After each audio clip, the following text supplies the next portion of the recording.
we should be back. Thanks for the heads up with that. Okay, let me know when you can see us again.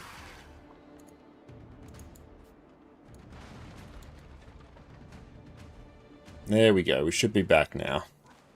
Yeah, that was very weird. Looks like the actual entire NVENC encoder just crashed. So yeah, that was strange. Yeah, thank you for pointing that out. It might have actually taken me a few minutes to notice that.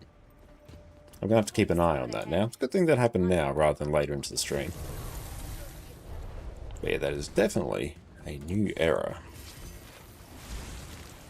And cool, this meta event is getting close to done.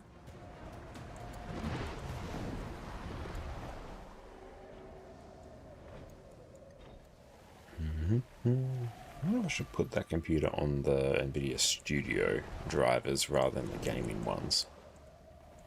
The Studio ones are typically a bit more stable, but oh well.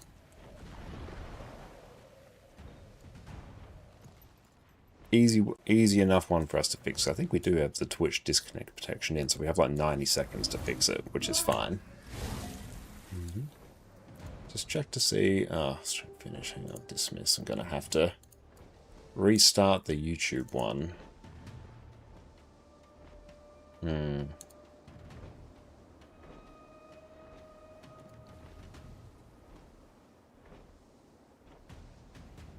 let's do that.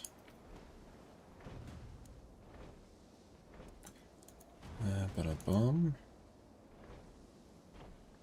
Stream settings. And edit. Oh, we'll go save that there. There we go.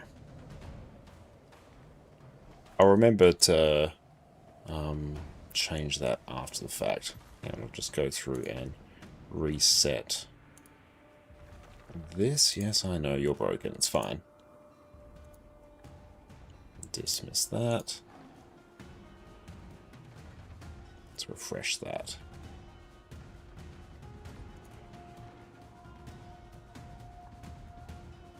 Okay. Let's pull you up again. You get out, or you'll end up like your friends. Oh, you're a feisty one. I like your spunk, kid.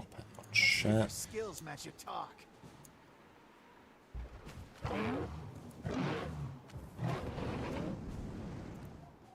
Okay, there we go. We should be back in line now. Done.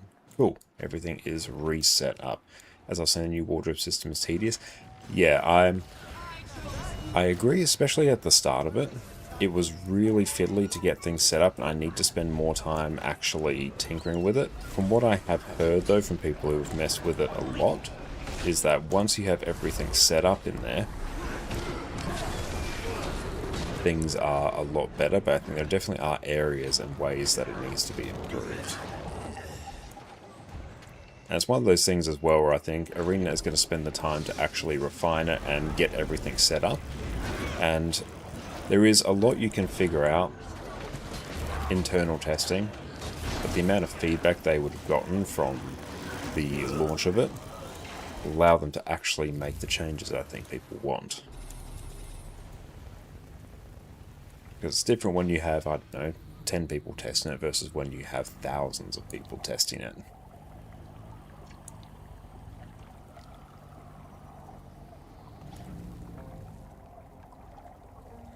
And /D, quickness, there we go. I do need to get on actually unlocking some more skins as well. This account is quite light on skins, actually. So we definitely haven't prioritized fashion on it.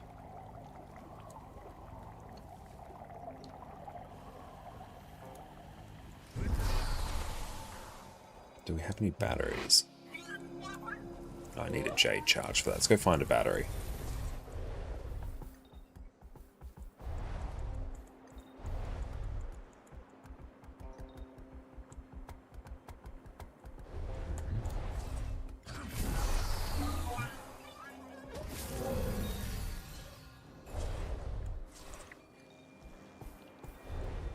And I'm personally fine that they've made unlocking more templates beyond the 2 we start with gem base. I like the fact especially that they've made it account wide rather than character wide. I think that is a really positive change. It's just the nature of an MMO like Guild Wars 2 that doesn't have a sub-V. They have to monetize it in some ways, and the way they've done it I think is actually pretty good. Compared, like, it would be a different conversation I think if the fashion templates were character bound rather than account bound.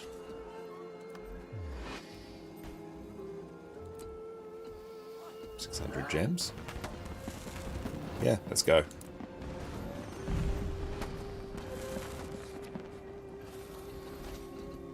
So we've got this set. We can apply that. Oh, we can set the back piece as well. Actually, I quite like that back piece. That kind of works with my setup there. Apply to equipment. Yeah, so let's set this one actually as a wild magic. And then aquatic headgear. Yeah, we'll set that as that. Outfits, I find, definitely do take some fiddling to get set up correctly. Save apply to equipment. There's a few extra clicks you need, so I think there are ways where they can refine that. What do we have here? I feel like we can select a different back piece. Drat, the entrance appears to be sealed via keycard access. No, that's actually pretty cool. I'm sorry, what? Swiped it from their officer. Seemed useful. Go on, And sir. apply to equipment. The bureaucrats I work with had half the sense Yeah. you do. Let's go save, apply. Yep, and now I want to turn that off. Save, apply. Okay, so we've got that. Better be on guard. If it's one of their leaders, who knows what they'll pull. Yep, having to... Actually, let's just clear the outfit. Yeah, I think outfits are definitely the one that needs more refining.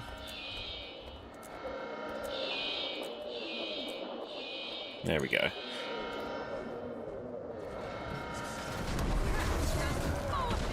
Yeah, it definitely functions a bit strange with outfits.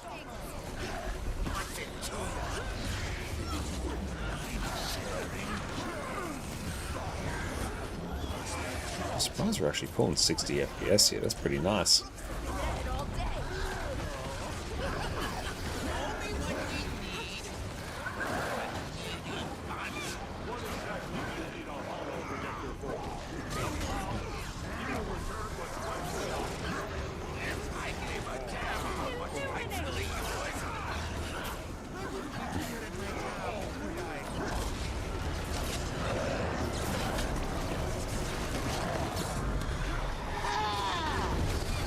Lint is just so good in open world.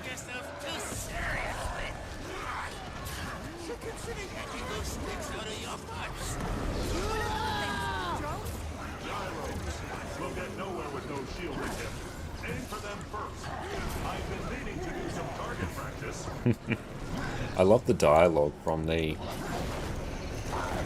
Jade mechs in this encounter.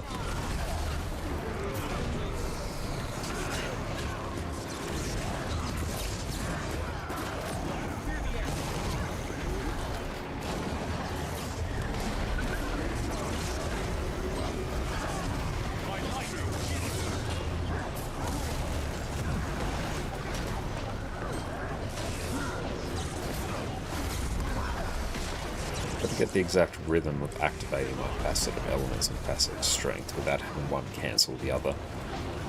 There's a particular rhythm to it, it just takes some getting used to.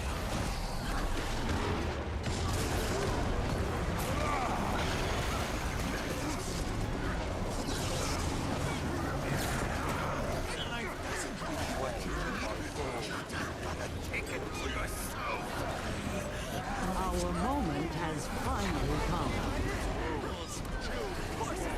Let's heal through that.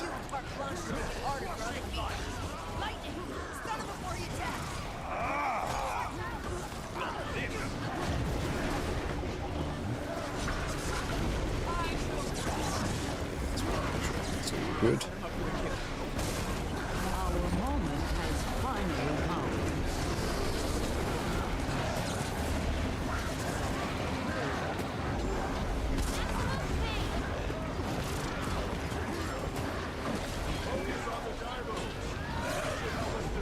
back onto the Gyros. Where are they? It's a bit tricky to target in this encounter. Gyro, there we got it.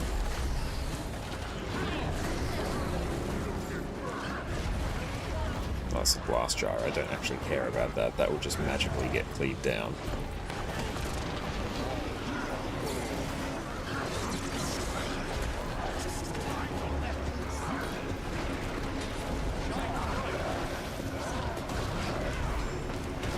It has been too long. Allow me to act.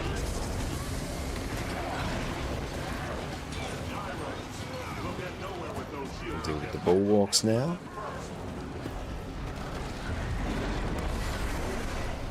Okay, yeah, so we really just can't press anything while we're queuing up passive elements and passive strength and actually activating their, you know, consume portions.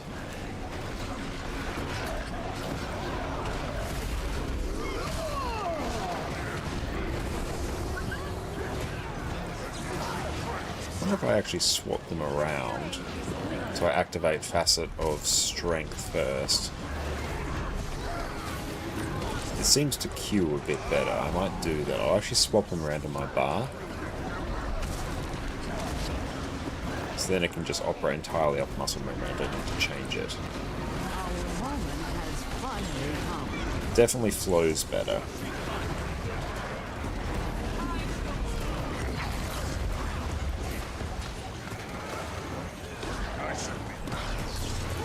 Yeah, that flows way better. I'll make that change.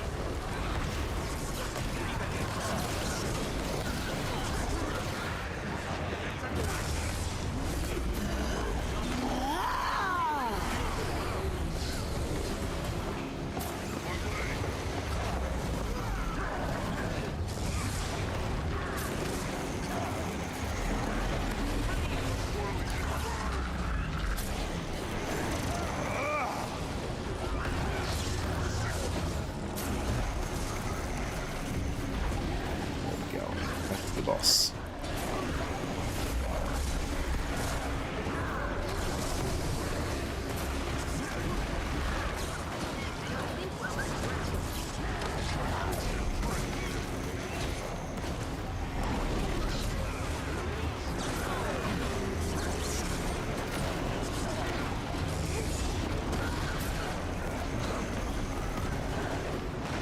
Just gonna Shiro heal up so we can avoid some of that extra damage.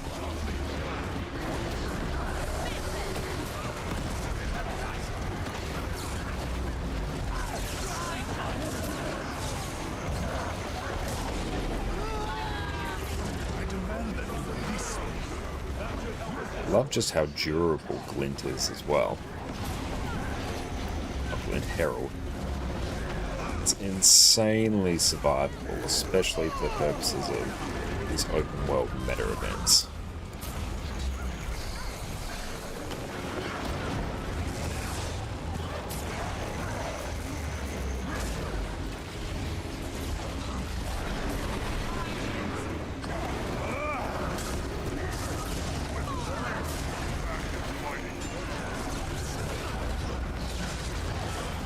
I like the fact that this one is modelled on the actual Scrapper Elite specialisation as well. That's using the actual Scrapper hammer skills. That's quite fun.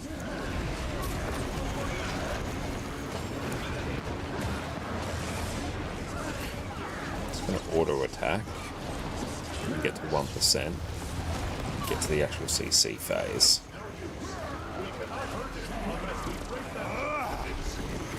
There we go.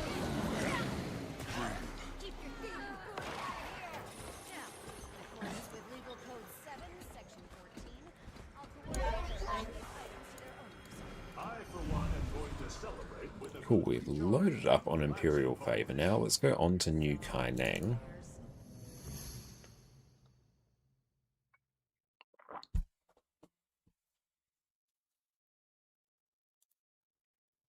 Make sure no, I don't need to pop out chat there. I've done it on the virtual machine.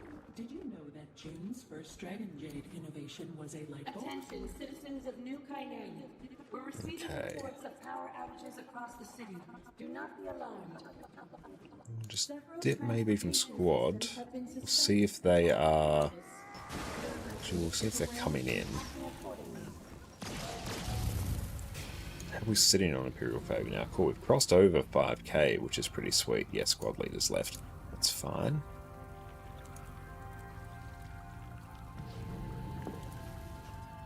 Always get the writs. The writs are what we need.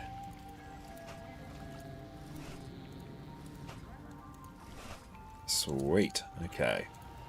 Now, what are the dailies today, actually? Sven, how's it going? Welcome in. So good to see you, mate. Hope you're having a good one. Everyone, make sure to go check out Sven over on Twitch. It's just recently started streaming, and they're doing a fantastic job. How's the rest of your stream, mate? Okay, let's see. I'll just take a look at what are the daily raids.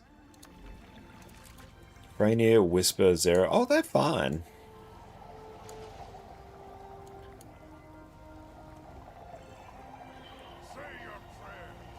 Oh, you're still going? Oh, hell yeah, mate. Glad to hear that. Just came to lurk. I really appreciate the lurk, mate. Let me make sure I return the favor likewise. I'll just go find a point. I'm not going to die.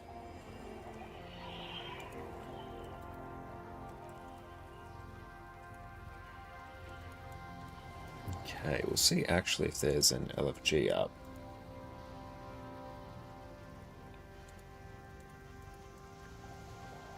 Okay, so it's EU. So it's going to be a bit off peak for them, actually. I think I set up the group anyway.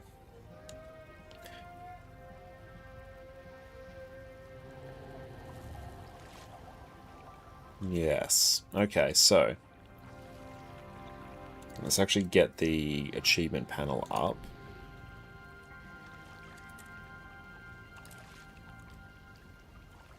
Okay. Daily. Rainier. Whisper. Zera.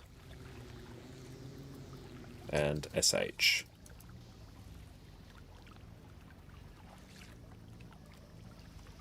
Alright, let's see. We need Boon Heal. Boon DPS. Druid Push. Or Pusher. Or SH Pusher. And DPS. I might go a bunch of stability. Command Squad. Yeah, I might take Luminary, I think, for this. It's just so good as a healer lack, I think.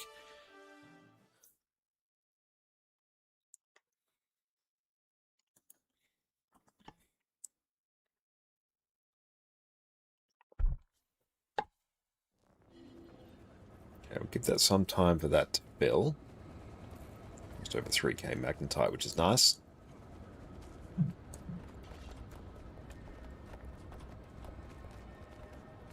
In the meantime, what I might do, cycle through some of our park characters. I hear Luck Evoker is very good and very easy. Awesome. I'll have to check that one out at some point.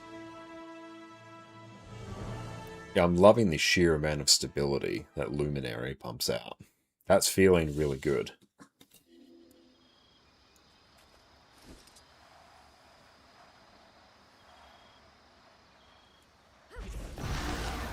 That.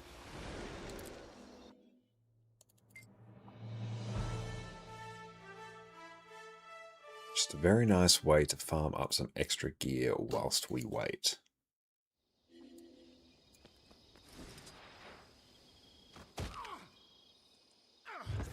I'm surprised I actually got that because I moved my mouse.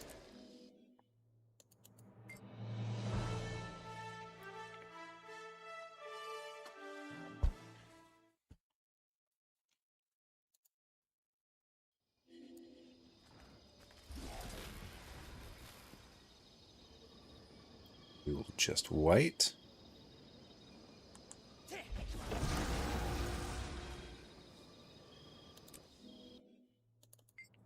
Even though they've massively reduced the amount of loot you get from these, they're still pretty worth. Now, see if the squad starts to fill. We'll give it a few minutes. We are very much off peak. Oh, second birthday. Nice. And I deserve it too. I'll take those spirit shards.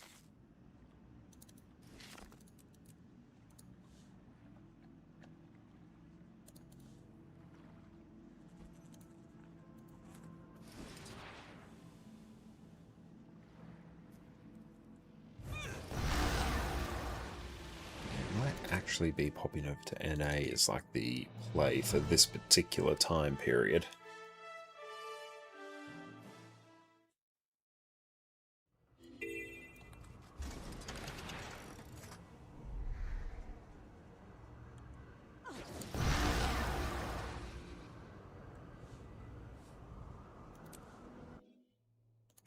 Oh, we'll do this gather, then we'll see.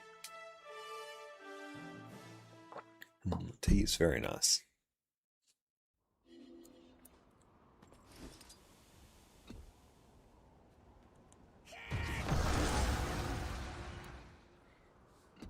And we got the shoulders, that's another gold.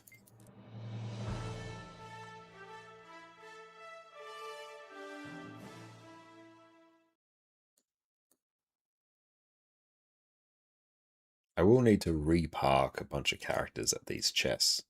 Does anyone know if we can actually open the Bureau Marches chest yet? Okay, we've got someone in. Nice.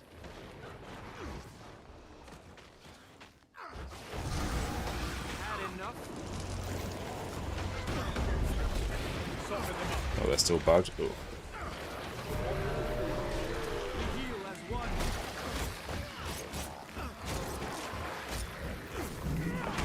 Okay, well, welcome in again. Nice.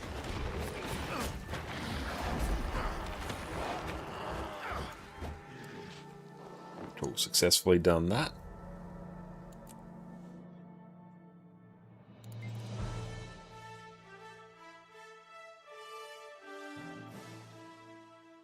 I might actually remove... Okay, let's get here. Man, loot.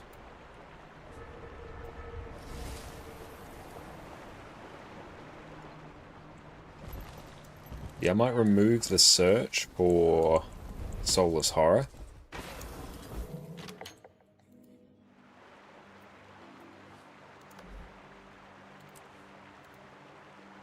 Yeah, I'm just gonna... Yeah, I'll remove the search for Soulless Horror. Got Boon DPS. Nice. Got him. Submit. Okay, so we've got a... Davians is Boon Heal. I will also be Boon Heal. TY, let me... TY. We'll do SH after the first three, but we'll LFG for specific Druid Pusher after. But still on EU right now, and I think we'll remain. And Amora, yes, welcome in, great to have you. My need. Q DPS. Yeah, we'll do Soulless Horror after. But I'll just LFG for the first three now. Because then I can always Druid push after if we need. I prefer not to. I never like Druid pushing, but we can make it work. Or Rifle Mech would actually be sufficient at it. Actually, I definitely kind of like it on Rifle Mech. T-Bone, thank you for the follow, mate. Ooh, we've stockpiled some of those. Sweet.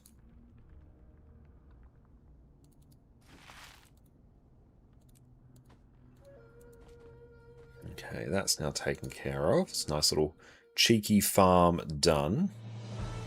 Yeah, so we still have so many characters that can be parked at things who aren't actively doing anything. So we will be on Luminary for this.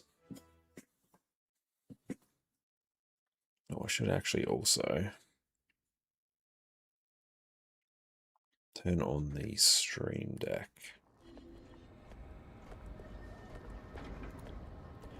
There we go.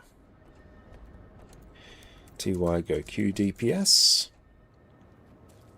That is Poed.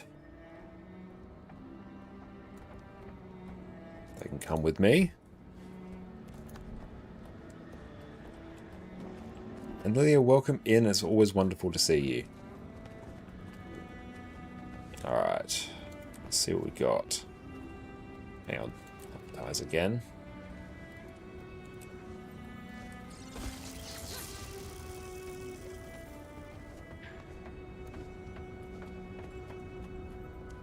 Yeah, so I can tank, so I will just juice my toughness to the absolute maximum with givers, so basically no one should be able to tank. Ah, Lunala. Oh, did you? Nice, thank you. TY, message didn't come through.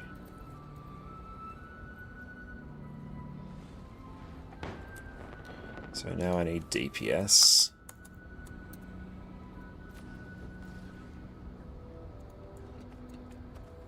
Good push on Guardian, Longbow 3 and Hammer 4. Yeah, that's a good idea, actually.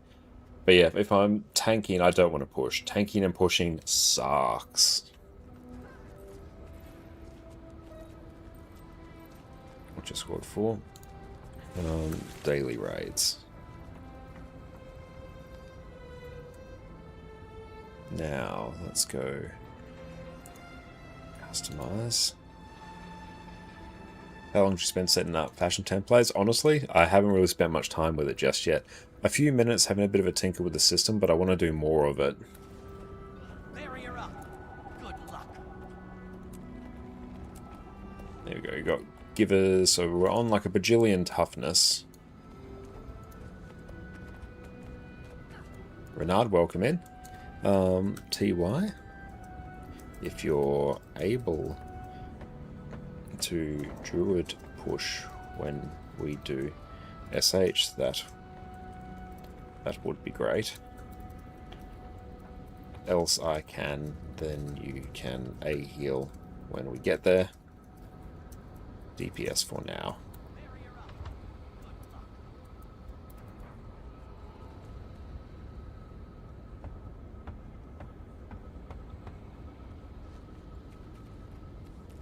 Okay, so let's do Freynier.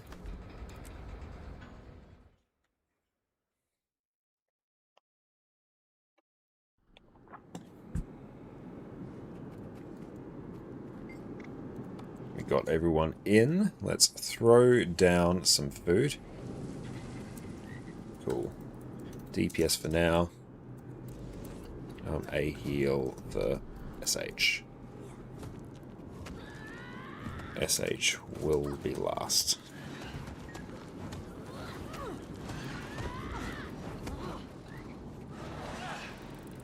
Accelerating. Okay, there we go. We resolved it. Yeah, Solace Horror is one of those tricky encounters. Druid push is always a bit annoying. Doesn't need to be a Druid. Quite a few other classes can do it, but Druid's kind of the most consistent. Right, split everyone, and Renard, welcome in. I recognize you, friend. Ready spaghetti check. We will pump a bajillion stability.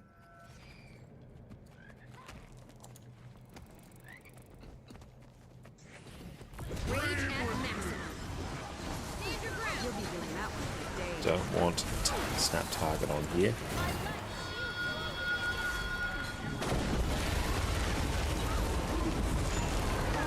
Had someone die out there. That's unfortunate.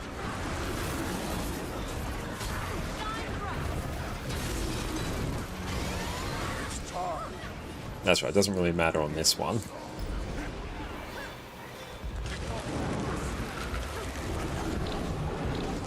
Just pump some stability. What are boons? Yeah, mostly fine.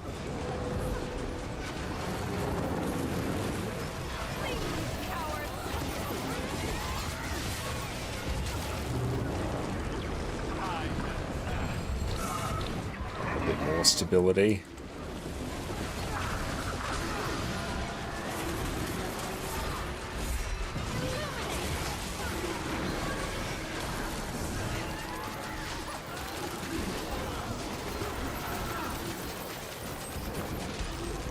No need to stability that.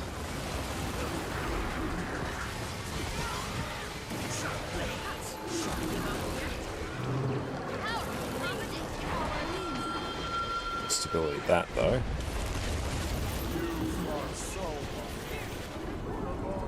Not quite in the center of the arena. Another round of stability.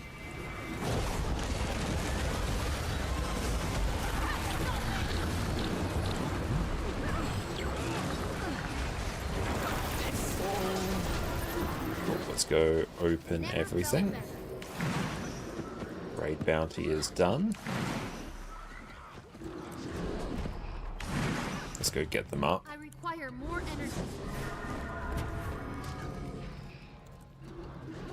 Select new. Love this feature.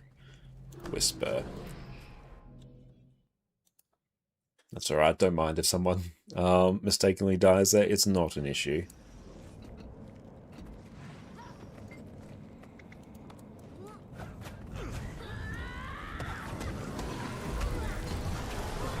We need the CC here, really.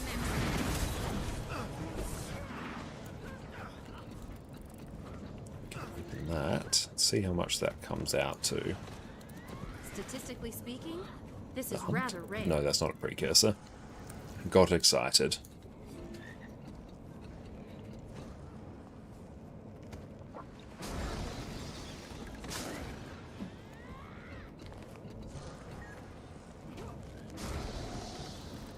Let's get the ready check going. I'm just going to wait until everyone actually comes in. Are they still out there?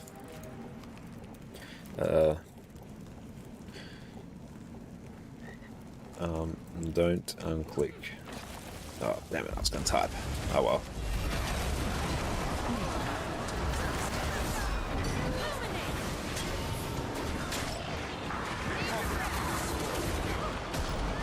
I might just type, don't click.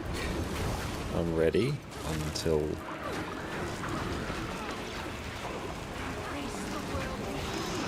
I've got to actually heal here. I might do it after this one. Because yeah, I noticed the newer person pressed ready while they were still out there and they would have probably died if we hadn't delayed the start. So it's got to let them know not to do that.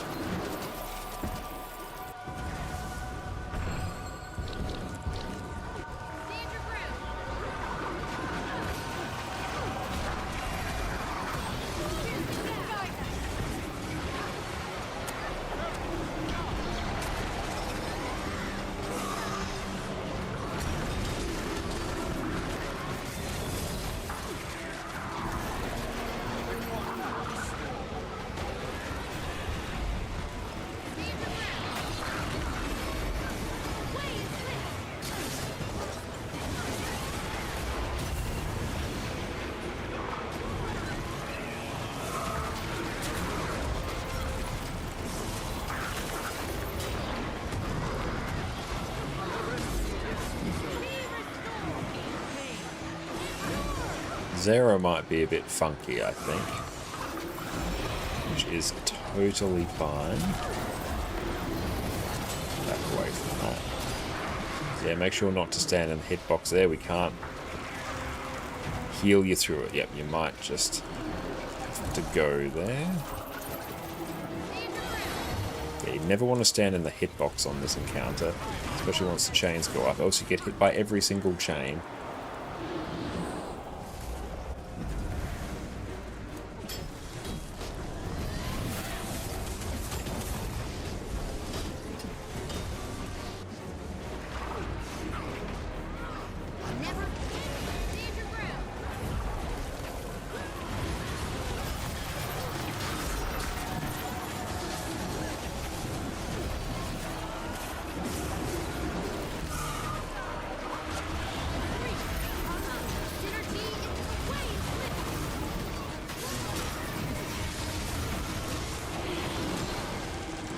try and heal through all this.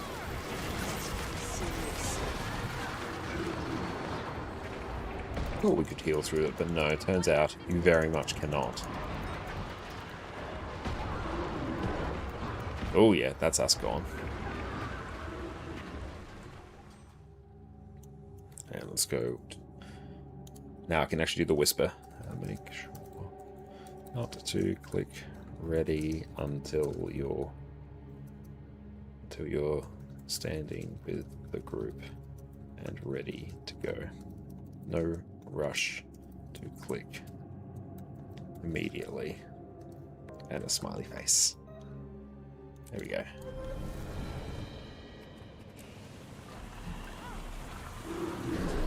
Oh, what a pleasant surprise. Sharp blades, sharp mind.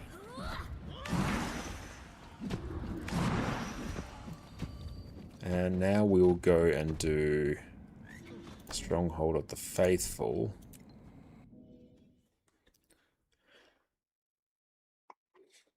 Now, I suspect we may have some wipes on Zera.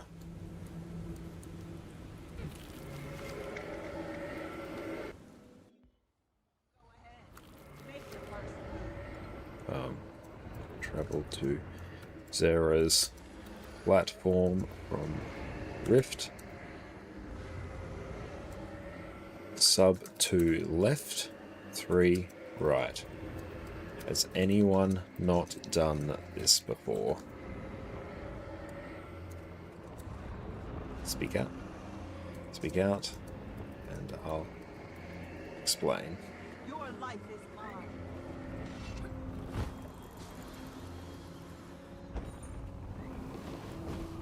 No.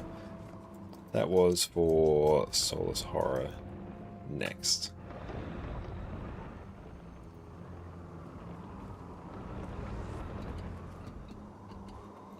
Stay DPS.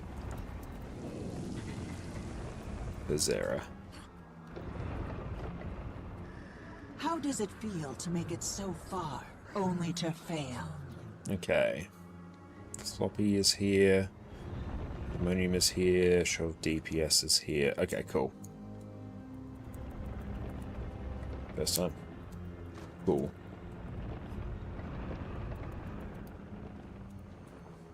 Um, 2131. Most important thing. Your life is mine. If you get the special action key, make sure it is bound in your settings. Count to 5, then place the ground targeted AoE on the group.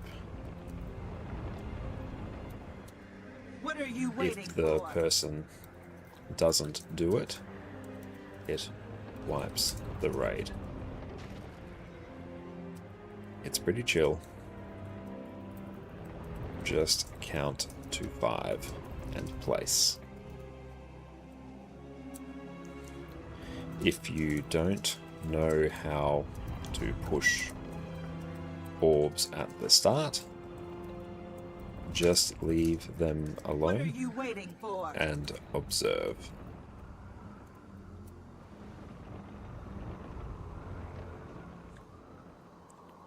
One, two.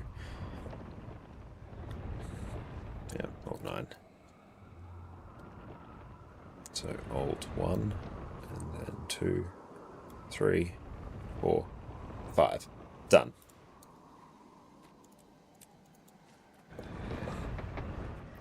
Your life is mine. Melee people attack crystal. Ranged players on buttons.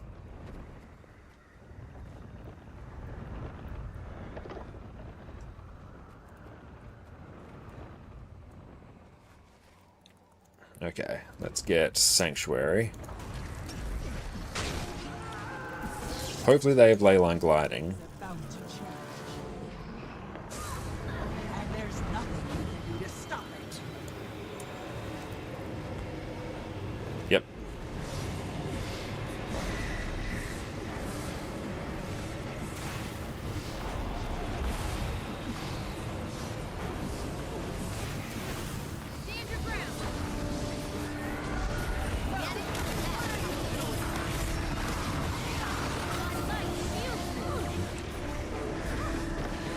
can still make this work.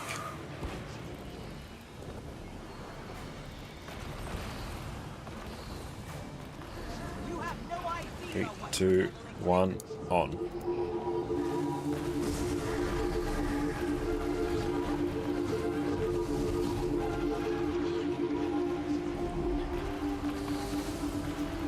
Move off it.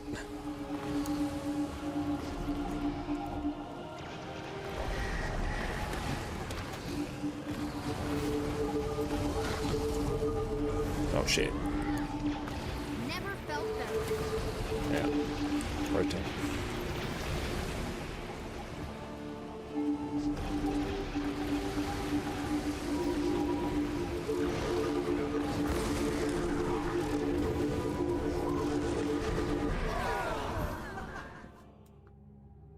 Okay. Stand. This one might be. Wants to die first.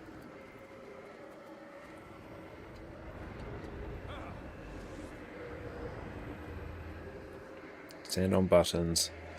Wait until 9 stacks. Rotate clockwise. No ley line. Abaddon, what's up?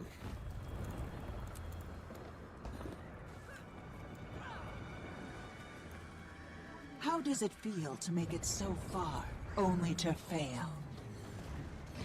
Okay.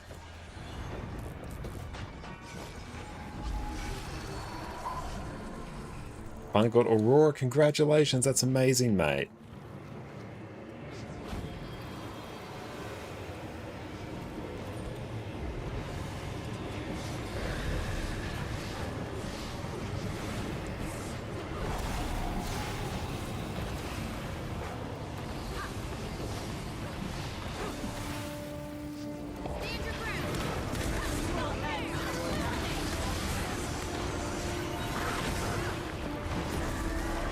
Synergy is new. Answer for that.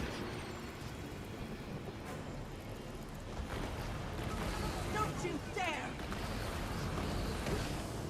Oh.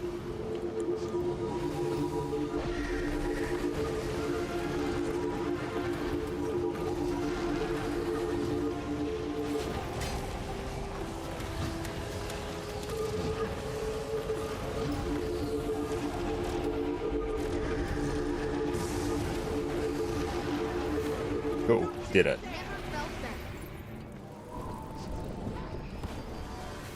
A bit dicey, but we got there. Flame in the dark.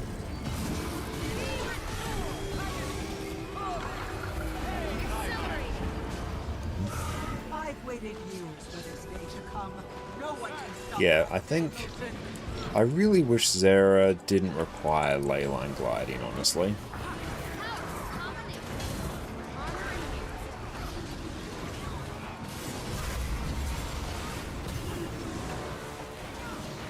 House domination. Armor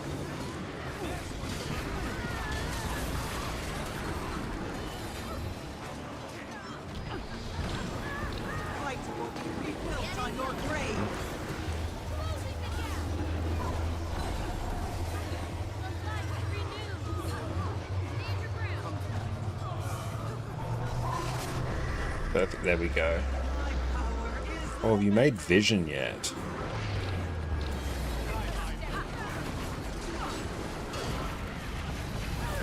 Ooh, the new ring, that's a good one.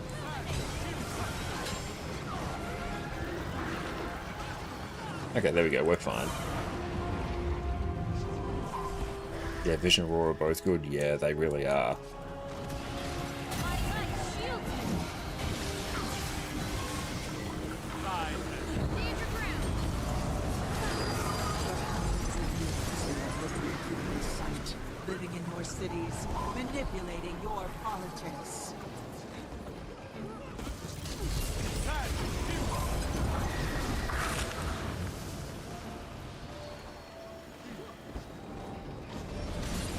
Yeah, trinkets overall, if you're looking for pure quality of life, are the most useful.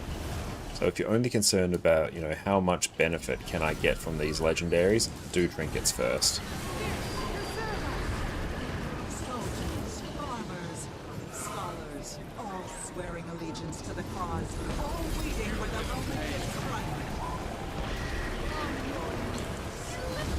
not going to use the actual leap skill there. I had no faith that that wouldn't just yoink me off the edge. I mean, I can do it there, because I'm going into a wall. Okay, that's pretty good gliding so far. Good job. Rise from the shadows to claim what is ours.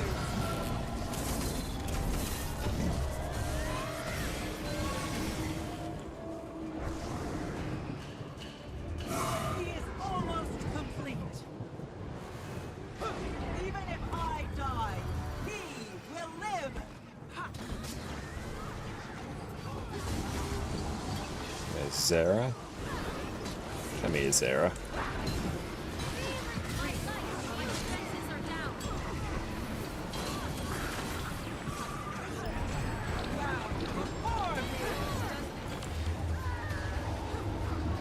Your efforts are in vain. Alright, there we go.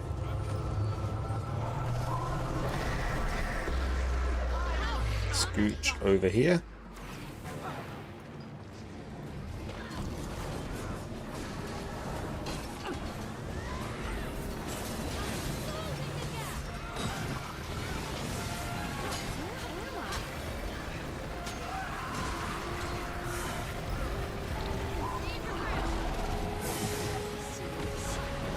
About some more stability if we can.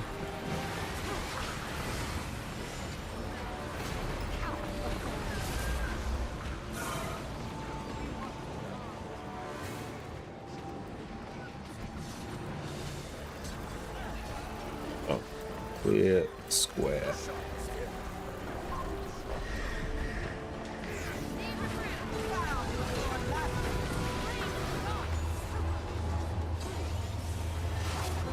Oh shit.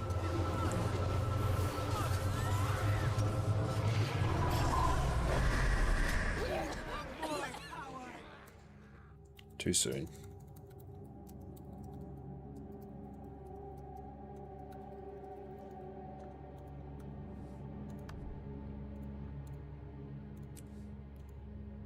Daily Zera and SH.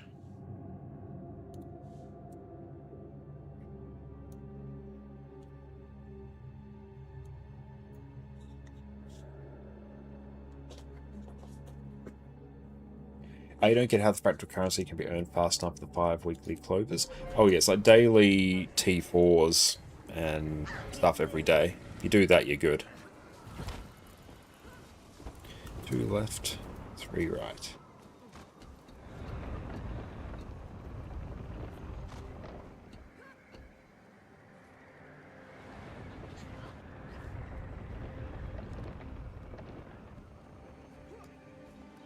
I'll go Q heal, you go A. Go ahead. Make the first move. DPS.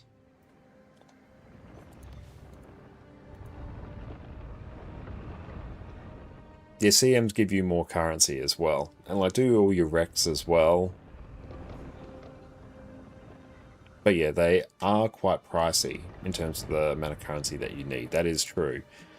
And here I will do... Actually, I'll take Stand Your Ground. 1, 2... Your life is mine. 1, 2, 3, 4. Cool. I think we're fine now.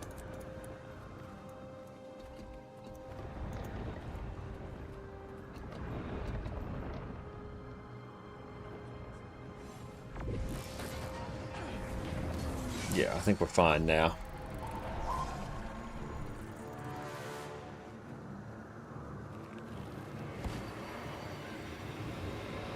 Ooh, that was terrifying. That's how amazing I am.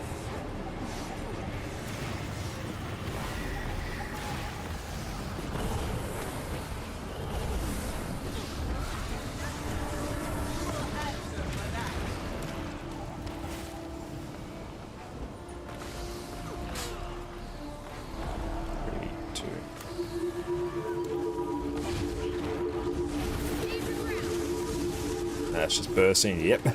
Okay, we're set now.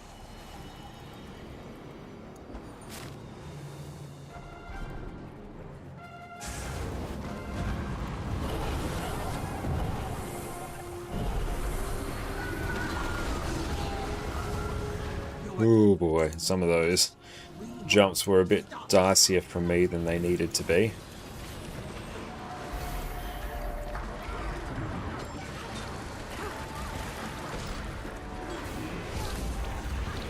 Stability.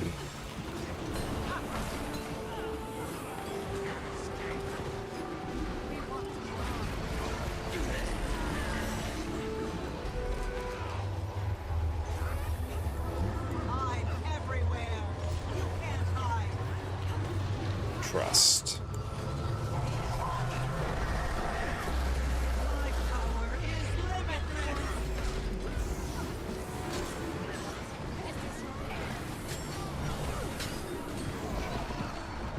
Clean.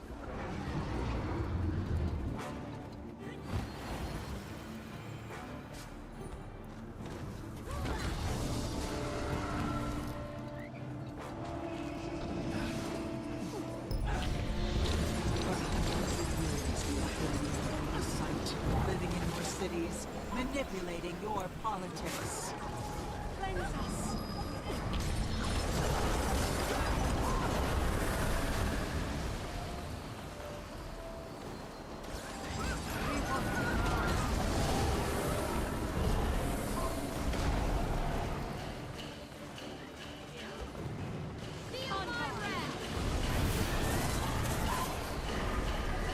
Wounds are sorted. Soldiers, farmers, scholars, all swearing allegiance to the cause. Easy done.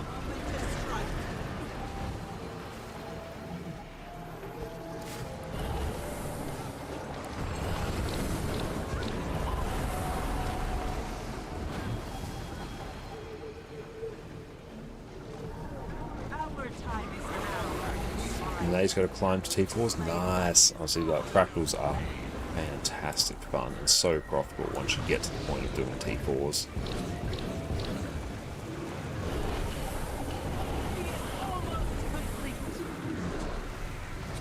Even if I die, he will live. Terrifying every time that happens.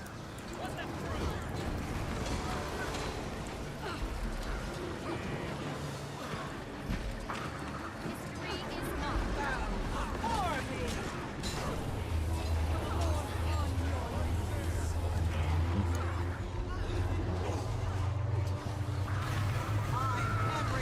Perfect.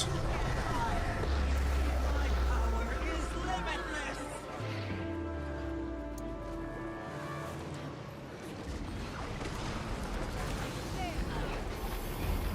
How's that? Satiating? For me.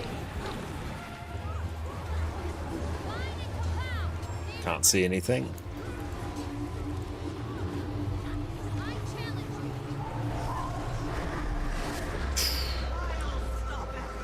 Spicy. Okay, let's break that bar.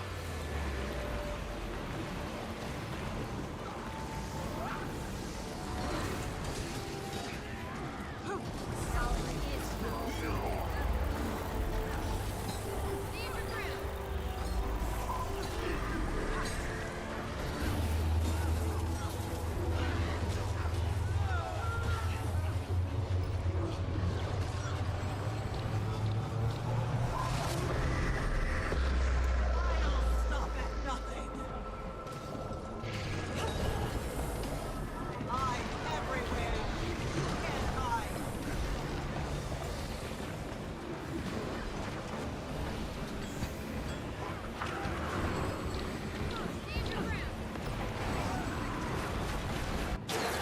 Got it.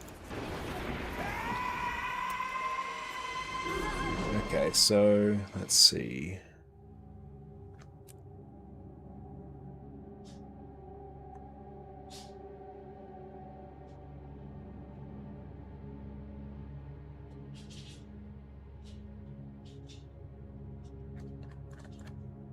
Okay. Star, go Q heal now to swap with me. Oh my. I see you've made a mess of the place. You shattered the bloodstone shards and caused a Oh, ley rift druid reaction. That would push explain things. for SH. Congratulations on silencing a high-ranking white mantle zealot. Not many many can say they've done that. When you're all done Or mech high-fiving push. and backslapping each other, you may want to head down to the stasis chamber. Yeah, I might actually mech Stasis push. chamber. Go see for yourself. All I can say is Your T4s will support your legendary adventures. Like, if you can get in the position of doing tier 4s every day, especially you can throw in CMs, like, gold's really just not going to be an issue for you. They're one of the best forms of just regular gold generation in the game.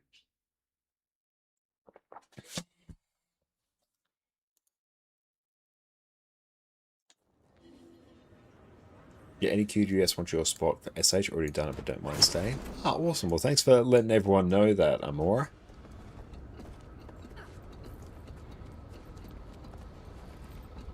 Close. Let's go here.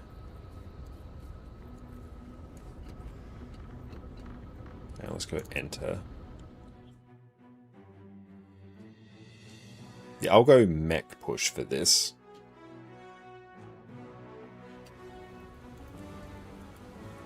Select new pool of chains.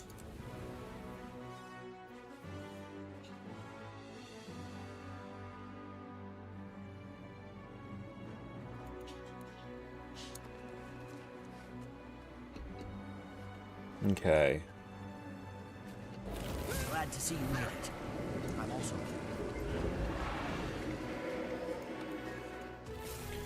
Celine, where are they? What? Yes. Stay unlap. So I think I need... Yeah, I think I need just a regular DPS. So daily SH.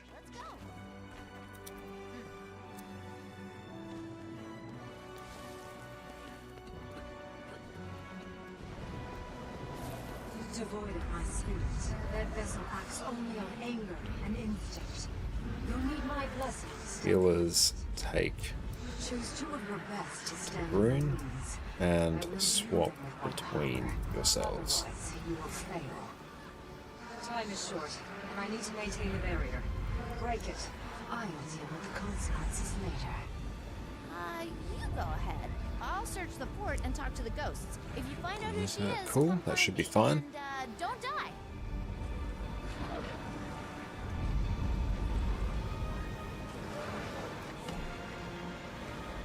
Try not to burst down PD.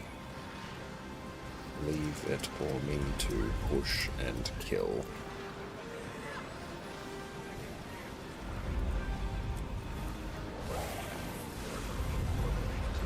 Yeah, try not to burst down the Tormented Dead. I will do my very best to deal with that.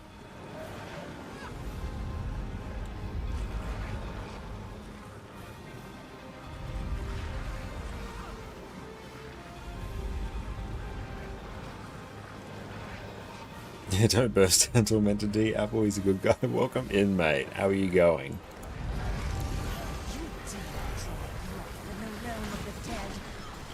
Yeah, I don't really want snap target here, actually.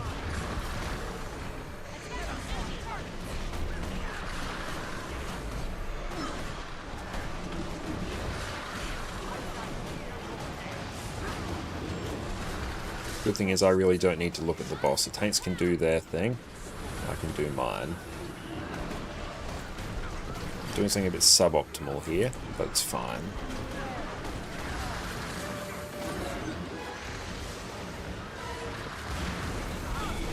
Go wherever they want. It's a Tormented Dead. Yes, perfect.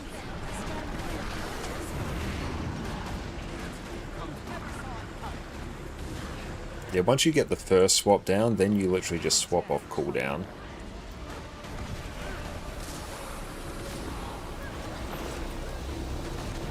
Oh, that just died.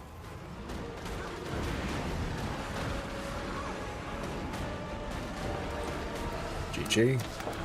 I should have pushed it away. If that was like the worst spot for that to happen.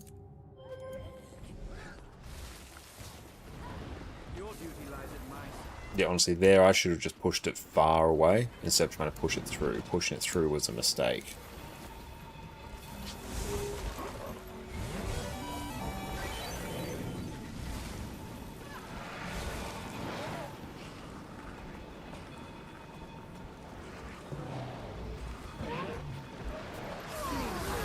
Oh.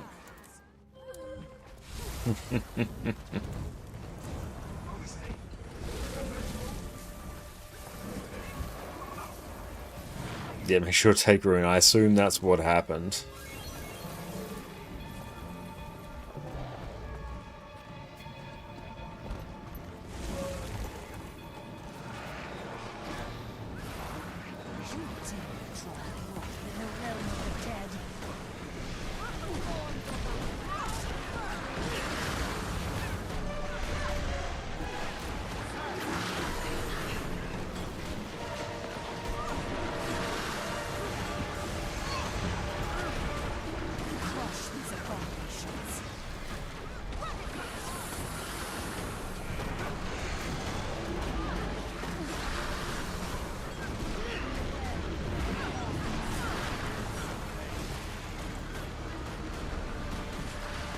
Lost a bunch of friends. Where's the tormented dead? No, that's not what we want. Well, it's not dead on us at least.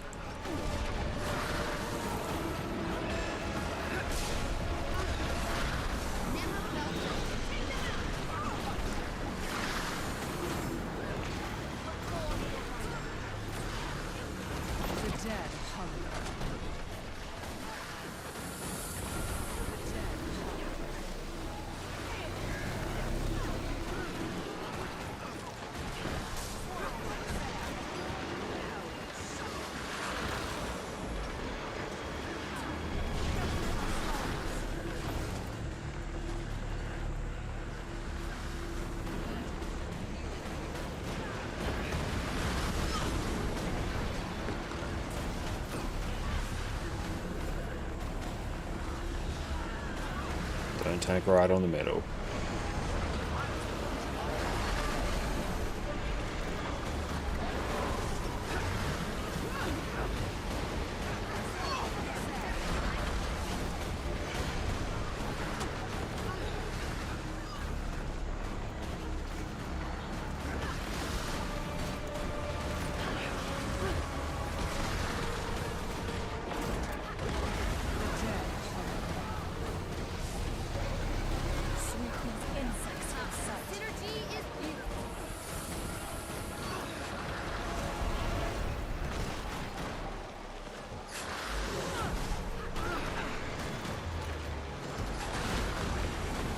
Oh, don't CC it.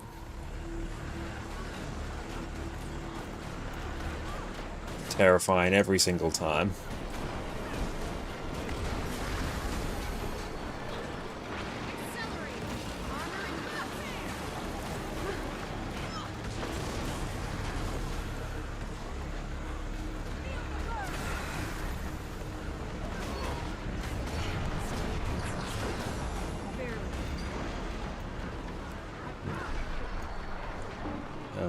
GG. Careful not to CC the TD. Yeah, if it's CC'd, I can't push it. But yeah, Soulless Horror I find is a bit of a pug slayer as well.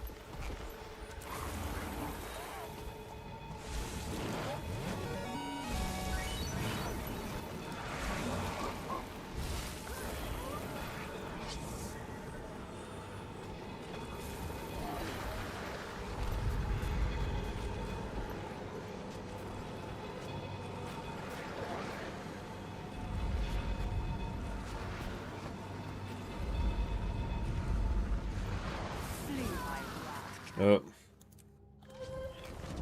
Yeah. Make sure to take Rune. You don't need to wait to take it.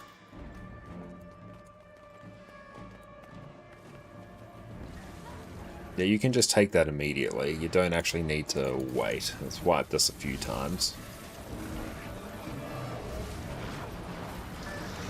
Hey man, how's it going, mate? Great to see you. Hope you're having a great day.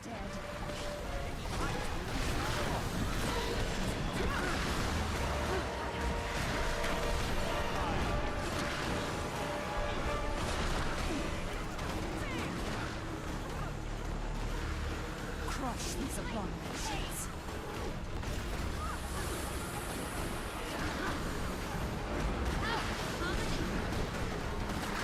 I don't actually care too much about the boss. I do care about the tormented dead that's about to spawn. It'll spawn right about now.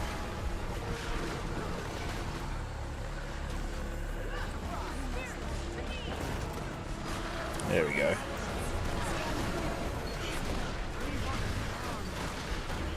Someone got hit by those quite a bit. The dead. Might be someone's first time, and that is okay. Soul is mine.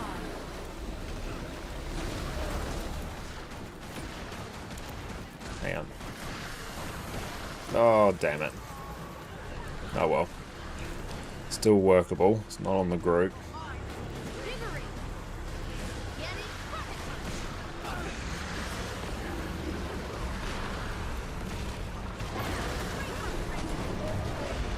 There we go, that's proper.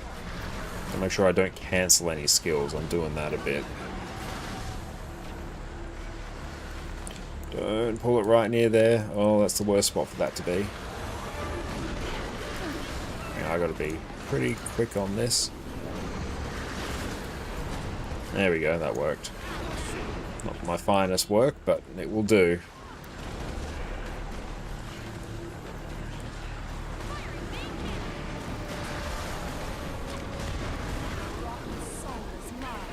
Let them do this thing.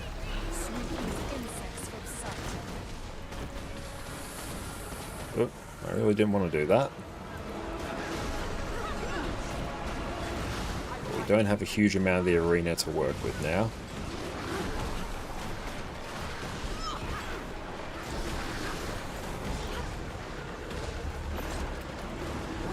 Yes.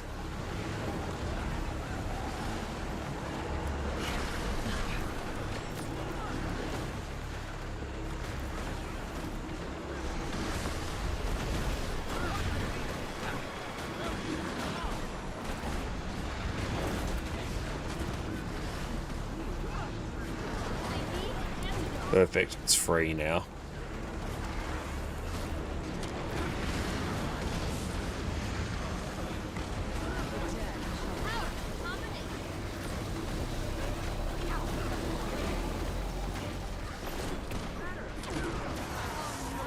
%. There we go. Good job. We got it. Bit dicey, but we did it. So good job, team.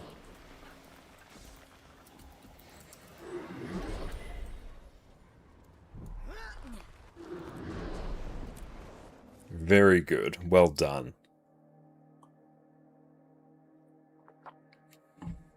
Yeah, Soulless Horror can always be a bit dicey. Ideally, you run Condi and then you push the Tormented Dead through the group, so it gets Condi bombed, you push it off, dies off the group, particularly off the edge of the arena, and everything's happy. But sometimes it doesn't work like that.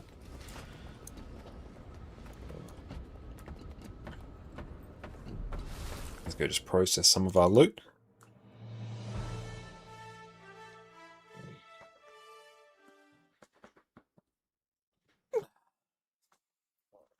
A flamethrower is much easier to use than Ram. Awesome, Pyatt. I'll give that a shot next time, because yeah, I haven't used flamethrower for the push before. Because yeah, Ram was definitely dicier than I would like, so I would be keen for anything that streamlines that at all. Let's sell some of this.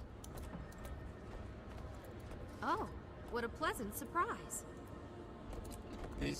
I know, I always seem to have a better time NG pushing than Druid pushing. It goes further and smoother. Good. Yeah, I'll definitely keep that in mind. Because yeah, I don't like Druid pushing, because I find immobing it is too tricky. And I find in Pugs, pushing it away from the group rather than through tends to work better. Because people will just throw CC down and burst it down the group, and there's not too much you can really do. Whereas in a more experienced group that's running full Condi, you can just push it through the group. Okay. Starting to get load up on unidentified gear again. Dump that. And I'll convert those into something at some point when it's convenient. But good, now we're going to go take a quick break and stretch our legs. We'll see everyone in a hot minute. Do you want a tool that can help you get the perfect build set up every time? Aren't you curious which of these many sigils and runes is the best for you? Have you always dreamed of being able to tailor your build to exactly what you need? Well, you're in luck. Today, we're covering one of the most overpowered Guild Wars 2 tools around, the Discretize Gear Optimizer. Welcome back everyone. I've mentioned it in my last few videos, and today we're finally delving into the detail about the Gear Optimizer. This is basically a tool which will let you compare different gear, runes, sigils, and food to see which is going to be the best choice for your specific build. It takes so much of the mystery away from selecting your ideal gear and food, and makes theory crafting your own builds infinitely easier. Right off the bat, I'm not affiliated with Discretize and I didn't develop this tool. I just use it all the time and think it's one of the best tools you, as a discerning Guild Wars 2 connoisseur, can use. So let's delve in and master this tool together. First up, we'll need to select our game mode. We can choose between Fractals, Raids, and World vs. World. The main difference between the Fractals mode and the others is that the Fractal mode will consider the various Fractal potions and your total Agony resistance. These give you extra stats, and ideally will give you a different gear loadout from the other areas of the game. If you're really into Fractals and want to have some specific Fractal builds, then feel free to select this option. Just remember that the build you optimize specifically for Fractals might not be the best choice for other areas of the game, due to you missing stats from the Fractal potions. For most players though, the Raid option will be the best choice. Select your class and build from the list of classes at the top of the page. Most of the current meta builds should be included here. If for some reason your build isn't here, select one that is closest to what you need and we can customize it later on. For this video, I'm going to be looking at the Power Quickness Herald build we have lined up for our next build guide. For the skills section, depending on what class and build you pick, there will be different skills and passive buffs, usually from signets, included and checked here. Here we can see the tool has given us Burst of Strength, which gives us increased damage for 10 seconds after we use it. It's also assumed this buff is active 87.7% of the time. Let's just leave this as is for now. It's also listed Vengeful Hammers, which is the upkeep skill when we're in Jalis stance. This skill reduces our incoming physical and condi damage, which isn't overly important today. So for now, let's just leave this unchecked. Take a quick look at these, see if they make sense for your build, and move on. And if you just started out using this tool, there generally shouldn't be any need for you to change these. In this next section, you can start choosing what runes, sigils, and food items we want to compare. Depending on what build you choose at the beginning, there will be different options already included for you. You can either remove some of these options or add new ones if you please. One very important thing to remember for this tool is that it will go through and compare every combination of runes, sigils, food, and gear you include. If you add too many of these, it is going to take a hideously long time for the tool to complete, so try and only select things that are relevant to your build. While this tool doesn't include every relevant item in the game, it does include basically all relevant ones you're going to come across. So no need to worry about all those super obscure runes that nobody uses. For our Sigil 1, we already have Sigil of Force included. Perfect. For Sigil 2, we now have some options to choose from. We have Sigil of Air, Accuracy, Impact, and Concentration. The tool will go through and compare each of these sigils to find out which is the best in our case. For runes, let's just leave it at Scholar. For now, let's leave our food and utility slots as they are. If you like, you can remove the Ascended food options and replace them with their regular version. In this case, Sweet and Spicy Butternut Squash. This will result in your build having slightly lower damage due to the lack of lifesteal on crit. The buffs and boons section should automatically be filled with the realistic boons and buffs that you need. Note that this section does include the specific Jade Bot tier as well, so remember to check if your build benefits from having extra vitality. In the infusion section, we can specify what type of infusions we want to include in our build if we really want to min-max. There are also some options on the left hand side for some common pairings. For now, we'll just leave this blank and we'll come back to it later. In the stat options section, we can choose what kind of gear stats we want to compare. These should be pre-populated depending on your starting build choice. In this case, we have Berserker, Assassin, and Diviner, which seems reasonable. If we wanted, we could also go through and include Dragon's gear if we wanted to compare it. Just remember, adding in too many stat types here will really slow down the tool, so don't be a goofy goober here. We'll come back to the section after to play with some of the rarity controls, which can be surprisingly useful. The Force slot section is very useful, especially if you don't have access to legendary gear yet. Here I could specify what gear I already have and don't want to change. For example, I could tell the tool that I want to keep all my existing Berserker's trinkets and just let it change the remaining slots. Once again, we shall return. In the priority section, we have a whole bunch of constraints to tell the tool to work with. We can tell it to optimize for damage, survivability, or healing. Right, we are back. Welcome back, everyone. Let's kind of see where we're at for all of our other achievements. We've still got a few other strikes there to get done. Junkyard, Harvest Temple, so yeah, we'll do those at some point. And I guess Cold War as well. Apple's a very nice tool there. Well, you can always go and check it out over on my YouTube channel. There's a bunch more guys. How have you been, Apple? It's always wonderful to see you. Oh, Renato, you got Axe 3 into the wall. Oh, no. You have to be really careful with force movement skills there. Especially when the walls are close, because any force movement gets really dicey. Oh, you've been Guild Wars 1-ing. Awesome. And how have you been finding Guild Wars 1, especially since they released the Reforged update? Right. So we need the Key of Adashim, Mount Bayer, and I need a Masat Overseer. Oh, let's go get it done then.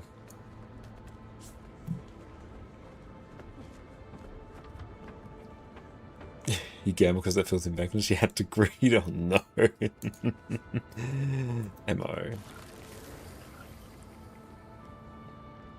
Oh, you've been stupid. You stupidly decided of doing Doom, Melandry, LDOA, and all 6 classes. Wow, that isn't a commitment there. And how is it going?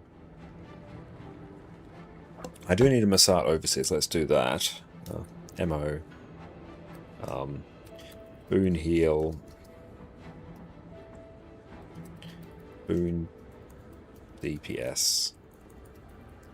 DPS. Stay roll. There we go. Oh no, I'll take... Yeah, I'll be on this one and I'll just go any Boon Heal. I can basically do any role on this class to varying degrees. I need to actually practice. Particularly Power Dragon Hunter, A DPS Luminary, and Q DPS Firebrand. Because I can play them and I will give boons, but my DPS will be lacking because I'm not yet familiar with the rotations. So that is on my list to learn. Oh, Renard coming in. Yes. Love to see it. Welcome. Go Boon Heal. Yeah, any Boon Heal you deem appropriate, just let me know. Or if you're doing like Chrono, then it can literally not matter. Oh, hang on, I got a squad. There we go.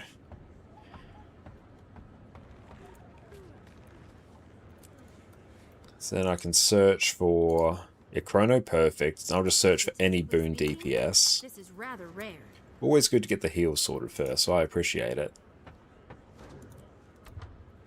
And let's do another 80 of these at a time.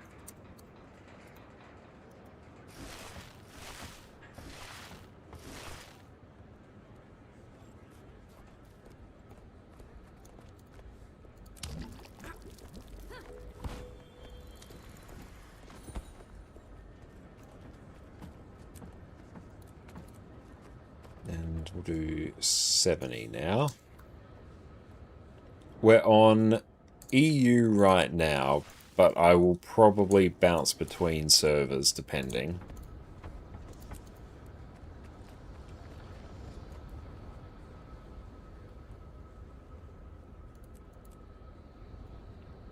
Let's go 60. Yeah, doing this on a character that doesn't have a Chungus inventory is frustrating.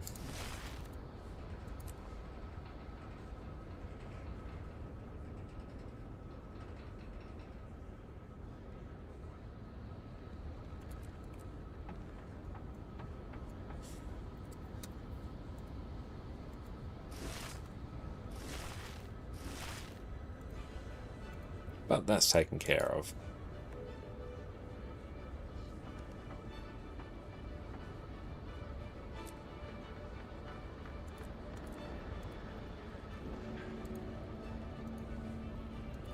Oh, I know of a Much good more use for ectos, this. sweet.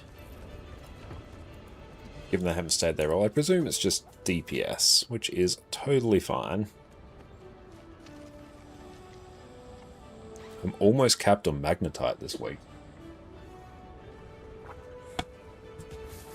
But you're doing the weekly raids, or doing like a full raid clear at the start of the week, probably even a full strike clear as well, and then going into the daily raids, I think is a pretty good gameplay loop.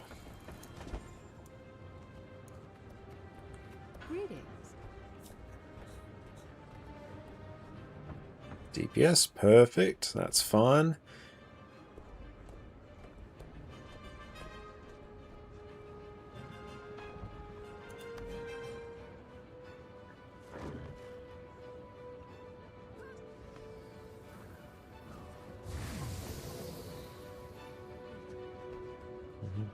Speak quickly.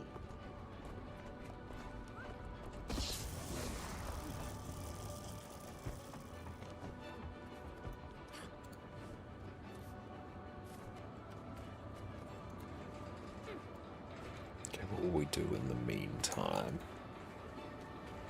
Where are my gathering tools? No idea. Rob's on this character. Hey, Muckluck, how is it going? Welcome in, Raiders. My name is Connor, or Connor Concane, and you may also know me from my YouTube channel, where we have a whole bunch of different Guild Wars 2 guides. What is up, everyone? You almost certainly know who Muckluck is, but if you don't, make sure you go check them out, both on Twitch and on YouTube. One of the premier Guild Wars 2 content creators. I rely on their guides massively as a huge crutch. How are you going, Muck? What'd you get up to on your stream today? And thank you so much. I really appreciate sending the raid back. You're a legend. Tall Daxio, thank you for the follow. And Raspberry Leopard, how you going, mate? And thank you for the hydrate. Oh, we got a Q DPS. Oh, sorry, this is filling quick. Now, group admin, let's go. Okay, we've got a Q DPS. Where are they?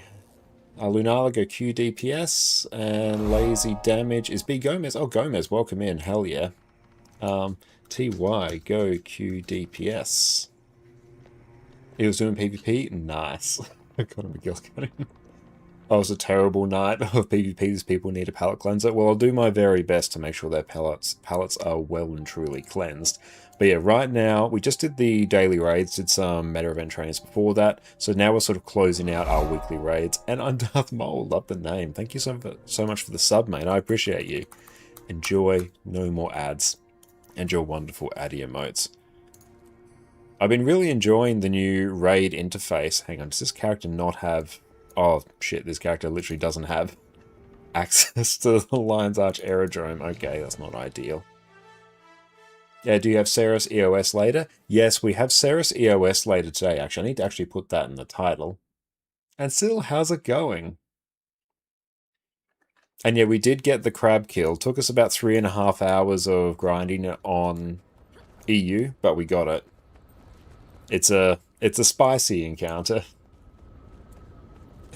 Enjoy your ad emotes, mate. I appreciate you. Okay, let's go Bastion. I love the raid interface.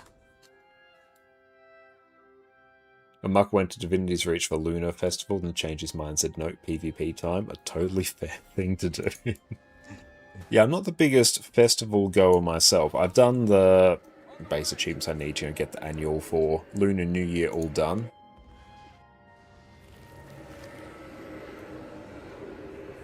Yeah, 3.5 hours on a new encounter. Woof, yeah. It's probably a mix of some experienced people and I think some new people as well, so I was glad we're able to get newer people their kill also. I gotta swap back to Luminary. Right. There we go. Lead the way. It's going okay, busy in real life and work. How are you doing? Oh, I'm sorry to hear that everything is busy in real life and work, but yeah, hopefully you're able to get the rest that you need. I see we're late to the party. Totally not my fault. Hey, thank you so much, Closer. I appreciate that. Sean here in this. You make it my follow. Thank you. It's really kind of you. But yeah, thank you, Muck, for the raid. And yeah, if you need to raid and run, go look after yourself. Do what you need to do. I really appreciate it, mate. I can just take a bajillion healing. I'm loving Luminary. Luminary as a lack healer has just been phenomenal. I'll grab that. Ah! I'm completely turned around. And yet, here we are. This one's for you, Sarantine. Are you on EU, or does NA have an awesome game with even more? Oh, thank you. I'm glad you approve of our accent. I play on both EU and NA, depending on the day. Usually on Wednesdays, I'm on NA. I cycle between them, depending on what I'm doing. I'm primarily on EU, because it's usually a better time slot. But this is also my third Guild Wars 2 account, and my first one, which has got about 10k hours on it. That's entirely on NA. The only thing Lunar New Year might have for it is Dragon Ball. I still have to do Dragon Ball this year, and as a huge Dragon Ball fan, I'm ashamed to say I haven't spent any time in it this year. Well, that feels different. But yeah, so NA account's basically in full legendary. This one is full legendary except for weapons. Another account we've made some legendaries on as well. I do enjoy some Guild Wars too. And let's...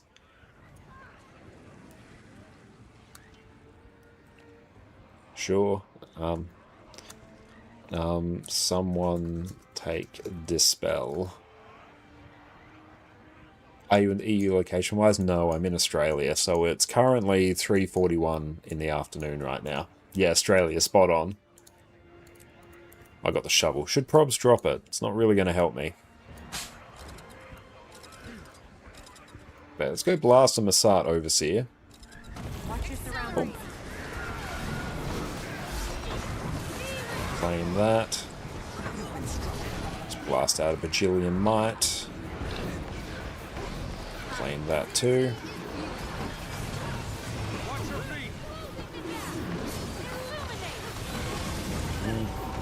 At this point, I'm kind. Oh, someone clicked ready when they shouldn't have.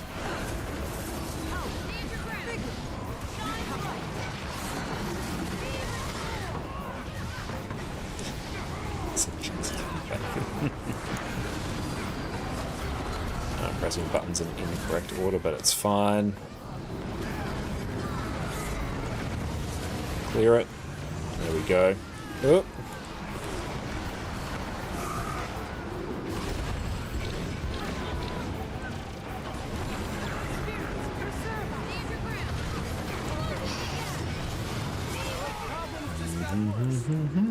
I'm just gonna go try and tank it here if I can.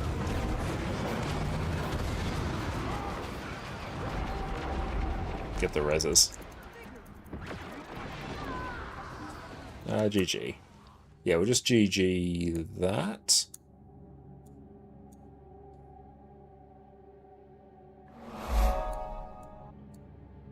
Do they follow the claim?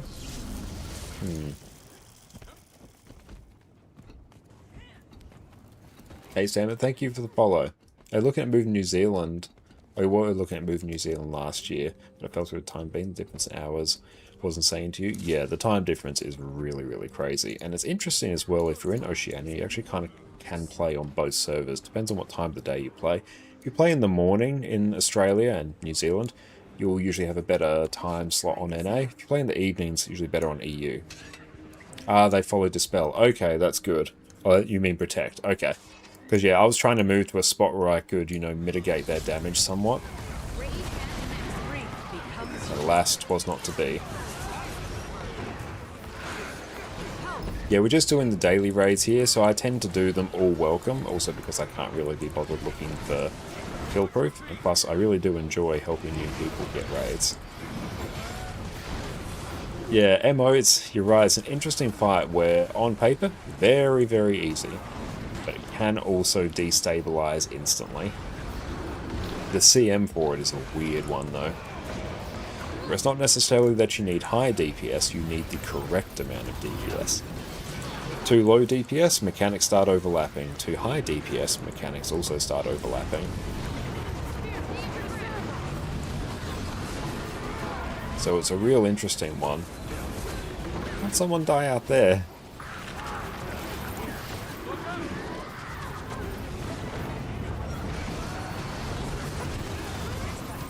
Oh, they got them up, okay.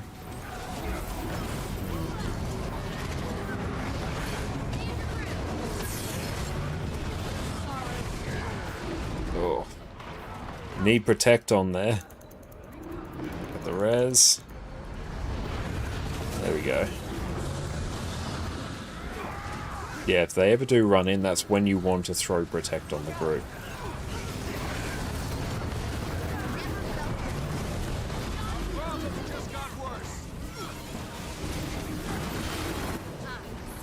Beautiful. PY all. Cool, we got Jailbreaker done. Excellent. Might form up for a Wing 7 as well. I also need that, and I also need Wing 8. I assume by good time slot you mean low latency? No, I mean in terms of actual where the population's highest. In the evenings, at least where I am in Australia, it's about 10 AM in Europe. So more people will be playing there, whereas it's like 3 AM in NA. So yeah, when I play in the evenings, I will generally have more people to play with on EU because the actual time slot is better. Latency for me, it's about the same on each region. I'm in Australia, it's equally bad across both. I generally get around 240 ping. Oh yeah, you can jump to boss as well. It's so good. It's so good. I love that change. Whereas if you play in the mornings, it's like peak time for NA. So that's what I mean about the time zones being, you know, advantageous. In terms of latency, if you're in Central Australia like me, it's about the same for both. If you are in Western Australia, usually a bit better to EU. If you're in Eastern Australia and New Zealand, NA ping is better. NA is, latency is equal opportunity gut punch. It is, yeah. Yeah, my latency does not discriminate at all. Equally bad on both. That's fine. Guild Wars 2 actually handles ping really, really well. So even though I'm on that amount of ping, it's fine. Like, you just sort of adapt to it. And Snow, you want to do Doom CM, but really new to Raze. Look doable after studying it quite a bit. That's great. Doom CM is definitely one of the harder encounters. The thing that makes it hard, though, is that you need everyone to be aware. It's super easy if no one gets picked up by Mini Doom. If everyone is moving around, making sure they don't get picked up, it's actually not that bad. But yeah, it can really destabilize quick if someone gets picked up with that, especially if they got the bomb and the bomb explodes. Yeah, it becomes a whole thing. Have you ever met Jaffa out there down under? No, I haven't, unfortunately. There's a 1.5 second delay. Wow, that is a lot. Just keep an eye on what else is here. I do need to do a Wing 8 at some point. Oh, I do need a Cold War. Sup, a heal.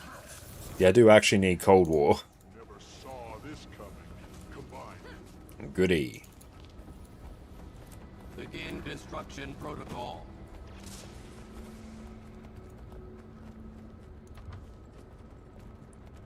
I will drag myself down there. There we go. I presume that's where I need to be. It's funny, I can like recognize people as well. Like, you were in our group last. Nice. Yeah, Kevin's annoying. It is, yeah. The main thing about Doom CM is it's an awareness check for everyone. If everyone particularly runs a ranged DPS build, so you have the option of just moving around and avoiding getting picked up, it's not too bad. But also the annoying thing about Doom is you need 3 people to do the greens and you need them to do it well. More likely you actually need 4 people to do the greens, 1 to do the first green too, so the kiter can do their thing. But yeah, we've done Doom CM a handful of times. We just did it the other day as well, actually. Now I might go put us in the... Scabby right there, I'll just go get us in there.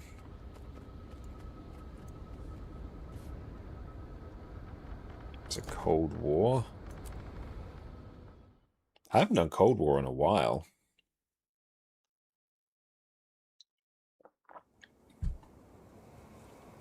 Oh crap. Lay station. You like strikes, now raid encounters for the most part, but you realise you actually can't keep up with all the mechanics and unicorn vomit on the ground. You get overwhelmed, sadly. I guess you have some brain latency. That's honestly a totally normal thing. Guild Wars 2, there's a lot of mechanics constantly going on, and you do sort of learn what to ignore and what you actually need to pay attention to. It's a very common thing that, yeah, people will get overwhelmed looking at everything going on. But after a while, after you do the raids a few times, you start to be able to go, okay, I don't need to care about this mechanic, I don't need to pay attention to it, or that's someone else's job, it's not my problem. You East or South Australia? I'm in South Australia.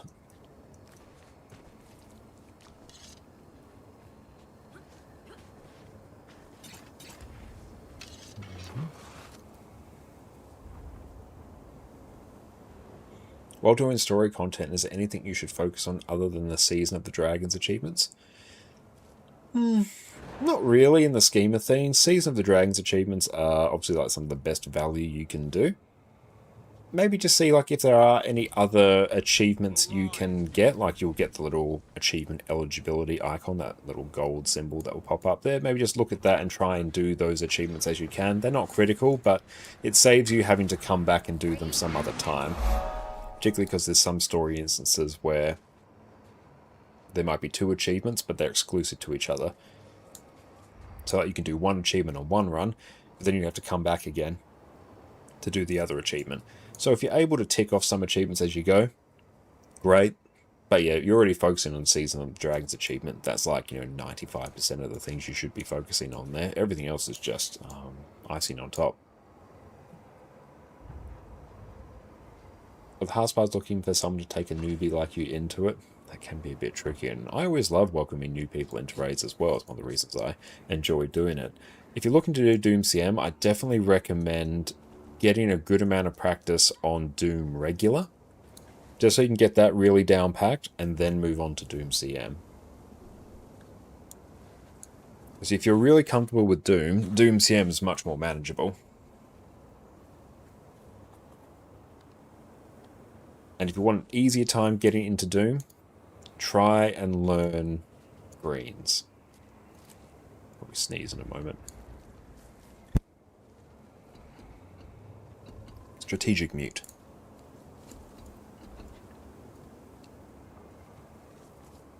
Good, but thank you for the follow.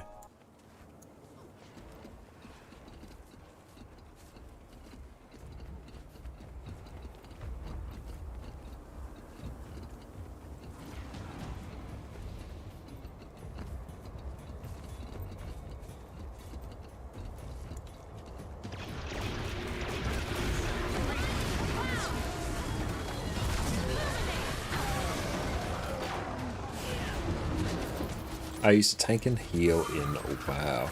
Can't get beyond DPS Guilty despite many years on it. Well, I should scratch the tanking issue actually. Working on the Mod C support and I'm not trying to get too distracted by all the events. It's true, it is very easy to get distracted by every event that pops up. But yeah, the more you do endgame content in Guild Wars 2, it's the same with everything, but it does become easier. But I think the biggest thing for new people is actually filtering out what they do need to pay attention to, because, of course, as a new player, you wouldn't necessarily know that. You wouldn't know that, oh, I don't need to care about the Dispel mechanic on Hasard Overseer if I'm not the one actually taking Dispel. Everything will kind of take care of itself.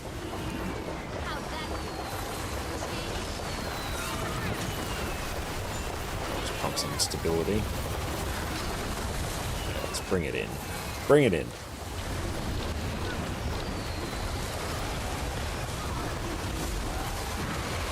So you've got all these mechanics here. As long as I'm not standing in the bad too much. I mean, even right now I'm standing in the fire. It doesn't really matter. I don't need to care about all these AoEs. And because we've got 2 healers, I honestly don't need to worry about any of these bosses' attacks. Like, that's just pushing me back, and it's a little bit annoying, but it's not doing anything.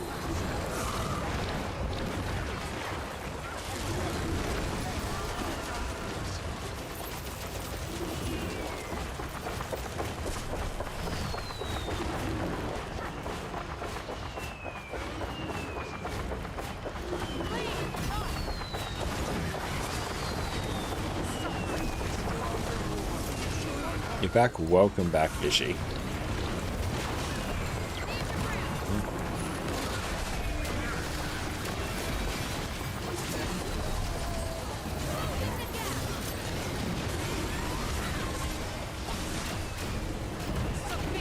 But even here, I'm the healer and a lack provider. I'm not even so much paying attention to healing, because me just pressing my good skills off cooldown just naturally heals people.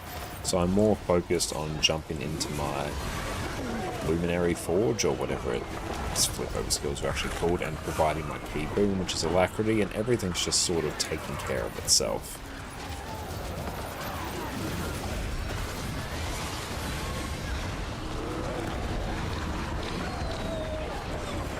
Might just occasionally throw down some extra heals.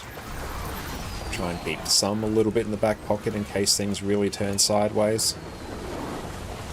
I don't want the Chazuka, actually, it's not helping me. Just going to throw down some stability there. It's actually doing some attacks that might warrant a bit of healing. But yeah, we'll just throw down some heals, which for me is basically any time I provide boon. You see little green numbers popping up. That's me healing every time I do boons, and most of my friends do boons.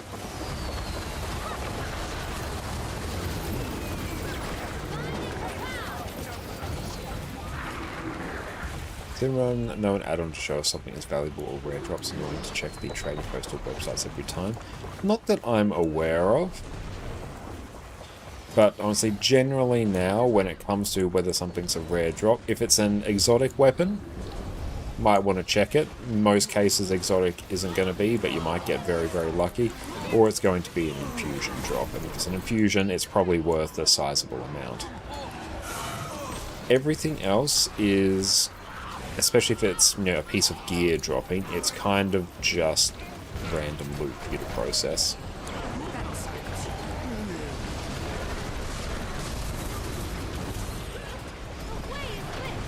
Isn't there some encounters that require specific reactions, though, like moving the debuffs or keeping specific boons on specific players? There will be some that will require a bit more, you know, reactionary gameplay, like say Veil Guardian in, you know, that raid encounter. When the green circles burst, you'll need to heal people up, so it's very useful to keep an eye on when that pops up. Removing boons, that might be a thing periodically. It will depend on the class. It might not necessarily be the tank's job. That will usually be, you know, particularly if you have something like a Necromancer that can very easily remove boons, that might do it. But in terms of keeping buffs on specific players, in Guild Wars 2 you are basically keeping all buffs on specific players at all point. Because Guild Wars 2, you can target allies with specific skills, but the vast majority of the time, you can see these little circles that are gradually popping up around me.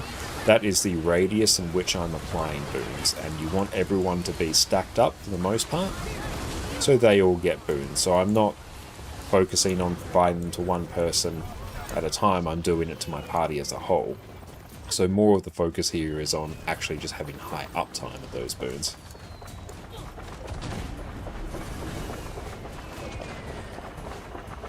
I always salvage exotic gears, but sort of with that, some exotic has some expensive stuff on there. Some of them will, and what you can do, I go to the trading post, and you just go sell items. I've got like nothing here, but you can just sort the price low to from high to low, and then you'll very quickly see if something's worth it. And usually if you have an exotic that's worth a couple gold, it's usually because the actual upgrade in it is worth a bit. So you might use a Black Lion salvage kit to get it out of there. But yeah, just go to the trading post, click sell, and then sort low to high, and then you'll just be able to see if there's anything that's really worth it. Key things you'll be looking for will be, so like Sigil of Force is like the main one that is in certain weapons. You see a Sigil of Force is usually worth salvaging out of it to sell it. That's probably the easiest way, and as well you sort of just get a bit of a feel for it over time. And it's unlikely that any individual drop you get in Guild Wars 2 is going to be worth a lot. It's going to be all the gold you get in Guild Wars 2 is because of, you know, processing loot on the whole. Guild Wars 2 sort of drip feeds you rewards rather than giving you really big ones. There are exceptions to that though, like where you get infusions and stuff that are worth thousands of gold, but they are very, very rare, and you'll see them if they're there.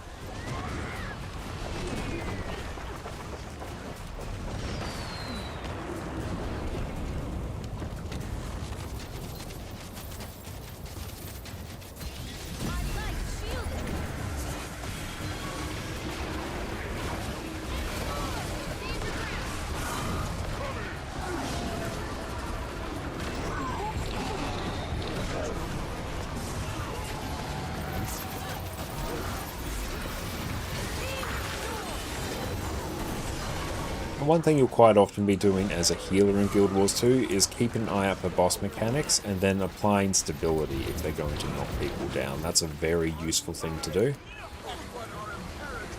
And something that's expected of you as a healer, and one thing that really differentiates newer healers from more experienced ones. Yeah, that broadly, I'm using AoEs for everything. Like, even my stability, it's applied in AoE around me. That's how most of Guild Wars 2 works. That's why people stack up as much as they do.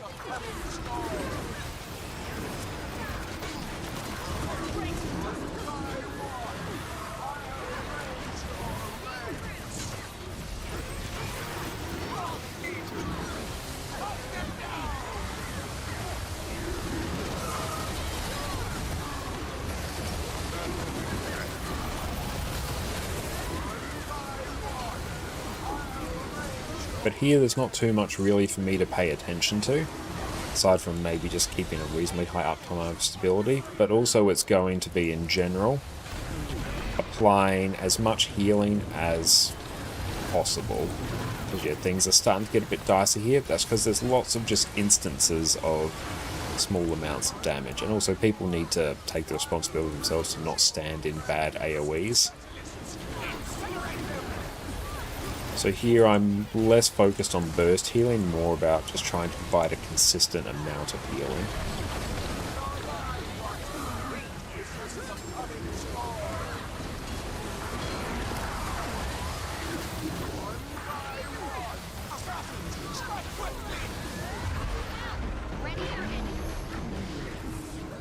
It's a little bit dicey at the end, but we got there. Oh, what a pleasant surprise. Not cool, even more chests spawn. Another testament to my greatness.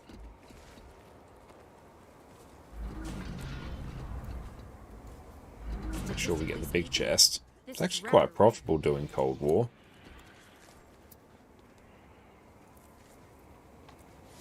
We'll leave squad. Perfect.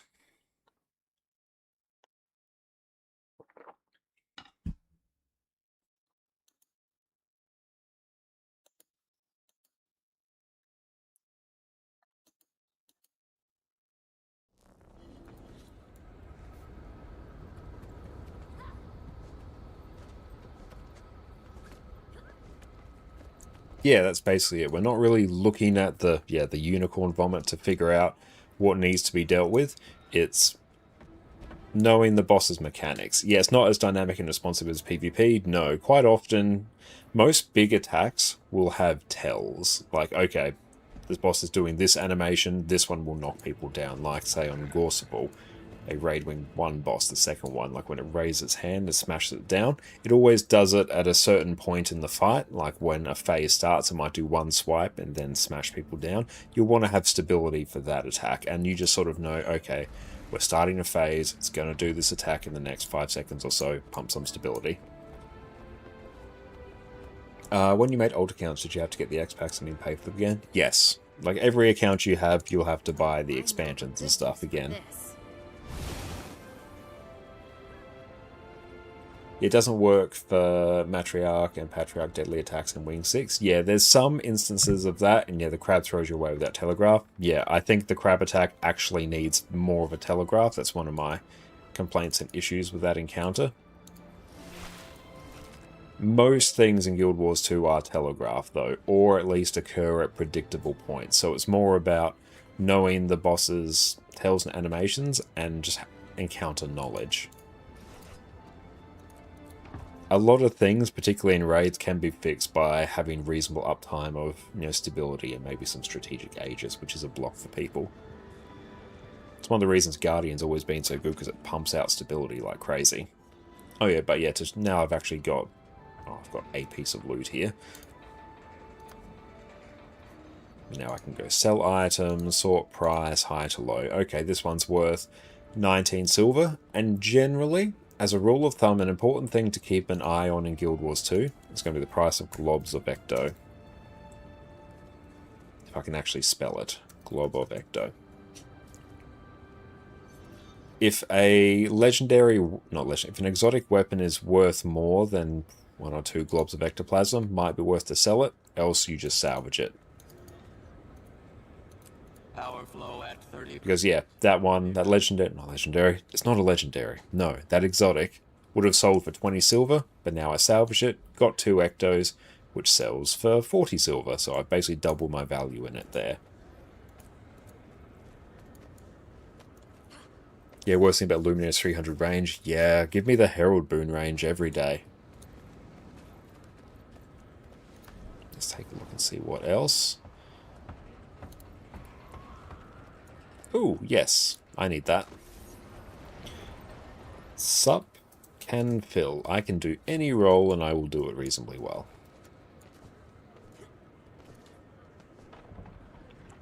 Oh, Lunala, nice. Literally. Oh, I love it. We've literally been in everyone's. Hey, thank you so much for all Darth the Maul, gifted subs. I appreciate sub to that. Lady Luck _ Darth Maul, Tarda. thank you so much. It's so kind of you. I Thank am you, Darth my Maul friend. gifted a tier 1 sub to Typhoon Star. Thank you so very much, and thank you for kicking off a hype train. I am Darth Maul gifted a tier 1 sub to Button Mashing God. That's really, really kind of you. Thank you. I might just stay on this I am one. Darth There we Maul go. gifted a tier 1 sub to Sneaky _ Turtle.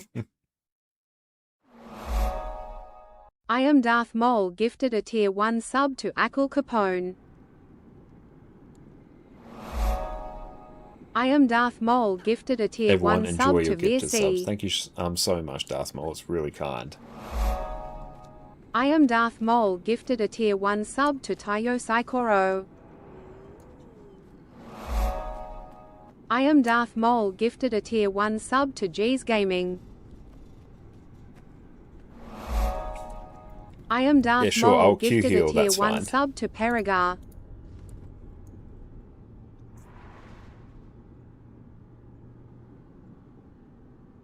Hang on here. Actually, no, I'll let you drag me, given you're commander. I won't assume. And yeah, you also find the more builds that you learn to play, it's easier to learn other builds as well.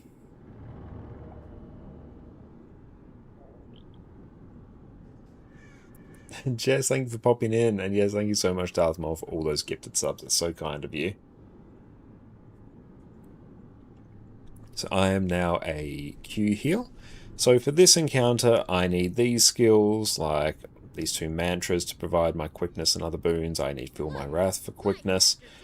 Might take Sanctuary for some CC. I don't need much stability. Actually, some stability here is pretty useful to avoid certain mechanics, so I'm going to run that. I don't really need to change my skill bar at all. I'm going to grab some food, permanent bank access, most expensive item I own, but worth every copper. I was sprinting around doing zoomies and the Archie must have known. Oh, she must have, yes. Afaro, what's up, mate? Great to see you. Hope you're having a good one. Hope you're having a great day, mate.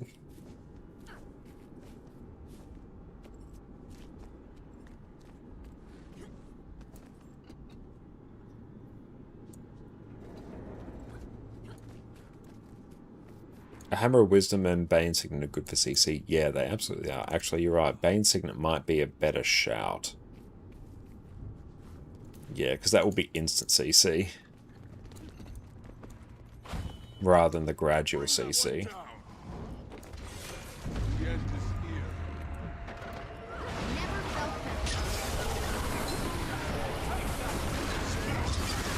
Oop. I'm not playing Luminary, I forgot.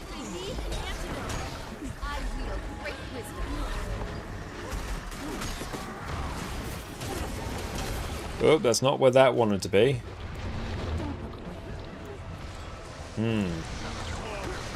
That's tricky.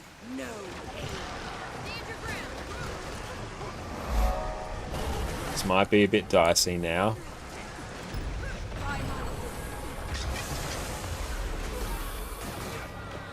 There we go. Boss is out. Giorgio, thank you so much for the sub, mate. I really appreciate that as well. That's so kind. Thank you, everyone. Level 4 hype train. That is amazing. Thank you all. Some people got sucked into that. Not too much we can do. When the boss sucks in there, you just have to basically turn your character around and run away.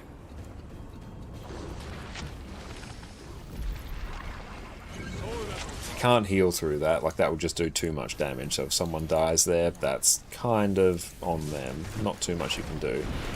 Let's see that with Bane Signet. There we go.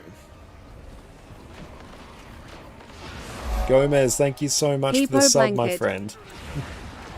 Thank you, thank you. Where are we going? Back to just providing quickness. Gotta try and position myself in such a way. Hi, Addy, what is up? Hang on, turn on Addy cam so you can get into position. I do need to shift that thing to position as well. I'll do that at some point. Stability that. No, I shouldn't have done a Bane Signet there. Bad times doesn't really do anything. No? What's up, sweetie? Who's that targeted to? Or is Anka?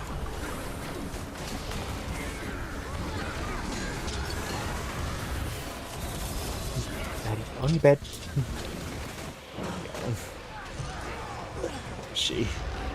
There she is. Addie says hello, everyone.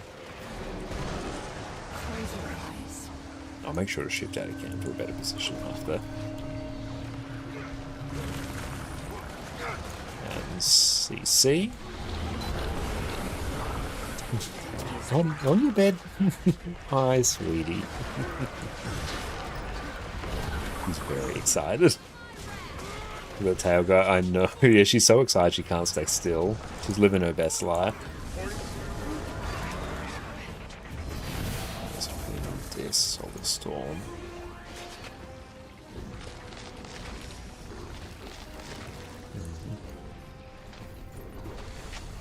Endurance deficiency.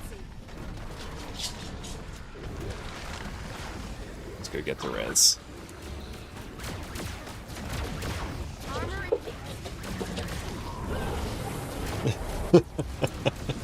Yeah, Jess just bought some popcorn and yeah, Addie will do anything for the popcorn now.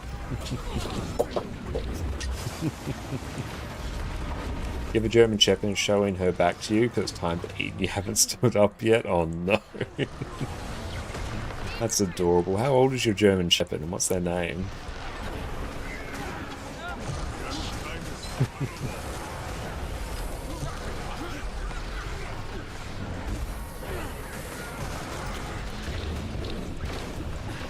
Here's not too much for me to really pay attention to aside from keep up boons and do a reasonable amount of sustained healing so people can just disregard mechanics. And do a bit of CC there. Okay, that thing's following me around.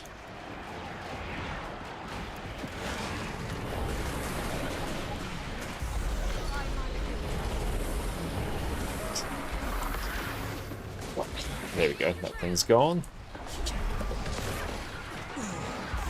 Oh,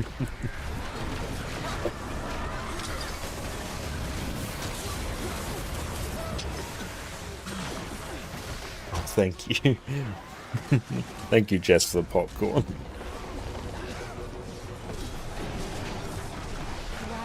Her name is Gigi, which is named after the family.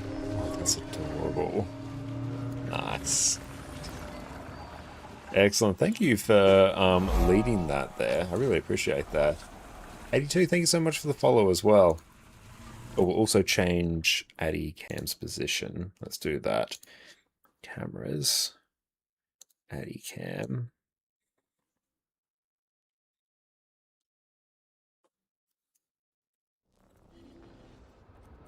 Yeah, right about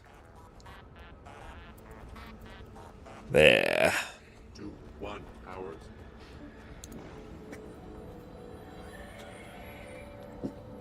Ooh, open that hype chest. Hell yeah, what do we get? We got the mood emote. Nice.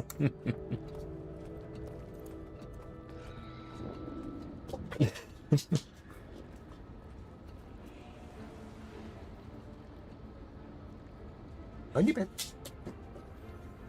Yeah. Just take it. Here you go.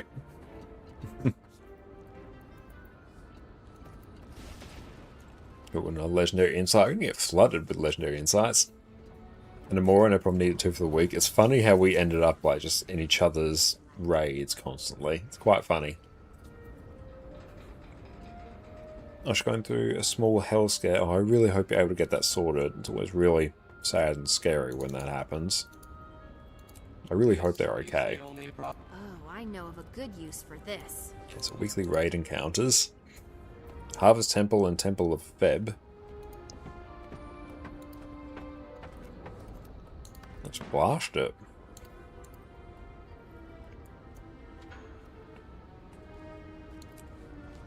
Okay. Bebe. Will we end up in each other's groups again? Boon heal. Boon DPS, DPS. I need to set up like a macro for this in particular. Or some copy pasta. Weekly HTCM? Yes. Oh, I need to tag up. I keep forgetting that. I will boon heal. I do miss HTCM. That was solid.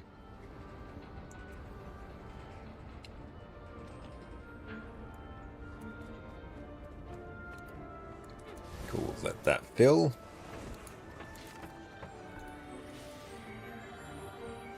We've narrowed it down to food allergies, IBS, or cancer inside our intestinal walls. You've been able to rule out leukemia. I really hope you're able to get to the bottom of that. I'm glad you've been able to rule out leukemia. That's good. The only thing you have less this week is Wing 8. I haven't done it before, so probably not happening. I mean, I also need Wing 8 as well. I can tee that up at some point this week.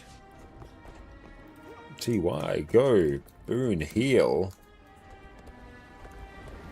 It's funny, whenever you say, I will fill, and you're one of the first people in the group, you'll go on Boon heal. It just makes organising the group so much easier, so now I can eliminate a category there, which makes it more enticing for people.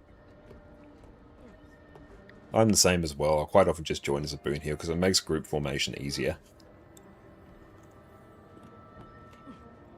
You're still waiting for popcorn, aren't you? Very good. Yeah, you can have it. You're suspicious because I hadn't thrown it.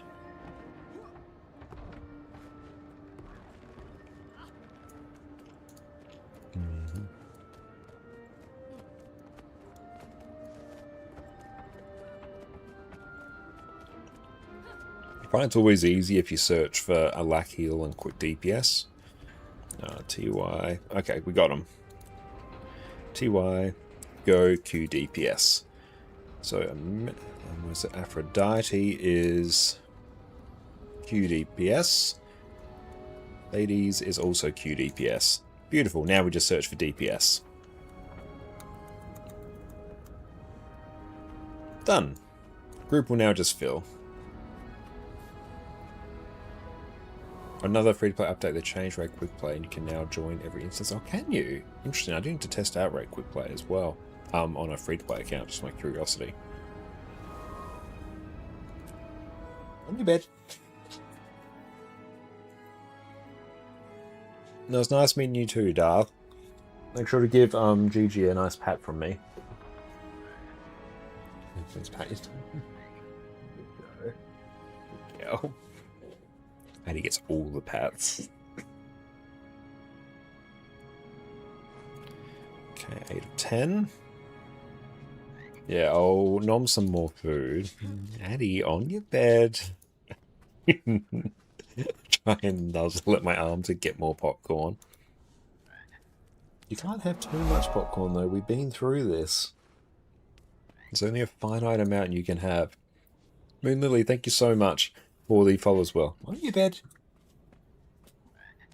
Yeah. Downsies. Oh, good sweetie. Here you go.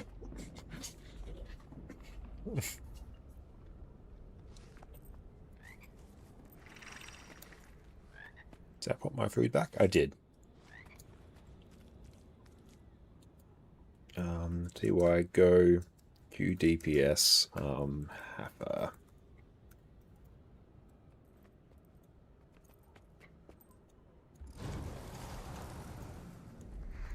There we go. Oh, Nafaro, welcome in. Hell yeah.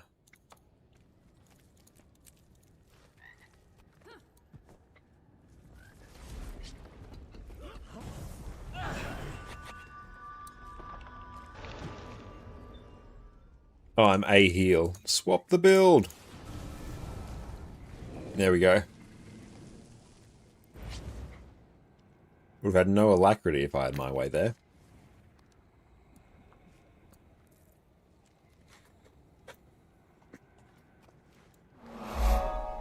Vitamin, thank you for the follow.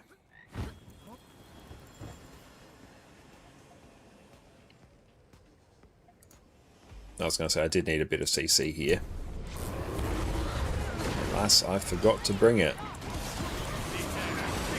Not that's particularly required. I can do a bit.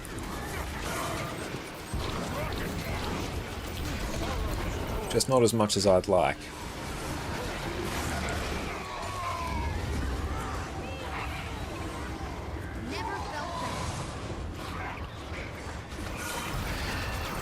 Oh.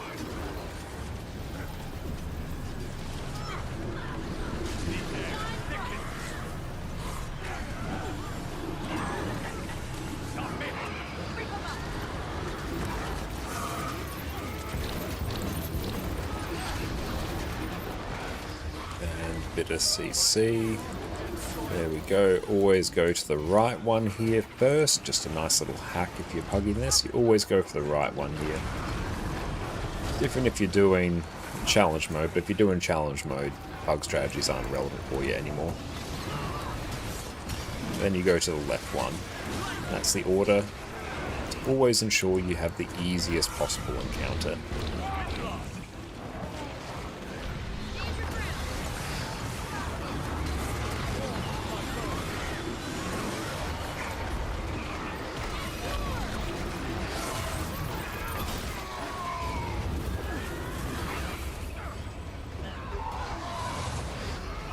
Try and spread those out a bit.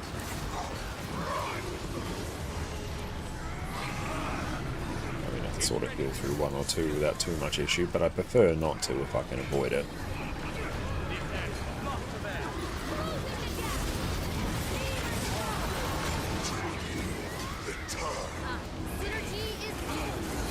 Keep an eye on the time as well, because we have Ceres EOS later tonight. I may as well actually put that in the title, because I forgot.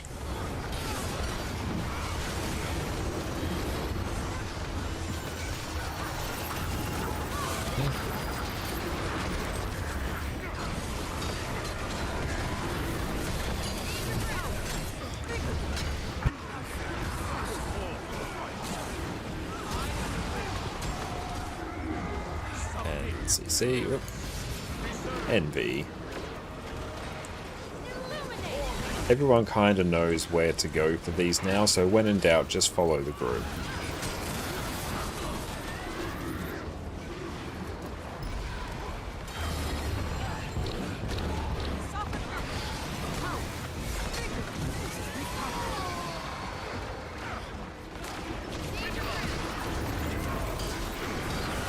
Stack these up, stack them up tight.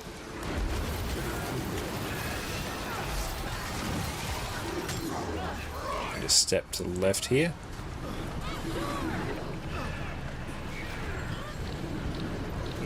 Never felt that. My light shields me.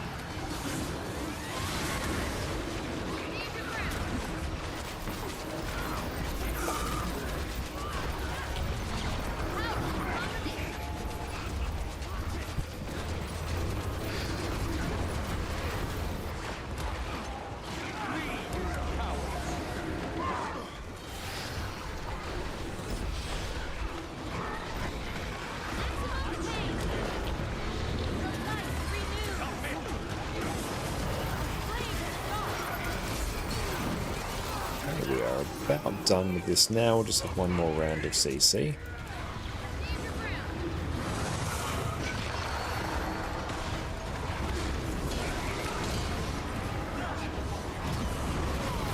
And a bit of CC now. There we go. Job done. Counter now functionally complete. Now it's just a bit of a healing race.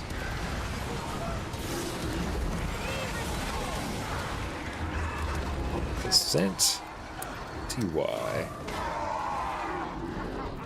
Yeah, I know we can Yeah, well, GG there.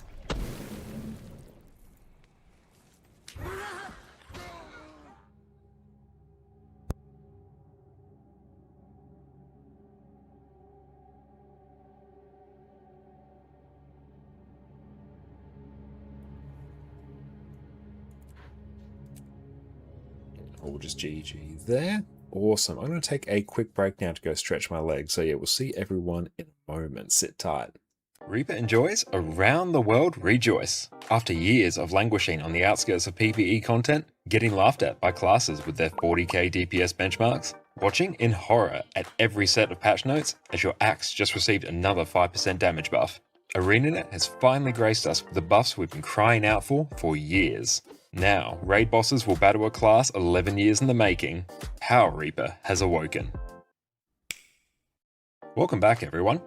As of the last balance patch, Reaper got some massive buffs to its overall damage, and has returned from its Heart of Thorns glory days.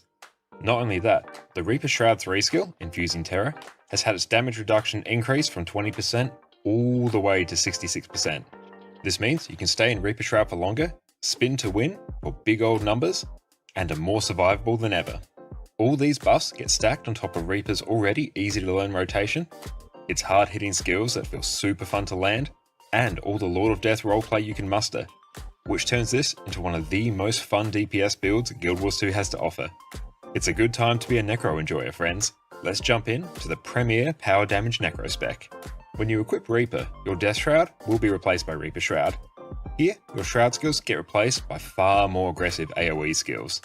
You can also get your cosplay on with the very edgelord Scythe while in Shroud. An important note, your Reaper Shroud is a big piece of the damage puzzle for you, so you'll want to avoid as much damage as possible while in there to protect your life force.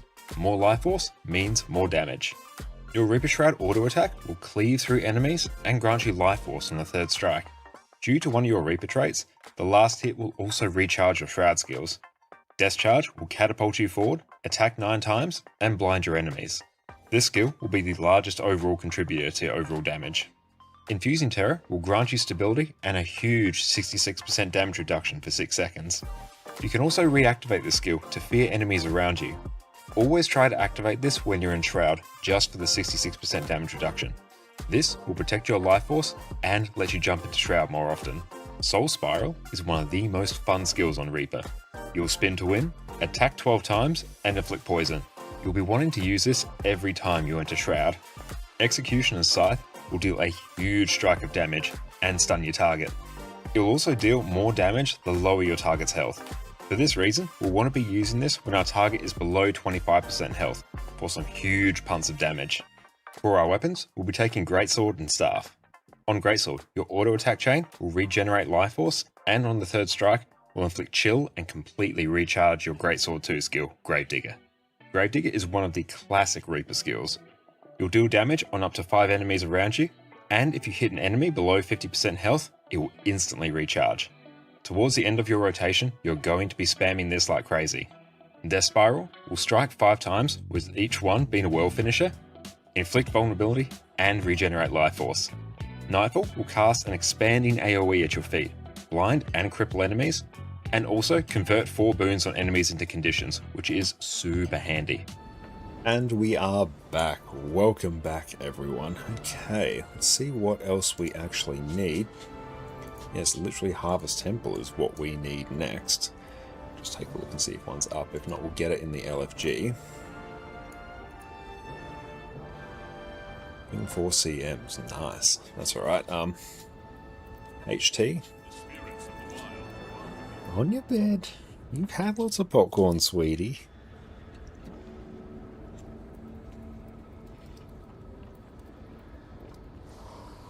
DPS. Yeah, I will take Luminary because of the sheer amount of stability that we have access to.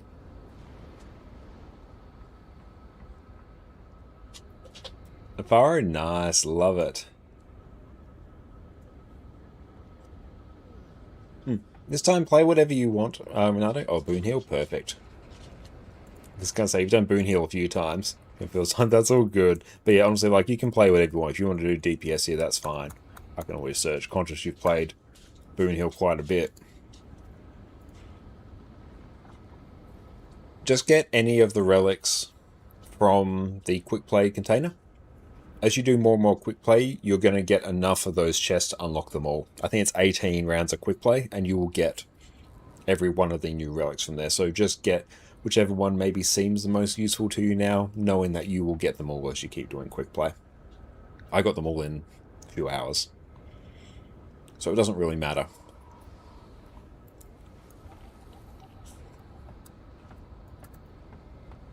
Oh, hang on. /D. Teddy is a DPS. So yeah, I will go your quick firebrand.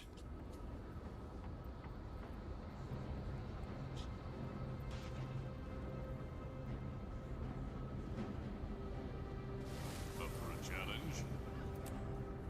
TY. Go a heal Renard. The spirits of welcome you. Kasha, thank you for the follow.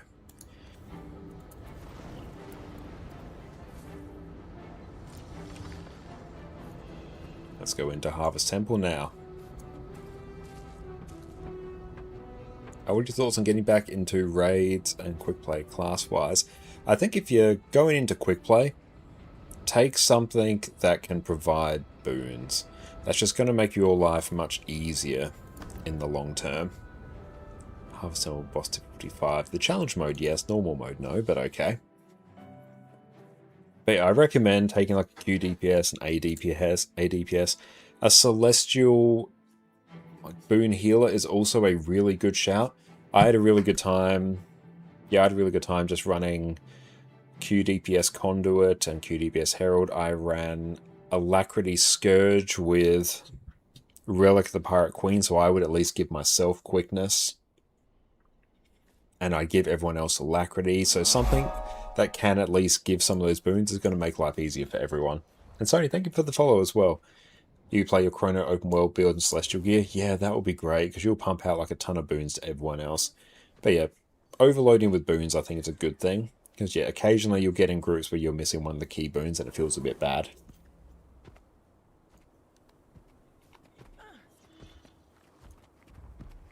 And here... yeah, I'll take Bane Signet, that's fine. Okay, so that Epilogue Unbroken Lines gives stability.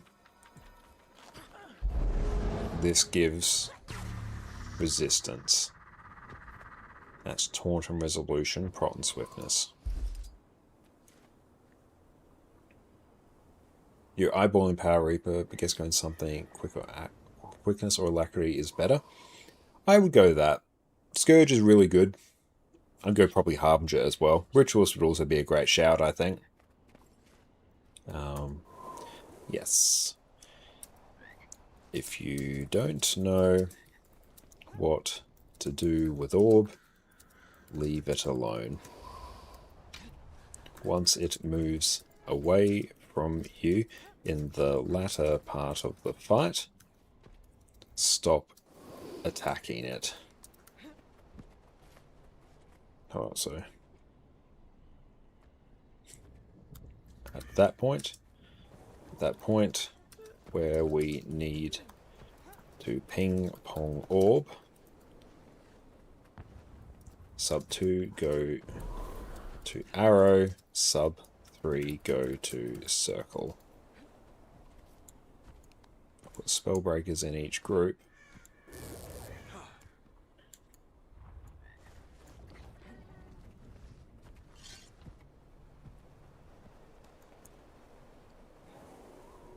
I think now is like a really good time to go for raid armor, especially with the rate at which you will get legendary insights.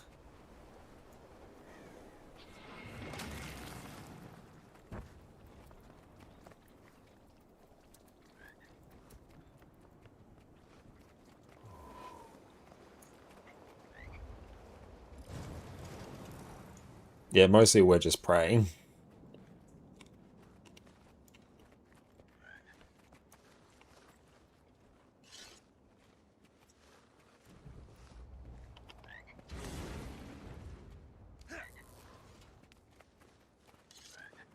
Attack my target!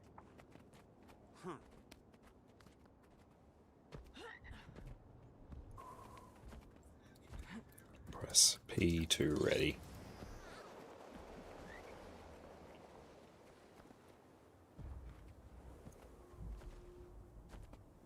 There we go.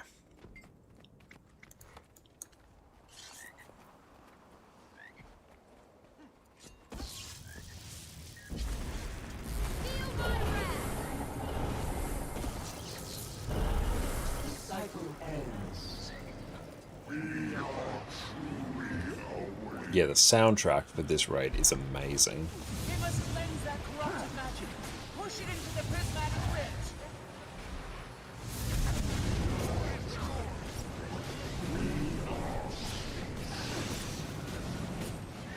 Armor in hand.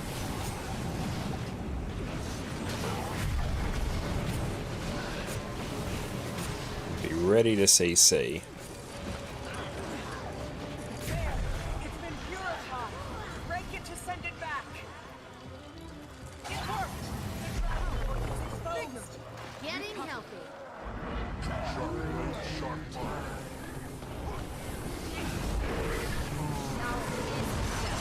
Shouldn't have done that skill there, unfortunately. Nope, that shouldn't have also been there. That needs to be off the group.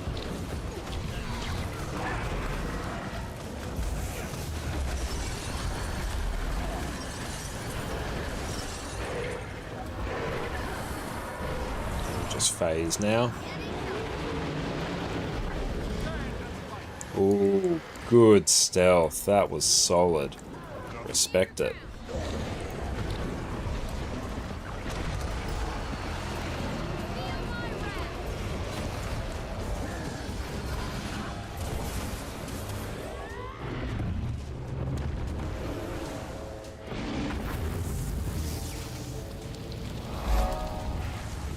We get the reses. Demon, thank you for the follow. Alright. Let's get them up, nice.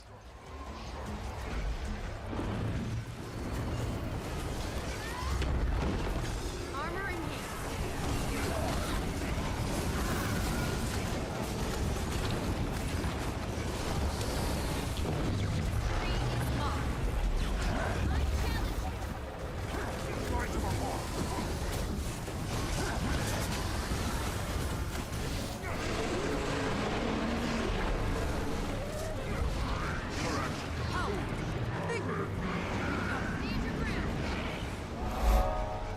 Let's kill these. Richard, thank you for the follow.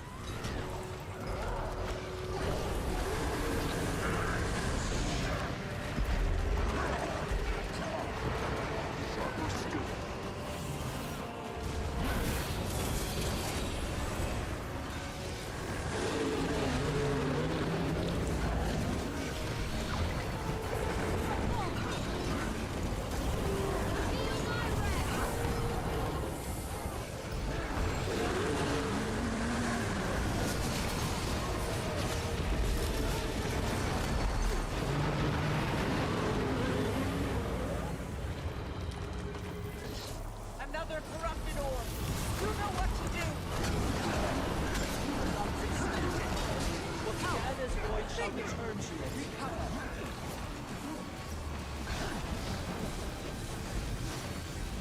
Never felt better.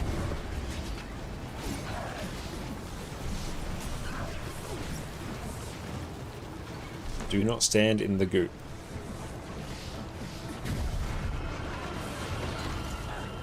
Big CC.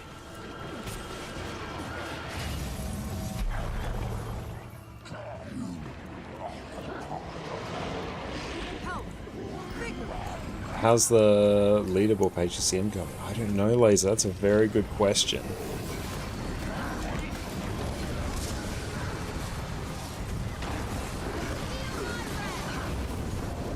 Get this off the group. Energy level too low.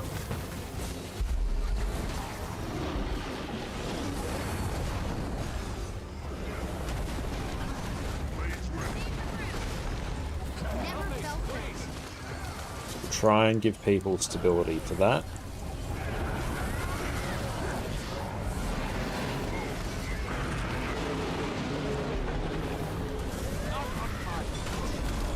Let's give people stability and resistance so we can avoid the fear.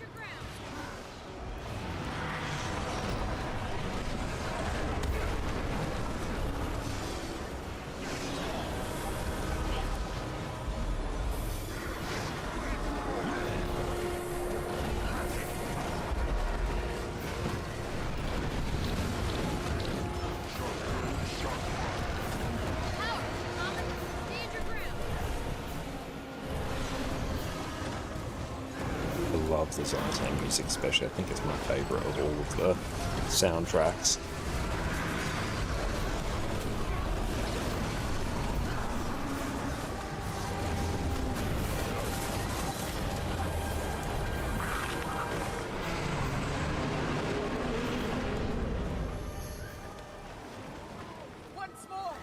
And yeah, we're on EU right now.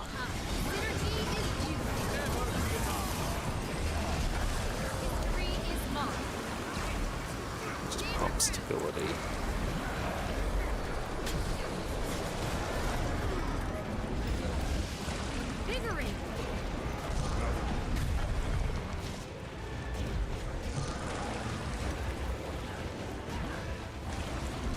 Markers on the next board.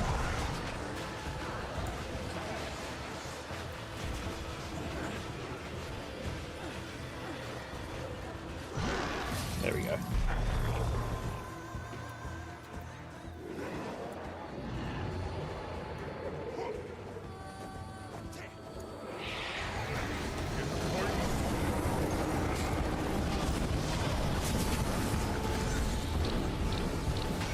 Stability work on that?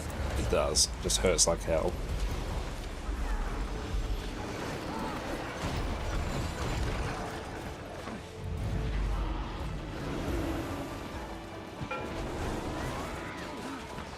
Need to res everyone.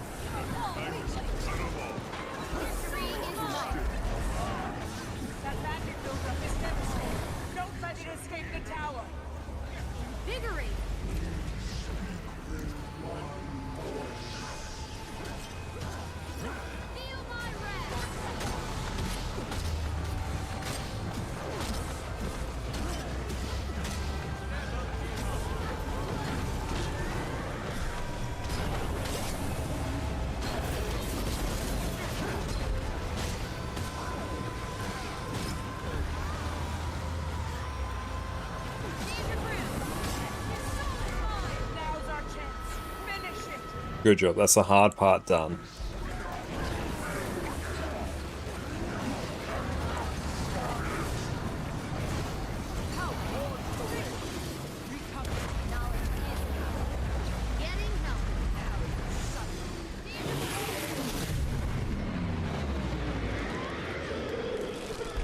Weekly raid encounters are done. For CC, you want to use F1-3 and F3-2 as a taunt. Okay, awesome. I'll keep that in mind. I always forget there's a CC on F1. Yeah, honestly, that one was good. Great work.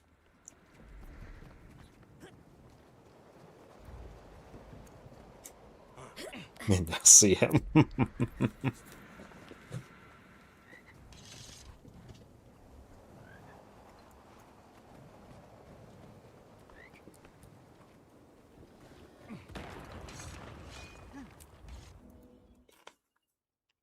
Yeah, we're going to fail the DPS check here. Honestly, we probably will. The DPS check, I think, is one of the most immediate hurdles HCCM groups need to get past.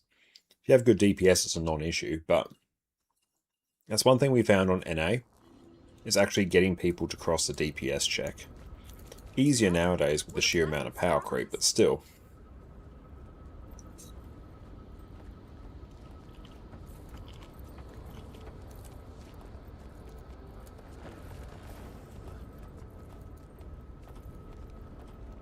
Power flow at 30%. Rerouting. Recto, it's not bad. Okay, so we've capped out on Magnetite this week. So that's good.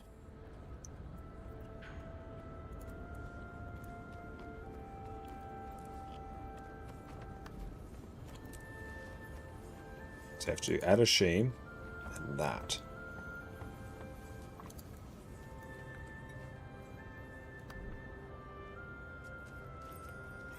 Yeah, we're going to need to work our way through so many of these.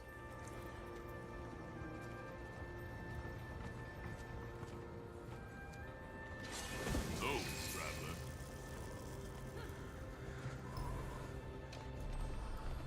Time to buy the weekly Magnetite Gamma. Yeah, we'll just get the Chak infusion, then like all our legendary problems are solved. Now your Magnetite can't reset. Interesting. I kind of feel like they should just remove the cap. Yeah, buy the 10 Mystic Coins weekly. Yeah, definitely do that. That's peak value. I think I've done that. No, I haven't. Yeah, do that. 10 Mystic Coins is peak value.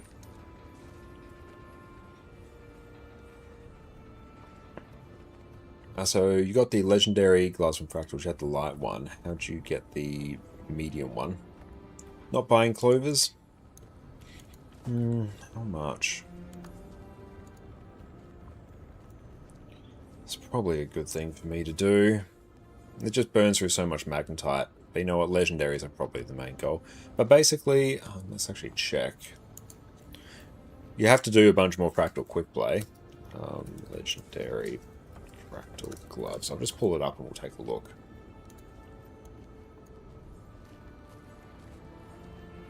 Okay.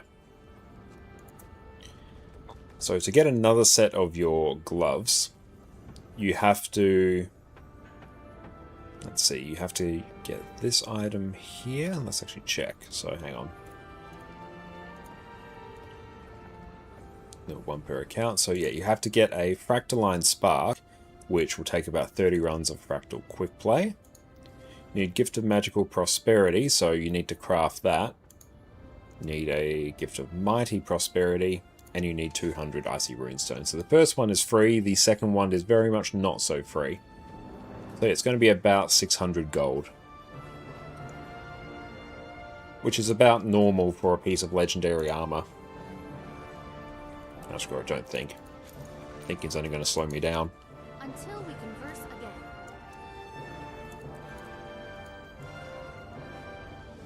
We'll check on Guild Wars 2 efficiency. Guild Wars 2 efficiency. Yeah, that probably actually brings us quite a bit closer. Yeah, it probably brings us quite a bit closer to actually doing Aurine's Wisdom.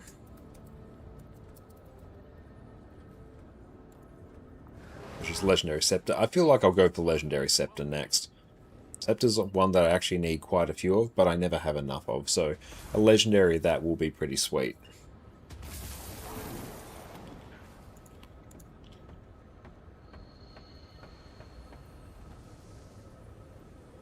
You just finished Endless Summer, not sure why you made it, to be honest. The joy of having it, and the happiness you get from being able to type that in chat, that's reason enough, I think. We'll update that with our own materials, because yeah, we've done a bunch of clovers, so that will bring our cost down quite a bit. And I think we still need many spirit shards. Everything else is just gold.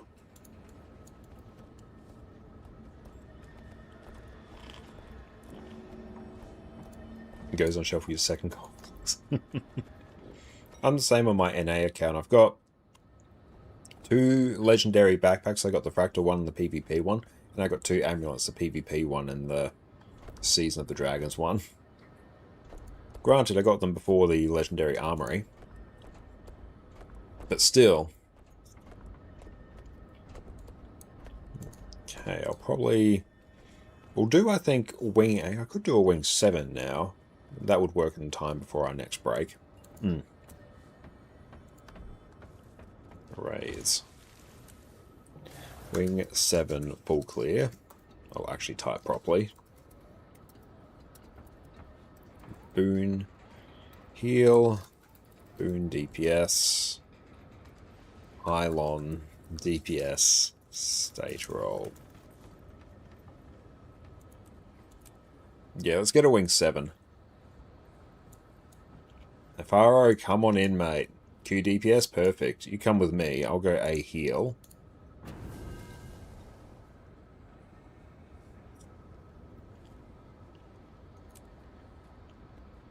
Pylon, so I'll make them lieutenant.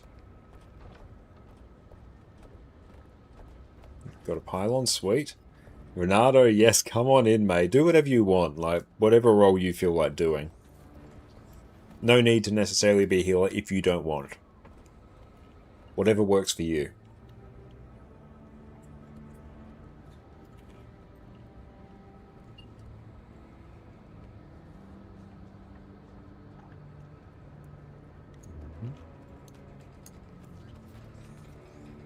Oh, you'll just feel perfect.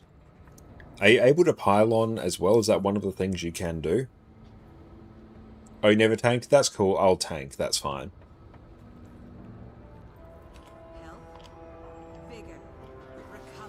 Okay, we've got a Q DPS. Okay, you pylon, actually.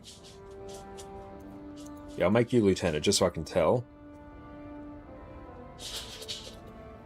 Dragon, what's up? Can you pylon? Yeah, if you can pylon, that'd be pretty sweet. Sweet, I got those sorted now, so now I just need an A heal and a DPS. Done. Group is made. Moral, welcome in again. Oh, I love it. So good. Done. Spectacular.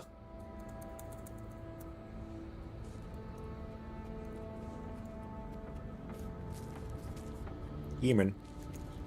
There we go, back in again.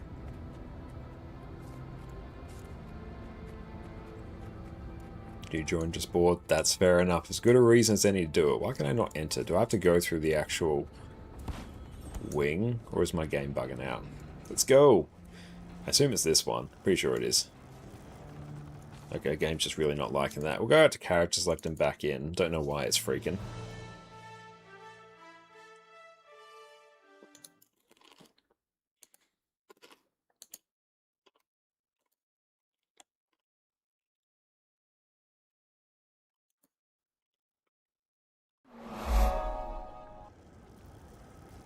There we go. Margin, thank you for the follow.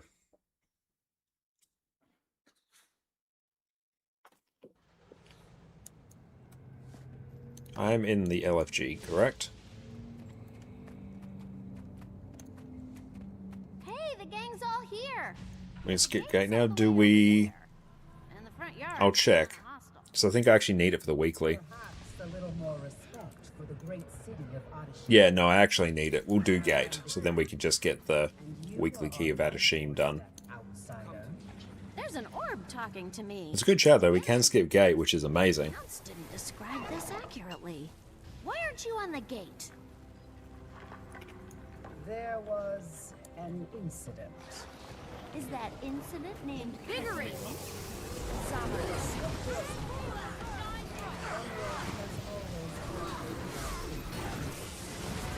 Could we maybe discuss this inside?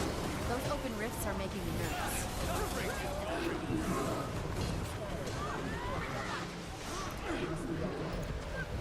We'll clear the way and collect your parts as we go. Move or advertise again.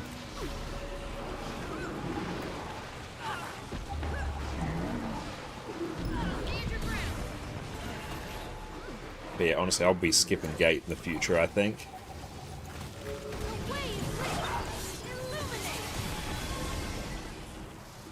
But honestly, we can just do this with 7. And then as it feels, we'll be good.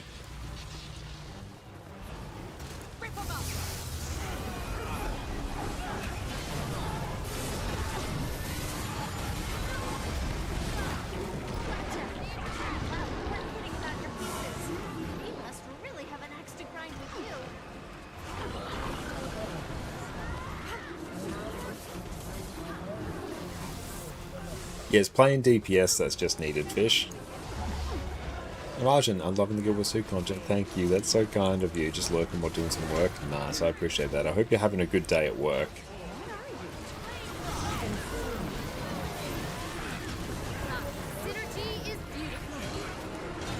Cool. Champ is done. Just throw down a ton of boons.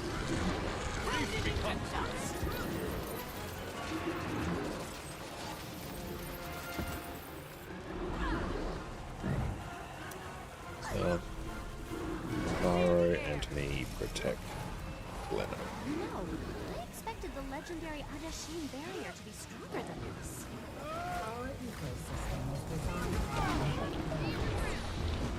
Surprised it's taking this long to fill, actually, for regular DPS. Hopefully the LFG listing isn't bugged. Anyone else in squad, can you see the LFG listing? It's not unheard of for it to bug out. Yeah, I see it. Okay, cool. Excellent. Because, yeah, I had that, especially when I was running Guild Wars 2 on Linux. Sometimes my LFG would just break.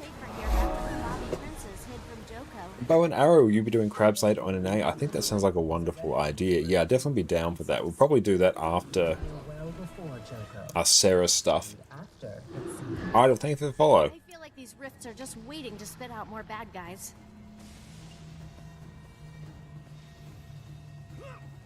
So, knock knock. Kadim sabotaged the mechanism. I cannot repair it in my current state. Right, lack of hands. Okay. There we go, it's full now. Guys, buy us time.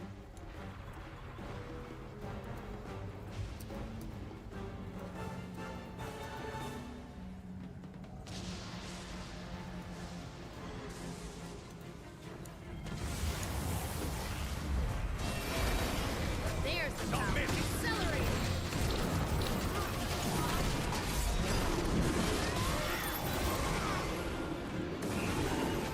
I would love to know how you managed to meld ley and elemental Jinn energies without causing a cataclysmic event. That's right, you finish up with Convergence, that's fine. Totally cool with that. Just getting Gate done so we can all have Gate done for the achievement. Realize we're here to help you, right?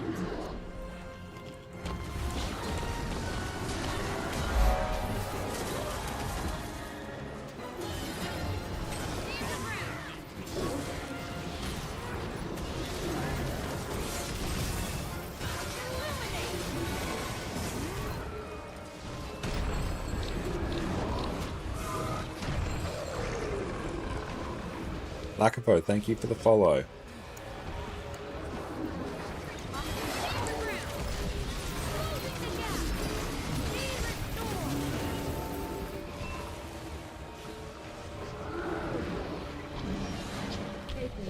Perfect.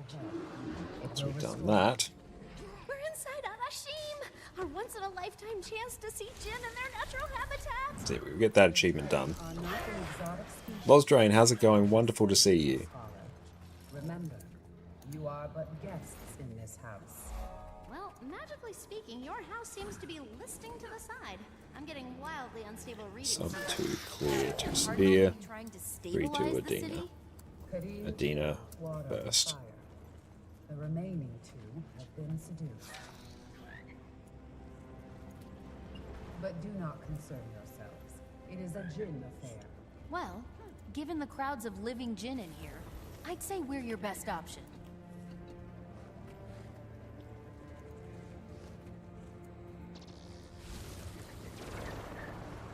And thank you, Jess, for that popcorn. That's carried me really well. Wonderful. Now be on your... Oh, again, are we? How did you like being cast aside? The fate of Jinn decided by Kadim the Fearless. Just because you've stolen a chair does not... I'm glad we can skip the RP here. Not right now, because we're doing the full wing, but still. Rise from the rubble. Be ready to bow to me in the Come on, world. Ping. Down you get. There you go. It's a pretty spicy connection, actually. Succeeds in draining the ley line completely. Devastation. Adashim will fall. We might even restart our client if that keeps continuing, because that's a bit dicey. To nature itself. Okay. So, really suboptimal for all of us? How do we restore the power balance? Air and earth. Both traders must be dispatched before Kadim's hold on the ley line can be loosened. Good luck. I'll see if I can get the key to open up a little more. It'll be just like talking to my great-aunt kiddo, only I'm less likely to get whacked with a spoon. Okay, there we go. Seems to have stabilized now.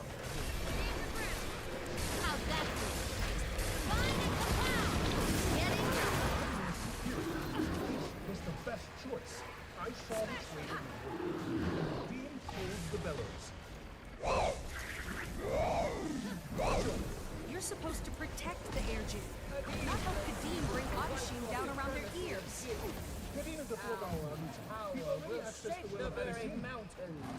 Your alliance with Kadim is tearing your city apart. What he destroyed. Thank you. Rage at maximum. Stand your ground. Getting help. Be restored.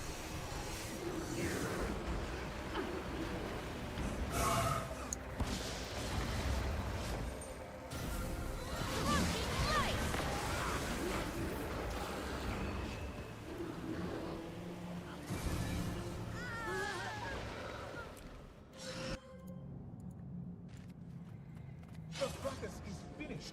You're wasting your time and mine.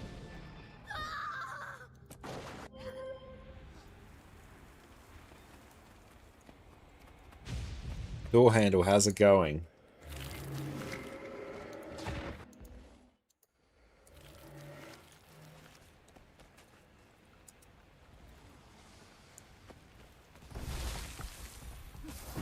Now we'll throw some food down.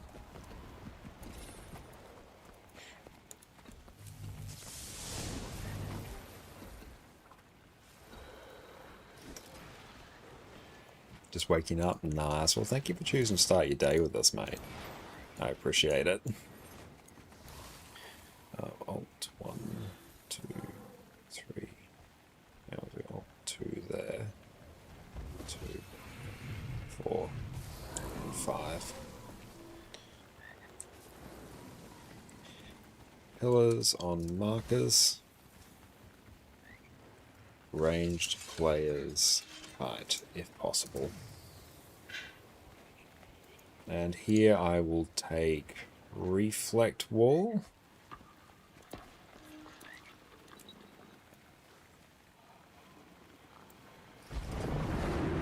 Two to a pillar looks correct.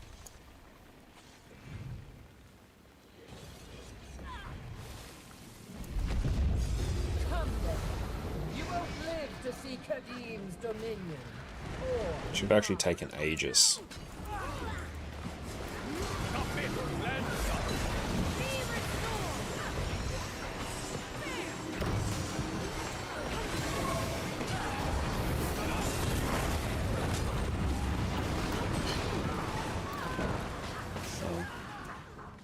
Don't stand near pillar when it blows. Yeah, just make sure not to stand near pillar when it blows, so just be a bit careful about that. Oh no, I do have Aegis. I got that. No, it's not Aegis. Tell a lie. That's Aegis. Yes.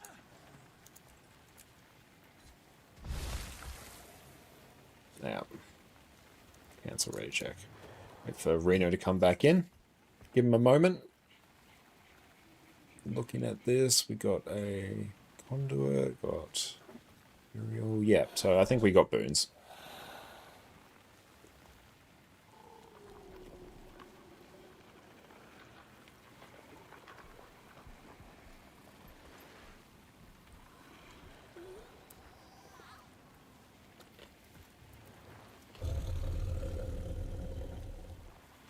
North, south, south for split.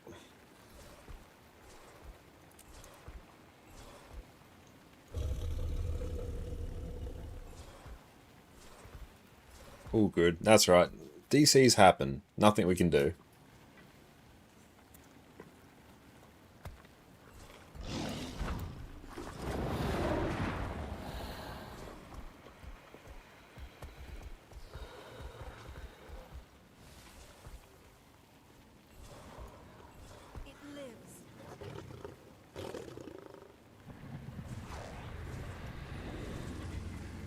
Nomad, how's it going? It's great to have you here.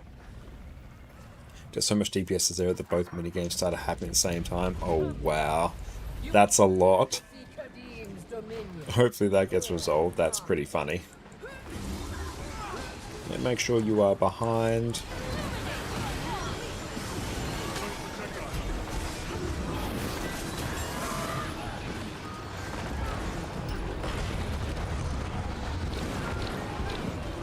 That's some pillar placement.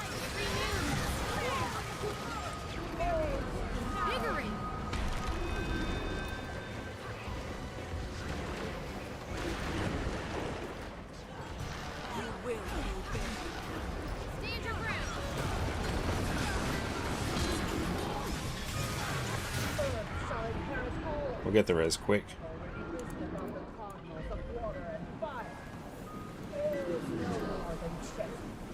Getting help.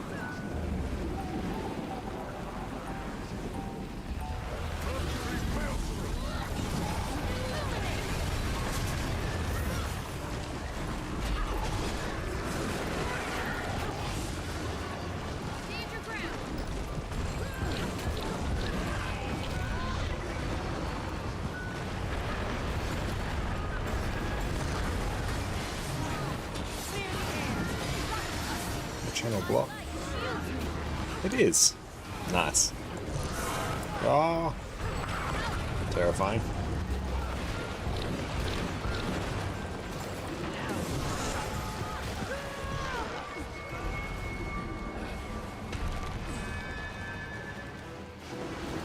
Might be cursed.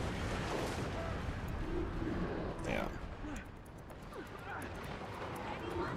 Get the res if we can. I might be able to just get myself up.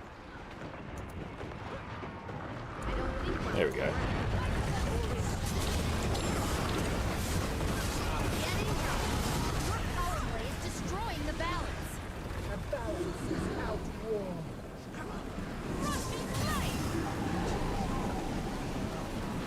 No, that's all good. I'm a bit rusty tanking this one as well, not gonna lie.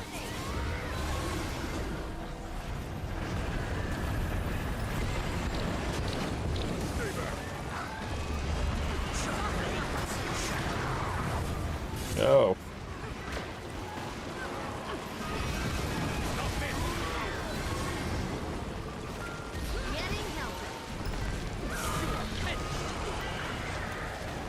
I need to actually use my blocks for things.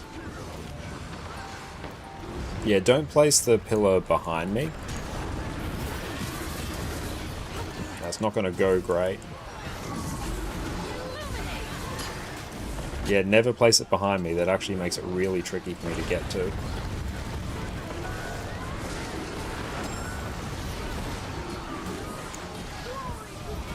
So yeah, then I need to avoid those little mines.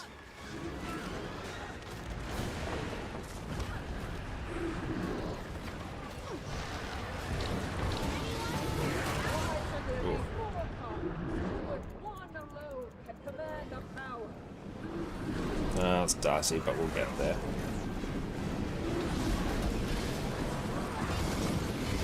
Yeah, always want to place them on arrows, and the tank will usually just go to the one at arrow.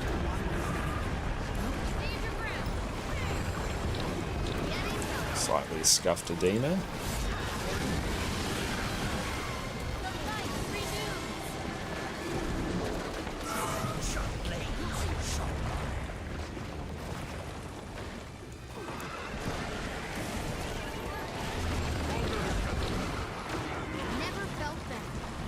There's a quickness.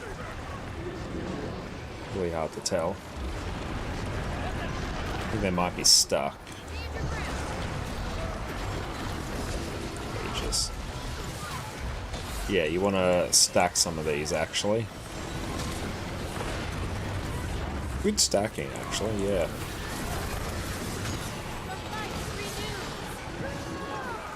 This one's mine.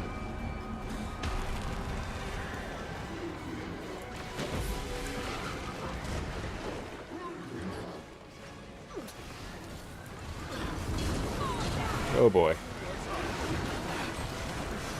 Just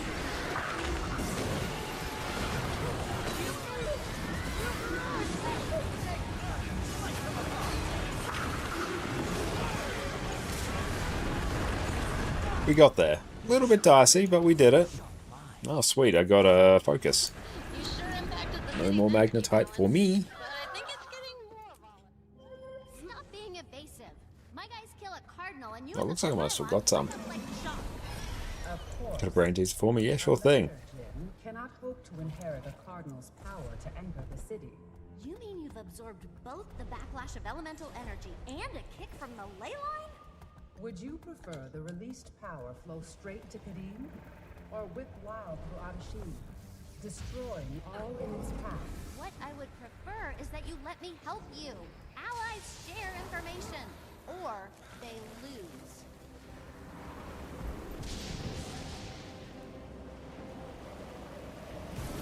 Yeah, so projectile reflex, super handy here.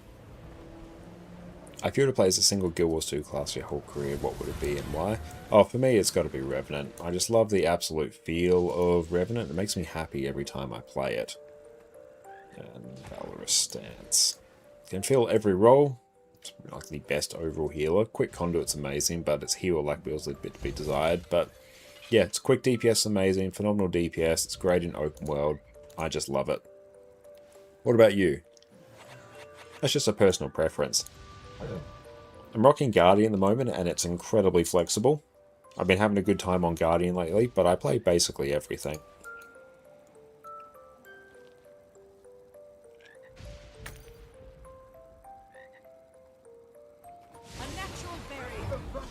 Oh, I just threw my... Oh no, I actually cancelled it. Sweet.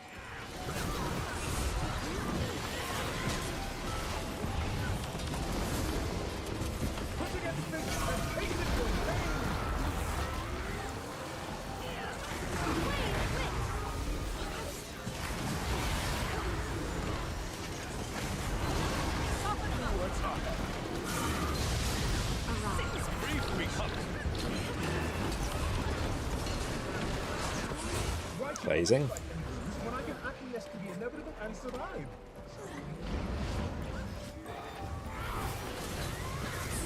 Shield us. Spirits, preserve us.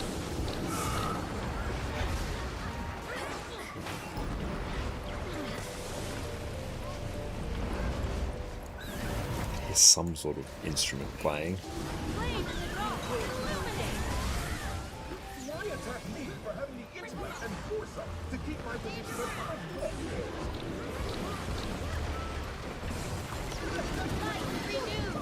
We get.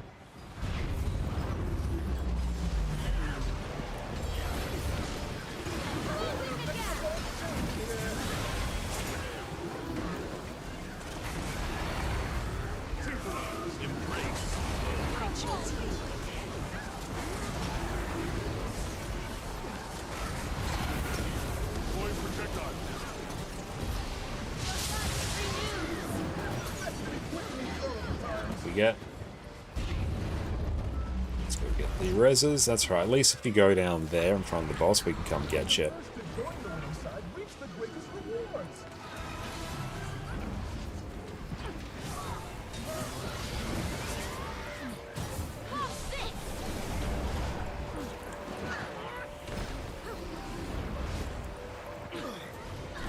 Let's try and cat mine as much as we can. Ah, ran away from me. I personally prefer Warrior, Unga Bunga with Berserkers. That's a great one to swap Paris Spellbreaker, especially with Blade Sworn. Warrior does have quite fun and distinct builds as well. That's one good thing about Warriors, is each of its builds feels fundamentally different. I think that's actually a really cool feature of Warrior, so you get a lot of baked-in build variety.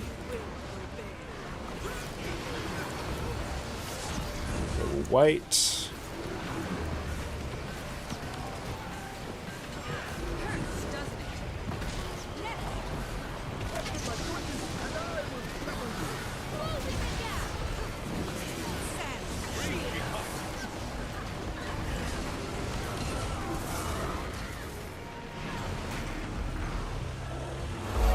Akepi, thank you for the follow.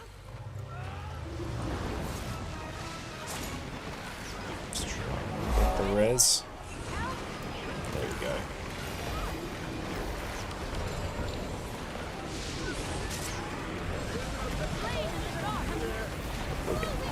here.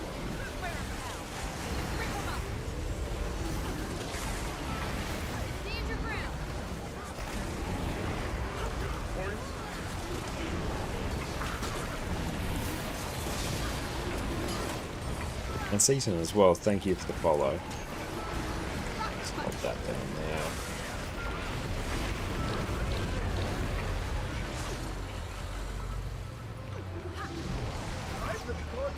He is quite a fun encounter. This is the normal version of this raid. Right, his kite.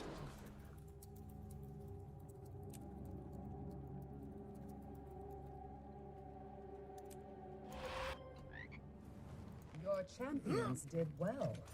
Their tactics. No, we're still getting more magnetite. Okay. What did you do? I knew it! The pylon, the fountain, you, the cardinals, it's all connected to They're beautiful. Yeah, all kiters, just kite. I've made You tamper with energies you do not understand. But I do understand ley lines. Here, use this flux disruptor on the pylon. This is the one with pylons. I will not see Jin weaknesses exploited by you The inside. easier of the two. Jin is not for outsiders to determine. We're ready to do whatever it takes to defeat Kadim and save all the Jinn. Are you? Our power is only meant to be handled by Jin.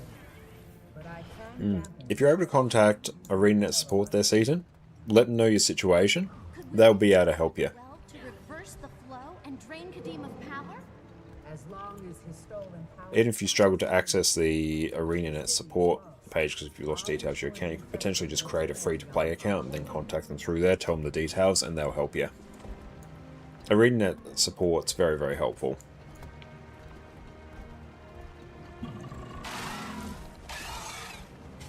But yeah, try and contact ArenaNet support through your account. If not, maybe create a free-to-play account and then contact them through that and explain. They'll help you. Whatever comes after.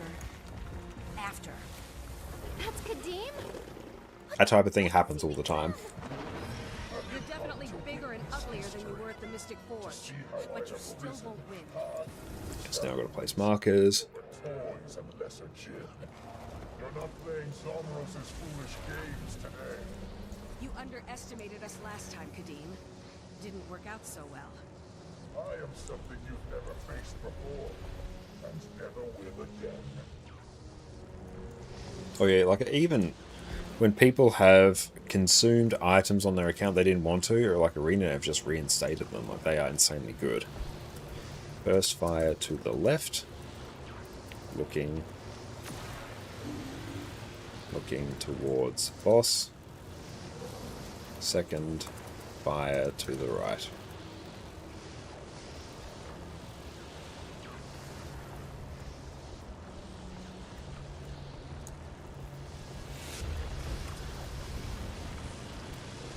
So here I kind of want Alt 7 and then 8 for me. Yeah.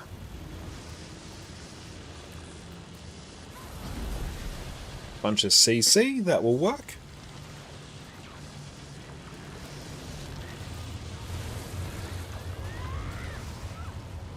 Rage at maximum. Stand your ground.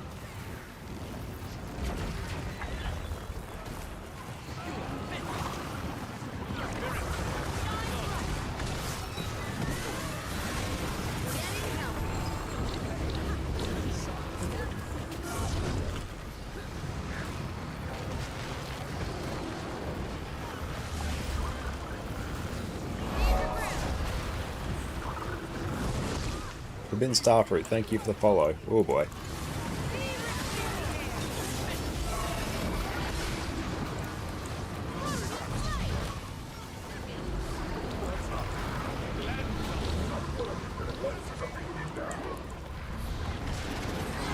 Step aside.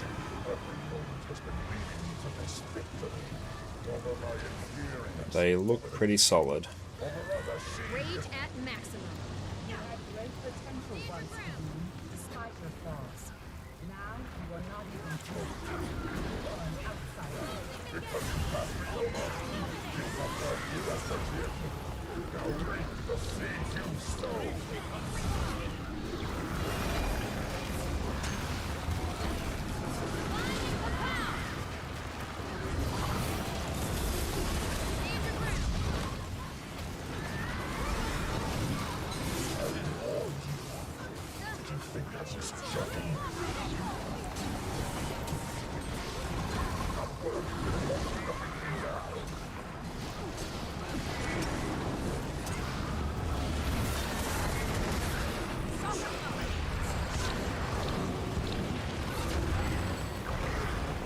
Are you so ruled by the past that you destroy the future? Well, thank you so much, Jess. Just absolutely wonderful and made us a tea. Thank you so much. Ooh, and thank you for the muesli bar as well. It's really nice.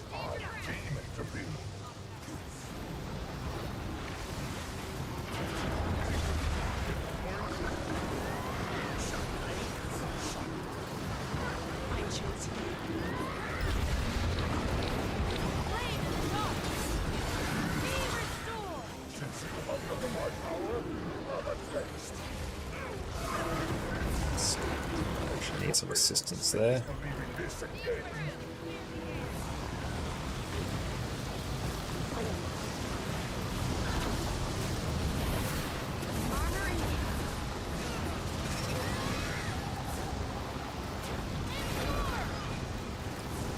Hold up. Let's fix this now.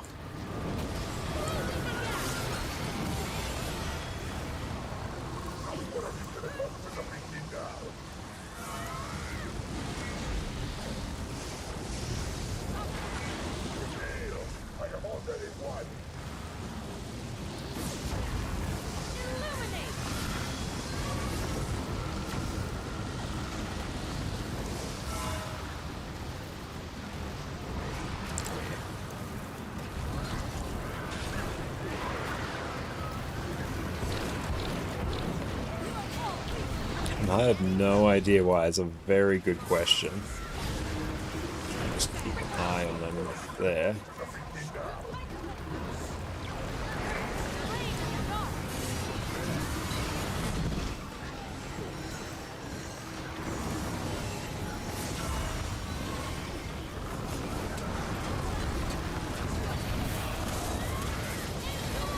Struggling a bit on hiding here.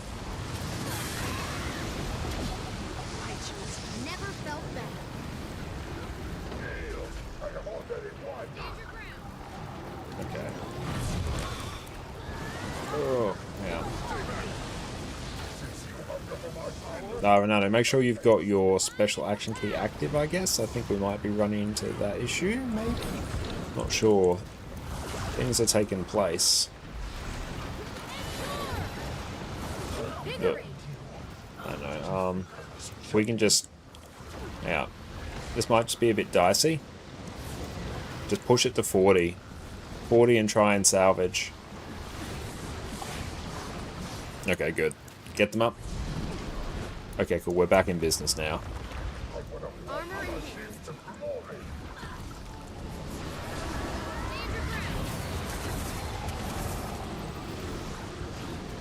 Let's work. I think.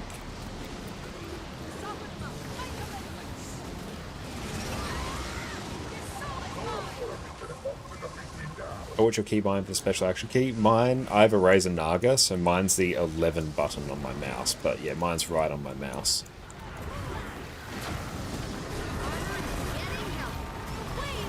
Oh boy.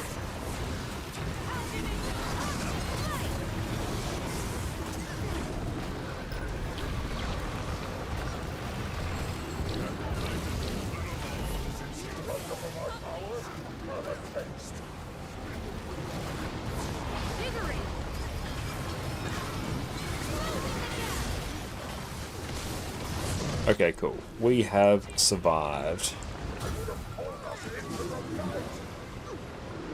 Stack up pipe for stabilities. Yeah, in that phase you want everyone to stack tight.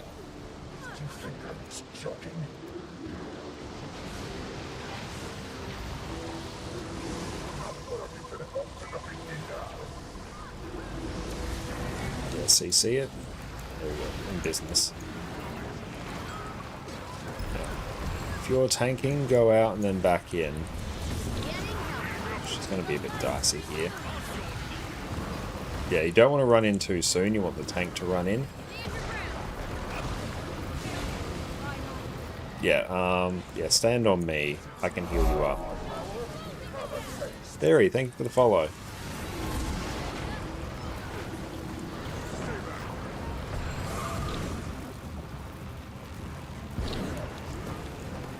Okay, we're good now.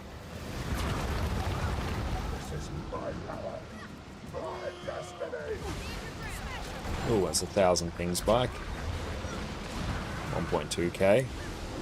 That's truly something. 1,600. Give it a minute, it might stabilize. Who knows? I don't know, literally everything's happening at once. I'm just spamming stability. Everything else internet-wise looks right. I have no idea, so this is going to be a bit dicey. I just have a rough idea what I'm meant to do. 500, I can mostly see things now.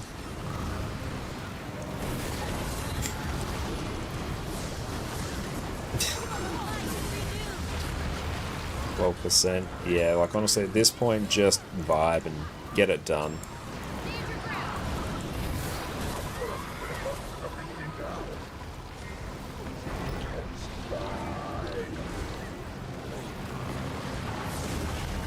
I think we got 2 healers alive for 6 people, so fine.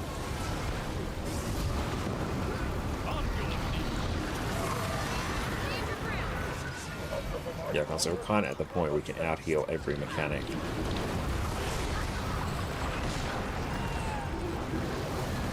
I'm not saying Guild Wars 2 related. Yeah, by all means. Ouch. Yeah, res me if you can. Not to see any mechanics. Alright, just start throwing down stuff. Am I tanking? Nope, I am not. Hey Quazo, how's it going, mate? Hope you're having a great day.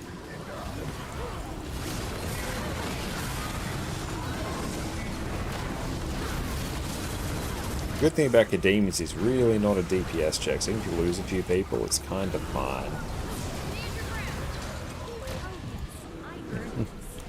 Good job. A little bit dicey, but we did it.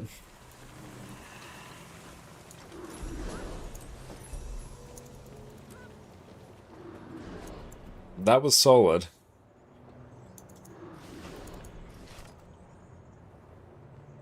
But it's fantastic work there, everyone. And thank you for the follow.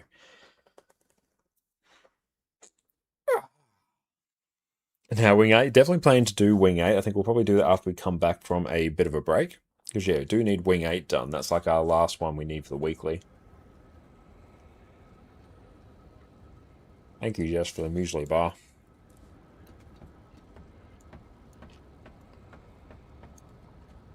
Not too bad at that coffee? Nice.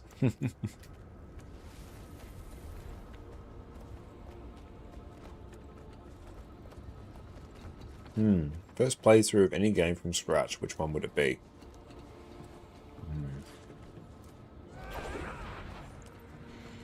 Be a bit of a tricky answer. Probably going back and playing Pokemon Blue through the eyes of me as a 6-year-old again. That was revolutionary to me. Key point being through the eyes of a 6-year-old.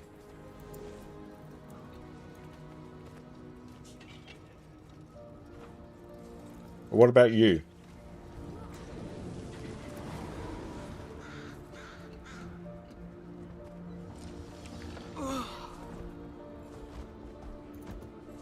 Yeah, back when I was but a wee lad. Yeah, red, blue, green, yellow, special place, heart. I know, yeah, like those were the things that got me into video games. It's a bit sad, but I think it's the happiest time you've been in your life. Honestly, I think probably a lot of people feel that way. There's a special place in everyone's life for sort of their first video game that they played as a kid. And I think especially for a lot of people growing up, like Pokemon not only taught them just video games in general, I think for a lot of people legitimately taught them how to read, how to problem solve. Yeah, they were the most difficult Pokemon games ever made. Loved it. I know. I think Black and White 2 is actually more difficult than it actually.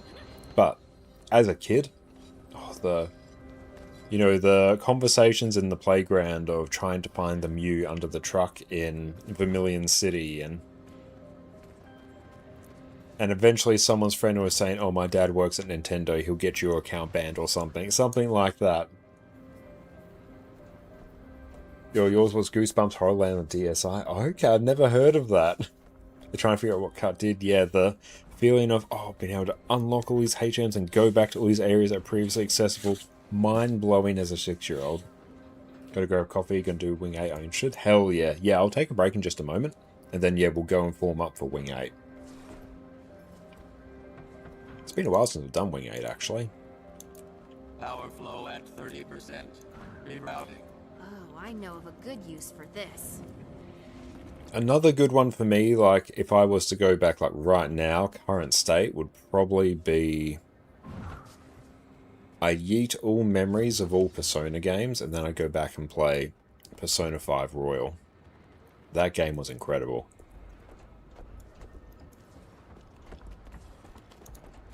My favourite JRPG.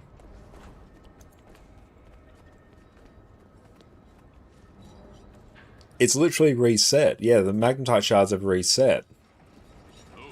Oh, the soundtrack is so good. I regularly listen to... There's like a Persona 5 focus mix. It's got like a little Pomodoro timer. I regularly listen to that when I'm editing. And literally when I resigned from one of my jobs, I listened to parts of the Persona soundtrack to get me hyped up before the conversation with my boss. Yeah, I guess it does for everyone, yeah. That's probably a bug. I would actually like if that cap just wasn't there. I think especially given...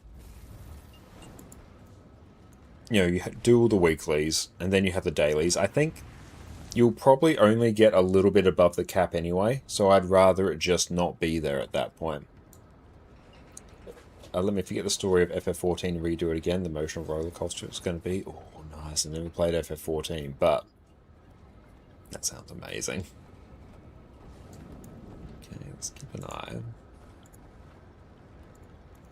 But yeah, we got... Oh, I need to actually add Ceres to the title. Let's do that. So, fashion. Ceres EOS prog. There we go. Yeah, you want the Raid God title, let me farm forever? Yeah. I want the Raid God title too. I'm gradually working my way towards that. The Clovers are going to take up a bit of time. But yeah, I think... we've almost done all of the raid weeklies. Like, we've almost done a full clear of everything. Every single every single raid. It's almost done. We just have Wing 8 to go. And we only just passed over the 800 cap. So, I feel like even if there was just no cap, we'd probably be around sort of 900 to 950 Magnetite anyway. And we haven't done like every single daily, but the dailies don't actually contribute all that much. So I would honestly prefer if that cap wasn't there. It's not going to impact that many people that much, especially when I can salvage these items, get another 60, which blitzes past the cap anyway. So yeah, I feel like just remove the cap, don't worry about it. It's probably not going to break things too much. It's honestly just one less piece of information people need to retain. Any recommendations for a raid build? There's so many out there. Like, every class can fill every role. It really just depends. Yeah, salvaging stuff doesn't work towards it. Yeah, that's what I meant. As in, like, yeah, if we were at the cap of 800, if there actually was a cap and I salvaged, yeah, I'd just be at 860 anyway. I would have pushed past in that way. But yeah, it doesn't count towards the cap. So I feel like the 800 cap is kind of just... It's a way to encourage people to not farm it endlessly, but also because you get mega diminishing rewards once you do them weekly anyway, it sort of already does that. It's a bit like a hat on a hat. It's not really serving much of a purpose. I think just get rid of it, cleans up the interface, and Just removes a bit of a barrier that might stop people from doing raids. They might be like, oh no, I've capped out my magnetite this week, there's no point in me doing any more raids. Whereas, yeah, for like a marginally bit extra magnetite, it would fix it. But yes, let's go. Oh, I'll answer your question about raids actually before I take a break. If possible, yeah, I don't have great expression. I know, I do enjoy it. I need to use it more. It's a solid expression.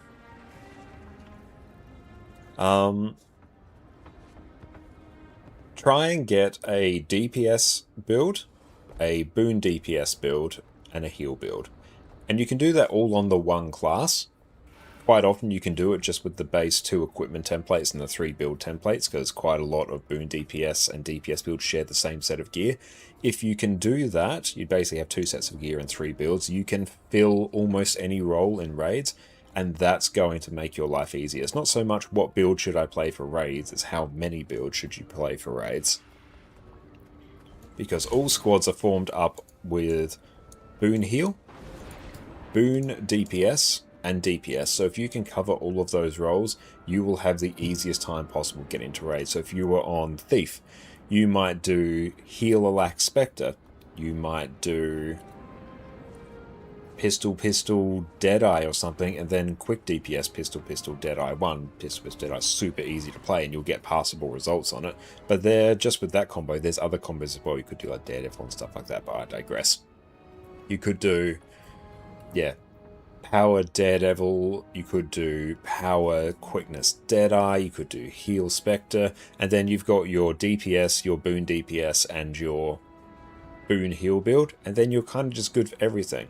On Guardian, like even right here, I've got 3 equipment templates and I think 5 build templates. But I've got a power set here, I've got a ritualist set, and I've got a healing set. And then for builds, I've got Power Dragon Hunter, I've got Power Alack Luminary, so that's my DPS build, that's my Alack DPS build. I've got Condi Quick Firebrand, so that's my quick DPS build, and I've got Heal Quick Firebrand and Heal Alack Luminary, and there I've covered basically every build. So I know that if I want to raid, I'd need to actually practice a bit more on some of these builds, but I can just grab any build on this character and go, yep, I can do anything, it's fine, and then, yeah, it just makes it easy to get into raids. So yeah, it's not about what build you play, it's what variety of builds, and if you can cover off on those 3 builds, DPS, boon DPS, and Heal Alack, you're golden. You're going to have a much easier time. But awesome. We're going to go stretch our legs now. Sit tight. I get asked all the time on my streams, Josh, should I play Guild Wars 2? To which I always say yes. And there are so many reasons why you should. So today, we're going to go through the reasons why you should be playing Guild Wars 2. Welcome back, everyone. I've been playing Guild Wars 2 for 11 years. I've got multiple accounts and easily 10,000 hours between them. So today, we're going to chat about why I play Guild Wars 2 and why you should do it as well. Number 1, the combat system. The combat system in Guild Wars 2 is easily the main reason I played this game for 11 years. It's fast, fluid, and each class feels unique and has their own rewarding playstyle. So if you ever get bored of one class, you can just swap to another for an entirely different experience. Unlike a lot of other MMOs, which show you dozens of skills at any point, Guild Wars 2 typically only shows you 5 weapon skills and 5 utility skills at a time, with the ability to swap weapons for an entirely new set of skills at the click of a button. This lets you focus more on the actual combat in front of you, rather than having to read the UI or tooltips. Almost everything about the combat system in this game gives you the chance to react to avoid damage or regain control of your character. All classes have access to stun breaks, so you don't have to worry about your character being stun locked from every attack. You'll always have access to dodges and skills with evade frames, so with perfect timing, you can simply avoid damage entirely. This leads to each class in the game being fun by itself and not needing to rely on a healer or tank to take care of them. Movement is insanely important in Guild Wars 2 as well. Positioning your character correctly can let you avoid attacks entirely. High damaging attacks are telegraphed, so you have time to either dodge or sidestep them. You can even use specific skills to move or teleport around the battlefield, so you can be standing exactly where you should be. Not only that, but the build system of the game gives you the flexibility to change how your class plays at any point. Your traits, which give you a whole range of passive and active effects while you're in combat, can be changed at any point while you're not in combat. You even have access to elite specializations, which drastically change the playstyle of your class, like turning your stealth-focused, close-range thief into a long-range sniper rifle-wielding Deadeye, or turning your staff-wielding elementalist into a catalyst that crushes enemies with a hammer. All this freedom and customization means that no matter what class you play, there's going to be a playstyle for you. Number 2, buy once, own it forever. So many apps, streaming services, or programs all have a monthly sub fee these days. These systems either force you to keep using them so you don't feel like you're wasting your money, or just hope that you forget to cancel your sub and still get charged each month for the content that you're not using. Guild Wars 2 though has what is objectively the best monetization model out there. You buy it, you own it. Outside of your initial purchase and any expansions that come out, there is no need for you to spend a single cent on the game. Even the premium in-game currency gems, which can be bought for real money, can also be converted from in-game gold at what is honestly a fairly reasonable price. Anything you can buy from the gem store in no way gives you an advantage over other players. So no pay to win woes here. Everything in the gem store is either cosmetic or useful in terms of quality of life, like extra character slots, bank expansions, bag slots, and persistent items you can buy from vendors like salvage kits. The fact that this game has one of the fairest monetization models out there is another reason that I've stuck with this game for so long. Number 3, no gear grind. Ascended gear was gradually introduced into the game back in 2012 and 2013, and it has been the best in slot gear ever since. I've taken multiple breaks from the game over the years, and each time I come back, I don't need to worry about needing to grind out the latest and greatest best in slot gear. There are so many different ways to obtain Ascended gear, all across the different game modes, so you can get it by playing the content that you enjoy the most. But this doesn't mean that there aren't any long-term goals to work toward. Most of the long-term goals in the game involve unlocking different weapons and armor skins so you can customize your characters to your heart's content. Or you can unlock quality of life items that make your life just a little bit easier, like permanent gathering tools and salvage kits, account-wide upgrades like extra bank space and material storage, or legendary weapons and armor. Even the long-term goal that is legendary gear still has the same total stats as Ascended gear, so you never have to worry about having a lower power level than someone who has played this game since launch. The only difference is that you can swap the stats on your legendary gear whenever you want and swap out upgrades whenever you please. Combine this with the legendary armory that was released 2 years ago, and any piece of legendary gear you make, you can use it on any of your characters at the same time. With enough pieces of legendary equipment, you will eventually reach a point where you never have to think about getting gear for new characters ever again. This, however, will take you years to complete and will take you across all areas of the game. But the fact that I never have to worry about having my gear outclassed if I ever need to take a break from the game is just one of the most amazing feelings. Number 4, the game prioritizes convenience and respects your time. On top of not having to worry about gear grind, the fact that this game prioritizes convenience and respects your time is a huge benefit, and another reason why I've played it for so long. The best gear in the game. And we're back. Welcome back, everyone. And Fahad, thank you for the follow, and thank you for popping in as well. How are you going? And yeah, Amora, it would take so much time to farm endlessly anyway. It's not like you can farm 10k in a week or something. Yeah, like that practically just wouldn't be possible. And yeah, there's so many other things you can do in Guild Wars 2. I might actually just restart my game because my ping's freaking out a bit. Oh, also, let's see where we are at for how many more spirit shards we need to get. Just checking. Just got that other tab open. Shopping list, 167 spirit shards. It's a bit. It's not nothing.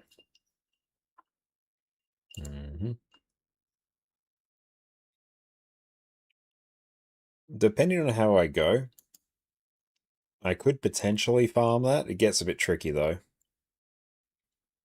I could do it instantly by using all my fractal relics. But I don't want to do that. And to answer your own question, be Pokemon Yellow in the eyes of a younger you. Yeah, I very much agree with that. Your mind blown when you saw Pikachu following around? Yes, oh, that was great.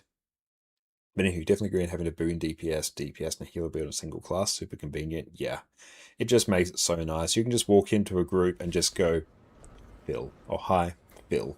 And Commander will just tell you what they want, and you're good.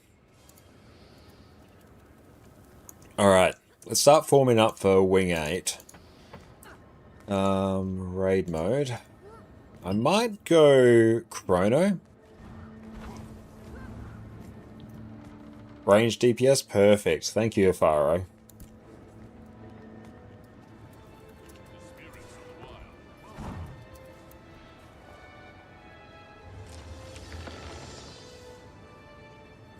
Boon, heal, boon DPS, melee, range DPS.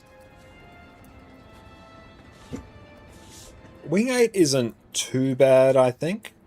It sits about on level of Wing 5, I think, in terms of difficulty. Greer is a bit...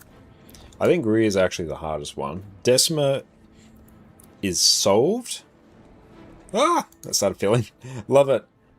Come on in. Yes. So actually what I'll do, I'm going to put myself here. I'm going to put Afari here. So I will be ranged. And we've got melee DPS. Ah, okay, that started to feel real quick. Okay, so Beatrice, you'll be in melee group. Uriel QDPS. And Teddy. Let's see. ADPS melee. Now go DPS. Go melee DPS Teddy. Okay, so Teddy is Reno. Come on in. Okay, so I need Sidene. You will be that. Okay, so that's the melee group taken care of. So now I need... Right. Ranged Q DPS. Ranged DPS. It's always a bit of a puzzle sorting this out. I'm specifying melee and range because we need that for Decima in particular. I'll explain things as we go. Anyone who's watching, well... Actually, I might just say I'll explain on stream.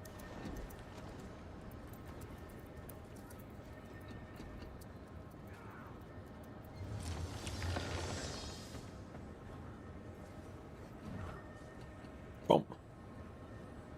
QDPS. Range DPS, perfect. I love it. Alright, so we'll do chronoing.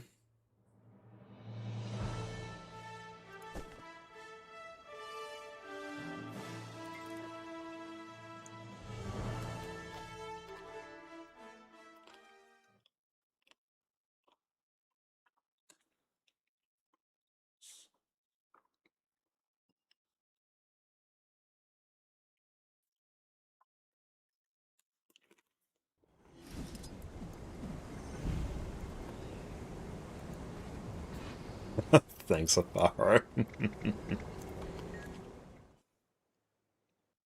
How many characters do you have? 25 on this account, 25 on my NA account, then 9 on my other NA account, and then there's the other rando accounts as well that might have 1 or 2. That's a nice tea.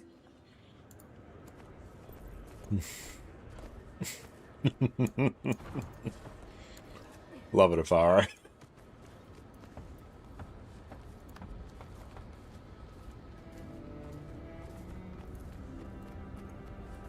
Okay, so Wing 8, bit spicy. Actually, I'm just gonna... Where is the thing? It's gonna manually enter so we can get everything done. Once we actually fully fill. We'll do Greer first, get the bad one out of the way. Greer, bring projectile reflects. Bring as many projectile reflects as you can. He cannot be defeated. So QDPS, I will go A heal.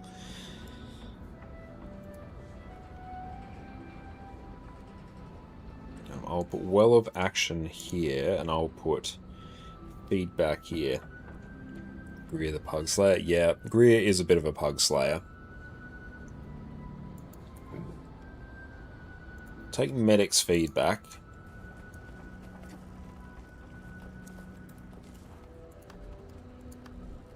Toughness doesn't matter, I don't think.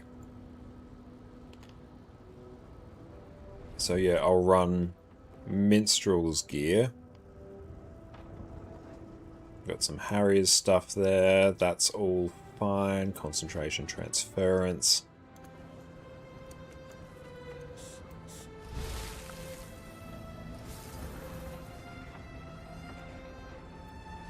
DPS, perfect.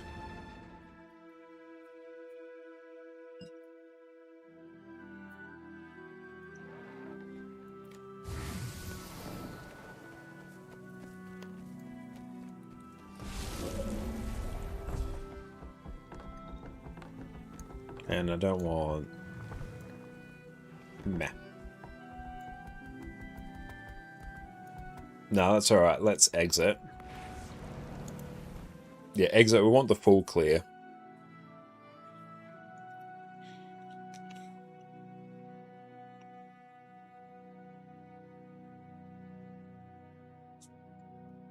Havara, can you enter? Once we fully leave.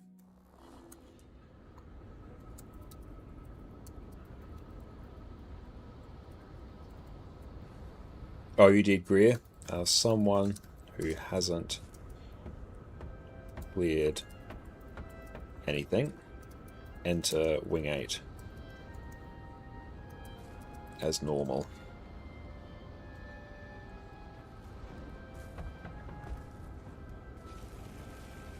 And cool, we'll just wait.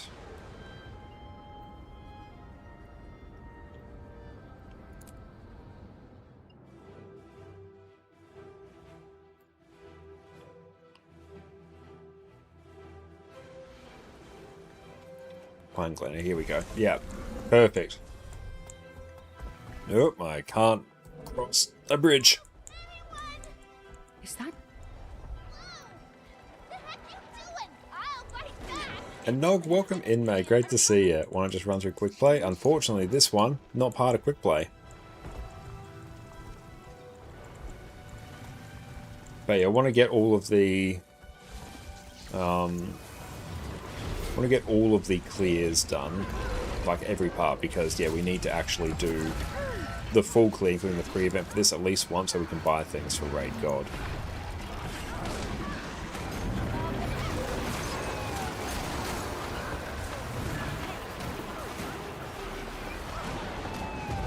Oh my...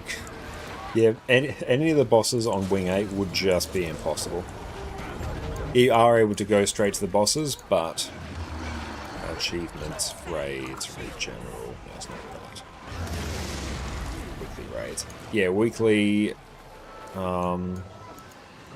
basically, it's a weekly here, and we also need to like fully clear it to be able to open something for Raid God. So we can go straight to the bosses, but here I actually want to do the pre-event because we need it to progress an achievement. But yeah, you can go straight to the bosses now.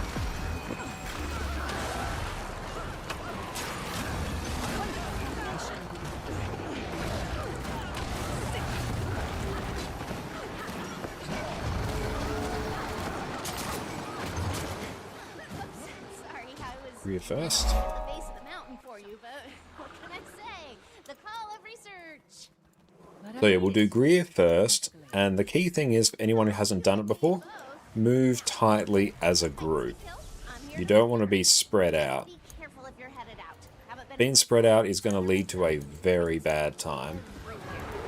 Heavy concentrations of them to the east and west. Subgroup all purple. Oh damn, it actually is. I love it. Yeah, on this one, bring projectile reflex. Just bring as many projectile reflex, and actually if you're Chrono, have a chance to bring some stability, bring some stability. It's actually going to make people's lives way easier.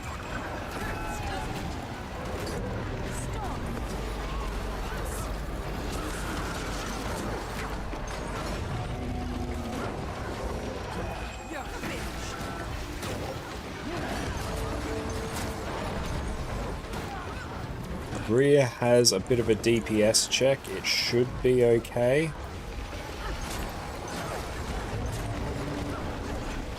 But it is something that we need to consider and navigate around.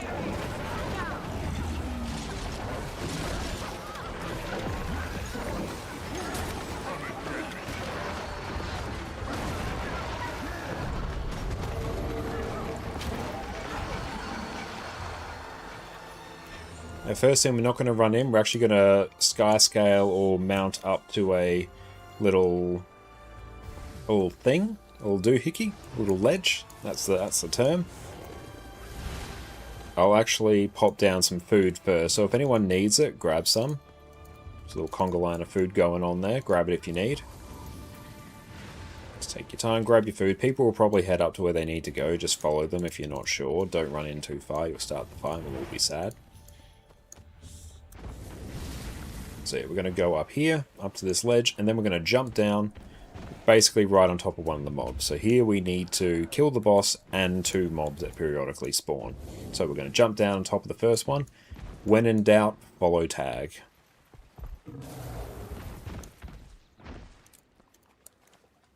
And don't stand in any of the bad. Like in any bad AoE, do not be in it. The greens don't stand in overlapping ones. We need 2 in each green.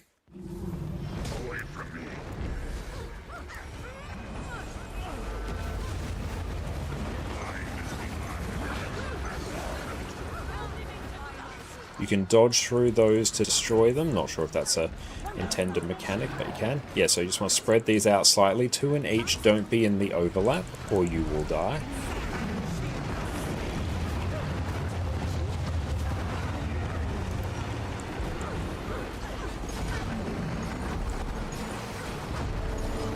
So we're going to get that to 75, and then we're going to come stand on me. And yeah, if you need to take a port here to move around, especially if we require another pull of this, I recommend it.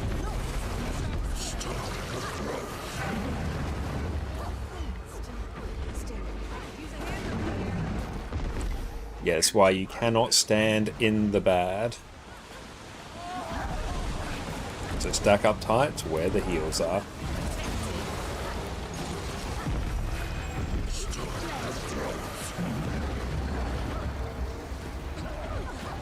Just dodge that.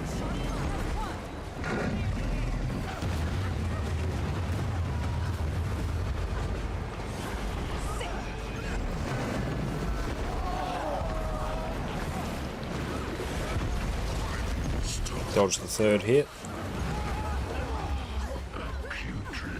Ready to CC. Big CC, super important. CC quick.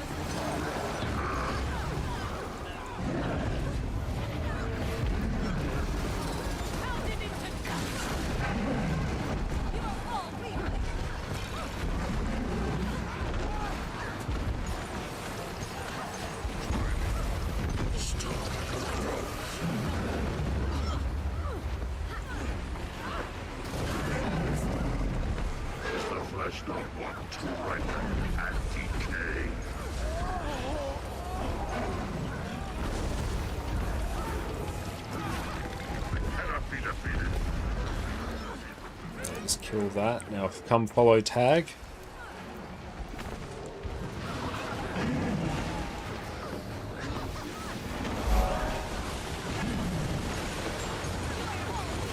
Don Michelle, thank you for the follow. Yeah, you want to stay stacked up tight. Stacked up tight.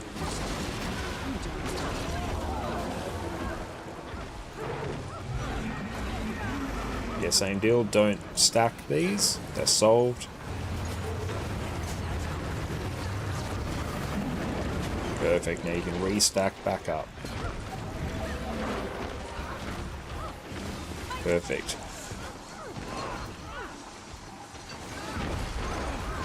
Big ping spike there, that was rough. Oh, this is actually going to be cursed with my ping. I trust things are going well, I can't see.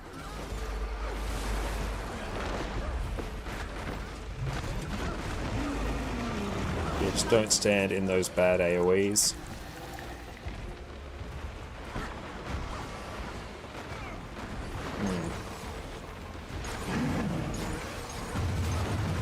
yeah, I can't actually see anything. So I'm just literally pressing things in a somewhat reasonable fashion. Stream's fun, game's far behind. Yeah, that's actually just my connection to the game itself. That's freaking out. The stream itself is totally fine.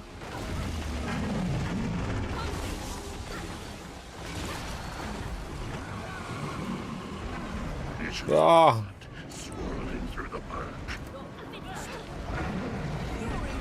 Alright. I think we're fine, yeah.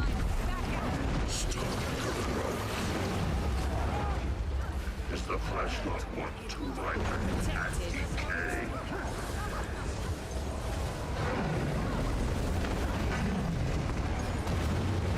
Get the res.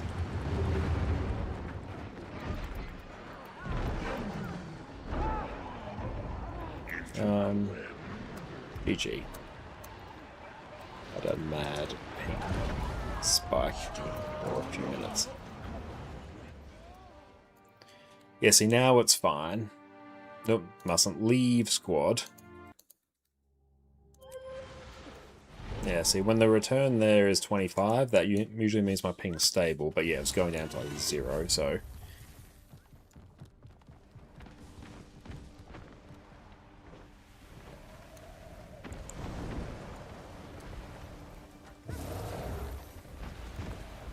Hopefully that resolves by the time we get to Ceres, because I can't do Ceres with that bad ping.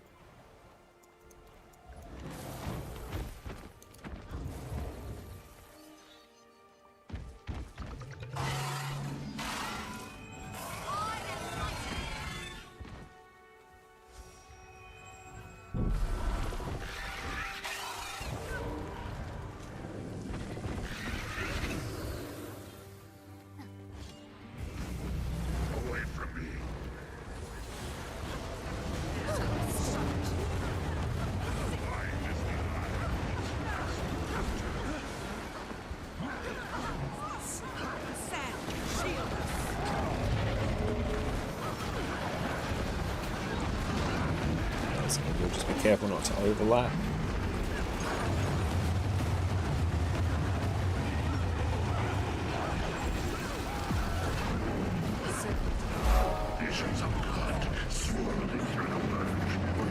Distort that. I'll run behind over this side. I can't do Ceres with bad ping anything over 200. It's just something we've had to adapt to. David, welcome in. You're a new player of Guild Wars 2. What expansion should you buy? If you could only buy one, buy the Heart of Thorns Path of Fire bundle. That's going to give you 2 expansions for the price of 1, and it's just obscene value.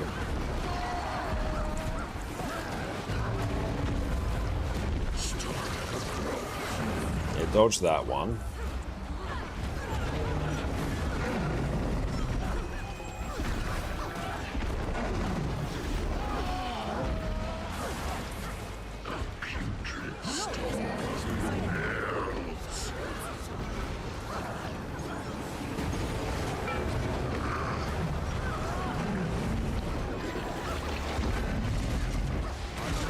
All the expansions for Guild Wars 2 are worth it to buy, and eventually I do recommend you get them all.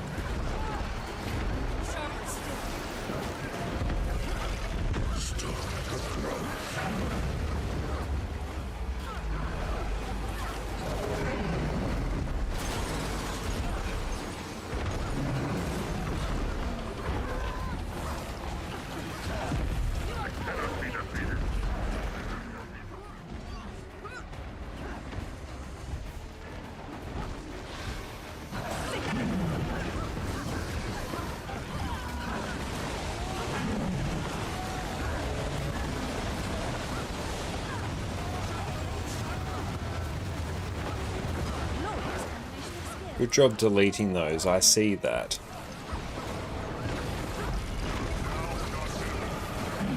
You could probably drop Well of Action here for like Mimic or some extra stab. Yeah, I think that's a better idea. I was contemplating that. I just wanted a good might up time as well, is what I was concerned with. But yeah, I think you're right, given just the nature of this fight in general. More stability is just going to be a better thing.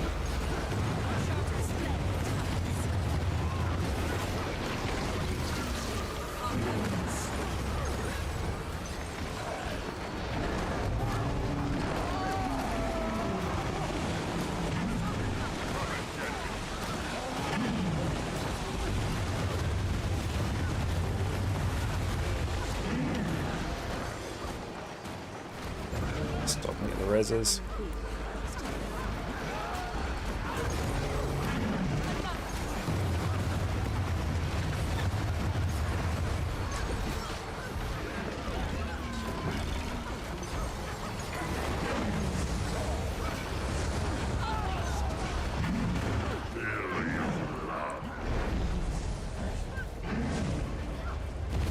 It's good, yeah, dodge through that. Yeah, come stack over this side.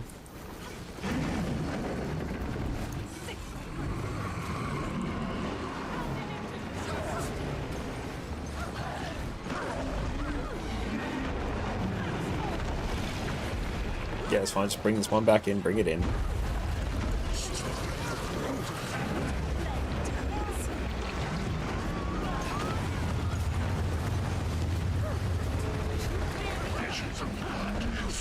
Cannot see anything there.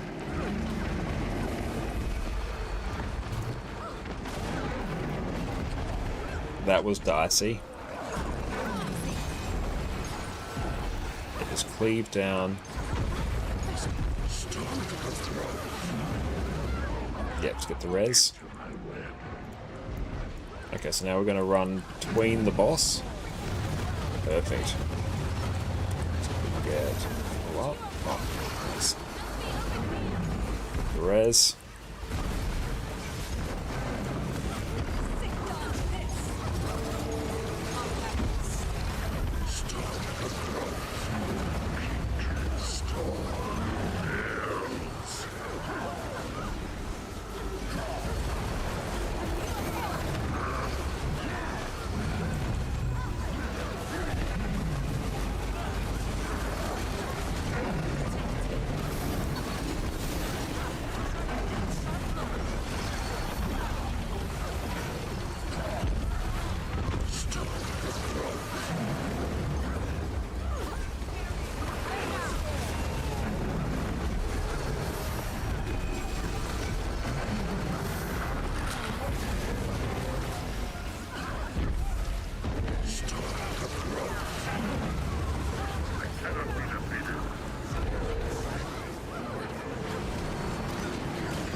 Abilities.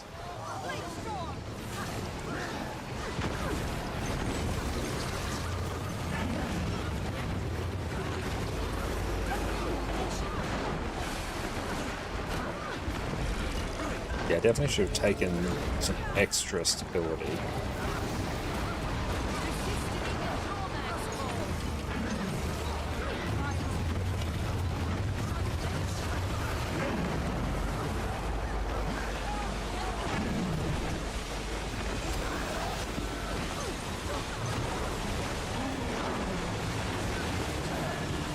Oh boy.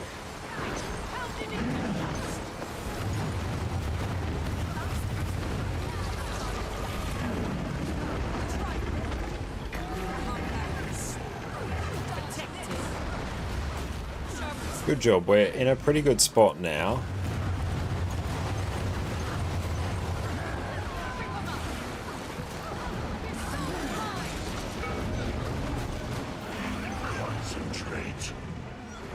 Okay, just take the time, spread these out, 2 in each, 2 in each, 2 in each. Good save. Stability.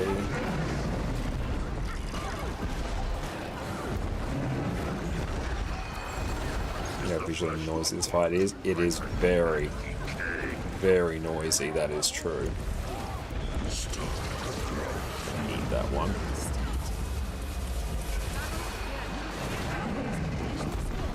So we can still do this. Visions of blood swirling through the murk.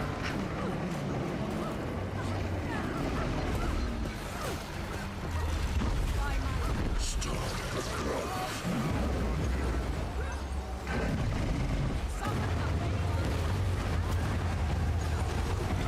Into my web. Yeah, slams damage is nasty. Yeah, that I really need just like Mimic and...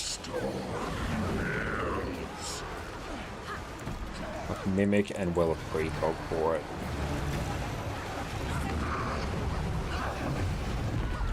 That's right, we're home pretty free now, I think.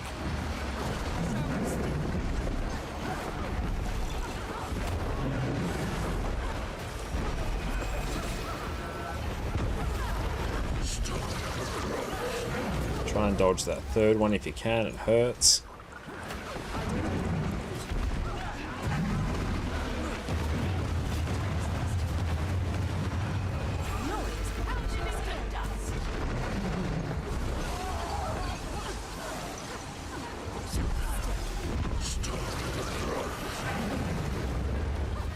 Yeah, the constant boon rip.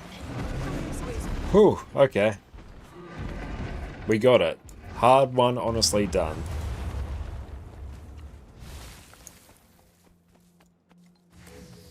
Hafara, are you able to kite? Like kite Decima? Sufferance, what's up? Hope you're having a great day.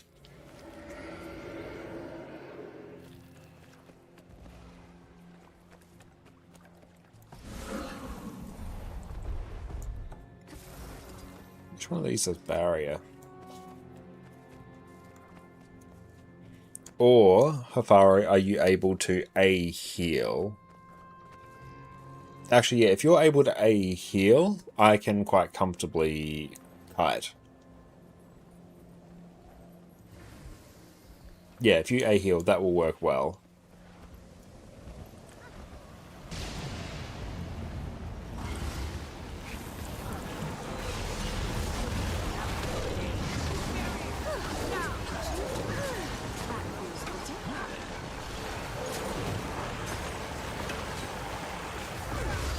Nice.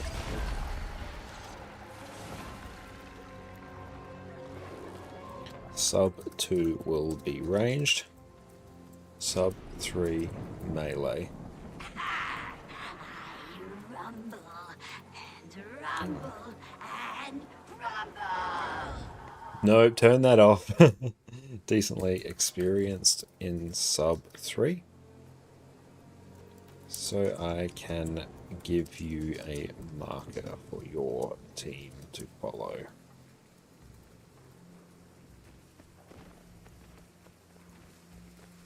Rare treasure.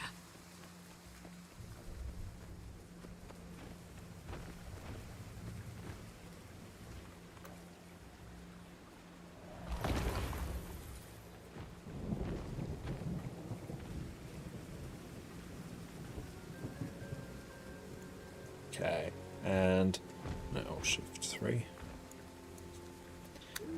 Melee group. Stack on heart. Sub. When we get past 70%.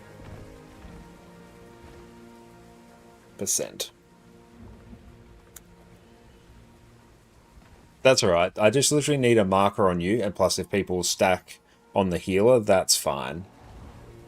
Like, that's... I really just need people grouped up. I just need a beacon for them to follow. Range group on arrow marker.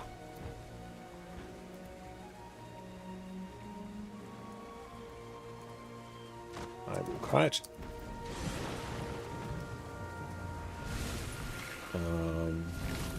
Luna. Just stay opposite of the range group. We will periodically rotate clockwise after some arrows later in the fight. Just rotate with us. Don't stand in hitbox when boss slams. Insta-death. Character select. I'm going to go over to my kitey spec.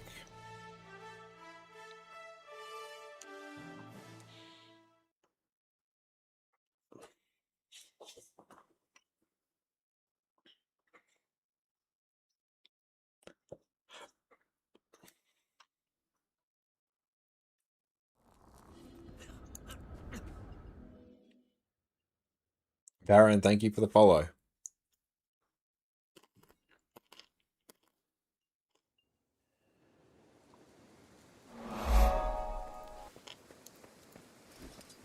Henty as well, thank you so much.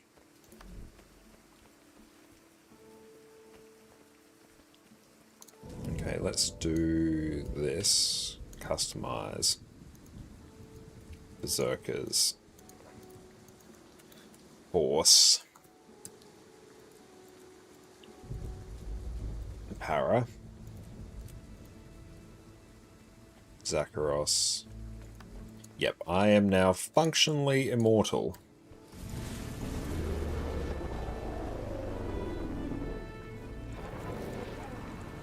That's all good, Nomad. Best of luck with the call with your boss.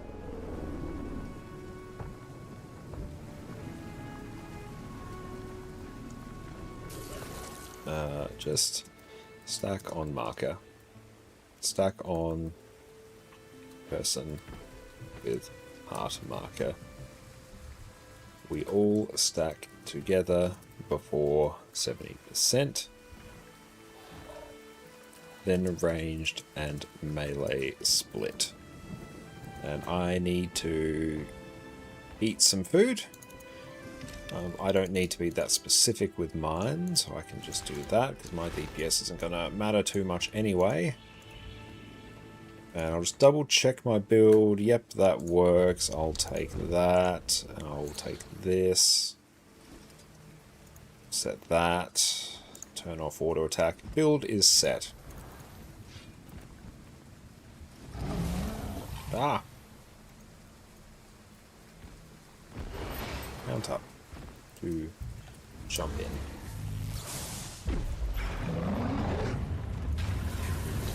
Oh god, my ping.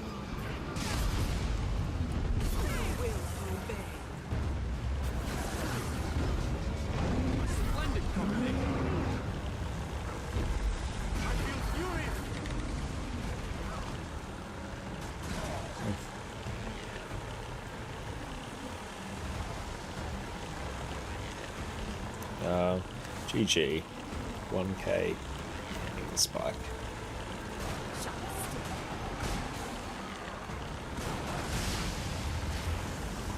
Yeah, just GG there, 1k ping spike. Yeah. Yeah, just GG. I'm gonna restart my game. And then we'll come back in. We'll see if that helps it. I'm getting weird connection issues to EU. I'll see if I can just sort of brute force it.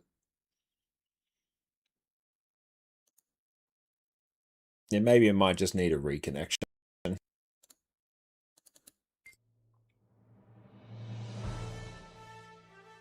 And potentially run it through a VPN could help, but usually not. Yeah, why can't it be nice and spiked down? Yeah, give me that instantaneous connection.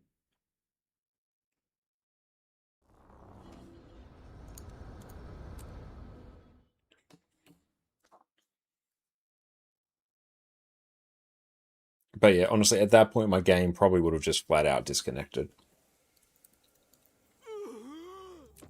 This gets close. Nope, does not. I wonder if there's anything to do with the fact I haven't actually done these for some time. So maybe, especially with the DXVK plugin, maybe it's like pre-caching a bunch of assets that it hasn't seen before. Same thing with Kadim too. It struggled. You want to play support healer, which character would you suggest you? Every class can be a good supporter slash healer. The universally good one right now is Chrono because of how flexible it is. But like honestly, just play the class you enjoy, and there will be a healer build for you.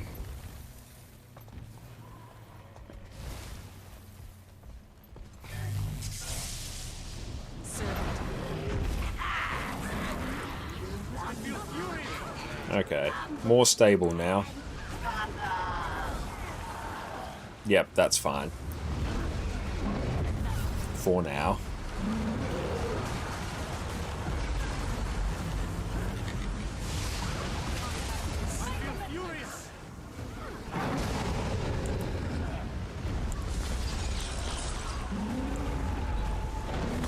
Yeah, dodge that.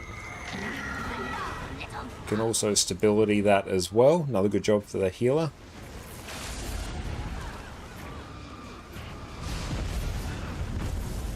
Also, don't touch my big beam. Yeah, that honestly just heal up.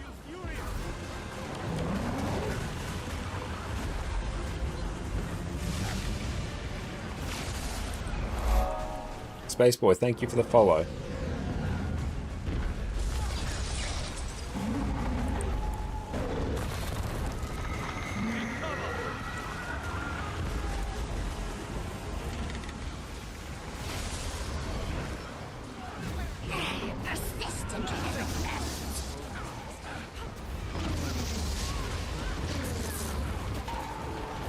Big CC. Good. Cool, yeah, now Faro, come to me. Just get all the reses.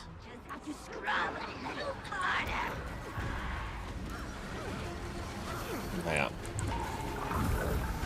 Yeah. Missing one. There we go. Yeah. Range group, stack on Hafaro, they'll look after you. Plus, they're also your healer. Don't point those at a pylon. Point them at the space between.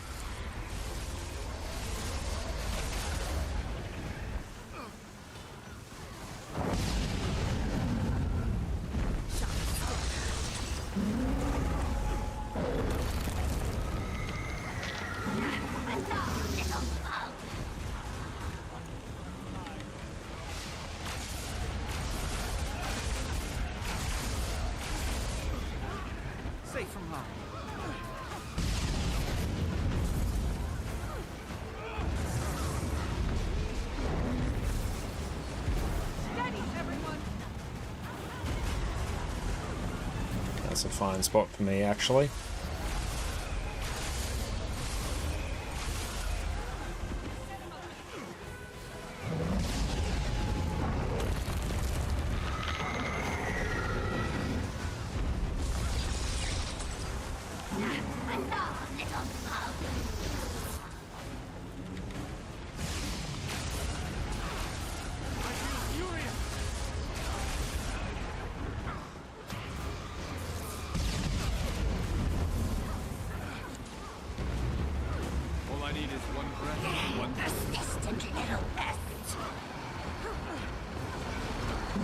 Beautiful.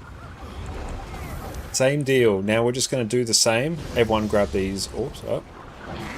Now we're going to do the same, but now periodically we just might rotate. So Amora, just keep an eye on where arrow marker is. You just want to be opposite to it. So periodically a Faro might rotate clockwise whenever they deem it appropriate. You just go on the other side.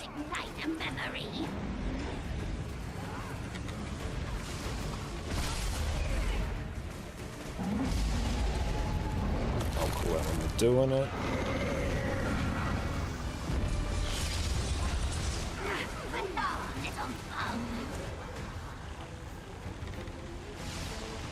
Cool. My bad. I moved too soon.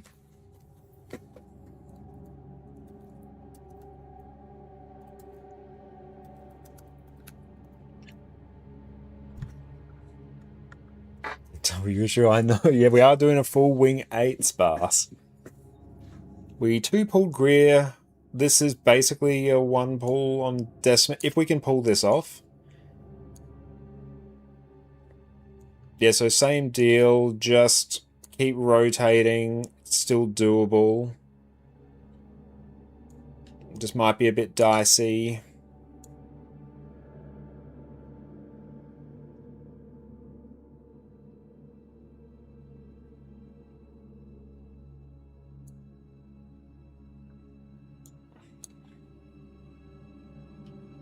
%. You're doing really well, everyone. Yeah, literally just keep it up.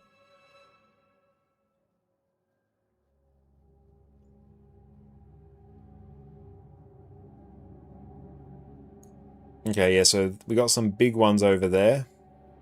6%. We might struggle with accumulated charge.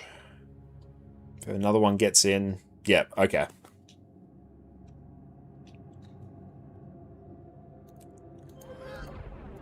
Okay, we basically got it now. This is... yeah. It destabilized pretty quick there. Yeah, so we just need to be really careful to not get those lasers on the pylons. Careful. Lasers. Don't go to pylons. Else they are too charged to manage. Sharper still.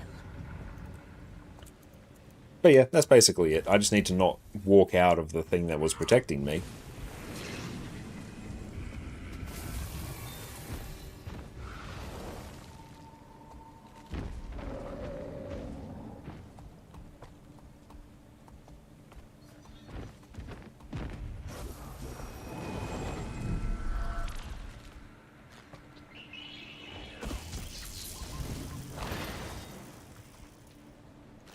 Yeah, no, maybe toss on like Desiccate or something. Mine is a smidge low there. But yeah, I can probably just toss on Desiccate. If you're not already running it. Or Blood's Power. Also works.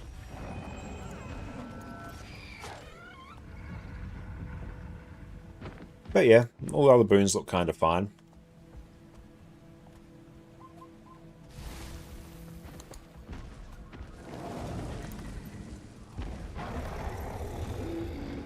Perfect, I might actually do this. Okay, let's go.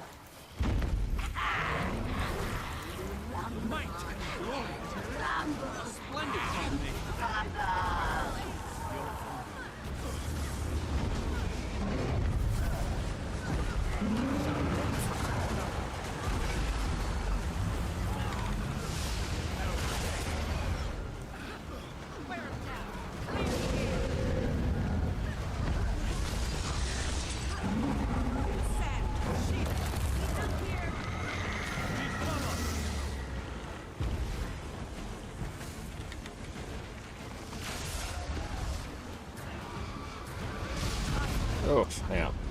Gonna pour it in, get the res. Res. That was a very bad... But that's fine. Perfect.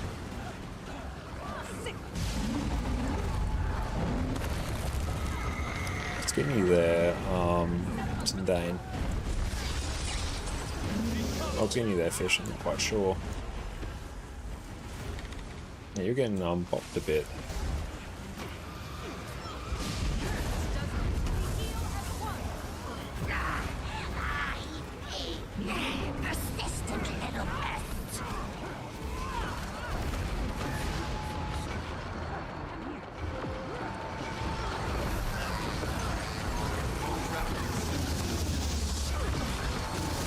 There we go. Yeah, everyone can grab these now. Still alive. I'll just have to scrub a little harder. I make a pretty good team. 3. There we go.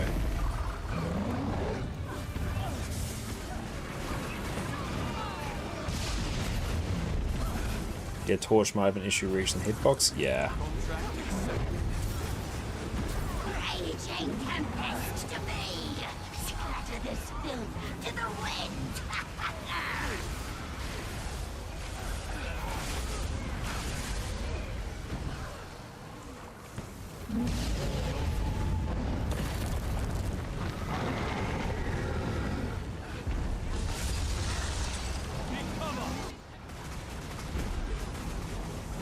Hey, Toxic Mick, thank you so much for the sub, mate.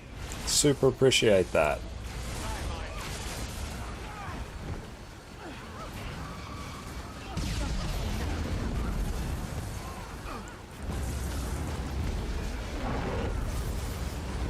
Raging tempest to me. Scatter this filth to the wind.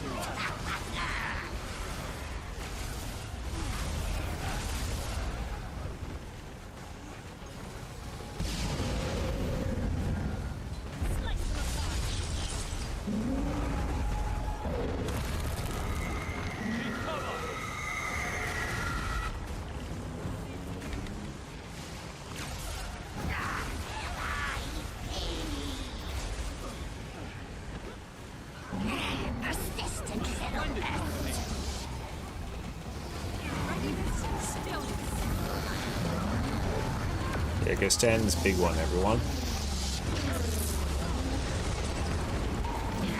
Still alive. I'll just have to scrub a little harder. I make a pretty good team.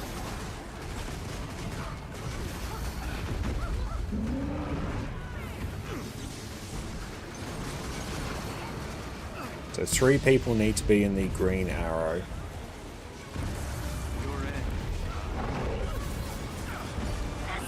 Ignite a memory.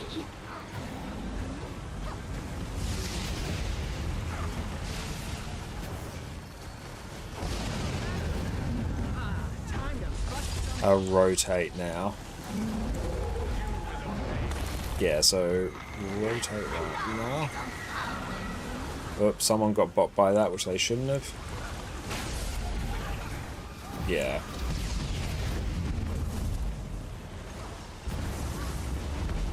Get the res. Spread this out a smidge.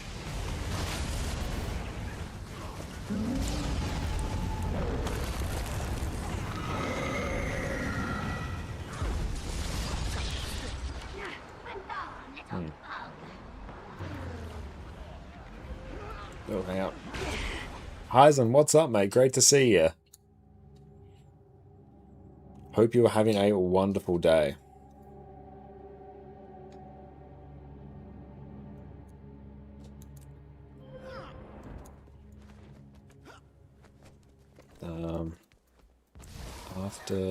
Let's go.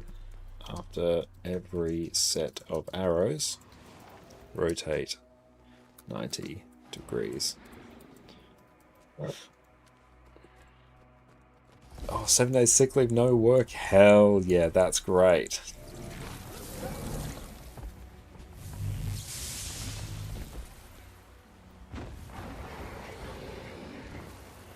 Okay, let's go. Yeah, yeah, sure. There we go.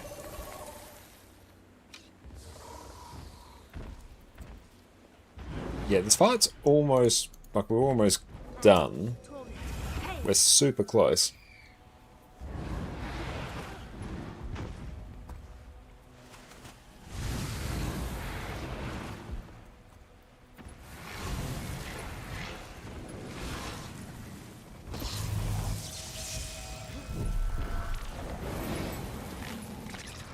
Yes, I'll kite to the right. Good idea.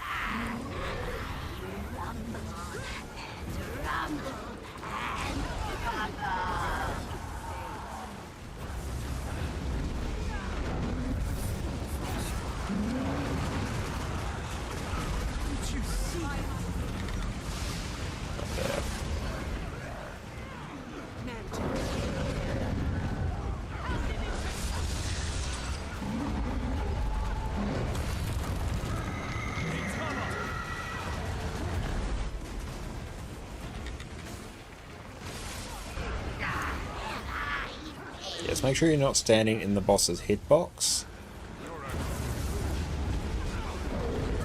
Its attacks hurt.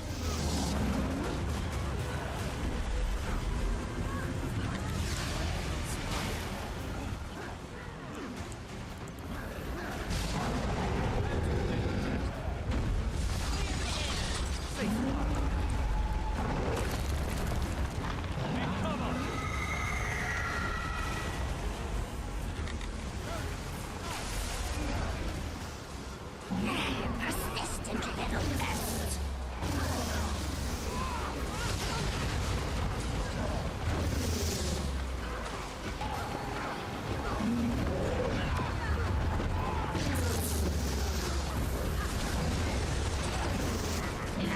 Still alive. I'll just have to scrub a little harder. Slice them apart.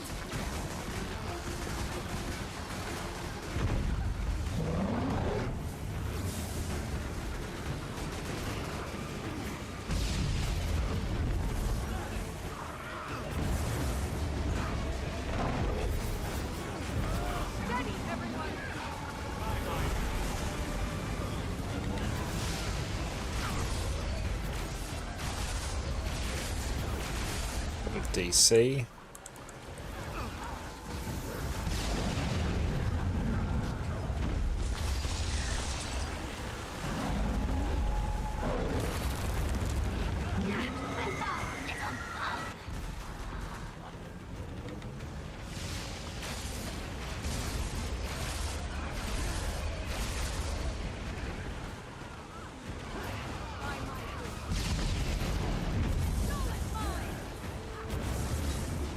So one range player is down.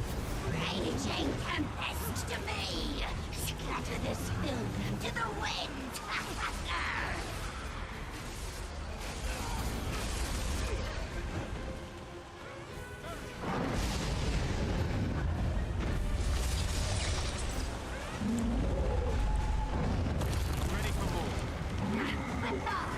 Support over here. Sangi was doing checking streams out, also me having no idea. Yeah, well, welcome in. And don't worry, this is definitely one of the... Well, Ray's in general also can be quite visually intense. There's a lot going on here. But yeah, basically we are fighting a raid boss from Raid Wing 8. This is Decimus, one of the Titans.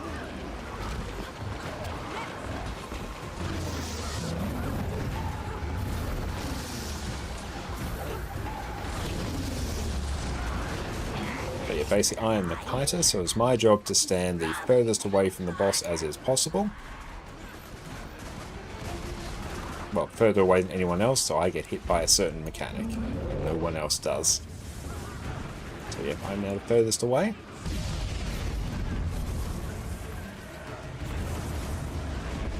Oh yeah, fire after this next arrow, rotate.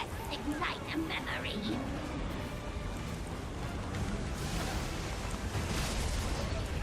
Yeah, so rotate 90 now.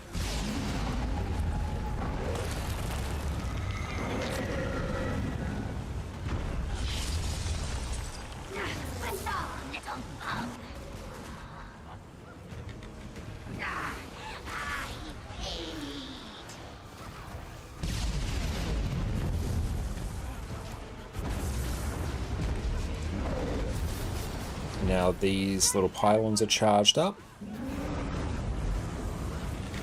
So now we want people to rotate.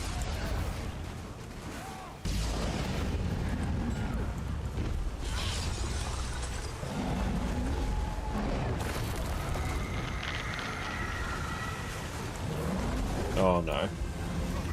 If you get hit by that, you're gonna die.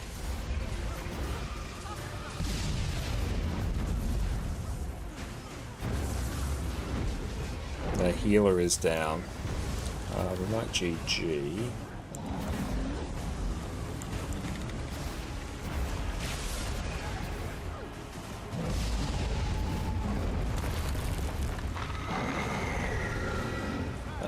GG.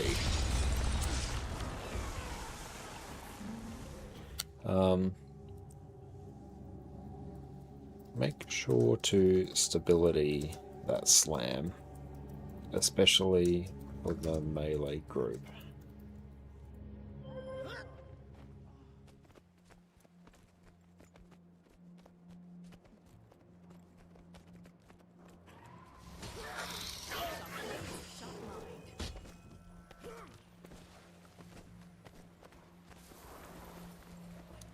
Actually, I think it's a good idea. Sure. Swap. Awesome. Yeah, I think just do that because then it's going to be much more chill for you. Just because then you don't have to worry about stabbing anything.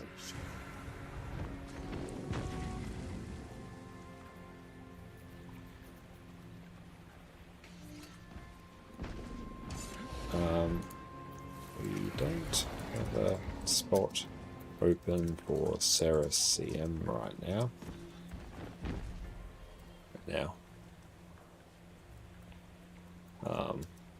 It's full.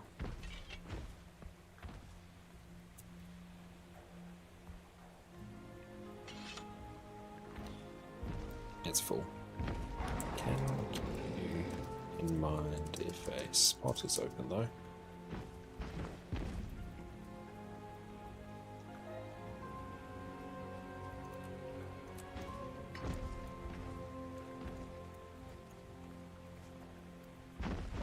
But yeah, make sure we're just getting a lot of stability there. That will honestly just make it much more stable. Because yeah, what happened there, I think, is someone got knocked back. And Peter, thank you for the follow. Someone got knocked back, and they were further away than me. They got the red arrow. And if you get the red arrow, you have to hide behind a pylon, or you just get one shot. So, ideally, everyone gets stability, no one gets knocked back.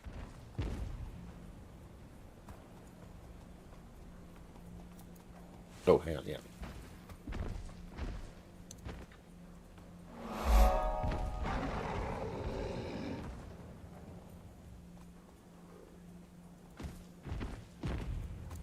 Yeah, I'll put one in. That should be good now. Carolina, thank you for the follow.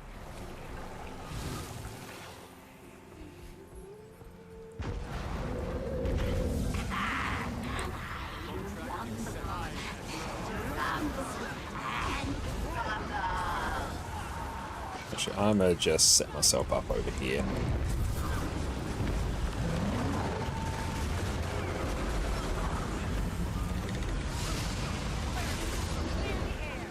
Safe from harm.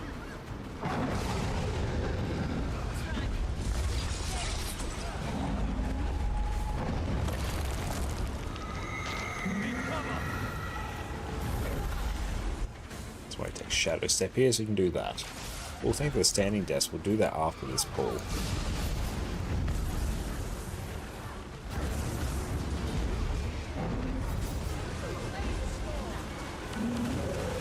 So be careful not to get hit by two of them.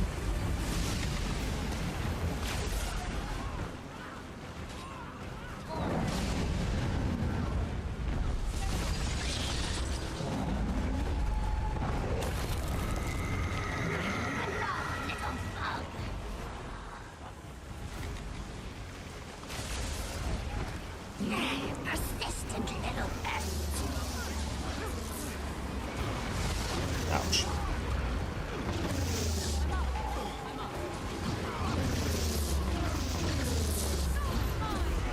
Oh, dang.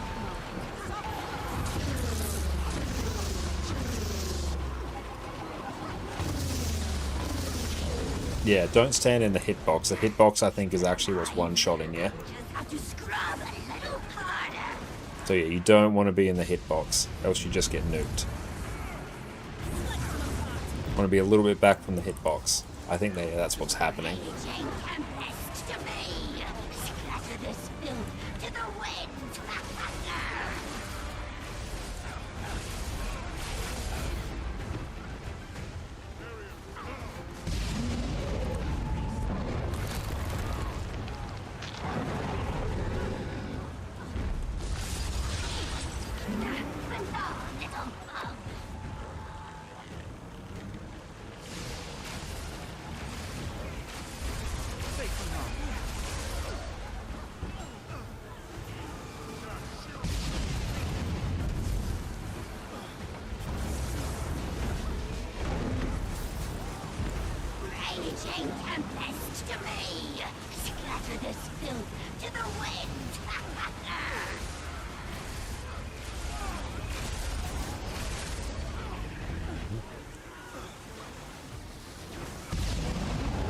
Dodge skidoos.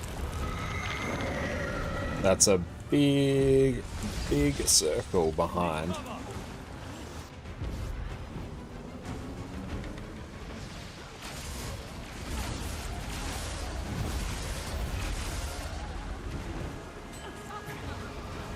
Yeah, be very careful of those. Quite a few of them got in. This is still doable. It's just going to be a lot harder now. Diego, thank you for the follow. Yeah, now we can all stand in these.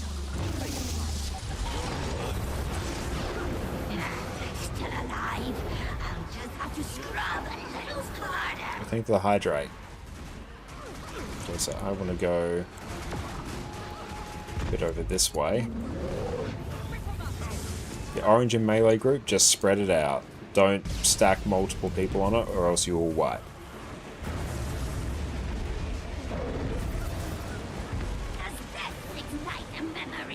Yeah, just move it just away. Doesn't need to be exact, just needs to not be on a pylon and not on the group. Rotate. So everyone shift clockwise now. Oh, dang. Perfect. Shift clockwise again.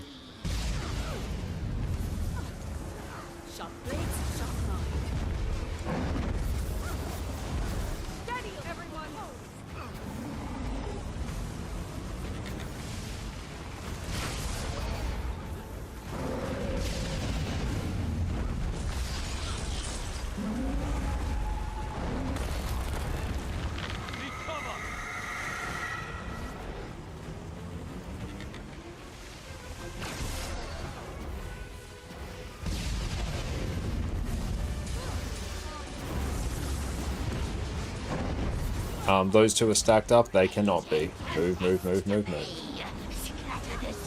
Oh boy. This one's gonna hurt. You get the res right on me. Power res.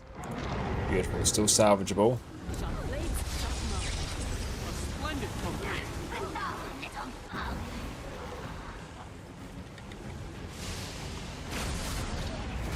That's a lot. That's a big one. Okay. Few minutes break. So we're going to take a few minutes break now. Ready up when back. Beautiful. Let's go get the ready check. And we'll go take a break. Do you want a tool that can help you get the perfect build set up every time? Aren't you curious which of these many sigils and runes is the best for you? Have you always dreamed of being able to tailor your build to exactly what you need? Well, you're in luck. Today, we're covering one of the most overpowered Guild Wars 2 tools around, the Discretize Gear Optimizer. Welcome back everyone. I've mentioned it in my last few videos, and today we're finally delving into the detail about the Gear Optimizer. This is basically a tool which will let you compare different gear, runes, sigils, and food to see which is going to be the best choice for your specific build. It takes so much of the mystery away from selecting your ideal gear and food, and makes theory crafting your own builds infinitely easier. Right off the bat, I'm not affiliated with Discretize and I didn't develop this tool. I just use it all the time and think it's one of the best tools you, as a discerning Guild Wars 2 connoisseur, can use. So let's delve in and master this tool together. First up, we'll need to select our game mode. We can choose between fractals, raids, and world versus world. The main difference between the fractals mode and the others is that the fractal mode will consider the various fractal potions and your total agony resistance. These give you extra stats and ideally will give you a different gear loadout from the other areas of the game. If you're really into fractals and want to have some specific fractal builds, then feel free to select this option. Just remember that the builds you optimize specifically for fractals might not be the best choice for other areas of the game, due to you missing stats from the fractal potions. For most players though, the raid option will be the best choice. Select your class and build from the list of classes at the top of the page. Most of the current meta builds should be included here. If for some reason your build isn't here, select one that is closest to what you need and we can customize it later on. For this video, I'm going to be looking at the Power Quickness Herald build we have lined up for our next build guide. For the skills section, depending on what class and builds you pick, there will be different skills and passive buffs, usually from signets, included and checked here. Here we can see the tool has given us Burst of Strength, which gives us increased damage for 10 seconds after we use it. It's also assumed this buff is active 87.7% of the time. Let's just leave this as is for now. It's also listed Vengeful Hammers, which is the upkeep skill when we're in Jalis stance.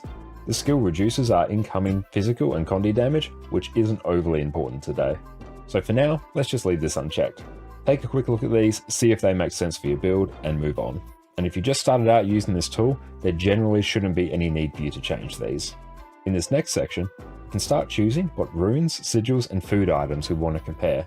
Depending on what build you choose at the beginning, there will be different options already included for you. You can either remove some of these options or add new ones if you please. One very important thing to remember for this tool is that it will go through and compare every combination of runes, sigils, food, and gear you include. If you add too many of these, it is going to take a hideously long time for the tool to complete, so try and only select things that are relevant to your build. While this tool doesn't include every relevant item in the game, it does include basically all relevant ones you're going to come across. So no need to worry about all those super obscure runes that nobody uses. For our Sigil 1, we already have Sigil of Force included. Perfect. For Sigil 2, we now have some options to choose from. We have Sigil of Air, Accuracy, Impact, and Concentration. The tool will go through and compare each of these sigils to find out which is the best in our case. For runes, let's just leave it at Scholar. For now, let's leave our food and utility slots as they are. If you like, you can remove the Ascended food options and replace them with their regular version. In this case, a sweet and spicy butternut squash. This will result in your build having slightly lower damage due to the lack of lifesteal on crit. The buffs and boons section should automatically be filled with the realistic boons and buffs that you need. Note that this section does include the specific Jade Bolt tier as well, so remember to check if your build benefits from having extra vitality. In the infusion section, we can specify what type of infusions we want to include in our build if we really want to min-max. There are also some options on the left hand side for some common pairings. For now, we'll just leave this blank and we'll come back to it later. In the stat options section, we can choose what kind of gear stats we want to compare. These should be pre-populated depending on your starting build choice. In this case, we have Berserker, Assassin, and Diviner, which seems reasonable. If we wanted, we could also go through and include Dragon's gear if we wanted to compare it. Just remember, adding in too many stat types here will really slow down the tool, so don't be a goofy goober here. We'll come back to the section after to play with some of the rarity controls, which can be surprisingly useful. The 4 slot section is very useful, especially if you don't have access to legendary gear yet. Here I could specify what gear I already have and don't want to change. For example, I could tell the tool that I want to keep all my existing Berserker's trinkets and just let it change the remaining slots. Once again, we shall return. In the priority section, we have a whole bunch of constraints to tell the tool to work with. We can tell it to optimize for damage, survivability, or healing. In this, and most cases, we'll just optimize for damage. We can tell it what type of weapon we are using, either dual wielding or two-handed. In this case, I'm just going to leave it at dual wielding. We can also tell it to give us a minimum level of health, maximum level of toughness, and a whole bunch of other stuff. Here though, we can already see that it specified a minimum level of quickness, this being 30%. In my case, I want to hit a slightly higher boon duration of 40% just to give me a bit of extra buffer for my quickness. And with that, we're ready to calculate. Go ahead and press the button and watch your results come in. The tool has gone through and checked every combination of gear we threw at it, and has spat out what the highest damage version is going to be. There's a handy little star button next to each one of our results for us to save later. Let's just go through and save our number 1 option for later. Scrolling down, we can see the specific gear and the final stats for our character in a much more user-friendly way. There's also a share button where you can specify what kind of weapons and skills you are using. It will then spit out this lovely summary page, which you can send to your friends, family, and co-workers. Now that's more or less the basics of the tool covered. You're now ready to go forth and make countless versions of your very own builds. For now though, let's have a little bit more of a play. By default, this tool will use Ascender gear in every slot. But what if we don't have Ascender gear, like me on my alt account? Let's go back to the stat options area, click on the show rarity controls option, and click this little box, so that every slot will use exotic gear instead of Ascended. You can also specify this for individual slots if you wanted. Let's recalculate. We'll quickly save our number 1 result. Here we can see that we have a build that still gets us to 40% boon duration, but uses a different combination of gear stats, as well as a sigil of accuracy instead of air. If we want to see what the best infusions for this build are, let's switch back to Ascended gear and click one of the options to add in infusions. Here I'll take a look at some power and precision infusions, very common for power damage builds. Click calculate, save our result, and then we'll compare. If we click the Show Infusions button, we can see that our build uses 12 Mighty Infusions and 6 Precise Infusions. This is very good if you want to min-max like a cashed up DPS goblin. We can also force it to use only Berserker's trinkets. So let's go back to the 4 slots option and tell it to only use Berserker's gear for each of these slots. Here we can see that our Berserker's trinkets only version is only 57 damage behind our last fully optimized version with infusions. We even use the same number of infusions as before. All in all, not a bad option. Before we go, I'll quickly touch on the expert option. Go to the gear icon at the top right of the screen and toggle on the expert option. Here, we just have some more options to tinker with that were running behind the scenes before. In the trait section, we can see the specific traits for our build. If your version of a particular build has different traits, just go ahead and make your changes here. You also have specific uptimes for each trait as well. You can usually leave these at their default values. Very smart people have very carefully selected these so you don't have to. We can also now see the skill coefficient section. These values have all been pre-populated by very experienced members of the community. Why thank you, Umbra. I won't go into detail here, but these coefficients basically represent the combination of your damaging skills and the effects used by your character in its rotation. Think of them like proportions showing where your damage comes from. For 99% of you, and me, just leave these as they are. Lastly, we can also now see the target settings area. This lets us customize how much a boss moves, which impacts torment damage, and how often they attack, which impacts how much confusion damage they take. If you want to get an idea of how well your build performs on specific raid bosses, feel free to move the sliders as you see fit. If you just want to know about golem damage, however, just leave the slider down at golem. And with that, you can now tinker with different builds to your heart's content. and fully customize them to suit exactly what you need. I use this tool every few days, and me, being the massive nerd that I am, love messing with all these different build combinations. I even used this the other day to gear up a Condi Virtuoso on my alt account in full exotic gear, which ended up looking very different to the version we talked about in our last guide. I also used this just the other day to fine tune the Power Quickness Herald build we'll be covering in our next video. So go forth, tinker away, and if you have any questions, ask away down in the comment section below. Our Discord is also linked down in the description if you want to nerd out with me about just how cool this tool is. Thank you all, and I'll catch you all next time. Welcome back everyone. We've covered every other Revenant spec, so now it is time to cover what is undoubtedly the most fun of all of them, Power Vindicator, whose entire purpose is to crush your enemies beneath your muscly calves. Woo! Superhero landing! Yeah, that's really hard on your knees. Power Vindicator is the single best DPS spec that Revenant has access to, and we've been building to this one for a while now. Vindicator is simple to play, has outstanding damage, lets you nuke your enemies from orbit with the single most powerful dodge in the game, has blocks and evades on every weapon set that you're going to be using, and with a few slight tweaks, lets you run around with basically infinite endurance in open world, pinging from mob to mob, growing your fortune with every dodge. Revenant has been my main class for years, so it is time, my friends, to finally cover what is its single greatest damage build. Let's dive in. So quickly, what is Vindicator? Vindicator is the Revenant specialization that came out with End of Dragons, which gives you access to Greatsword, and it replaces your dodge with 3 different powerful variants depending on what Grandmaster trait you pick. You also get access to the new Alliance stance, which you can toggle between your offensive Arkamora skills and your defensive St. Victor skills. You also get access to the new skill Energy Meld, which by default will simply gain you some extra endurance, but we can buff this further with traits. Vindicator is one of the highest bursting power damage builds in the game, which makes this exceptionally fun to play. To quickly cover off on our traits, in Devastation, Unsuspecting Strikes, Notoriety, and Swift Termination are all there to load you up with extra strike damage modifiers, the main thing that you're looking for on a DPS build. In Invocation, Rising Tide will grant you extra damage when you're above 75% health. Spirit Boon will grant you and your allies some extra boons whenever you swap legends, notably Might when you swap to Shiro and Vigor when you swap to Alliance stance.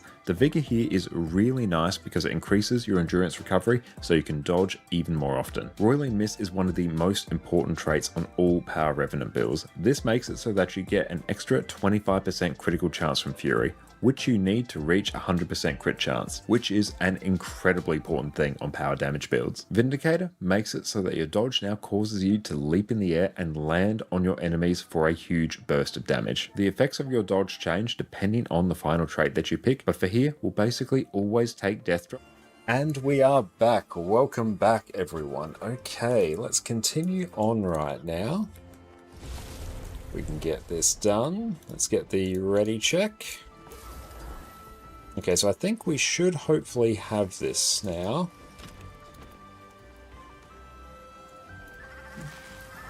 Oh, thank you for the hydrate. Let's go mount up.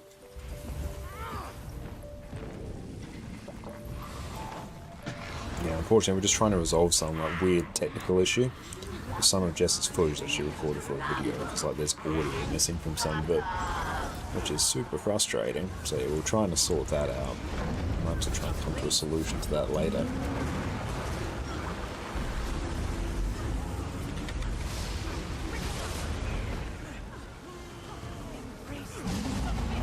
Hezrock, thank you for the follow, I appreciate that.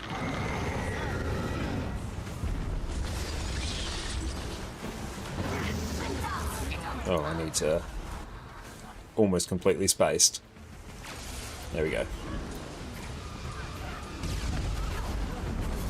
Just casually get hit by both of those, I love it.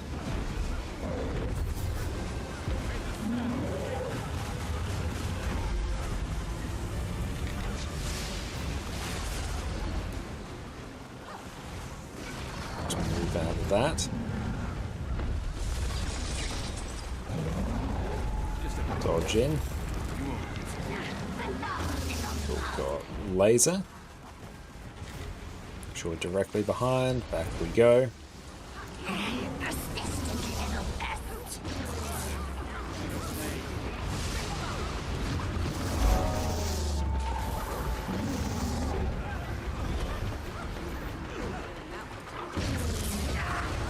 And Macau, thank you for the follow. Still alive.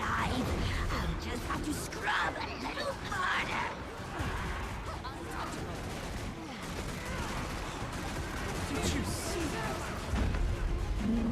Yeah, definitely want to make sure the melee, well, basically all the stacks have stability. Because then, yeah, when the big knockback comes, you don't have people getting flung out and grabbing the oranges, which is an issue we've been having. Raging tempest to me. Scatter this filth to the wind.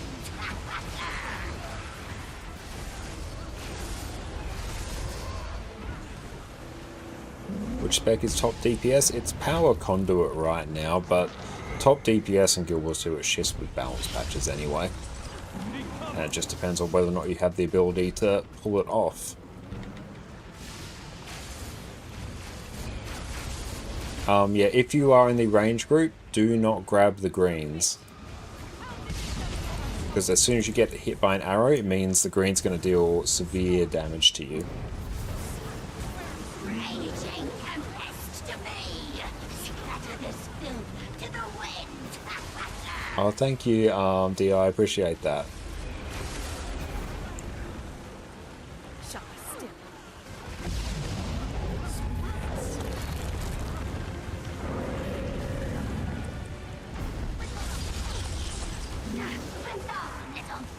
Is Conduit good or just nerfed to the ground since it was OP? No, like Conduit is still really, really good. Even the condition damage Conduit builds that were absolutely overpowered and which have been nerfed, they are still really good. It's just power is the new hotness. Marigon, how's it going, mate? PK, wonderful to see you as well. Yeah, everyone grab these.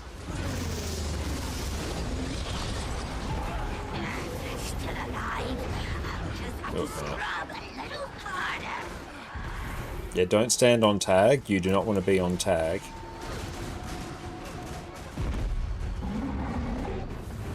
Yeah, Condor is big DPS right now.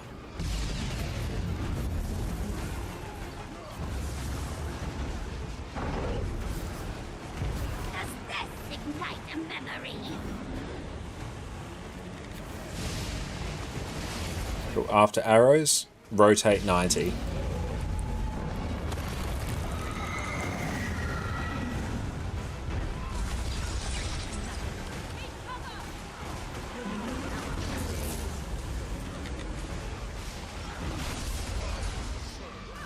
And rotate 90 again. Rotate, rotate, rotate. And get a bit closer to the... Yeah.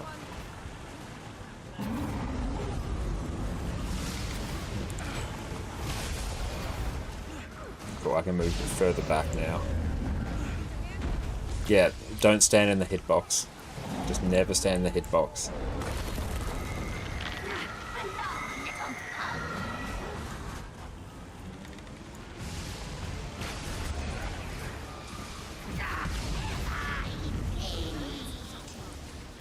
Oh, dang. That was chasing me there.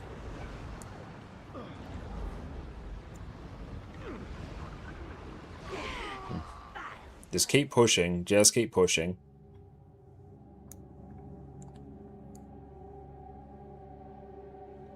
But yes, just make sure never to go into the hitbox with it. Because yeah, I'm seeing people just getting stomped by that. Just make sure you don't.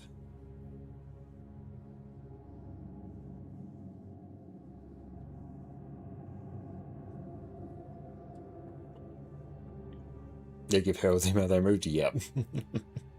2%. Still workable. 1%. Just push it. Nice. Cool boy. We got it. Hey, just want to make sure in that one you don't go into its hitbox.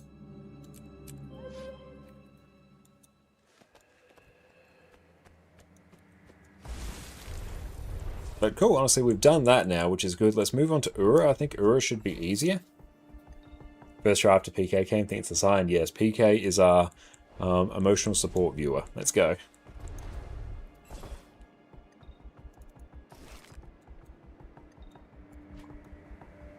Yeah, I might actually just bring as much CC as is humanly possible.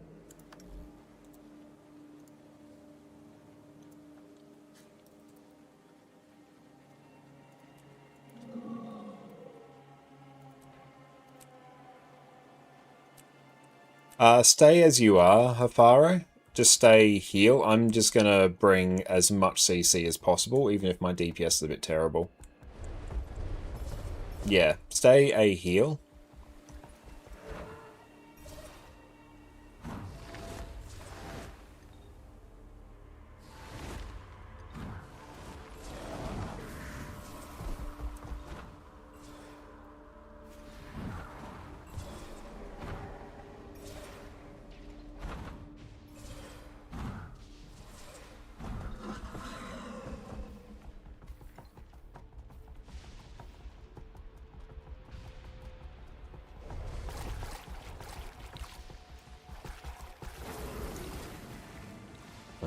If you have stacks, pick up I call upon your power. the Bloodstone. We use it to free people from bubbles. If you get a bubble,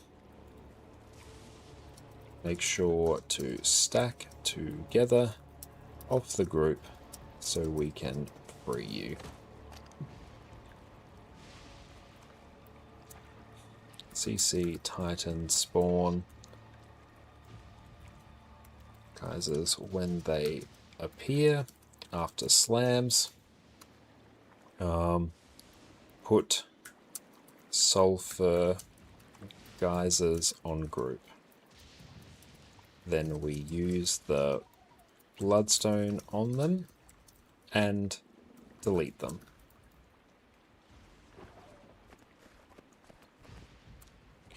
Place donuts off group to the left.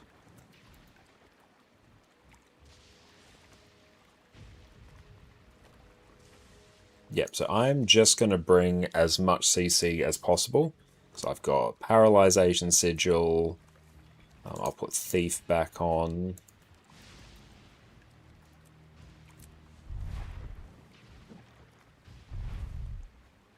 Cool. There we go, we got Decima.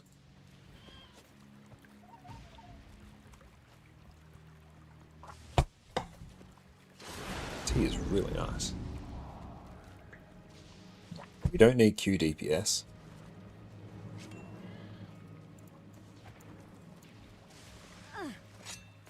I told you to flee.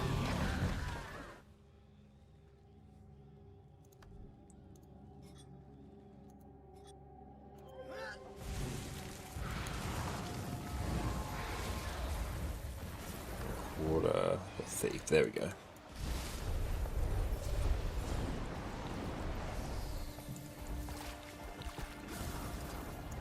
And cool, yeah, we'll take the ready check. I'll take the first one. I told you to flee. Yeah, so place those off group. So yeah, someone pick them up. Pick them up. They must be picked up.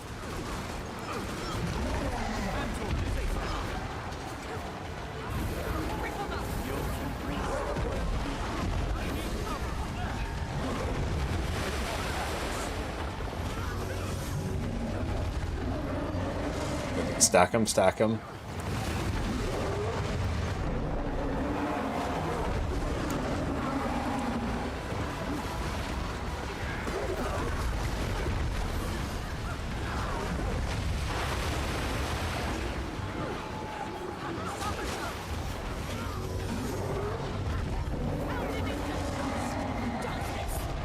There we go.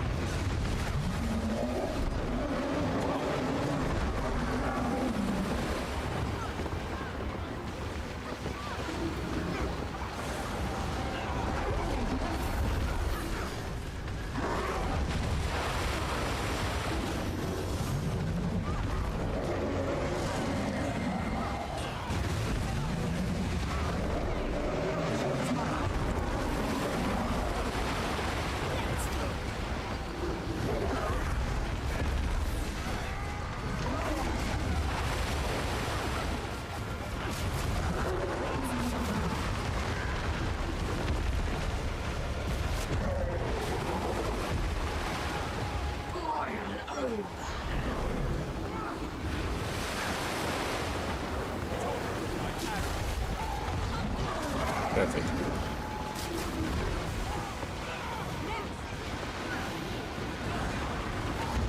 Perfect.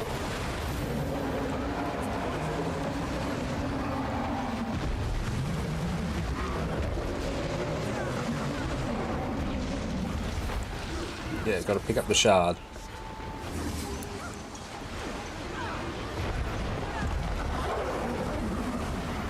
Nope, on group. That's fine, I guess.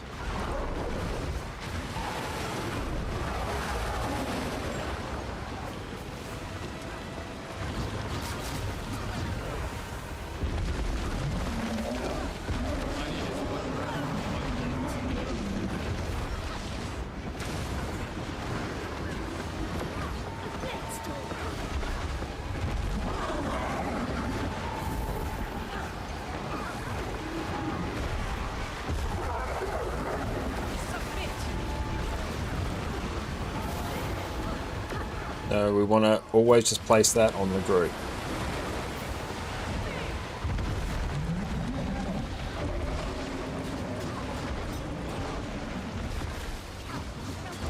Oh, dang. Yeah, come on, stack these off the group. Get the res.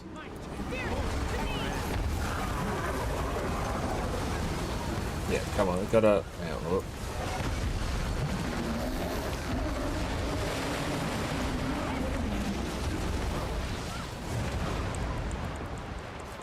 It's destabilizing a bit here.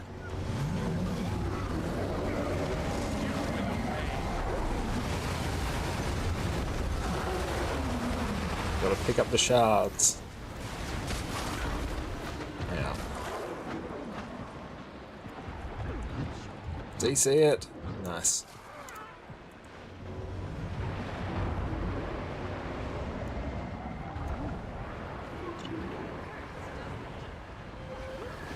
Hold up. This is GG. Okay, so bloodstones always. Hang on, I won't do caps. Need to be picked up. If you see it, grab it, else it damages us. Use it when a sulfur spawns beneath us, or people get bubbled.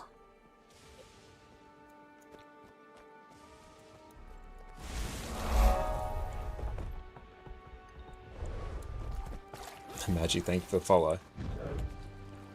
And Lou, what's up? I hope everything's going well with you too. It's great to see you. And yeah, we're doing a raid right now.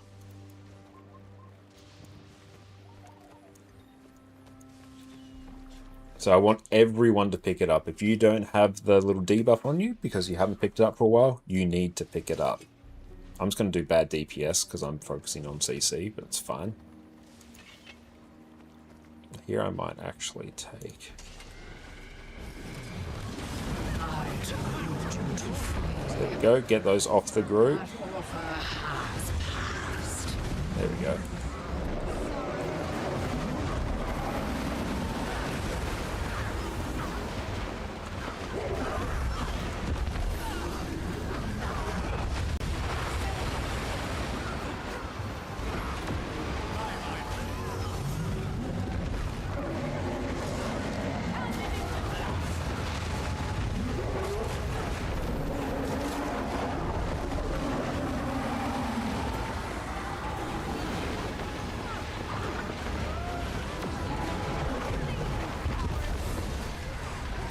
Dodge that. Yeah, stack them together. They need to be stacked. Oh, that's just made it harder. Yep, so yeah, make sure you always stack those. So there's Bloodstone.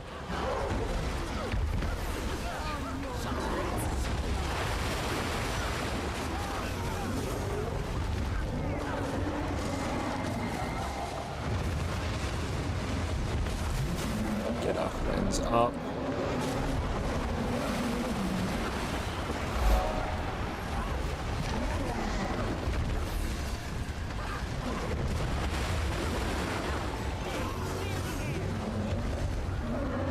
Yeah, so we just stack these together off the group. Yeah, pick up the bloodstone. Pick up the bloodstone. Pick up the bloodstone. Need it picked up. Someone needs to do it. So yeah, the biggest issue I find with this encounter is that people don't want to pick up the bloodstone. Like, if you haven't picked it up, you must pick it up.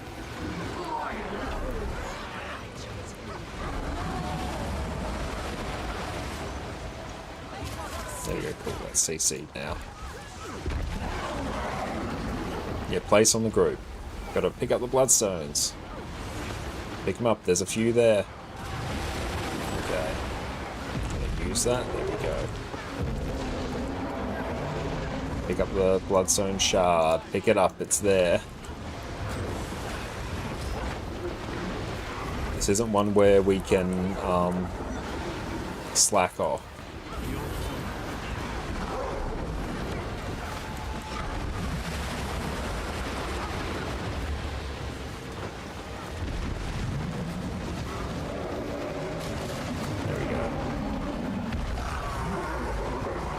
Stack it tight.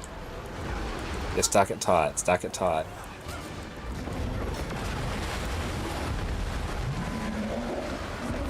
Yeah, you don't want to use it immediately.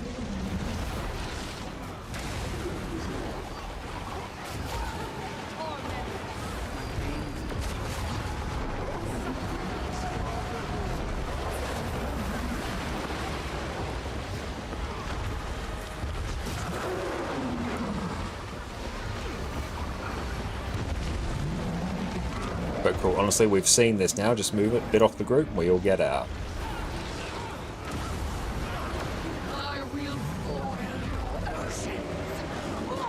Yeah, stack those, stack them. Yeah, you don't just run with them. Gotta stack them.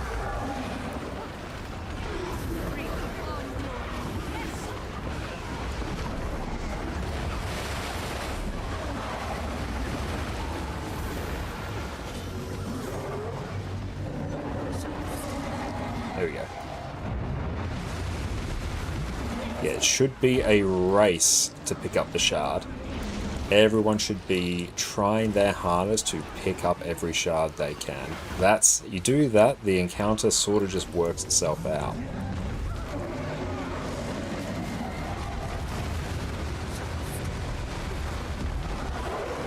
There's a shard on the ground. Pick it up.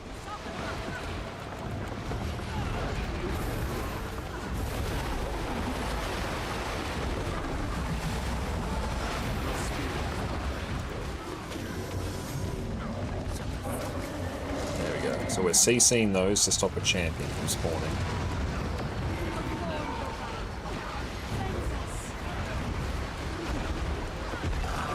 Yeah, pick up the shard. It can't just be sitting there. If you don't have the buff, and I know that people don't have it, you've got to pick it up.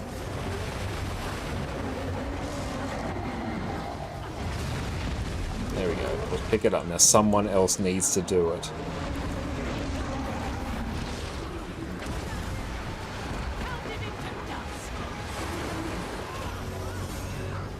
Off the group.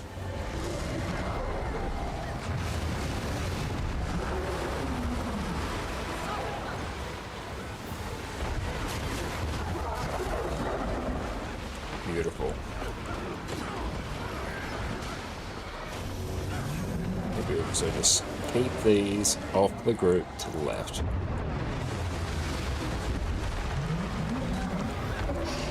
There we go. That's Aura. Good job, all. Excellent, that's it. That is what we need to do with Aura. So yeah, the trick is just everyone try to pick up the Bloodstone. If you do that, you will succeed. But yes, issues occur when no one picks it up. When everyone thinks, oh no, I don't need to pick that up. If you don't have the debuff, you should be making a beeline to pick it up. If you can do that, you will be fine.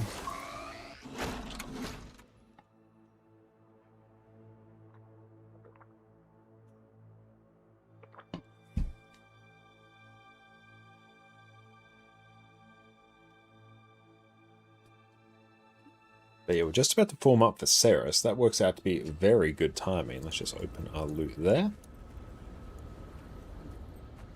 Oh, that's all good. No, I can see that people were doing it. And that's good, yeah. If everyone does that, you got to pick it up. Like, then it all works out just fine. Because, yeah, the issues always occur when people don't pick it up and then they use it at the incorrect times. Like, when people use it just a second too early once the sulfur goes down. And then, yeah, they don't use it and someone else to pick it up and use it, and yeah, it becomes a whole thing. Yeah, we were oftentimes using both shards, so we had to pick them up way more often. Yeah, that's the thing that really helps with comms of, you know, someone saying, I'm going to go pick up the shard now, or I'm going to use it.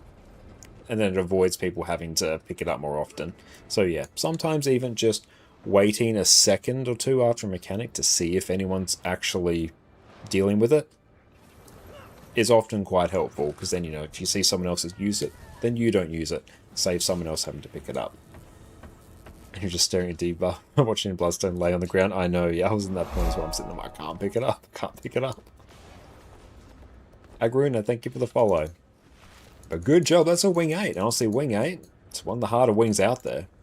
So I hope everyone enjoyed that. We're going to go stretch our legs now and come back and we'll be ready for Ceres. Sit tight. Reaper enjoys Around the World Rejoice. After years of languishing on the outskirts of PvE content, getting laughed at by classes with their 40k DPS benchmarks, watching in horror at every set of patch notes as your axe just received another 5% damage buff, ArenaNet has finally graced us with the buffs we've been crying out for years. Now, raid bosses will battle a class 11 years in the making. Power Reaper has awoken. Welcome back, everyone. As of the last balance patch, Reaper got some massive buffs to its overall damage, and has returned from its Heart of Thorns glory days. Not only that, the Reaper Shroud 3 skill, Infusing Terror, has had its damage reduction increase from 20% all the way to 66%.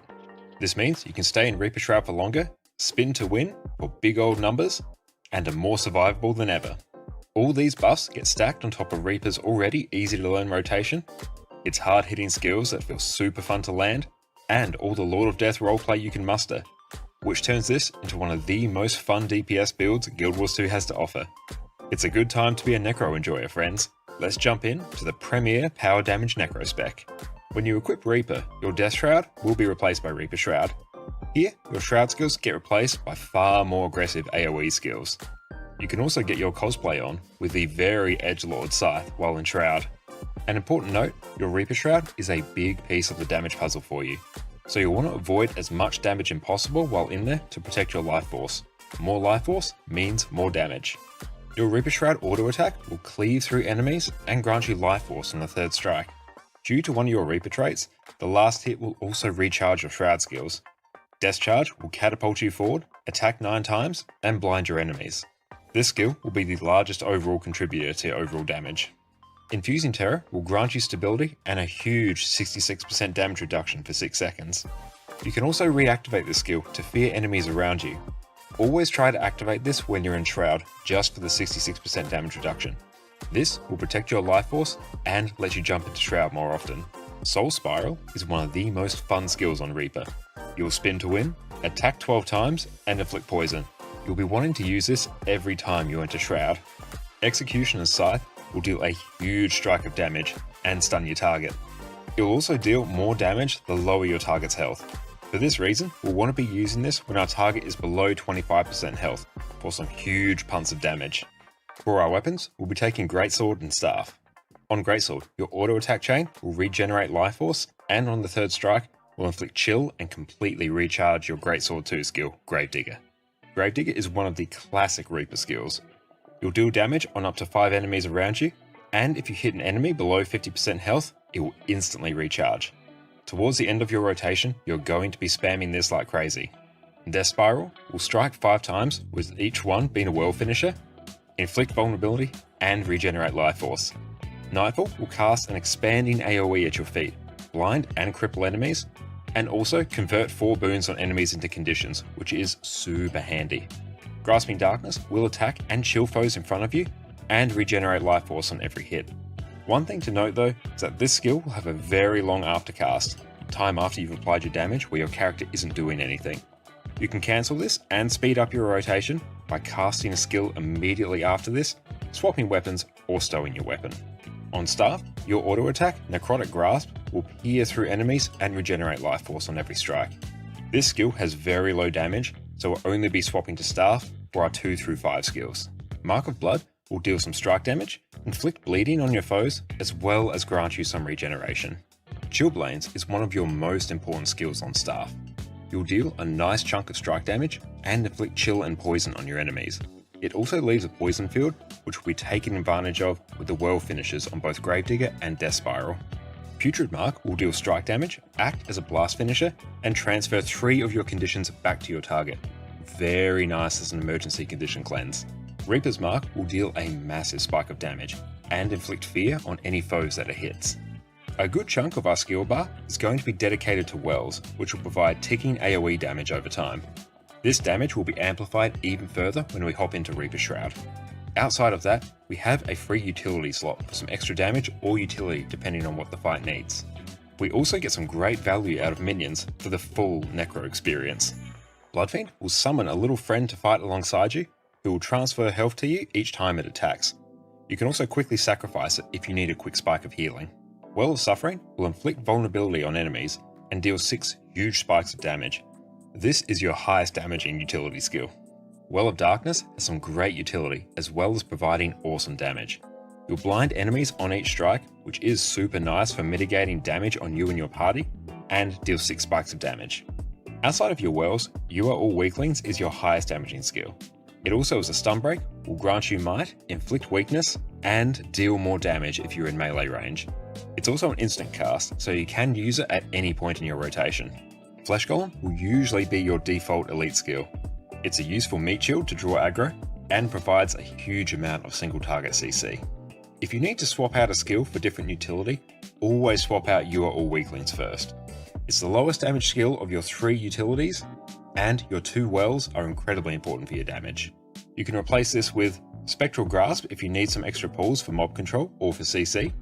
Corrosive Poison Cloud is an amazing projectile barrier, which is very useful on fights like Adina and Slothazor, where projectiles can be a big issue.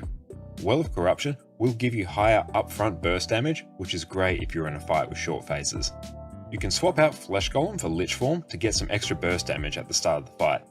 You'll basically pop into Lich Form, activate your Force skill, and then pop right out. Chilled to the Bone is fantastic in open world. It provides lower damage than Lich Form, less single target CC than Golem, but it has a newly lowered cooldown and can really shut down trash mobs. Now for our traits. As you'd expect with a power DPS build, our trait choices are centered around cranking our power damage as much as possible, and taking sweet damage modifiers whenever we can. Spite is here to pump our overall power damage, and comes with a whole heap of damage modifiers and increases. Spiteful Talisman will cause us to deal increased damage to enemies without any boons. Given most enemies don't apply their own boons, and your squad will generally try and remove them if they do pop up, this will basically be active all the time.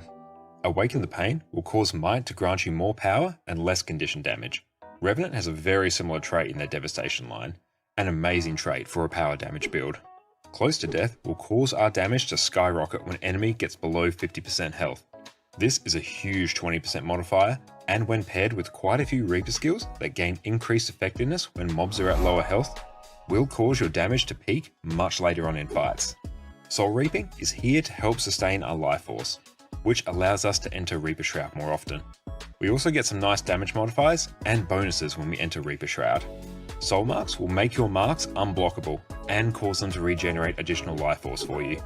If you don't find yourself using staff, feel free to swap this trait to Unyielding Blast for additional vulnerability. Soul Barbs will grant you a 10% damage modifier whenever you enter and exit Shroud.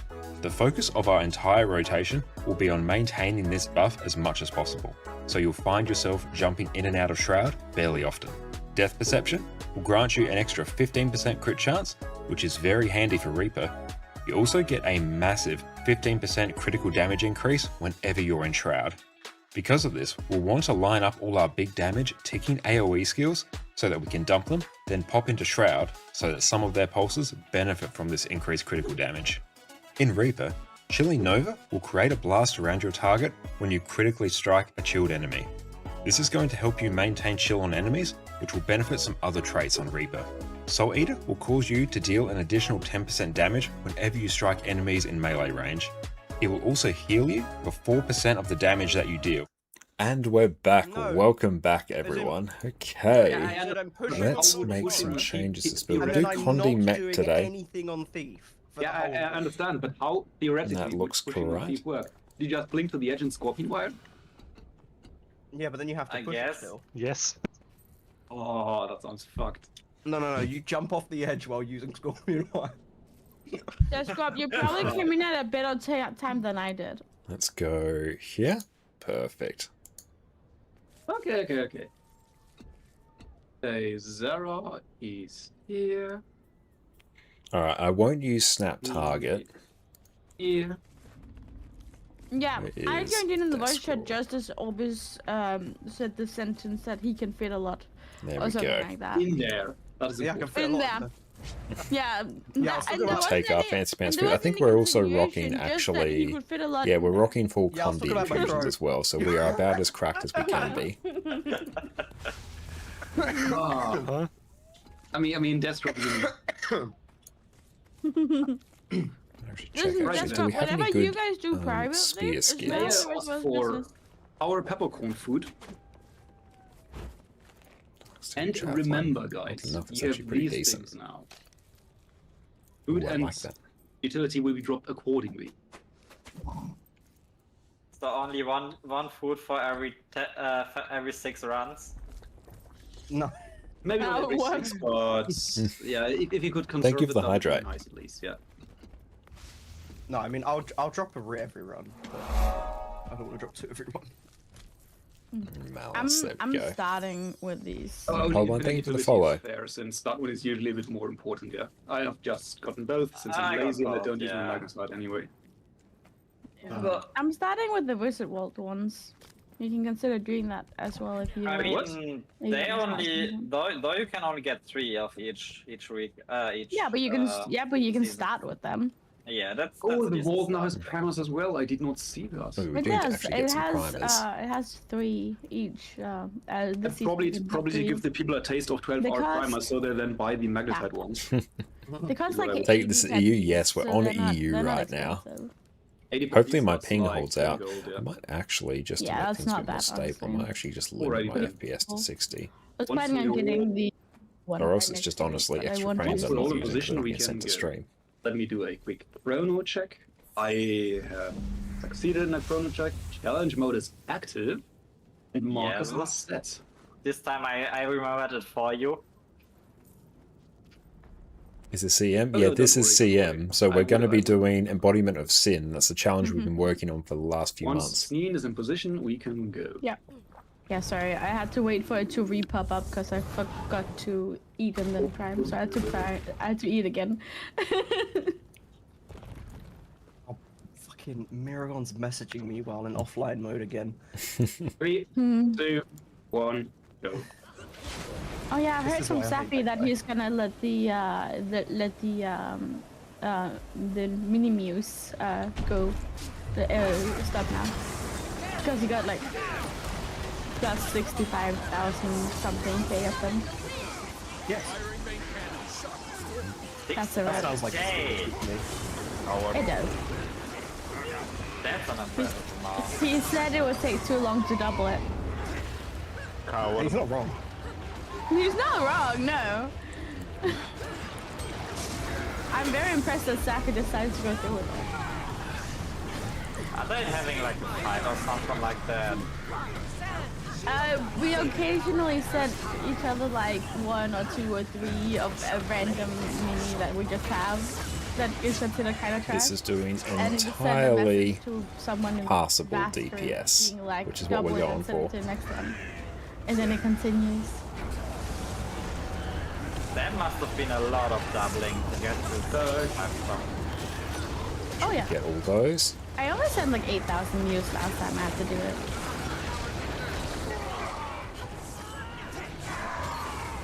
Poured out. So you're at the point where it was In we get. I'm so used to doing like normal Ceres, That I've one was forgotten what it's doable, like to but do that spending CM. more than 65,000, that's kind of crazy. Though, to be honest, sending 8,000 already requires 8 mails. Yeah. See? Good.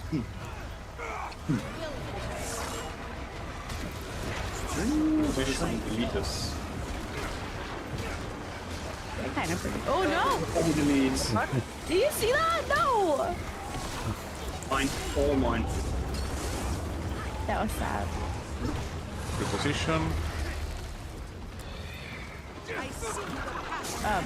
Oh, he's turned weird, that's why.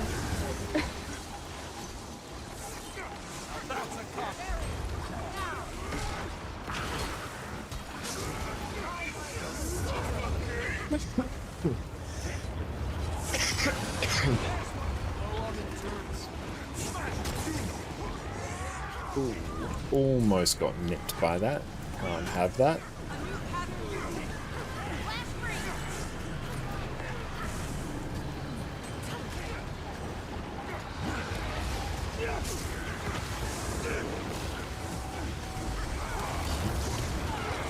Go grab that.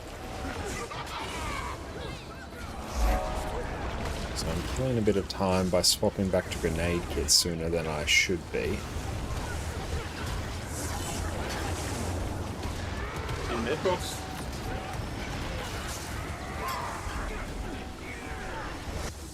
Take it out early. Maybe open a bit early. Reposition.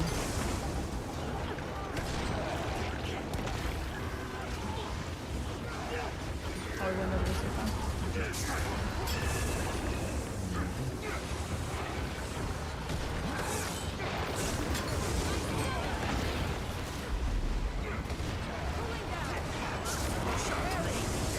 Let's throw that down. We have to walk around a bit. That is a bit fucky.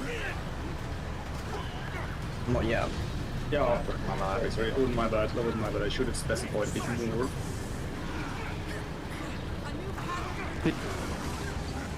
Flame stars. Bottle on boss. How are you doing? Guys walking, guys walking. Reposition. Yes. Guy walked in. And then one made it.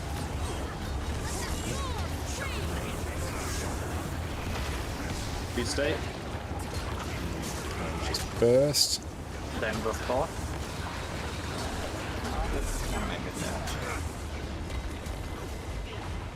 Go kill little Envy.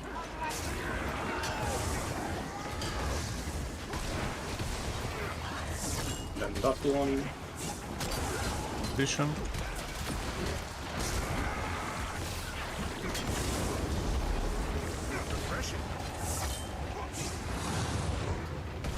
Reposition. Anger? There we go. That was weird. That was a bit confusing. Let's reset that. I think walked in anyway. And when we have the wall bait where we have the first double wall spawn, please try to be on hard. If we have the wall spawn like that, then we'll have to wait until the next one spawns, passes us, and then have to move past it a tiny bit. That is a bit more annoying. So if we spawn it a bit more correctly, then we can just stand in that tiny slice there and don't ever have to really move that much. So Yeah, try so we should make sure we're a bit more precise with our positioning there. Okay, one position. I have a marker. 3, 2, 1, go.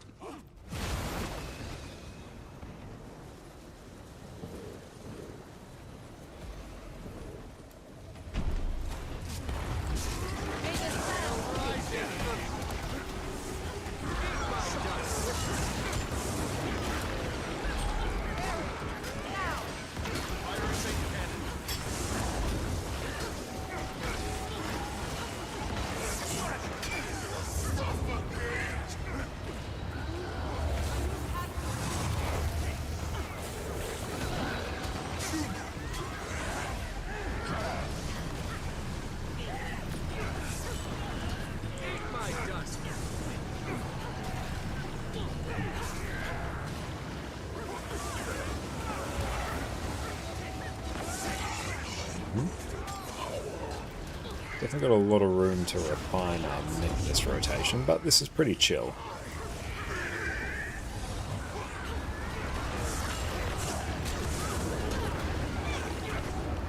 even there was some downtime because stuff was like less than a second off cooldown.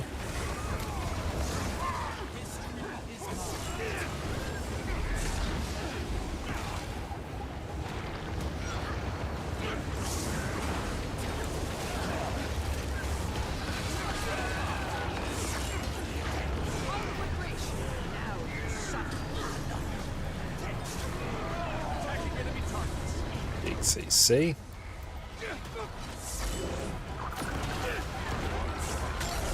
Your position.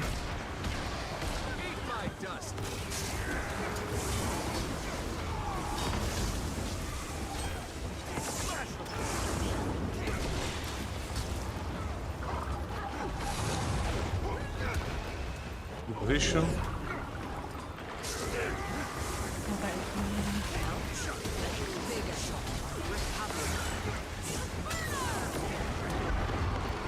That was my bad. That was a leap where it shouldn't have been.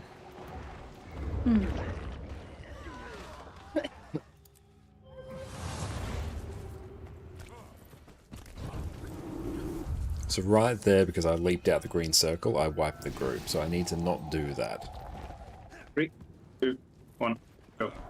Okay, let's make that the last of our mistakes.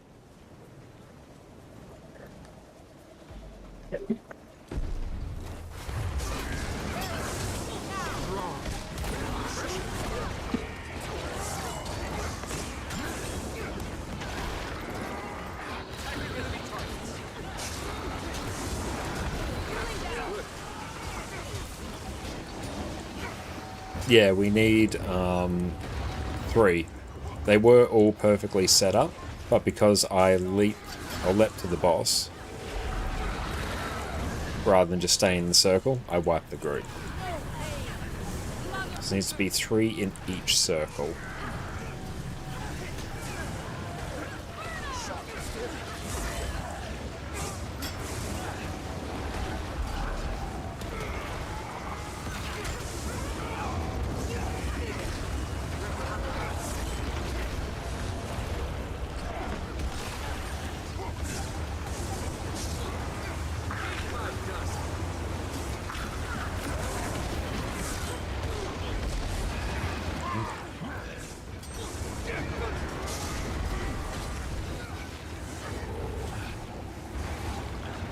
Oh, there was 2 with me, but then because I leapt into the middle of the boss where there was no overlap of the circles,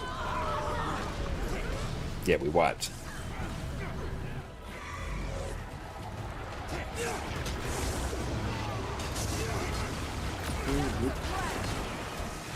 Position.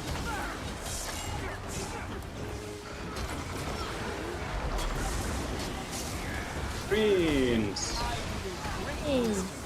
Yay! Again. Position. Yeah, Condimech is pretty fun on this fight, and it's honestly pretty simple as well, which is nice.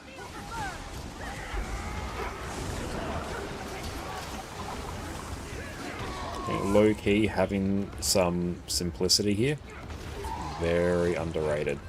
Still performs very well for how simple it is to play. You have a little bit of mobility. I definitely do not recommend playing with snap ground target to current target on, because there's a few points like here in particular where if you use the fire skill and snap to target, you'll just get all your boons ripped and you're going to have a very bad time.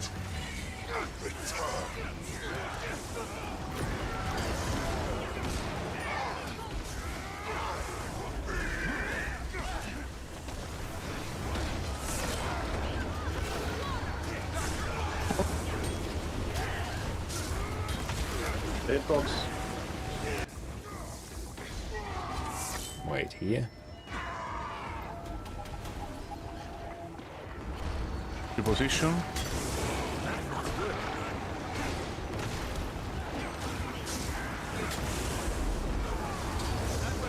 See right there, I just had to be really deliberate with my placement.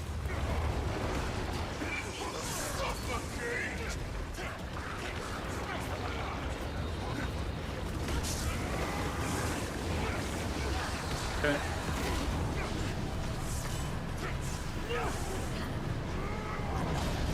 Stand on tag, it should be.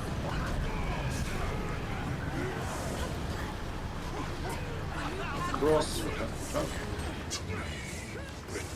On boss. Reposition.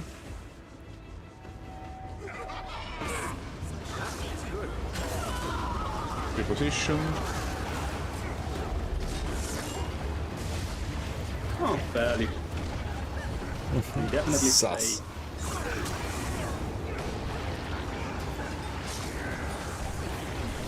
Some of from him, that's why it took a bit longer than expected. There we go. More. Rage is still real.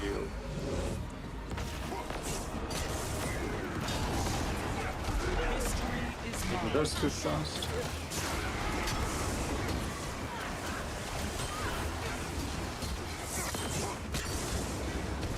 That two went in from that right. That's the sound. Reposition. Position.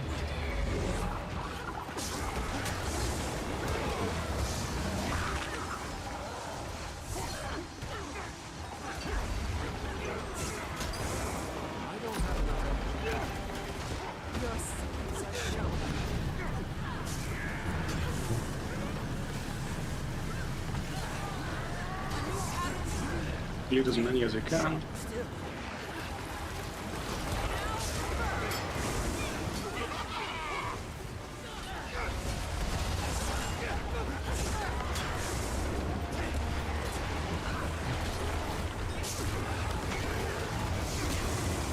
In the box. Take. Now I wait.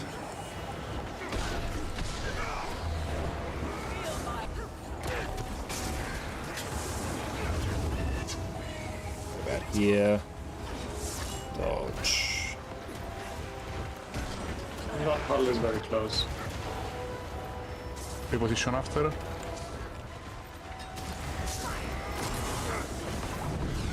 Let's do your own circle. Circle? No, I'm not. Oh yeah. You had the green. Then Yes, I got the green. Yeah, sorry. Oh, it was a bit late. I That's weird. The third person wasn't sure with no name above the head. Of course, couldn't see Next time say earlier so I can as a pre-position name tag. there. Yeah, that's Yeah, okay, me. I'm good, set good, to good. have my name tag as well as Discord, who I just set my Yeah, personal target to. It was quite nice. It was a bit close. The one puddle to the second flower, the one where you ran it there probably. You don't need to run out there as early. You have enough time before the Malice spawns if you just stay a tiny bit more back so the people have a bit more space around there. But aside from that, it was good. We're all in position. 3, 2, 1, go.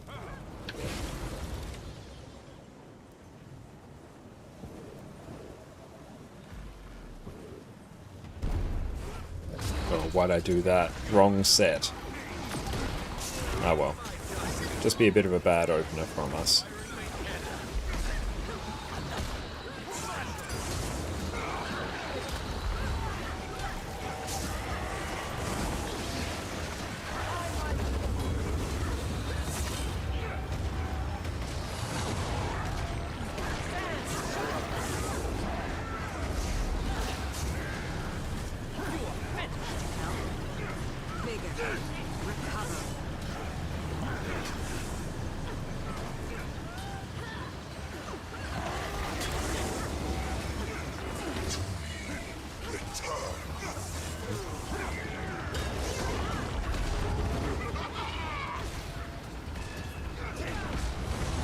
Fast boss.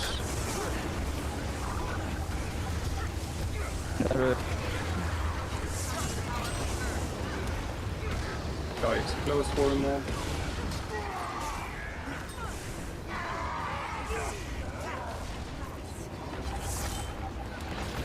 Here we go.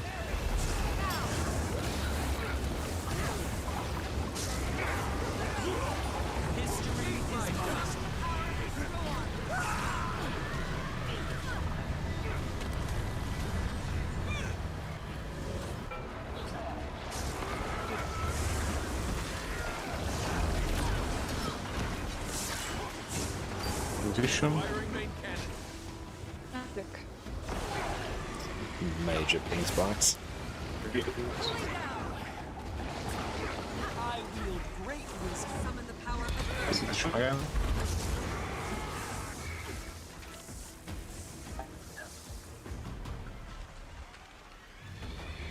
Sorry, that is me. It might be DC. I'm struggling a bit with brain today. Happens, but yeah. Okay, I'll just kill the root again. Like way more consistent and way more since those 2 reasons we have to do that. Let's mute Discord.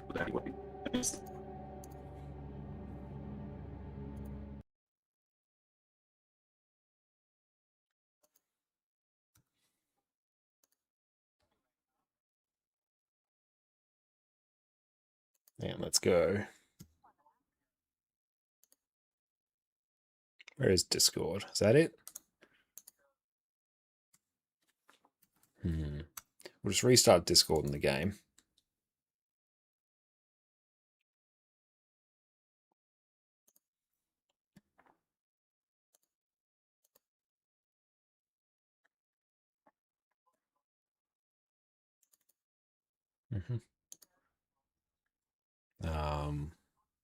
Where am I going?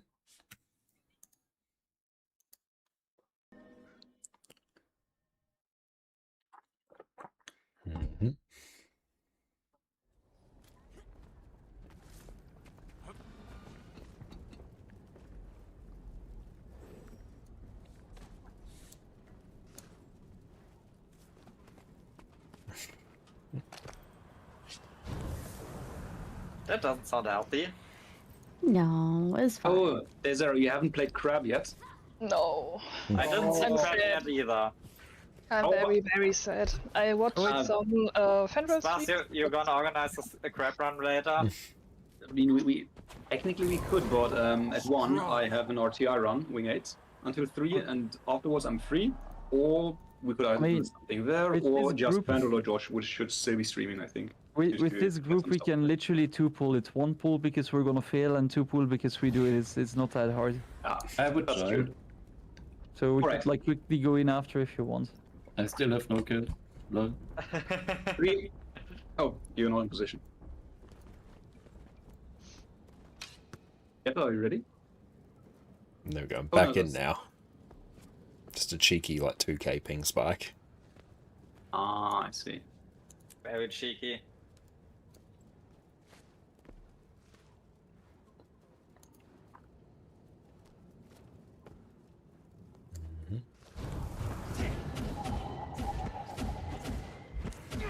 If you guys want to, after those 2 hours or towards the end, if we do we just want to go for a quick Ceres CM not EOS kill?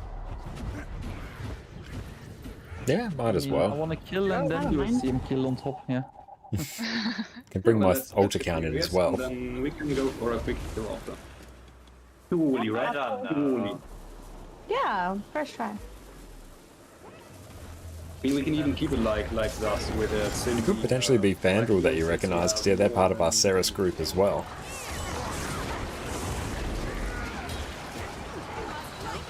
I mean, I can also switch over to something else if it is.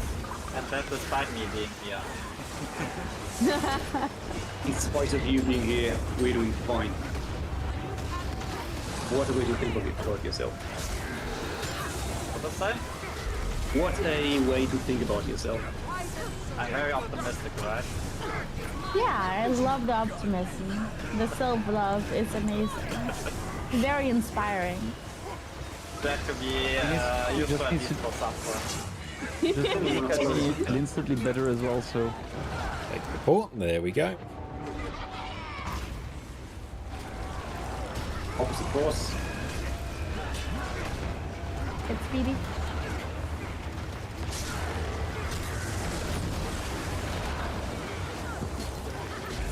Rise him up on a puddle, watch out. Port out. Back in. Oh, there's a puddle there.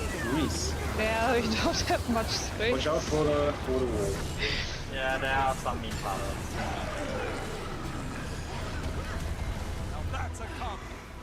I love having Link here just on the build Position. in Shift Signet.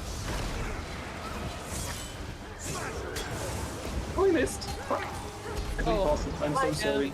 I got us one step. No! Guys! Kill issue, literally.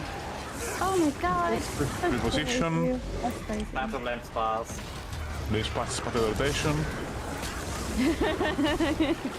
Yes, blame Spars. Fuck that guy. Turk, thank you for the follow. Flames fuck every time I go into air. Well, that's often. As long as I don't get as blamed as often as Fandral, then I'm fine. It's still better than blaming her every time you go into water. Listen, Spaz, as my mother, you get blamed a lot more often. What? By me. You get blamed a As lot your more. mother? Yeah. Story time and break, please. The law of Mama Spars. I double tapped continuous split. There's already portals out. Where are you? My direction. Portal out. Yes. Already. We need the malice out. Hope that's enough. Yeah. Okay. Barely. Somewhat, yeah. Keep gonna kill the shadow here. Reposition, reposition. Reposition. Right split. It went surprisingly smooth. Kill the shadow, kill the shadow, kill the shadow. Nice, dead. Okay, we are safe. Oh, it's surprisingly not fucked. Did not expect that. We salvaged this pretty nicely, I'd say. Good adjustment. Yeah. We had enough time to adjust. Let's so throw some nades on that one there. very Get good. it down with that my continuous split. Auto. Alright, yeah. Oh my gosh. Okay, never mind. I'm stupid. Move to the right. I am completely stupid. Yeah, that was my fault. I thought Always we discord. already done that. I thought it was we go. quarter time. That was my mind. Fuck for the We day, I salvaged hope. so nicely just to be bonked. Yeah, I'm sorry. Yeah, it's the greens that always get us. Everything else is mostly fine.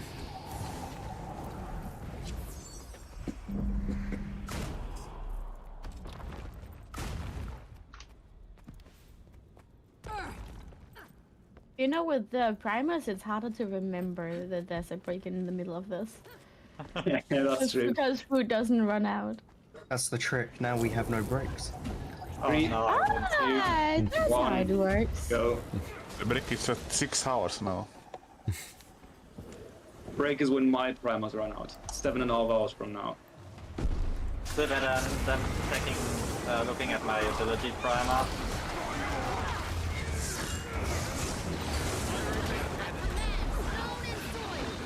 There's a nice saying for that. It sounds like a you issue. Yeah, it's kind of nice. The 30-minute utility is now massively stupid. It's kind of cool. Fuel utilities are expensive too. Oh, sorry, that was my problem. Yeah, fuel utilities are pretty expensive, and then Ritz on top of that too. Cool. I think the utility one is worth more than the food one in the most case, but it's still I not think bad. utility That's is good. more We're starting to expensive get in used to a few general. little movement tricks with the build. For the most case, I would say. Depends on the food. Some food is really expensive, like the special food, like lead duration food or powder food. Specialty food and stuff like that. Two stacks one amazing. I feel some sarcasm. I'm glad we've not done this before. Yeah, never, right? What is a Ceres? I heard it's a I heard it's some a kind of chicken chicken. breed. It's like chicken. You see. Yeah. Tastes like chicken. The wall is still real. Yeah, it's a breed of chicken that is also nicknamed naked chicken. Annie, what's up? How are you going? It's wonderful to see you. I hope you're having a great day. Oh, You can talk a lot. it feeds a lot as well. True. It eats or what does it a lot? Position. I mean, normal chicken eat a lot as well, right? They do. How are you going, Annie? I hope you're having a wonderful day. I think I died a little. Blasting a bunch of raids today. We've now done every single raid this week in some capacity. August has a point there, guys. He needs Got to... full clear. We just did a wing 8 before. Now we are on Sarah CM. Which would make this quite a bit more... Yeah. What's the right word? Inspiring. I'm looking the opposite of chill. August.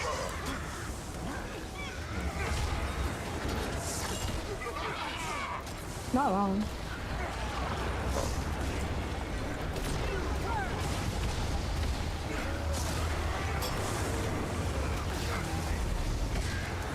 Hitbox.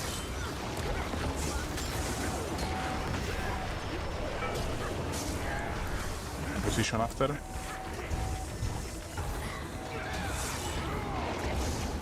Push it. I kicked the scratch button backwards. That's fun.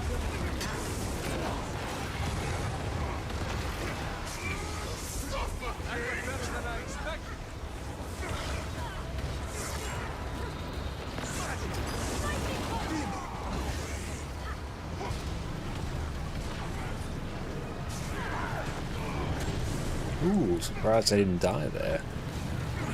That's very exciting. Cross. In hitbox. Reposition. Reposition.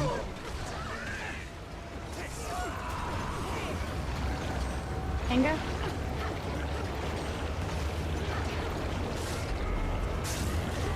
It stacks. We do stay though. The trust. I believe. Ross. There we go. That is real. Position. This one first and the other two.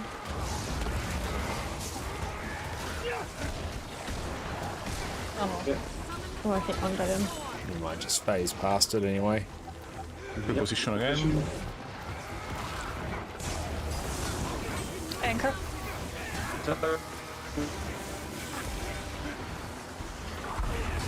Oh no. Oh. Ooh, 3k.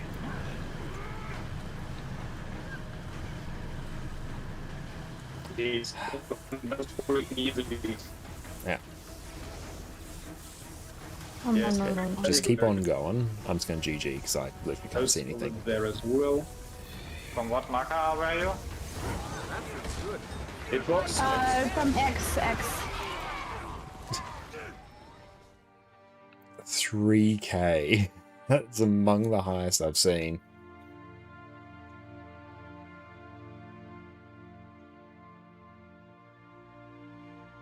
Yep, I was on X marker. Yeah. Reposition after.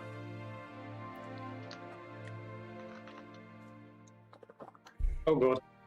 Almost as well. We will wipe now. At least. Yep. I stood on top of the portal and pressed F and nothing happened. What the fuck? Oh wait, you pressed interact and nothing happened, or the dodge did not go through? I dodged the drops. I stood on top of the portal, I pressed F several times and I didn't hit the portal. Then I went out, wanted to back in, but then I was dead.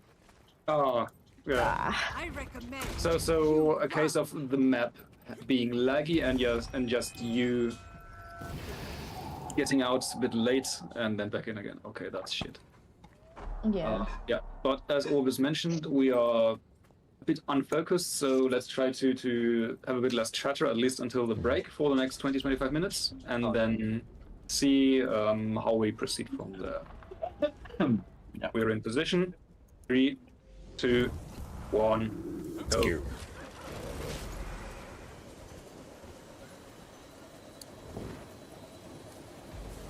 There we go. Let's try and hope for good connection.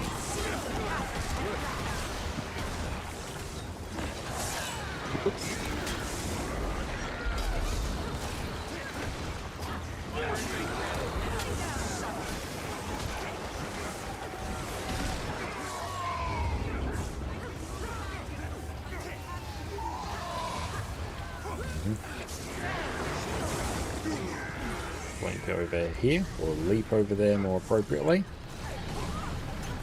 It's super frustrating when you get a giant beast like that. There's nothing you can really do about it aside from try and pretend the fight is happening around you. I think like your movement still carries on and stuff, skills might not.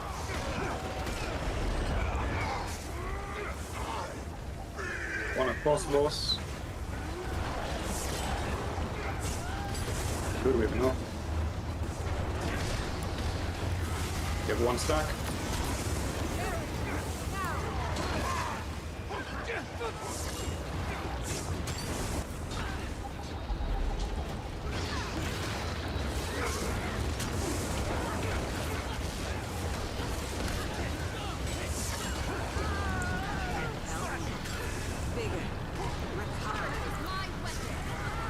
Does that do CC? No, it doesn't.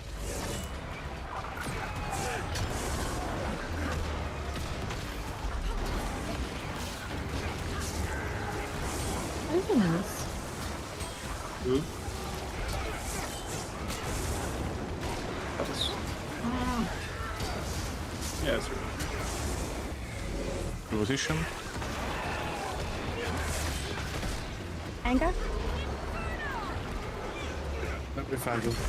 Sorry, yeah, I can see with my wall.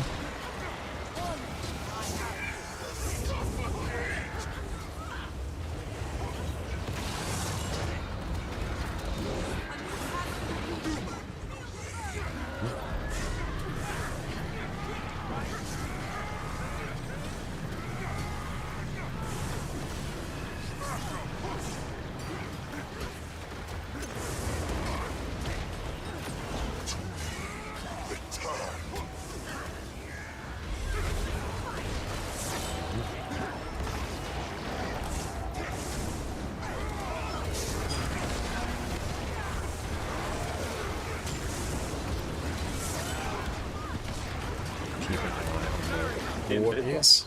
Take. Wait.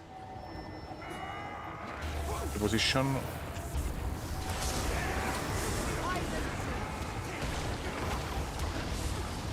Cool, there we go.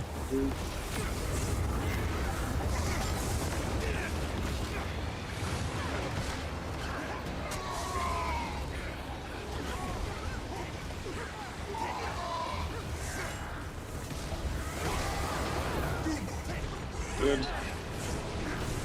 Perfect.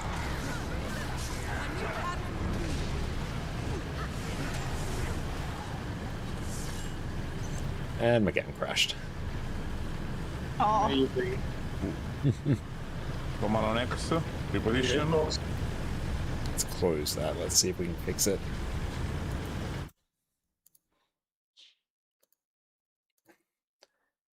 Handle exception kit was to process. No idea what did that.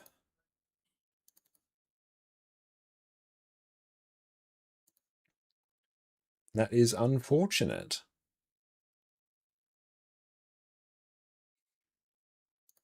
That's right, who knows, it might actually fix our lag issues.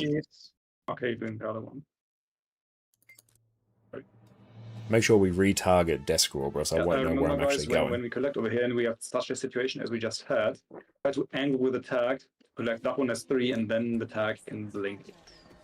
Position as well. Yeah. Is it? Yes. What is Position. that? Yeah. Yes, you're on X. Someone on X.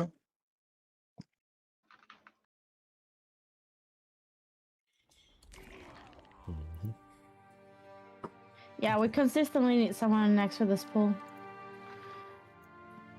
Someone is taking the portal a bit late and gets corrupted because of that. That's alright.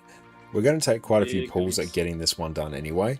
Can we? Game crashes unfortunately Somewhat. happen sometimes. But that's right, it means we can make up for it by not making any extra mistakes, and we should be good. In the hitbox. Wish we could actually spectate on someone. Ah, cool. There you go, I can actually target desk orbits. How I know where I'm actually going on this encounter. What's just sitting on the gem store? Spike stuff. Let's take a look. New position after. That stuff is pretty cool. Study and dodge. Nope, desk rolls down. Unfortunate. One is to stay in 2. We need to stack. We're not enough. Almost in the overlap. Okay, good.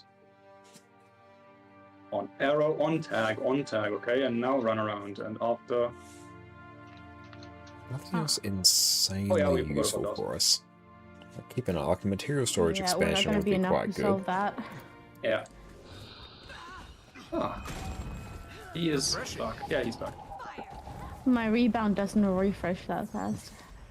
No, for that not. No. I will thought to bring him down, sorry. I used it on the last one because I realized we were gonna need it. I forgot how fast the next one also goes. Yeah, I mean, for that one, we wouldn't have survived since it was just a full death. Rebound only works for the for the downstage. Let's try of a it. less severe fail. Let's put it like that. Yeah. 3, 2. Okay, you're in position again. 1. And thank you so much, Paul, for the follow. I'm not gonna standing still. May have noticed. Really? Ci fermavo. Però ormai Alright, focus.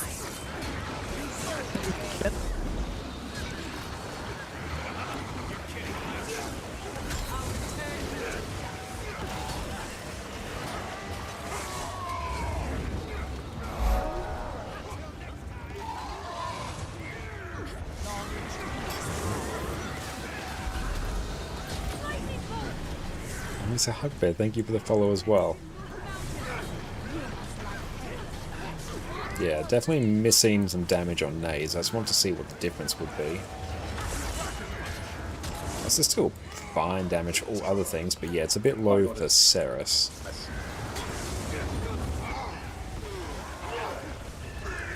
Opposite sides. Down. Lag. Done. Okay. Selected. No stacks. The first one today. Good job, team.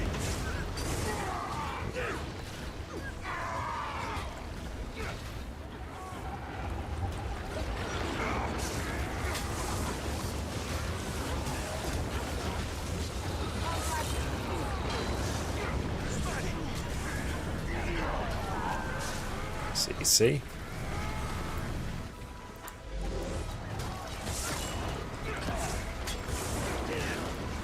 Position.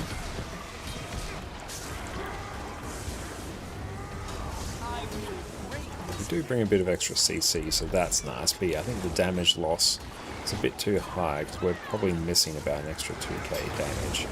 Position.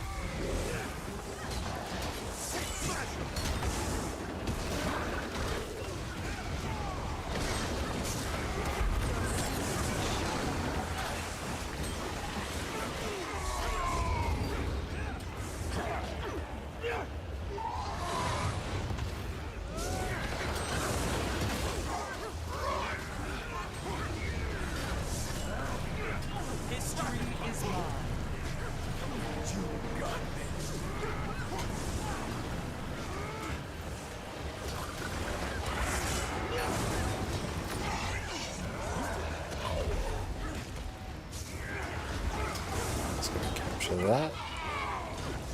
Back onto heart.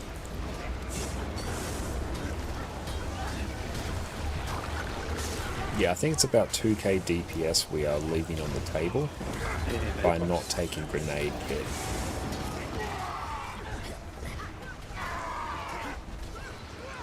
Position.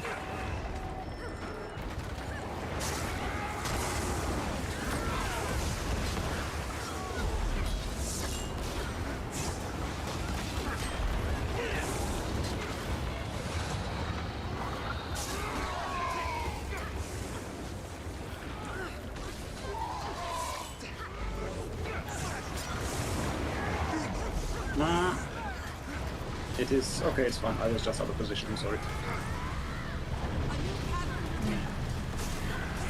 We're going back to sit on Maxim.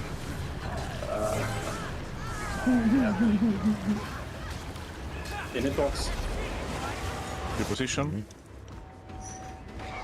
back we go. Denda, thank you for the follow. Yes. Wait. It's my pathing that sucked up, probably.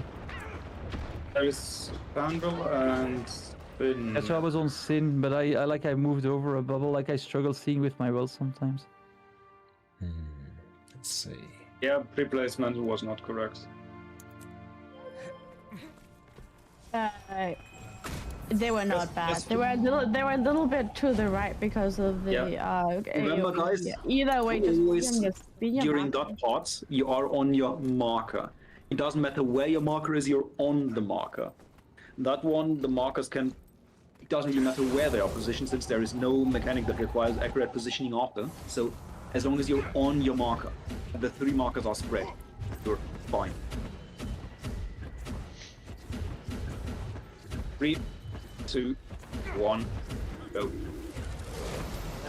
And your marker is not one on the ground, it's the player. Yeah. There are no ground markers near there that would indicate that it is a player. That's why I have chosen those.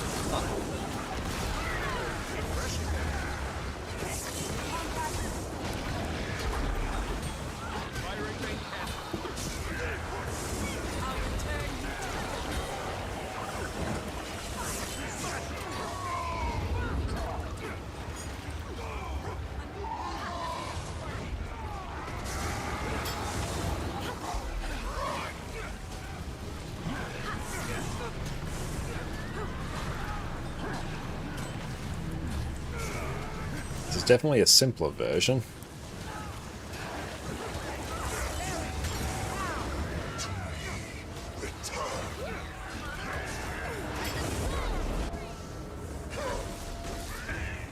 Go across boss, all across boss.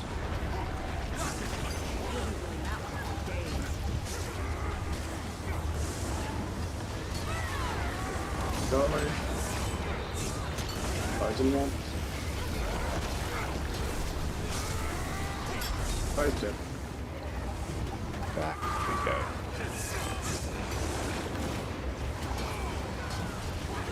Stack up high.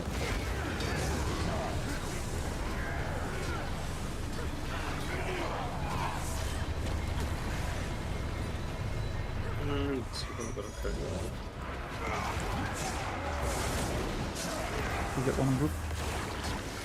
Vision. Bit of a zip there with my spear 5 into 2.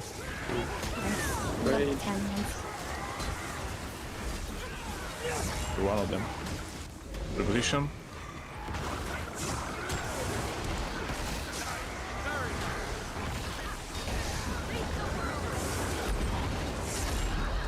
Regroup now.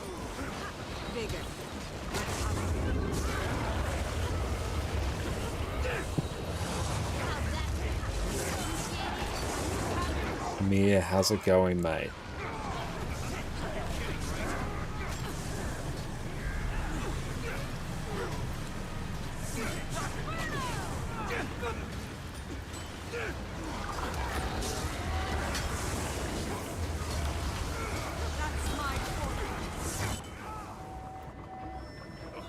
Let's go back in.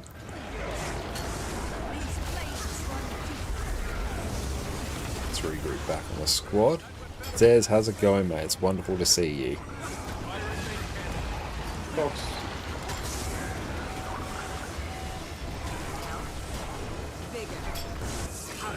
Someone remind me to Vision.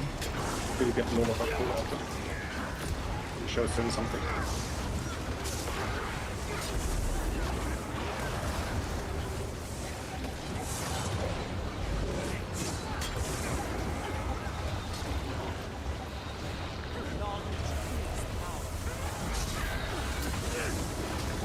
Oh, Logan, this is looking good. Oh, thank you, Annie.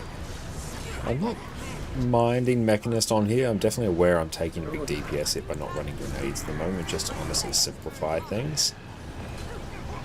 DPS shouldn't be an issue, but I am leaving, yeah, about 2 to 3k DPS on the table right now, which I'm aware of. Okay, look at your markers. Cindy take that, we take. Yeah. Zeri take that. Good. Single stack, that is acceptable. We stay.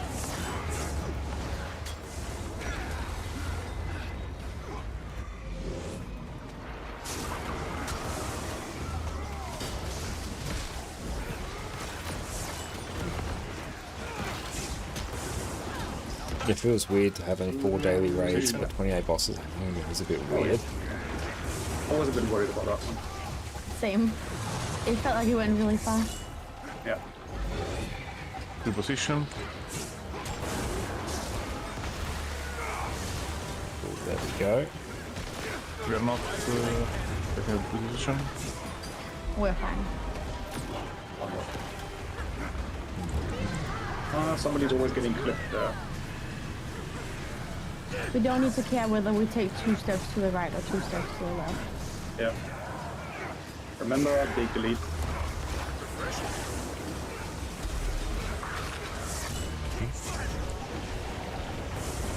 Yeah.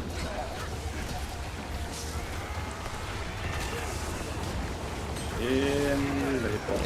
Hitbox, there we go. I wait.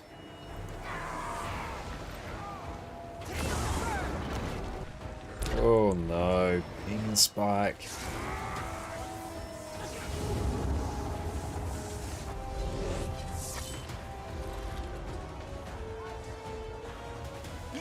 The position after. Well, thank you so we much, missed Jess. the X. You're next. Thank you, I really appreciate that. Oh, no. This made us a wonderful day here, thank you. The position after the wall stop. Over it. What happened there? 2.8k ping spike. So I actually just sort of yeeted myself out of the area so I wouldn't place down this AoE on the group. It's out. I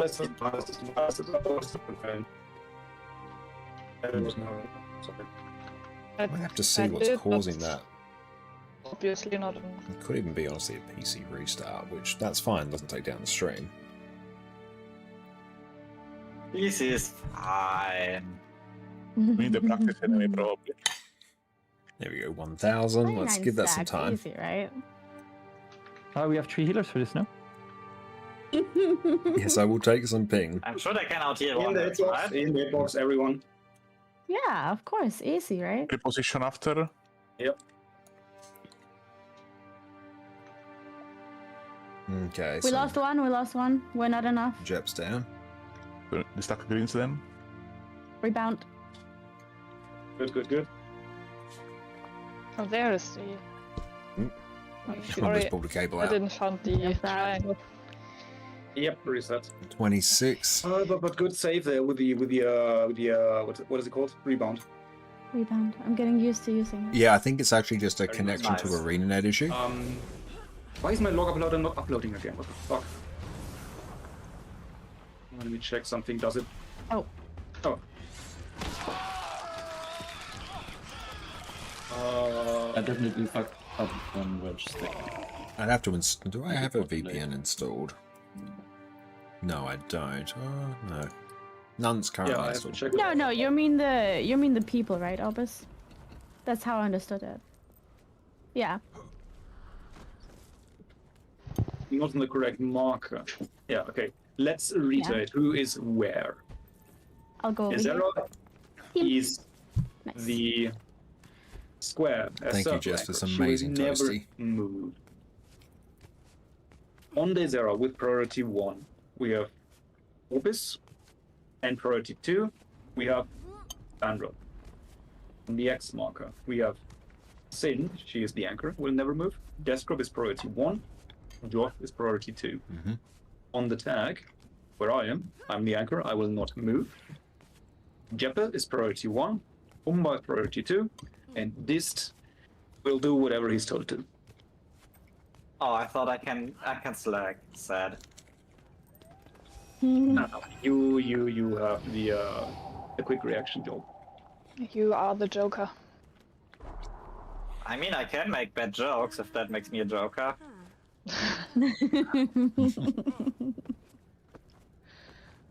Hey, I've been happy to see you a couple times this today. Right, we're all in position, I assume? I don't know in case why I'm out of the stack. There I would have thrown myself out of the stack. Because I had a 3k ping spike and I didn't want to place down a damaging AoE on the group. So I deliberately did it in that case. To make sure at least that my bad connection. I survived both Orbis and Desktop multiple times yesterday. No, I'm hungry. Wait. I could kind of use some egg and cheese to be honest. Eat the chin chat for a minute. We have shown that we perform worse if we have to compete with us. Focus up.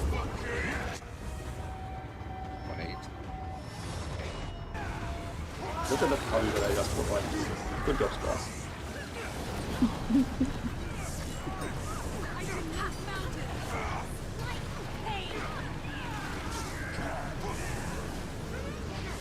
Should I be using my overclock signet, my elite signet?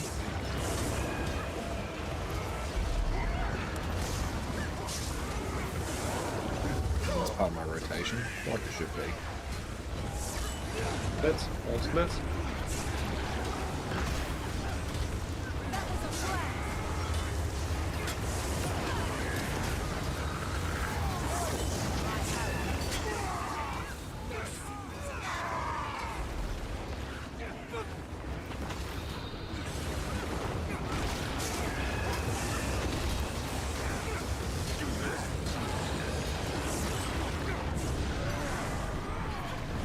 see if it holds out.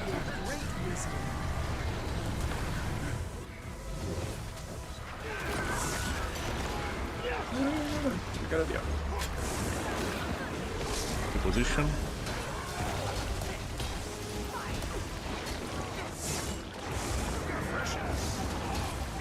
No breathing. Reposition. Here are they start. What?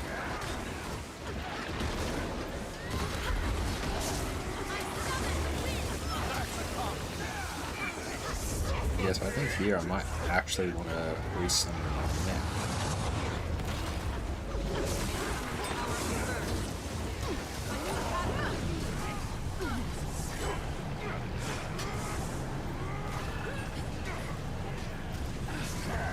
Some of those mechanics, it does just get yeeted.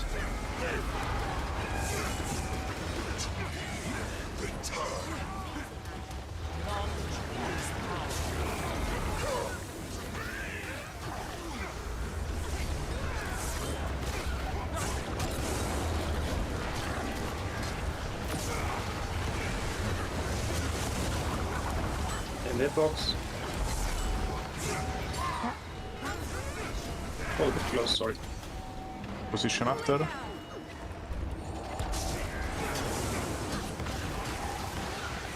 Position. We are out of position. Slightly more.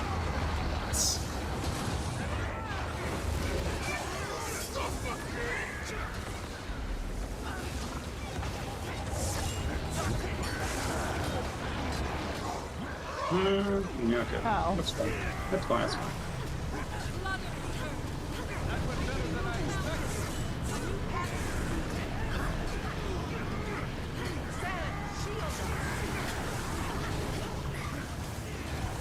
Yeah, I'm definitely swap back position grenade version after this. Position. Nice. So, everyone takes one. Looking very smooth. We do definitely stay, are we say? Was a bit put off by others. Nice. Nice. Yeah, quite. And take the leads over there. Position.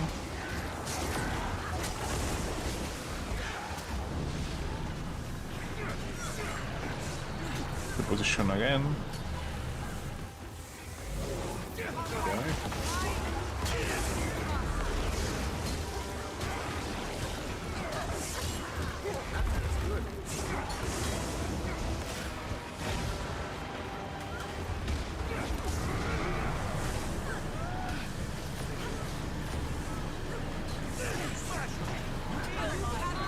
Oh shit, I moved to the wrong position. Fire, I'll thanks for be the hydrate. back later. So delete. Got some nice deletes though. Yes, looking good. Yeah, they're nice, these. And these as well. In the hitbox. Wait.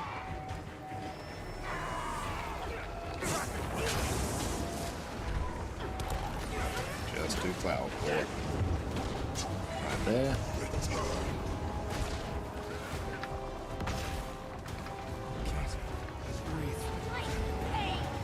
Vision after. Dodge.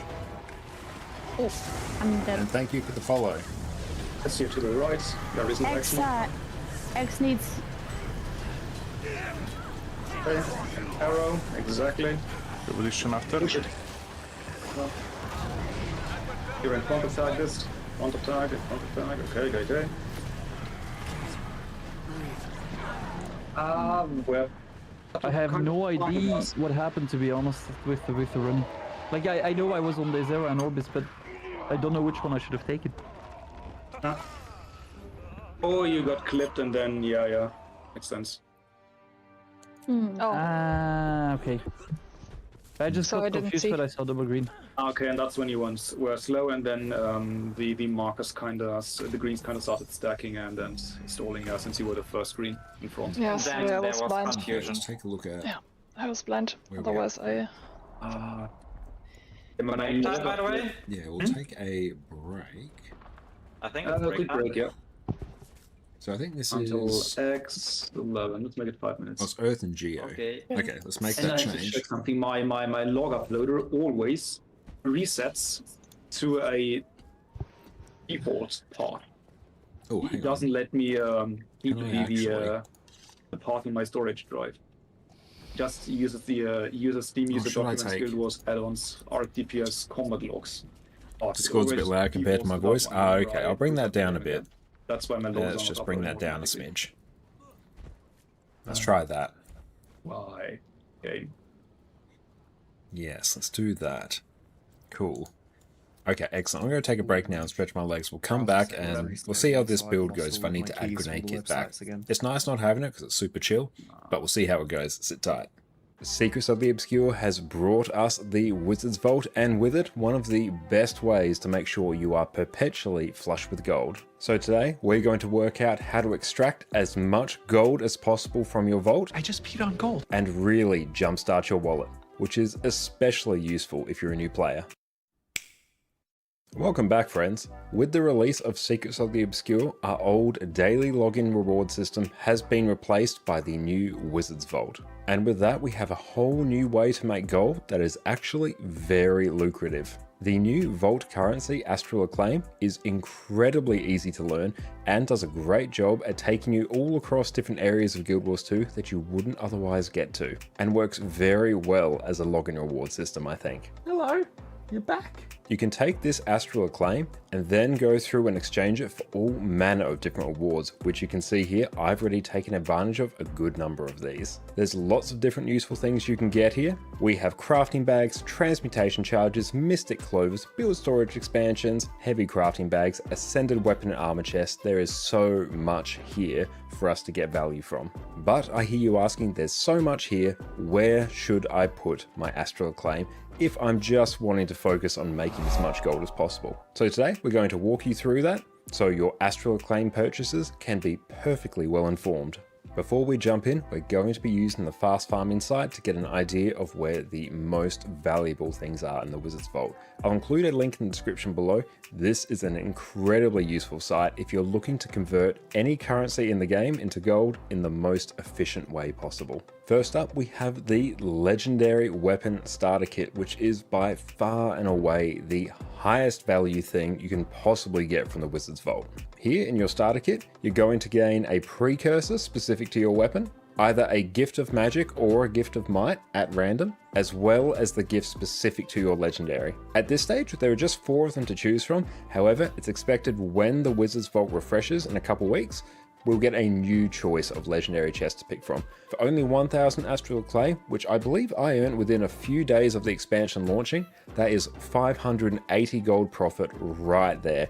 Even if you don't choose to keep this legendary for yourself, you can just go and sell it on the trading post and pocket that extra gold for yourself. For almost every player, this is probably the first thing you should be purchasing from the Wizard's Vault if you're wanting to maximize your gold. From there, we simply have a list of things that we can work down in order to try and maximize our gold. First up, we have the bags of coins, which will give you 1 gold and will cost you 6 Astral Claim. The caveat is this is limited to 90 purchases per account, and this will likely reset when the Wizard's Vault is refreshed in a few weeks. There is a bit of a trick here. There is another bag of coins available on the Wizard's Vault for 30 Astral Claim instead of 6, which will still give you 1 gold, but this is far less profitable. Don't get caught out by this. Buy the one for 6 Astral Claim. That is where your money is. From there, we have Mystic Coins that at the time of recording will give you about 12 silver profit per Astral Claim. These will cost you 9 Astral Claim each, which you can then promptly go and sell on the trading post or use them in whatever legendary or recipe you want. Mystic Coins have been one of the core pillars of the Guild Wars 2 economy. These are fantastic value. Again, like the discounted bag of coins that we spoke about before, you can only purchase 60 of these Mystic Coins per account before the Wizard's Vault resets in a few weeks. So just keep that in mind. Just keep working your way down the list and profit will be yours. The Bag of Laurels is up next, and you can purchase 150 of these per Wizard's Vault cycle. Now you then have to go through and do the extra step of figuring out how to convert your laurels into gold, but hey, fast farming is here, it has you covered. Here you can see you can simply purchase a medium, light or heavy crafting bag. I go medium if you're wanting to convert it directly into gold, or potentially heavy if you're wanting to use these materials in some legendaries. Really up to you, but this will give you the ideal way to make profit for each of your laurels. So once you are done with your legendary starter kit, your bag of gold, your mystic coins, then start looking at laurels. You can also use these to buy very cheap infusions in World vs. World, which I really like doing. For the cost of a few laurels and some badges of honor, you can go through and get some +5 stat infusions, which are very nice if you want to try and min-max your damage as much as possible, which we are definitely taking advantage of in our Harvest Temple Challenge mode progression right now. Come check us out on Twitch if you want to watch that. From here, we simply have the heavy crafting bag, which you can purchase for 8 Astral Acclaim. This has a much steeper limit where you can only purchase 30 of these per account, but you can either use or sell these materials and will give you a profit of around about 10 silver, 30 copper per Astral Claim. Still not bad.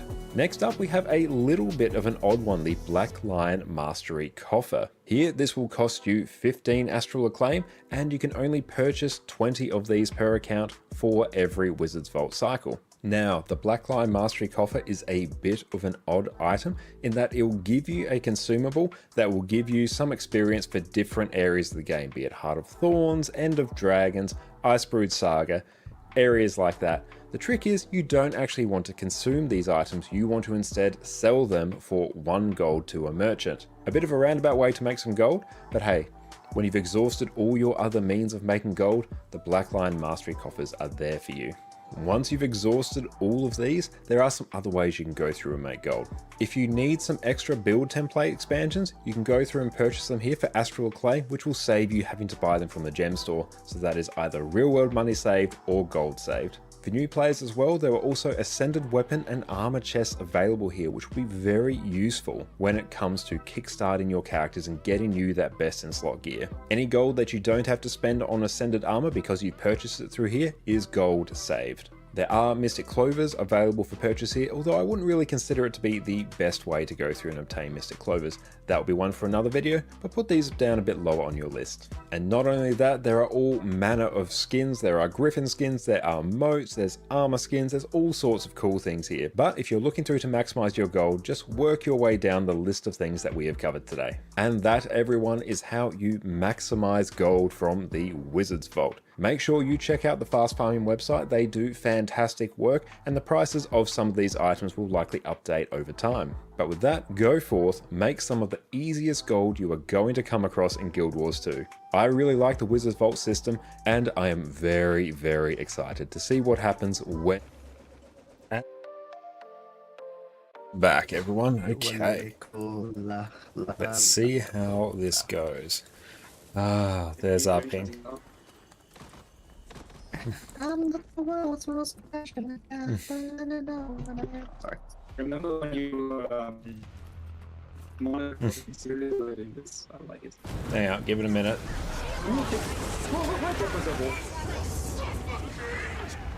Hold up, there we go. Nice. Okay, we're back in business now. I think actually because we had such a have such a low intensity build, this might actually still work. Yeah, sorry.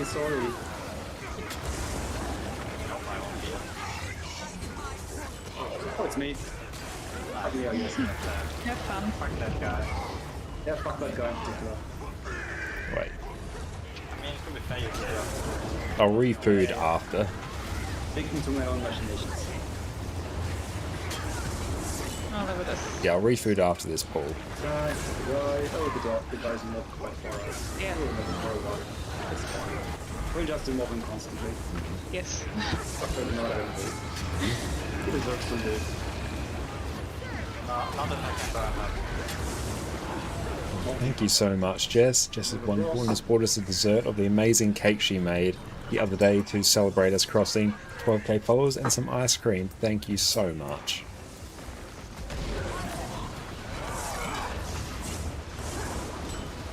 The position.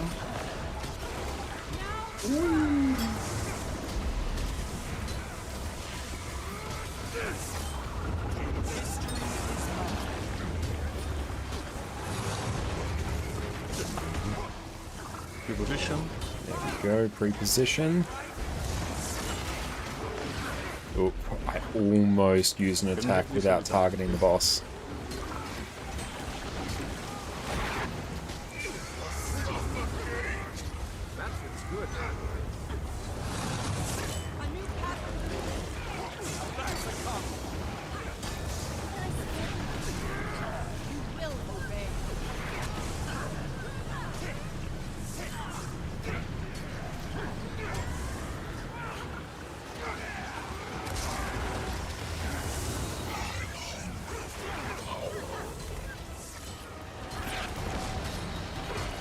Yeah, just do that.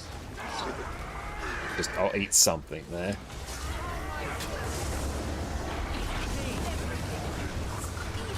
Gotta summon my neck now.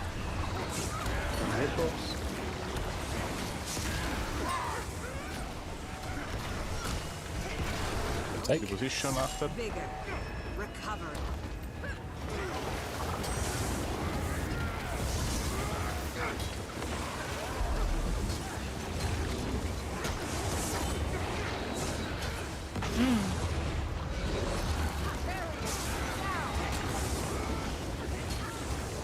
Apparently zero noise was that. It was wondering what is happening to all this noise. I wonder what this is.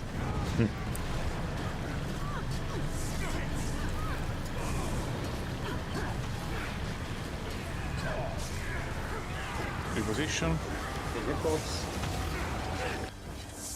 Okay, I'll keep an eye on when their scroll is.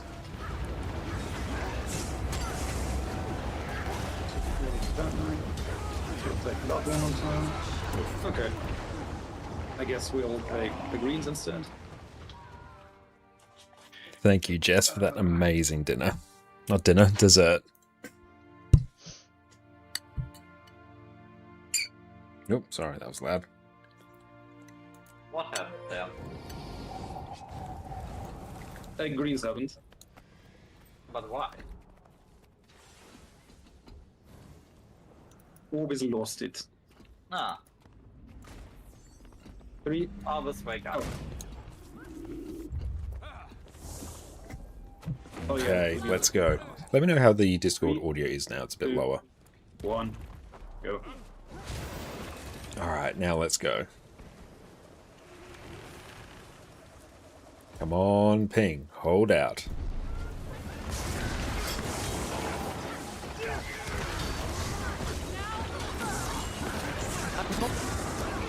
Yes, you have.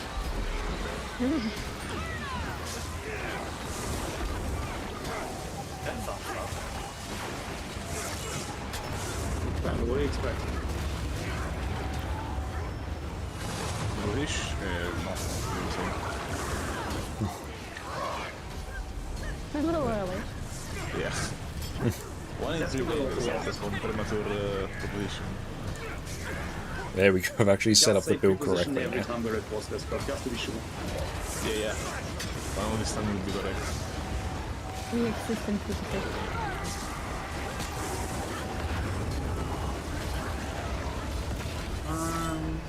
Same side. I like the fact we can use Spear 2 and Spear 5 to get around the boss. I was very close. That's the lead guy. Fuck that guy.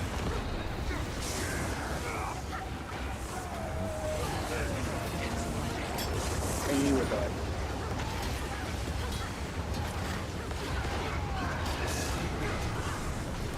Knowledge is power.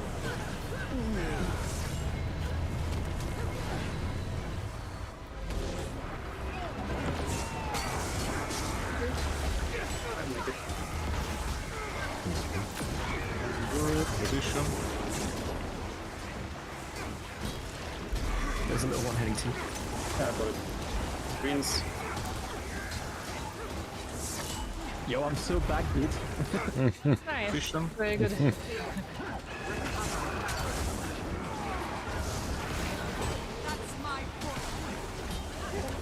Good, we survived.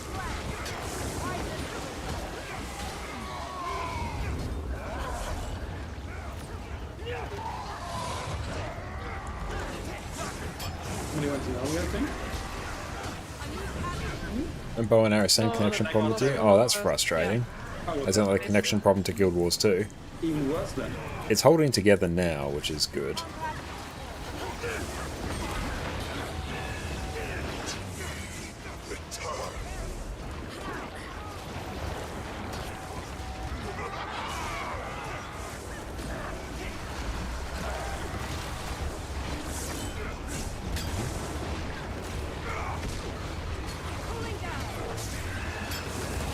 Hitbox.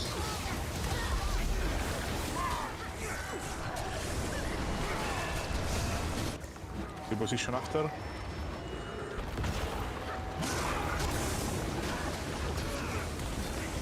There we go, sit.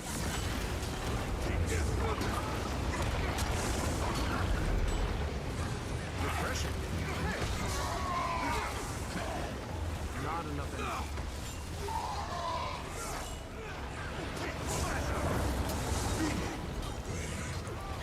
I don't think we have any greens for a bit.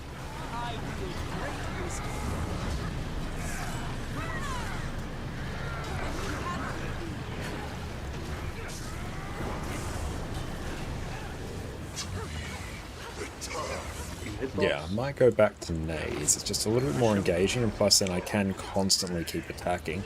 Whereas I'm struggling with that a bit here.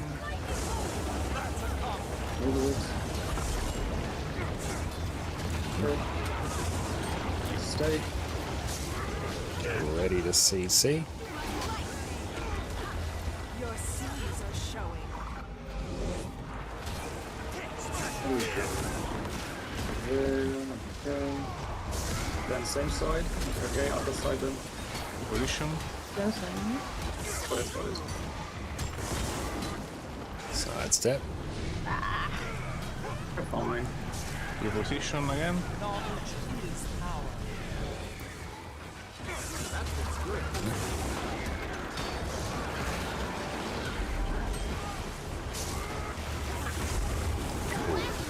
Let's dodge back. Or back in. Slightly terrifying. Go pistol instead of spear. That's a good idea, actually. I'm curious what that would do. Might have to test it on the golem.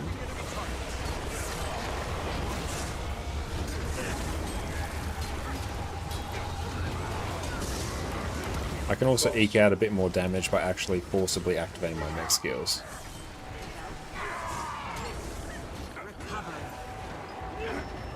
Get ready for flower.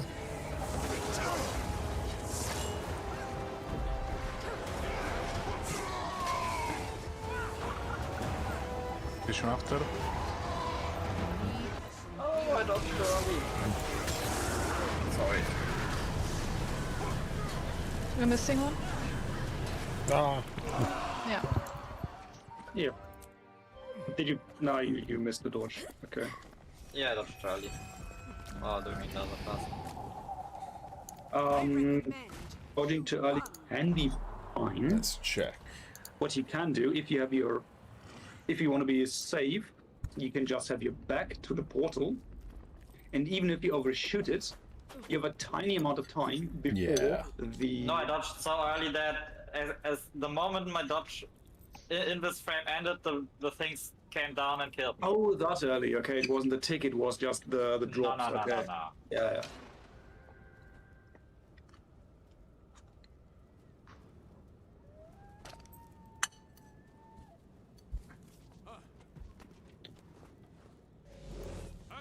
We're in position. Orbis and Fandral have sorted out. 3, 2, 1, go. It's just that I can't stand still. All good, all good. We do a few more pulls and then we swap to normal CM and just try to get a nice kill. That's the last.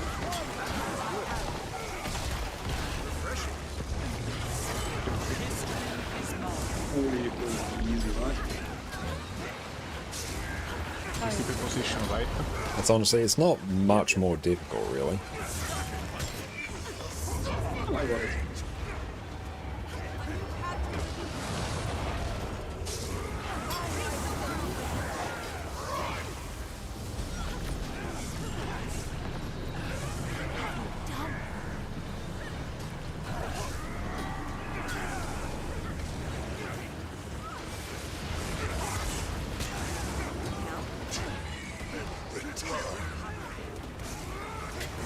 What? Back. Cross.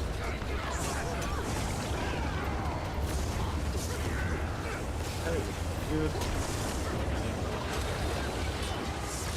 There you go. Look, I've already added a few more thousand to this. It's a much more respectable number. Nice dead.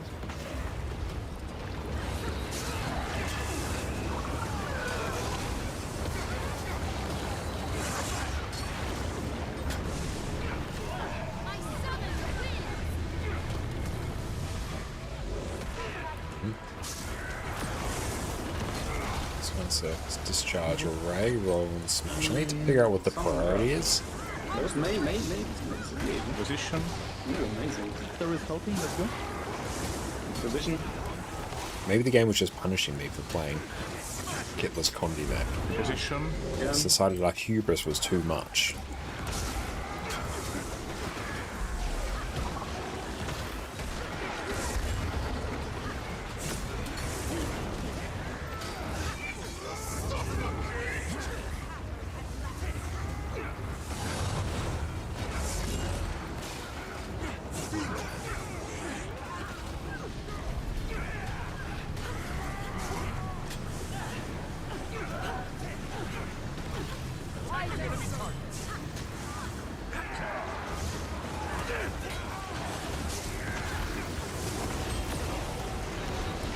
Grab some of these.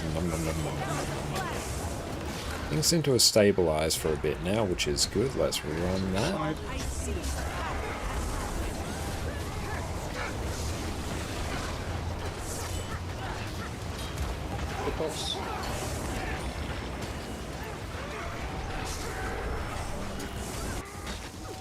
Position after. And back in.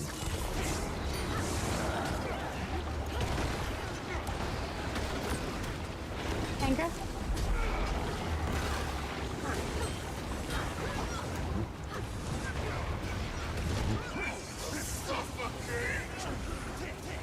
Big drops.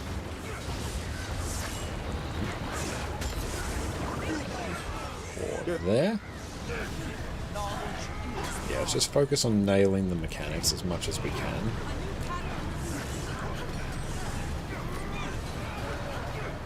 Rather than greeding. Linux, thank you for the follow. Position. Okay. No. What? We're taking. Oh, none went in. Very good. He's safe. He's safe. He's safe. Bought a little one.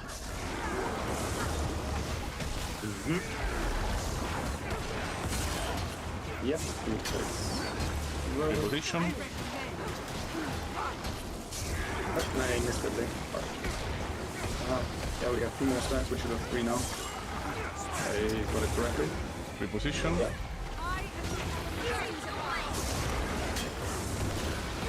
Anchor. Nice.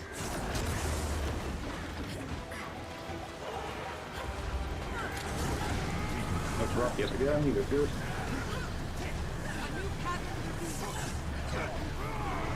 Oh, I should put Earth and Geo on my build as well, actually. It's a bit of extra DPS we can bring to the table.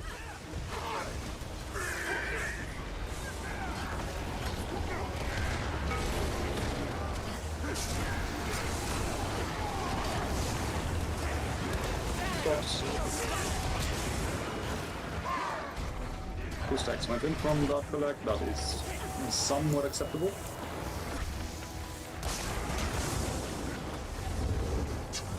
Sure I don't get Malice. Dodge back. Position after. Oh my god. I run off. Then you're on. I'm dead. You're on 7. Screw it. Yep, reset. Oh yeah, I was too late with Pandal. No, I just ran off here, sorry. Yeah, he was a bit close to the edge, granted, but yeah. Yeah, it's the one time I just swapped my camera position mid-run. Earth and Yeah, Geo. should have put it a bit less close to the edge. Let's put it like that. I feel like I just turned that into a 9v2 instead of a 10v1. Wait, why are we against edging now? No, I'm all for the edge. Usually I'm fine on it. It's just I went a bit quicker than I could think. Yeah, but for that one, it can be a bit spicy if your camera is turned wrong and you try to get off the portal, as you must usually. It may just lead to some funny death, like. We'll look at the fractal. Sin is that on position or not? Oh yeah, I'm ready. Okay. Alright. 3, 2, 1, go. It's just going to matter of getting actually used to the one build. more and then kill. Sure. Triathlon's a good shout as well, actually.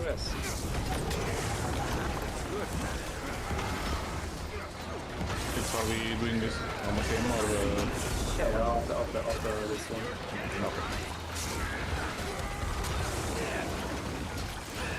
Just to get some variety as well.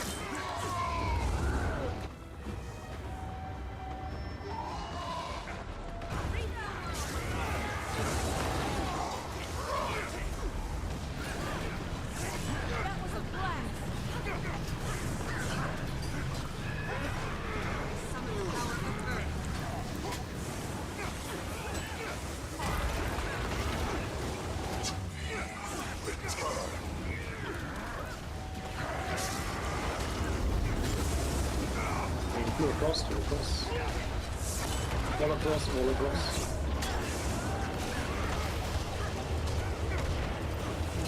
What am I doing, guys? I'm running zigzag lines and just evading mobs that way.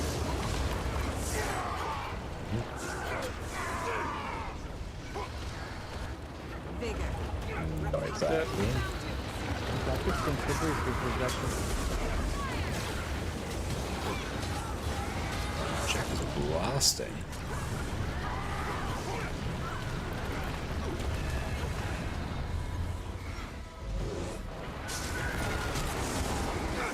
Can I get there?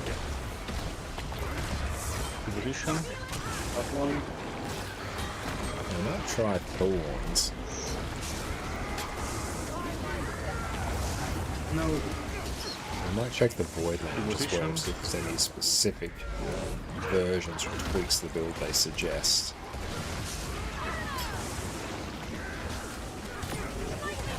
I was raging at my shroud.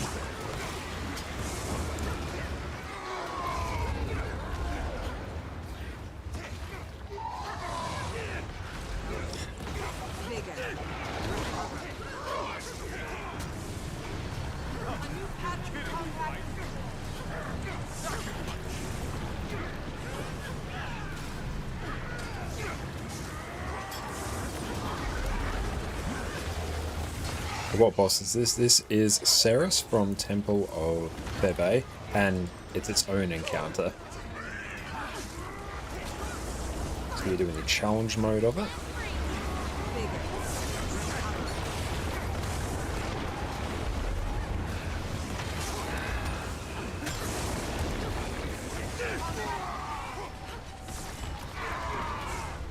Which one after?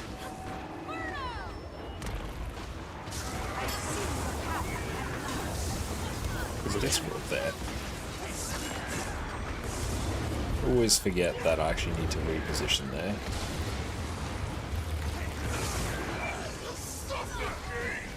Recycled Deimos, yes, it's quite similar to that.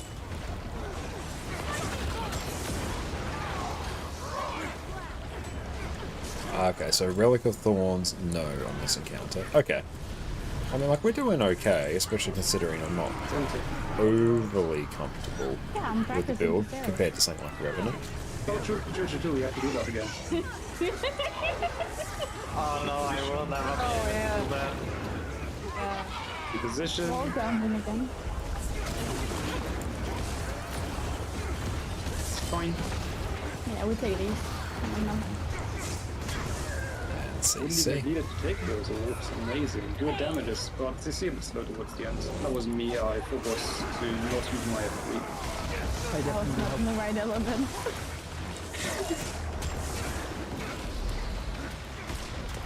Position.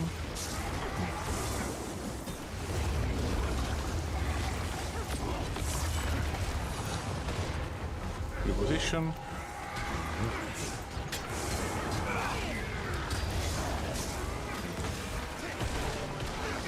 Nice, easy brain.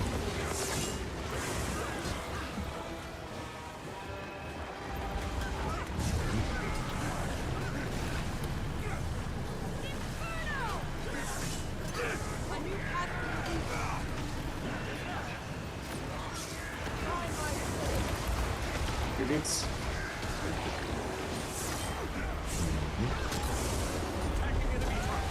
Let those come close.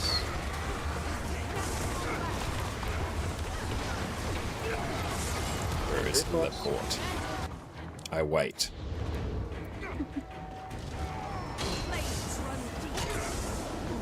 Your sins are shown.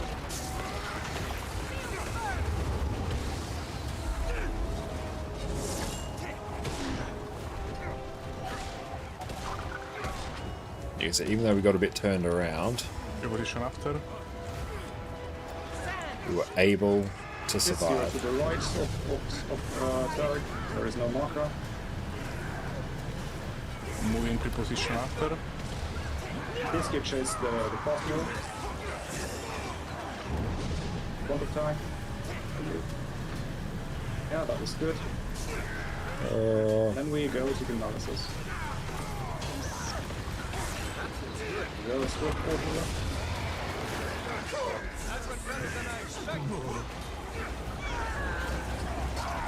Okay.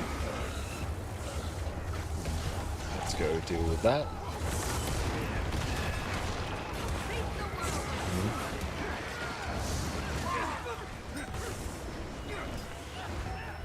That was a blast.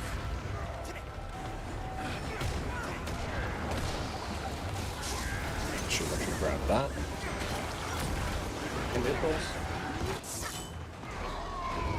Knowledge is power. Position after. I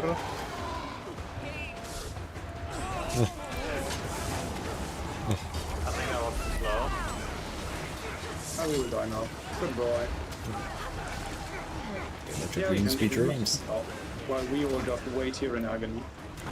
Oh shit. Did I just manage to do that? I mesmer blinked out of the drop. Nope, just That bonk was the mic. amazing. Nice. Refreshing. I'll have to check that if I really did that or it just was visual. I still took quite a bit of damage.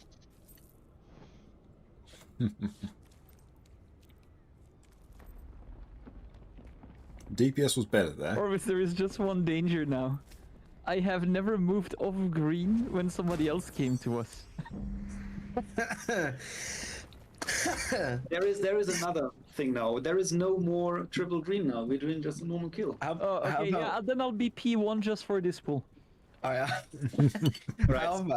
about I'm P1, but then if both of us have green, you move. There you go. Okay, that works. Yeah, that works. P1.5. What the fuck are you doing? How about Vandal comes to the tag and Dist is P2 on you now, Orbis? Oh no. Yo, I'd be done. No, wait. I'd be done with that because I like moving around. So I'll fix whatever needs fixing then.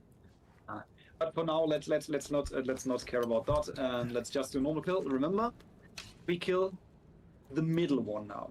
The middle one. Regret and Gluttony. Also remember we have double walls. Yeah, double walls. Regret and Gluttony. I mean, you can just got used to not jumping those. Yeah. You can just position yourself as you were before. Just press the spacebar correctly. Easy.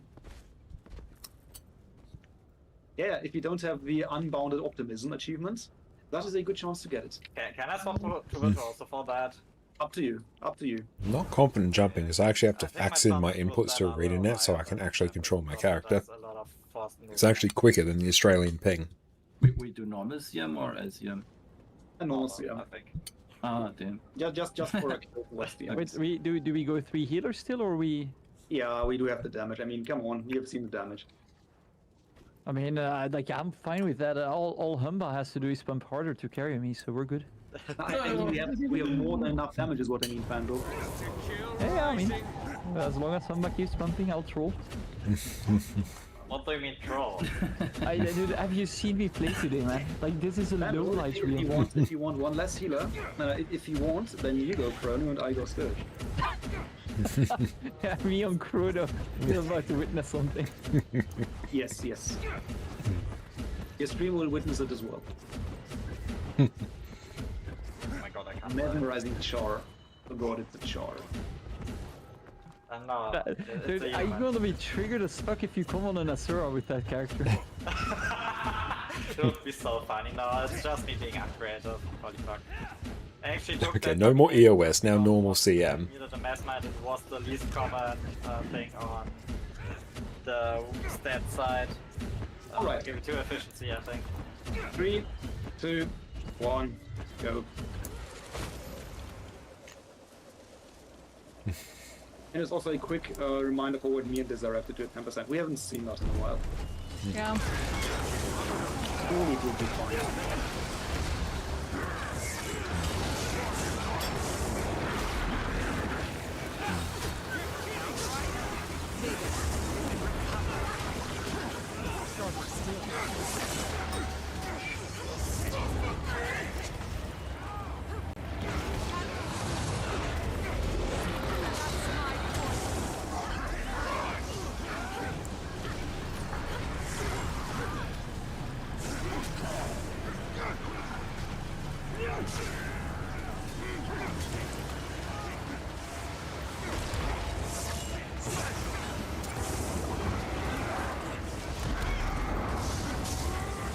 There we go, we're gradually getting used to it a bit.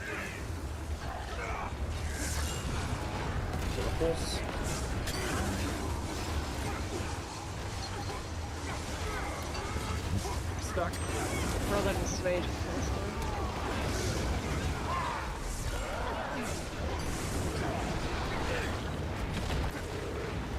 Oh, he's on portal, that's the loot guy. The guy is good.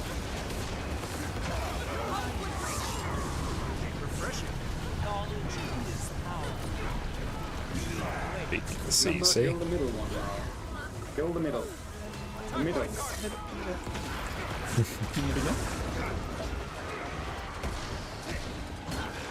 Yeah, we got an all for you. Position just in case. I missed it. Oh. This is sick, Jin.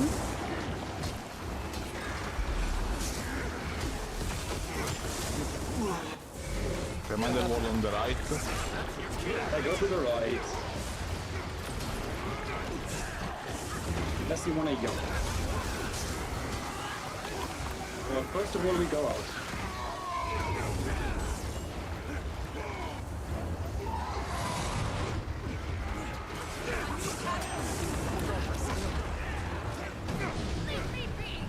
Immediate.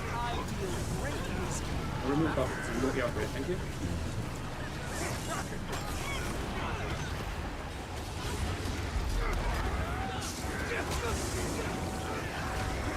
I got it.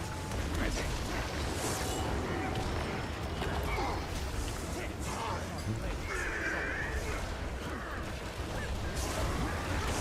Comedy Mech here is very, very chill. Really? Really, guys?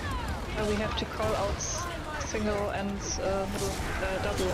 He's on the soul. We have 3 either. You have no problem. To be completely honest. Don't keep position. That's a nice board.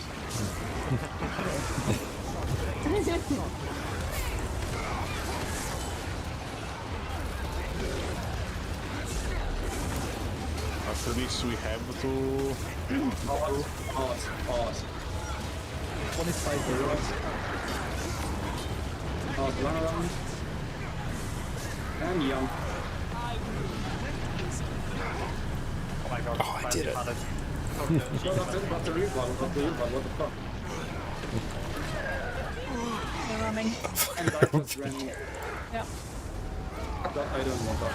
Again. Yeah, another song for the chief, man. At least not for the pallets. Can we Health, not do vigor, that? recovery. It's been so long since we've done normal CM, it's actually somewhat relaxing. Remember, guys, we have no need to breathe.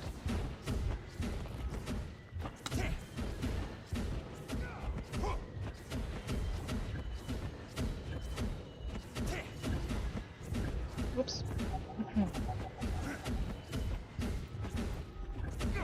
3, 2, 1, go. Point.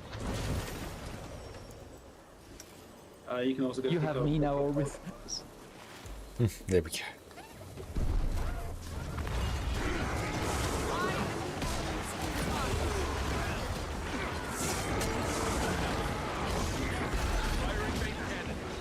No, those are as to other services now.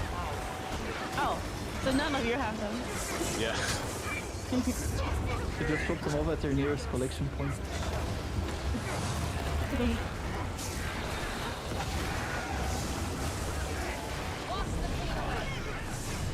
Yeah, me too. Almost.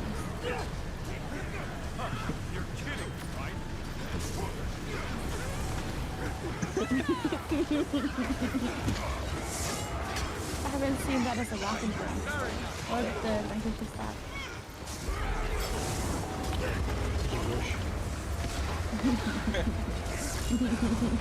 Well, that's how you screw on the right people. Alright, collect. Dated? No. I mean, there is something. Yeah. No, it's not. Just because you don't get it. Unentertaining. Step. No, I totally agree. Wow. Middle one? Middle one. Position. Oh yeah, this time we do. Yeah, this time for you. Free.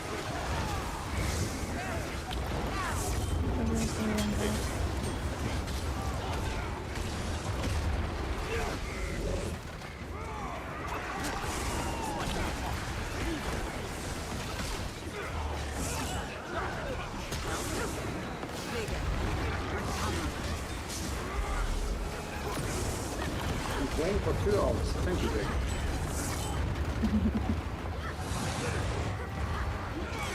Right.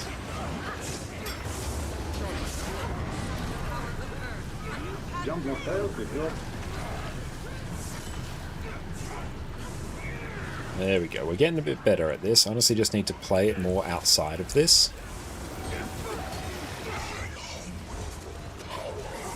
Just so I can keep that muscle memory intact.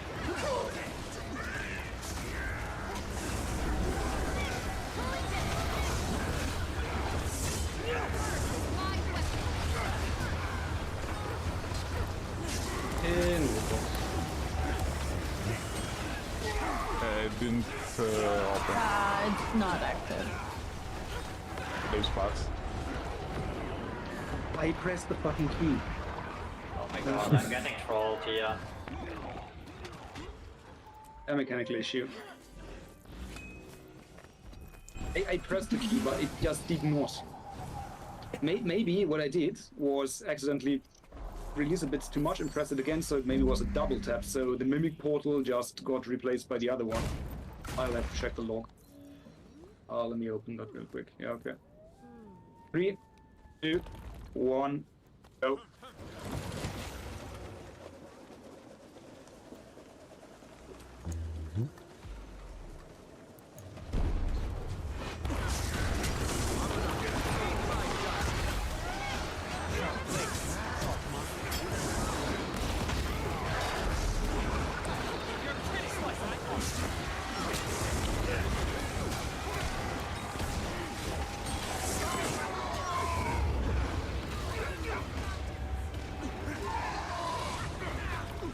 Ouch, that one really hurt.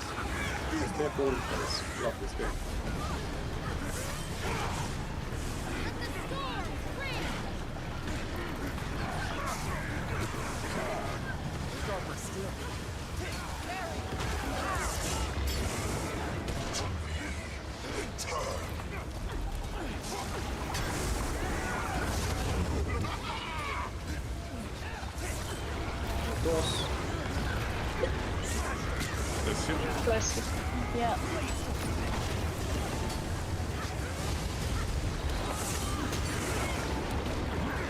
Guys. It's not safe. That's exact. Yeah. We cannot fail this crap, guys. Health, vigor, recovery. How is this your arc really more important than just finishing this run? 3, 2, 1, Summon the power of go. Earth. Please, focus up. This is way easier than US. We're not even at the part of the US yet.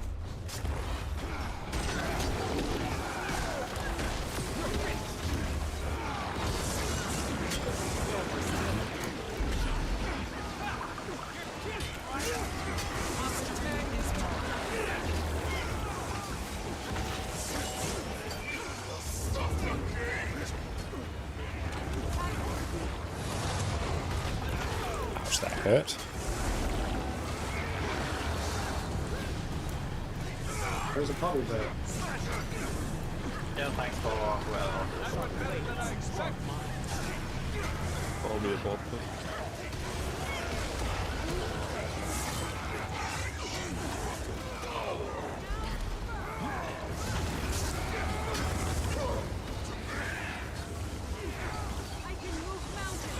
Across. One across. Good.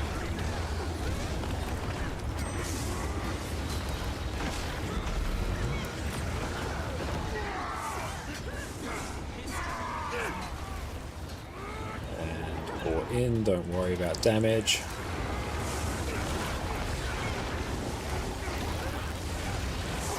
Sidestep.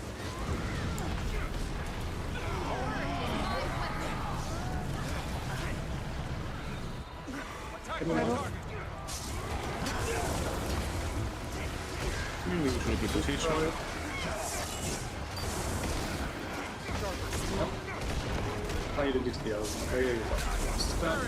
Fine. Rage, get out.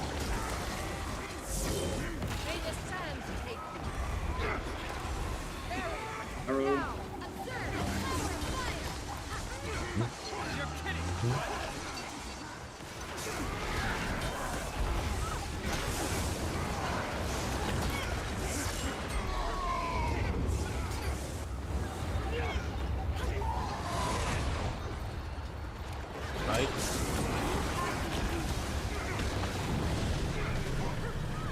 other right. You're right. My right supposed to work. It's all good. Skill issue. I'm losing the space. Let's grab that. And that. That's not too strong. I mean, I'm pretty sure always when I go 60 the jumps. It's fine. Yeah. No harm, no harm. It's time to port. There we go. So satisfying seeing those damage meter. It's probably doing everything right. Can't squeeze that much DPS out. Good thing about Guild Wars 2, I think, is that getting better at it is like a never-ending process, and like we're doing pretty well here. But yeah, if you compare, you know, my damage against some others who like absolutely blast challenge modes and stuff like that, like we did Doom CM and a bunch of Wing 5 CMs yesterday, and yeah, our damage paled in comparison to that. There's still so much that we can keep improving on. Do you want to be positioned? Itchy nose. Just move the green, move the green. Oh yeah, please. Did you say? All gluttony. I don't have poison card.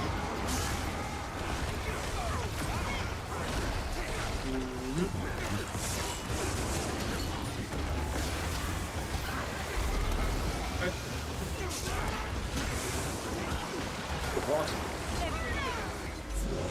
It's like your part you want.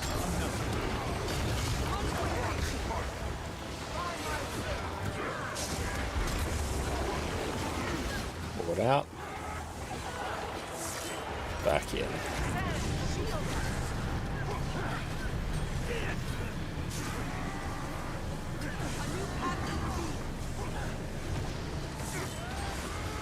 No, 3 years in. Oh, easy. Surely none will go in. None will go in? Yes, none go in. Amazing. That's good. Our internet connection has stabilized.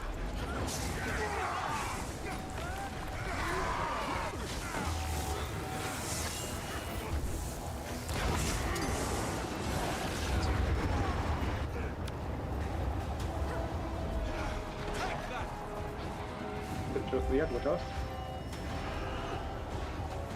On to free position. Continue.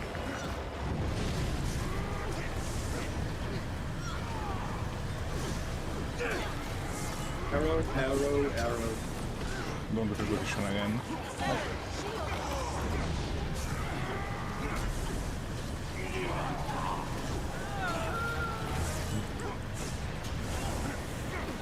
Okay, so we're down 2 big pumpers.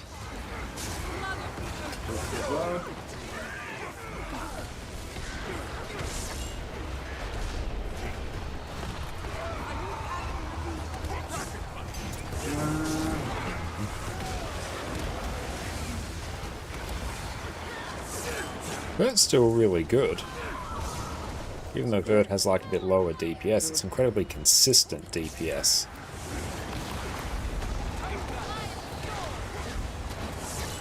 In nipples. What do I take? Take same thing back.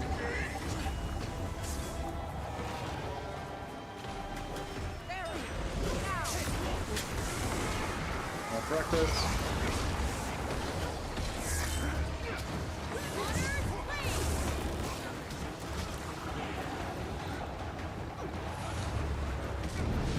Oh shit.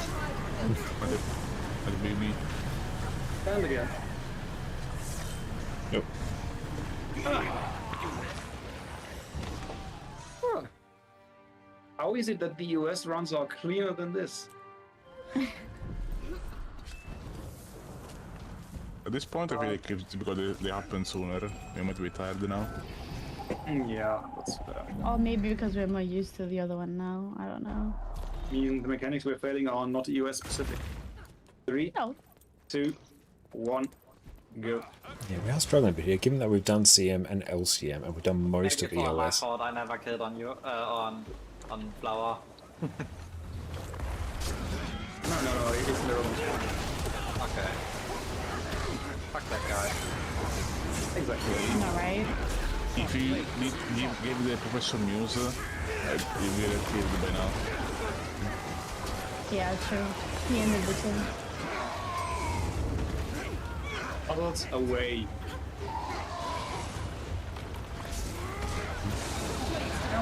Sidestep. If he doesn't do it, he should at least refund everyone.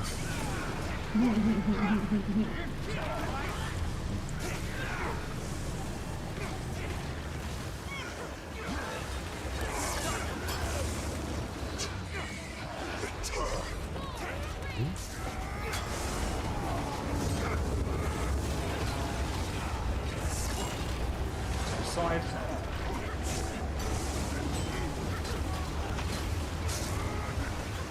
Just somehow ate one of Addy's hairs.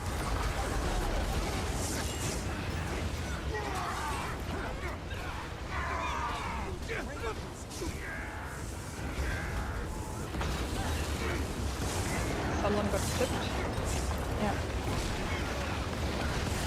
Yeah, we need to just be a bit careful with mechanics. DPS is fine. We just need to actually make everything consistent. Oh, my ping. Okay, let's try. Oh no, that's going. Position.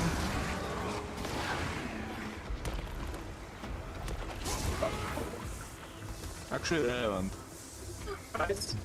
Fuck. Just kill. Pretty fun. We actually failed. Hold on. They won't be me. Oh. That was way further. I'm lagging hard, so I can't see anything, so I'm going to try and predict where the fight's going. Amazing. Dead. That was not close. I continue.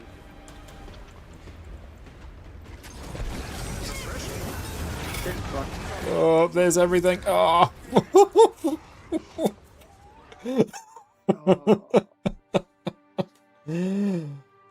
Oh. Let's go. What long do you have? That was literally just every mechanic just bang, bang, bang, bang. Let's do it, guys. 4 death drop. 3, 2, 1, go. For dementia. Magnificent Italian accent. Whew.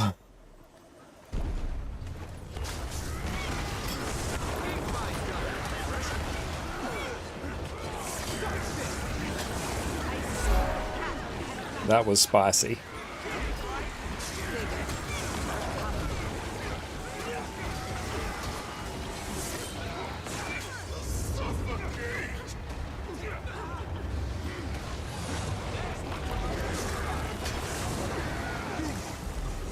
Oh.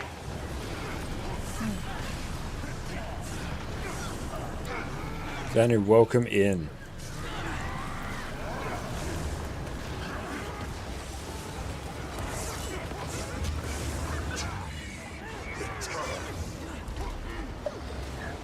Bless you. Side. I think I'm getting a cold. It's horrible. Become the believer.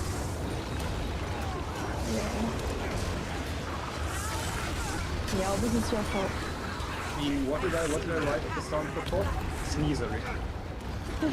Yeah, how dare you, honestly. Growing experience with Relic the Dragon Hunter.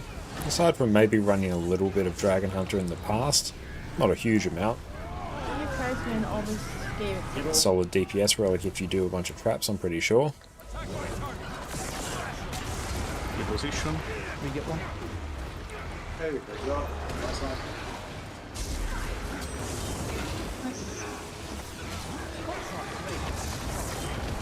Yeah. Easy. Arrow.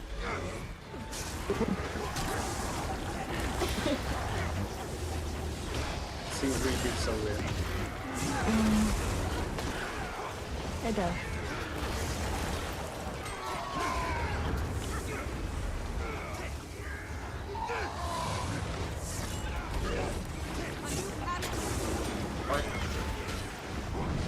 Oh, jump. Good boy. Jump, fail.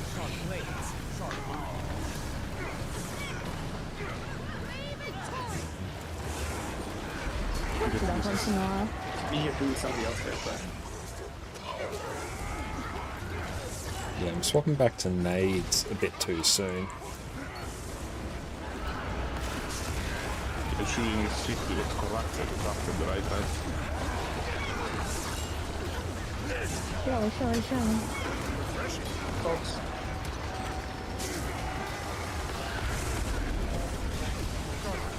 Yeah, there we go. So we swapped to nade kit and we didn't even Reposition. get our shrapnel grenade off. Yeah, that.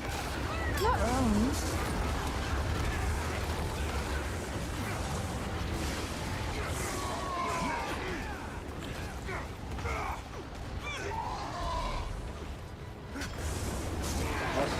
To the right.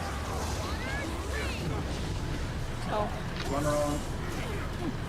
You're scared, you can shoot them.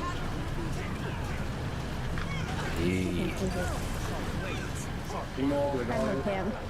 Got Fandral, and the guys are immortal, you need to break them down. Portal is near them. Okay. North preposition. Do a cross.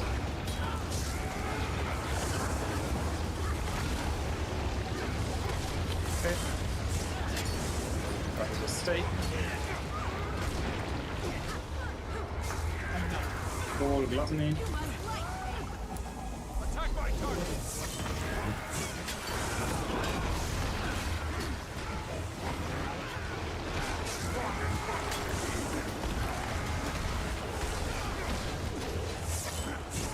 Hey, drops. Deep pot, middle. Oh boy. Pot. Down.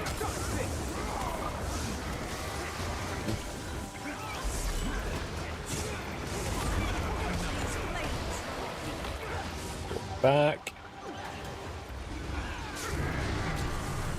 I see the pattern at last. A new pattern. That looks good. Rocket fire.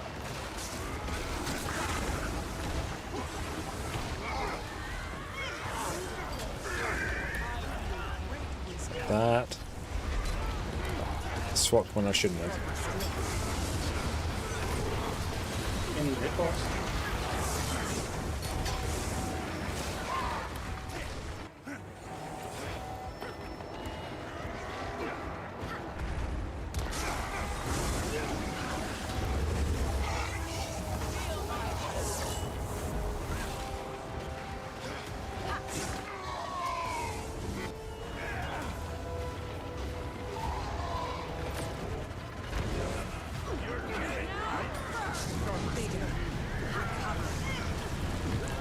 I just didn't trust my ability to do the port there.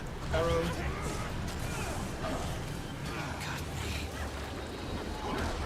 Good. Ah, I failed. Shit. Oh, good, all good. Not close.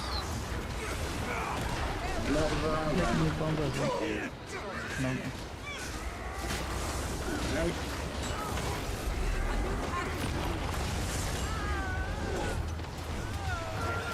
Still only one stack. Good job, Steve.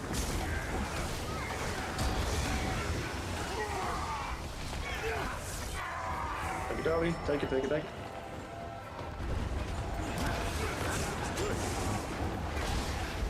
Very good. In netbox, all take, all take.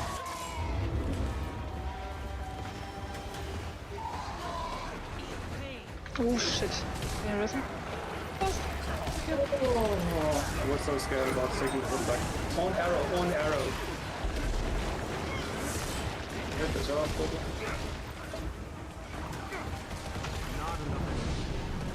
Yep, we jump. Press it. Do I have to stand? Oh boy. Jump again.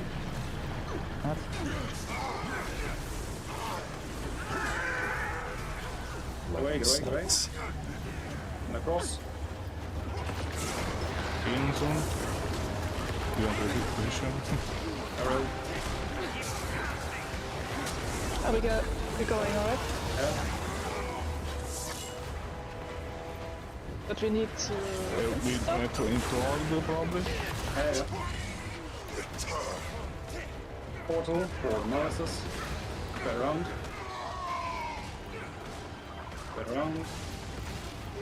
Once we got in, we can damage. Are you doing this? Just hard.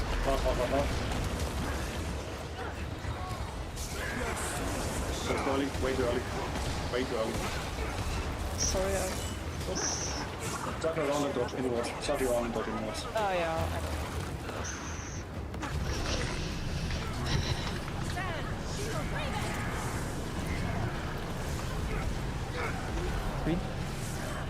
The three bottom one. Shit. I fucked up as well. Run out. With the mouse.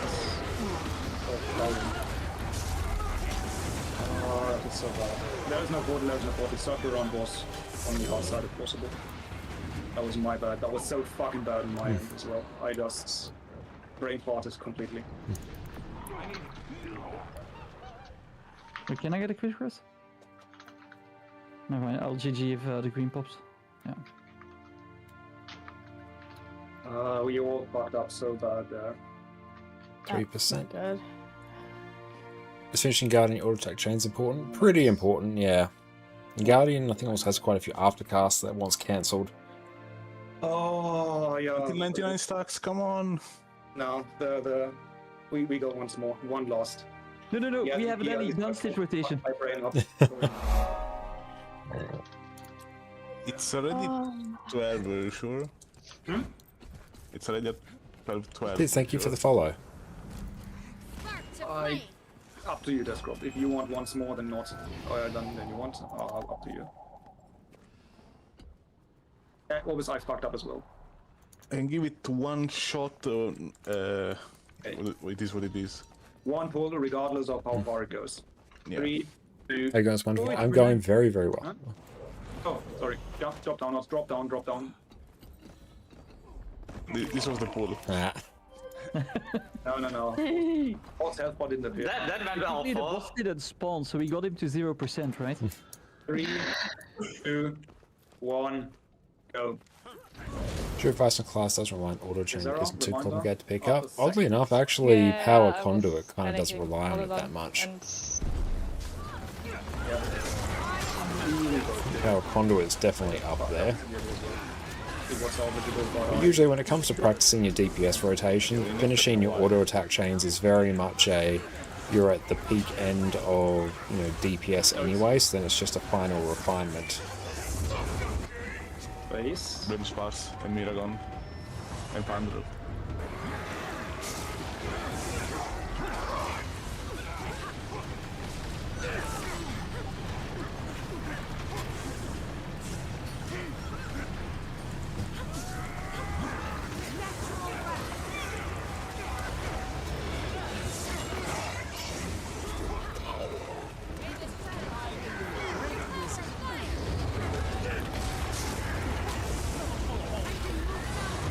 Splits to a boss.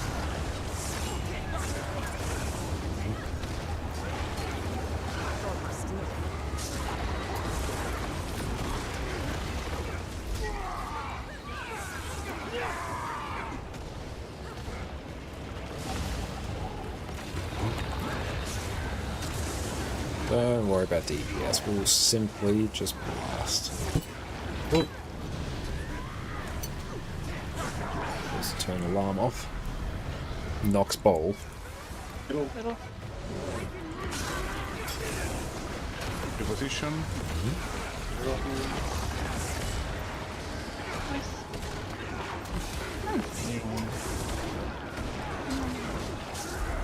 Yeah. Yeah, the trick with Australian pings is to try and jump onto the laser.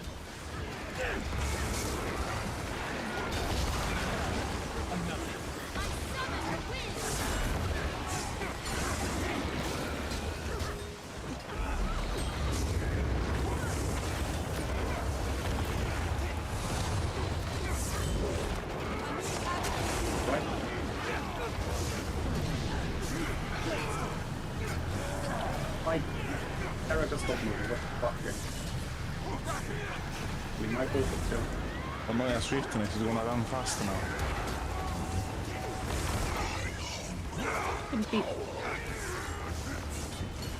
What? He's gonna stay still faster. Yeah.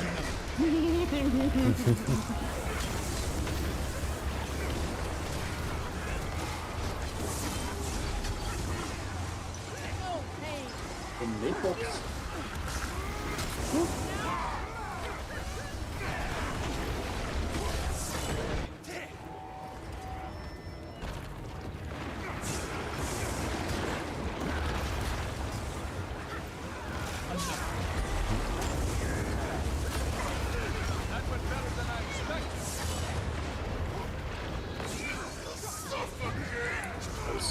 Away, please. Out. And to the right. There we go. Last run around. Good. Jump onto the laser. Yes. Nalles. Hoppe. Bottle is on Nalles. Good.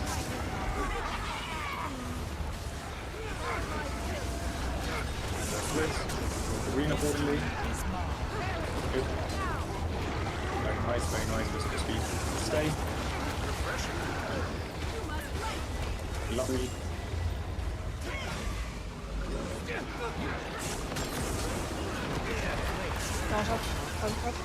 Oh, we loved it. It's just a bit more HP on the guy. Not what is important here. Okay, leave the path in the middle.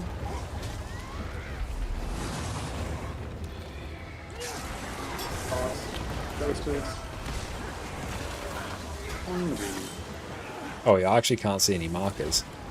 That's fun. Safe.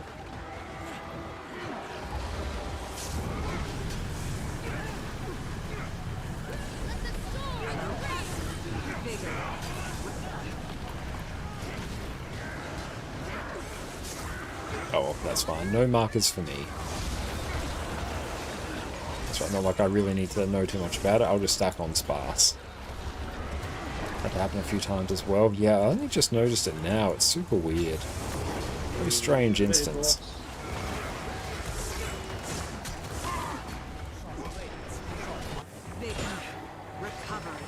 Oh, I had to guess where to place your portal. Good lord.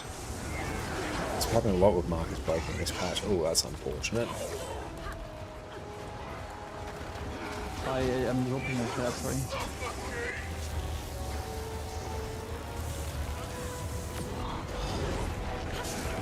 I hand myself. What the fuck? Who the heck's Starro?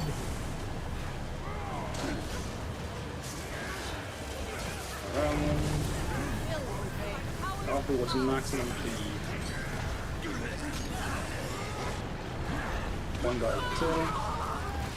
Make sure the next ones don't go in.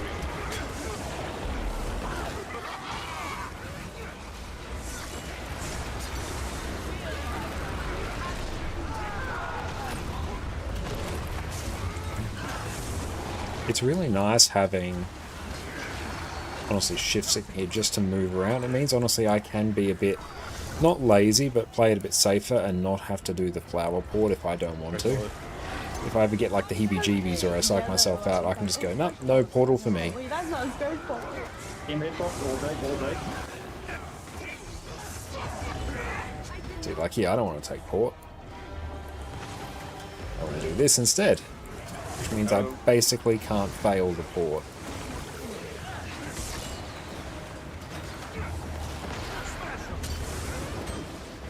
So this one I will have to take. Fine. So I can do it quite comfortably, but there's sometimes that, yeah, it just doesn't make me feel particularly good. They're mobilized, cleave them there, cleave them there. Good. Collect, after there is no force, or no force, but find them. We go to arrow. One more time. You will have to hold slightly off this one.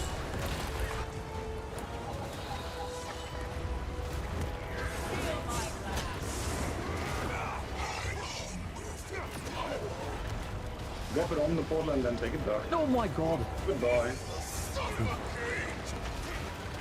Put inwards and full blast. Full blast. We shouldn't stop DPSing in those places. Yeah.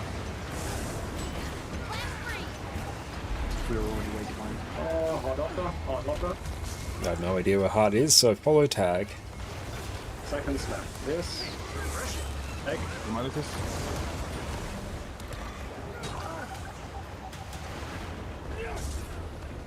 Oh, that was shit. I don't know. Yeah, that is good. Oh, guys. I think we'll have to weave in some more normal sim again, just to get more practice at those phases again. But that was some nice practice for mostly the healers again. And most of us haven't seen that phase in a while, since we have done EOS for quite a long time now. But yeah, nobody should be dying to flowers at this point. That is what I would say as well. Anytime you have any kind of Ceres, LFG, or quick play or whatever, just practice that every single time. Thank you for the hydrate. Righty then, I will have to get myself some food, and then I have wing 8 in 35 minutes, so I'm gonna take a few minutes off. Oh, have fun. So, you can still ask me now, I'll still be around for a few minutes before I leave. Well, until next week. Excellent, catch you all next week. I think my issue is I try to overcompensate for my earlier habit of dodging too late, and now I dodge too early. But awesome, we're going to go take a break now, stretch our legs, and see everyone soon. Everyone keeps talking to me about machines coming to take our jobs, but you know what? I just don't see it. My job is so demanding, so technical, so difficult, there is no way the robots will come for me. Not a chance in hell. Oh. Well, it's time for Heal Mechanist. I, for one, welcome our new Jade Mech overlords. Ever since End of Dragons launched, we've been living in a world ruled by mechanists. We have 2 outstanding DPS builds, a phenomenal Alacrity DPS build, and today we're covering the absolutely incredible Heal Alacrity Mechanist. Here we have a build that has an absolutely trivial time keeping up 100% Alacrity, grants 25 might, and covers off on regen, fury, vigor, and protection. Not only that, you can also give your team stability and Aegis in a pinch. To top things off, you also have insane amounts of barrier and Condi Cleanse to carry your team through even the sketchiest encounters. All these things come together to make this one of the premier healing builds for all of Guild Wars 2's endgame content. While some other healing builds need to pick and choose what kind of support they can give their team, Mechanist is a greedy little piglet and can do it all. Once you pick this up, you'll have a spot on essentially every encounter in the game. And with that, let's get cracking. Mechanist is one of the elite specializations for the Engineer, with the others being Scrapper and Hollowsmith. Once you equip the Mechanist trait line, you'll get access to Mace as a main hand weapon, which offers a good amount of condition damage and barrier application. You'll get access to a new set of Signet skills to mess around with as well. We'll be using a few of these in today's build. You'll also replace your typical Engineer toolbelt skills with Mech command skills. Oh yeah, you'll also get a new swanky AI-controlled mech bot to follow you around and aid you in combat. Your trait choices in the Mechanist trait line will let you decide whether your mech is focused on power damage, condition damage, or applying boons. It will also change what mech control skills you have access to at any point. This makes Mechanist a very customizable and very fun trait line to play with.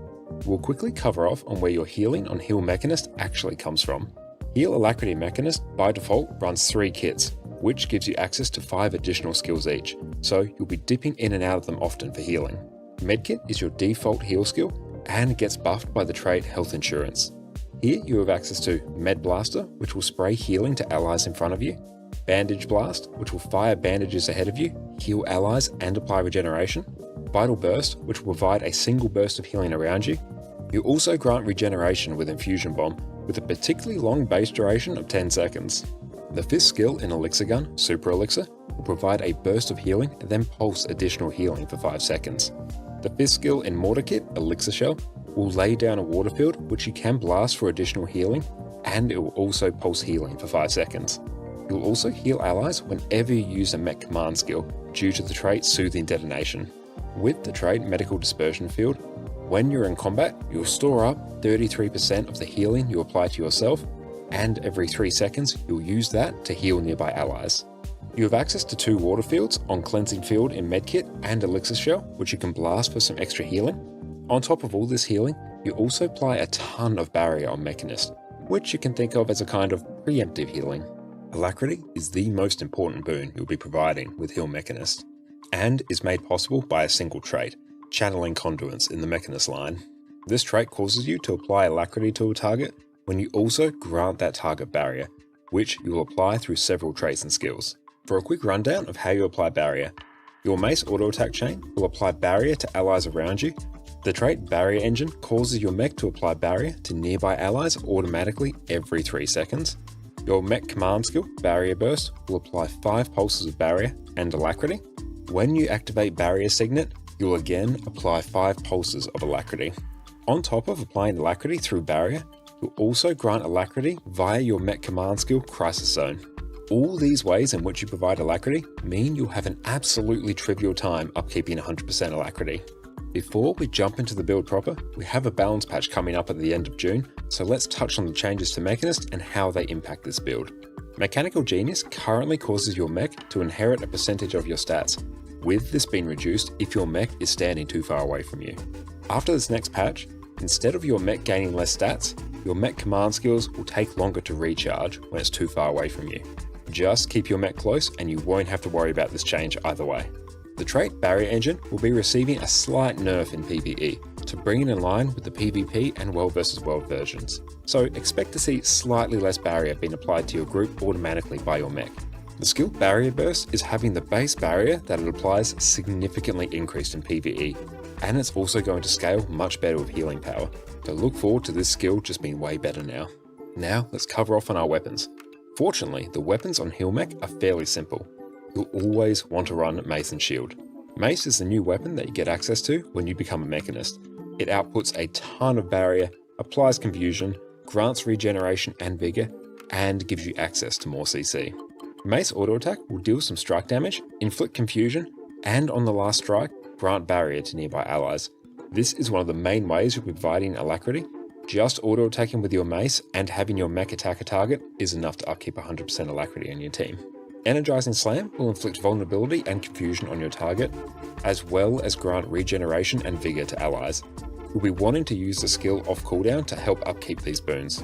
Rocket Fist Prototype will deal some damage, apply burning, and most importantly for Heal Mechanist, stun nearby enemies. Try and save this skill for when you need some extra break bar damage. Shield is an outstanding defensive weapon, and will make surviving and tanking much easier. It gives you access to a projectile reflect, channel block, and tons of CC. Your shield skills also grant protection to nearby allies thanks to your Overshield trait. Magnetic Shield will create a shield that reflects projectiles for 3 seconds. It can then be released to knock back enemies. Static Shield will grant you a channeled block for 2.5 seconds and stun enemies that attack you while you're blocking. You can then throw your shield to daze enemies when you throw it, and once again when it returns. Now onto our skills, of which we have many. Before I cover off on the utility skills Heal Alac Mech uses, we'll have a quick chat about your mech command skills. These skills are determined by your trait choices in the Mechanist trait line, and are very important for how this build functions. Explosive Knuckle is unlocked when you equip the trait High Impact Drivers and will simply deal some strike damage and apply weakness. This is your lowest priority in terms of mech command skills and is only really here because of the might you get from High Impact Drivers is such high value. Crisis Zone is unlocked when you pick the trait Channeling Conduits and is absolutely loaded. It will provide Aegis, stability, protection, alacrity, remove conditions, and break stuns on nearby allies. On Heal Mech, you're going to want to try and save this skill to provide stability and Aegis to avoid damaging mechanics whenever possible. If you don't need any of the baked in utility, feel free just to use it off cooldown to help upkeep alacrity. Barrier Burst is unlocked when you select the trait Barrier Engine, and will pulse Barrier, Might, and Fury to nearby allies. This is amazing for upkeeping alacrity and can be used to help nullify sudden spikes of damage, like the exploding green circles on Veil Guardian. One of the key features of Engineer as a class is that they have access to kit skills. Here, you can activate the skill to temporarily swap your weapon skills to an entirely new set of skills, depending on what you need at any point. This makes Engineer incredibly flexible, as you can tailor your build to any encounter. We'll be making use of several of these kits on Heal Mechanist, as well as some signets, so buckle up. Medkit is by far and away your best heal skill choice, outside of a few very niche situations. Here you get access to 5 new healing skills, and your entire kit is buffed through the trait Health Insurance. This trait will increase your incoming healing effectiveness and give you an extra 20% outgoing healing when using Medkit. Med Blaster will heal allies in front of you 3 times each time the skill is activated. It will also heal more for each boon on the ally. Bandage Blast will fire 5 bandages ahead of you, which will heal allies and grant regeneration. As a little side note, this skill also heals downed allies, which is a nifty little trick. Cleansing Field will cleanse conditions from allies around you and act as a water field, which we can blast for additional healing with Med 5 shortly. Remember, this skill is going to be a go-to skill for Conti Cleanse. Vital Burst will simply release a burst of healing to allies around you. Nice and simple. Infusion Bomb will explode after 1 second, act as a blast finisher, very handy given you can blast water fields for additional healing, and grant allies swiftness, vigor, and regeneration. You're going to want to press Infusion Bomb off cooldown to help maintain these important boons. It's also a good idea to use Cleansing Field beforehand to lay down a water field, which takes advantage of the blast finisher on Infusion Bomb. Elixir Gun will give you access to some soft CC, extra Conti Cleanse, and some very useful elixir skills to supplement our healing and might generation. Tranquilizer Dart will fire a shot that inflicts bleeding and weakness on your target, not hugely useful on this healing build. Glob Shot will fire a bouncing glob which cripples foes and grants swiftness to your allies. Fumigate will spray a cone of fumes which inflicts poison and vulnerability on foes. It also cures conditions on allies with every strike. Very useful if you need some emergency condition cleanse on allies, like on Slothazor. Acid Bomb will cause you to leap backwards for a surprisingly long distance, and leave a damaging AoE where you started. It's also a blast finisher, and when paired with the trait HGH, will grant you and your allies might. A super useful tip, you can cancel the leap backwards by weapon swapping. Very nice if you're about to send yourself off the edge of an arena, like I have done many times. Super Elixir will shoot an orb that heals allies on impact, and will leave a pulsing AoE that also heals you and your allies. It will also remove a condition for good measure. Again, with the trait HGH, it will also grant some additional might. This is going to be one of your go-to skills to help keep up some sustained healing on your team. Shift Signet is an absolute staple on all Mechanist builds. It's absolutely insane just how much this skill offers you. The passive of the Signet increases your movement speed by 25% and copies any boons you gain straight to your mech. Granting your mech 25 might, fury, quickness, and alacrity is a significant DPS increase. When you activate Shift Signet, you and your mech shadow step to target location, which is super useful for positioning your mech, break stun, and remove 2 conditions. Barrier Signet is a fantastic choice on any Alacrity Mechanist build. The passive will reduce your incoming strike and condition damage by 10%, which is amazing if you need to tank. When you activate it, you'll create a projectile blocking dome that also grants barrier every second. If your mech is active, the barrier will be around your mech, else it will just be created around you. This is an amazing source of alacrity through the barrier you apply, as well as a form of damage mitigation. Elite Mortar Kit gives you a whole bunch of useful skills with a massive 1500 range. This will let you support your team and damage targets even if you or others need to leave the group to deal with mechanics. Mortar Shot will simply deal some strike damage at the target location and act as a projectile finisher. Poison Gas Shell will deal some damage and leave a poison field at the target location. Not hugely relevant for this build, but it's still nice to have. Endothermic Shell will leave an ice field at the target location and inflict chill on any foes in the target area. A very nice form of soft CC through the chilled condition. Flash Shell will blind enemies at the target location, which is incredible for shutting down groups of mobs and providing additional soft CC. Elixir Shell is the main reason you'll be taking Mortar Kit. Here, you'll place... And behold, we have returned. Welcome back, everyone. And Solden, welcome in. How do you remember which Ceres to kill when he splits? In normal mode, always kill... There'll be like three big ones on each split. Kill the right one first, then you kill the left one. Also, the priority list Derm. Despair, Envy, Rage, Malice, Derm. You kill them in that order. So if Despair is up, you kill that first, and you basically work through that priority list. But practically it ends up being you always kill the one on the right first, and then the one on the left. That's how it always goes in pug groups. Alright, let's double check as well. Just keep an eye where the events are at. Okay, let's see where we can go in terms of crafting a legendary, actually. Okay. So we have 29 Mystic Clovers. Honestly, it's a bit of a tricky one to... It's a tricky one to learn. There's no obvious real way to be like, oh, this is the one we kill first. That's just the way that people have decided to actually do it. Oh, let me actually show display. Okay. So, Derm, Despair, Envy, Rage, Malice. Depending on which ones are up, you just kill them in that order. Does the... What is it? Dragon's Wisdom. That takes a Transcendent Crystal. Okay, so I might be able to just buy a Dragon's Wisdom. Screw it, let's do it.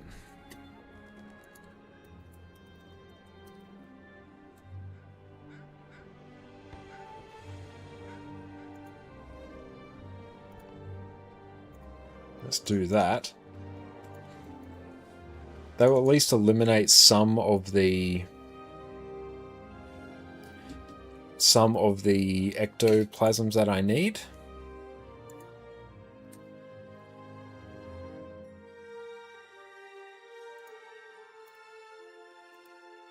Where is it? There we go. Okay. So that eliminates all of that component. And reduces the amount of Imperial Favor we need. Because gold for me is quite easy to get. I might also need... I'll go buy a bunch of clovers from here. Even though this will somewhat get in our way.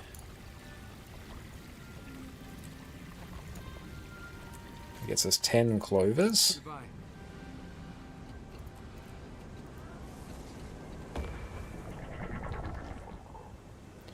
Get that. We just bought some Divine Lucky Envelopes as well.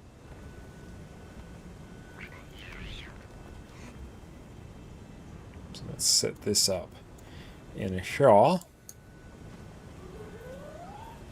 Okay.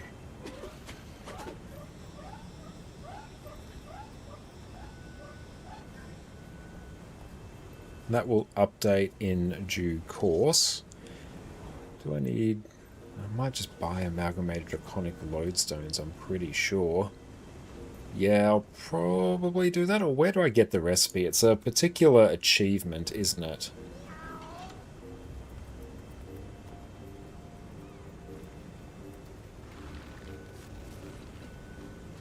And I think it's tied to Icebreed Saga.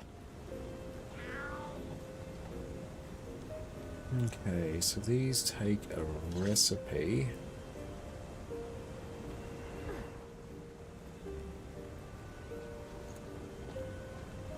Yeah, how much they cost to craft? It's a very good question. This I need Charged Stormcaller skins.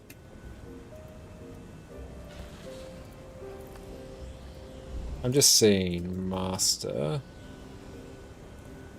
of the Storms. Oh yeah, we are like a long way away from doing that. Okay, we're just going to buy them.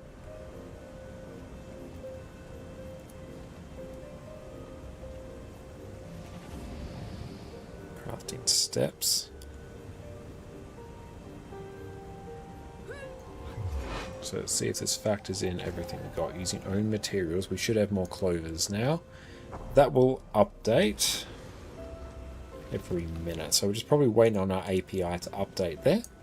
That is all Gucci. Take a look and see if there's any El Rando achievements that we can do. Like, we're actually getting closer and closer towards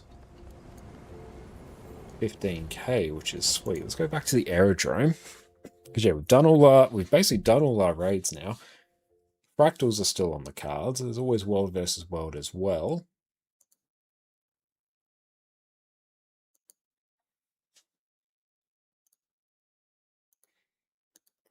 I'm pretty happy there with Condimech. I think one of the... Like, we've been able to up the damage a bit more, and honestly, as we get a bit used to the timings and cast times of a lot of skills, DPS is going to go up. It's already at a perfectly acceptable point. Meduck, how's it going? Wonderful to have you here. Hall of Monuments does give a good amount of AP. You are not wrong about that. I think I've done clovers. Pretty sure exchanges. Yeah, we've done all that. Okay. I don't remember legendary divinations. So raid god. So we've done everything there. That is good. We've got now a big old sink for those. Just going to check on... That seems to have updated. Using own materials, it might have. Yep, it's been updated. So what does it want from us? 786 gold. And how many? Need 127 mystic shards. Not mystic shards, spirit shards. How can we advance that? Could I do what is objectively not the greatest idea I've ever done? Let's see. Can I set fire to all my fractal currency? We can also probs do some stuff in the Wizard's Vault as well. Just want to see what tools we have.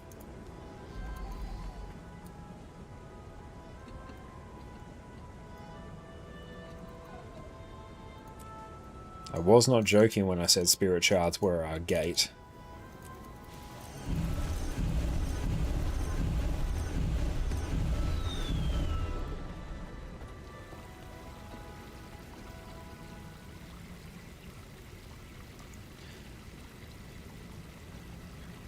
It can be done.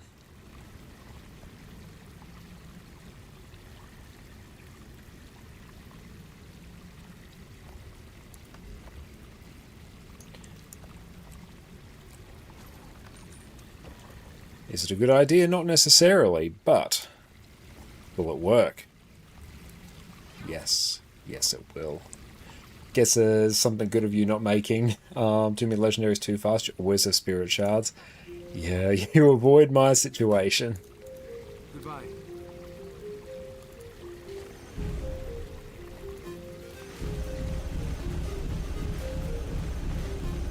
Fractals, oddly very good source of spirit shards. Might just mute the mic, there'll be a lot of clicking.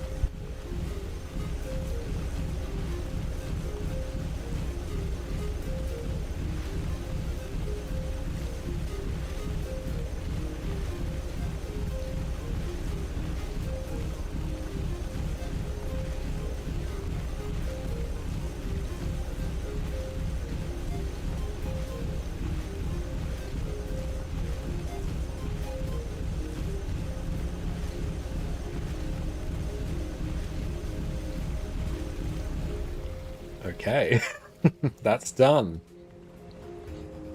And Reaper, you enjoying the game again? Your thief is level 30 now. Going through the story in order, lots of fun. I'm so glad to hear that. That is fantastic. It's great that you've been able to find the way that you enjoy the game the most.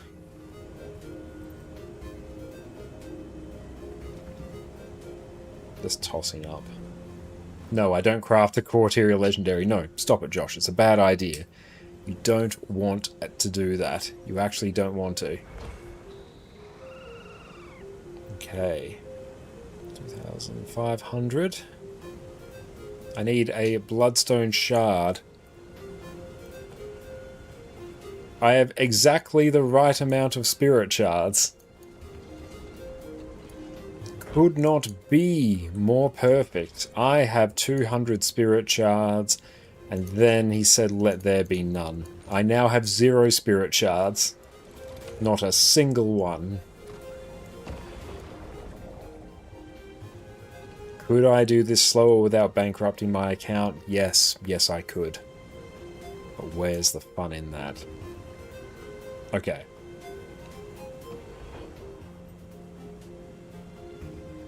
And Stingrays, you're a friend who can't comprehend how people can be short of spirit shards because he had thousands. He doesn't sell legendaries, that's why. Yeah, exactly. Legendaries are low-key one of my best ways of making gold. It's where I get, honestly, the largest influx of it is me making and selling multiple legendaries. So yeah, we're always short of spirit shards. I really don't want to liquidate all my mystic coins. But could I? I could. We could also honestly do a round of fractals and that would speed this up a lot.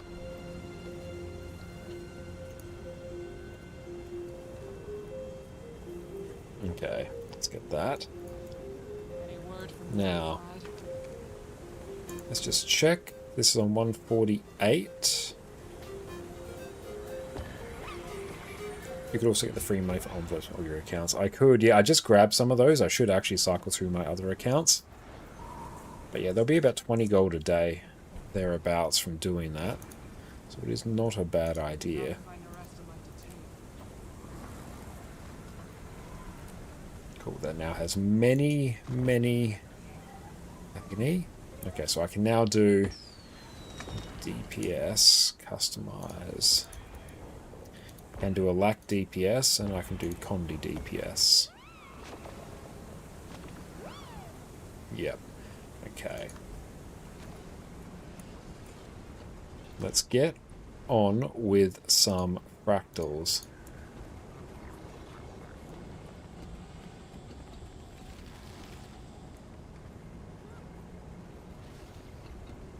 A heal, Q DPS, glut. D4 minus 99.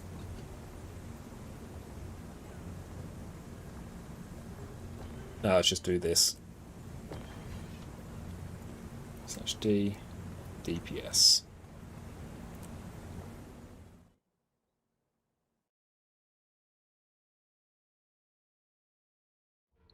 And yeah, I think skip sellers are mostly obsolete as well. That is true. Now let's go grab that.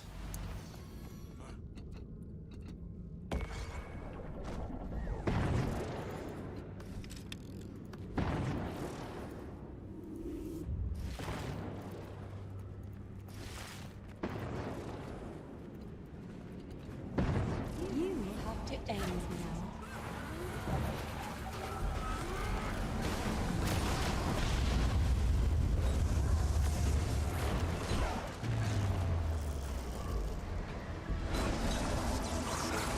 Oh, I'm still on power mech.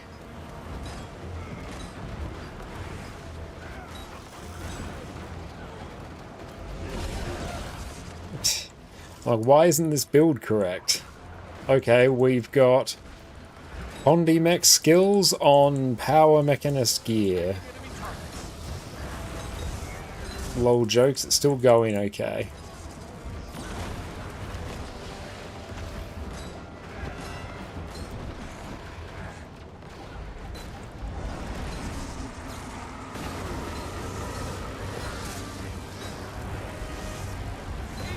Calendrax, how's it going? Welcome, welcome in Raiders. My name is Connor, or Connor Concane, and you may also know me from my YouTube channel there, where I do all sorts of Guild Wars 2 guys. Calendrax, what'd you get up to on your stream? Everyone, make sure to go check out the wonderful Calendrax over on Twitch. How are you going, my friend?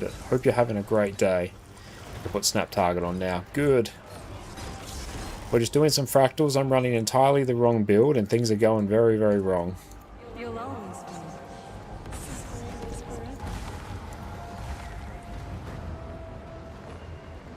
Let's go lob that there. Dazing Strike. Put some Blind and Chill on it.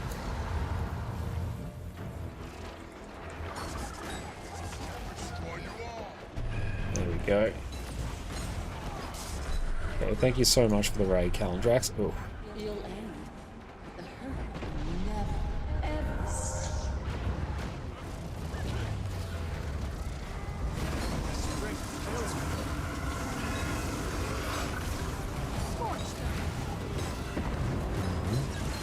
Hey, what'd you guys get up to today? Tell us all about it. Ironuts, how's it going?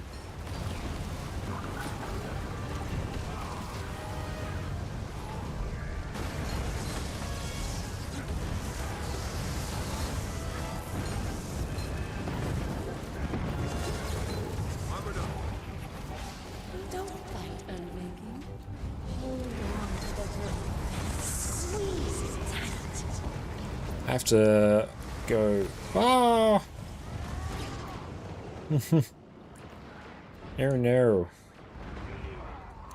That's right, now's actually a time for me to fix my build. Horn D-Mac.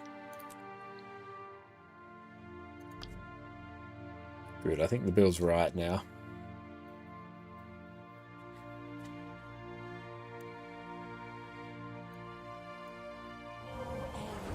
But it never stops.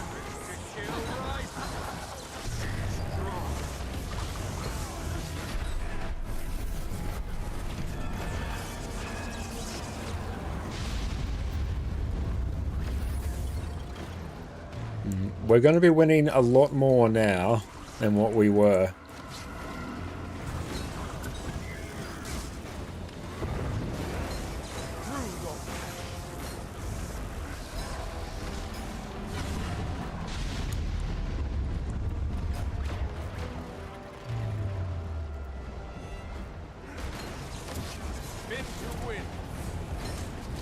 But we just did some Ceres runs as well. Were not successful, unfortunately, but we got like sub 10%. Then things sort of just destabilized a bit from there.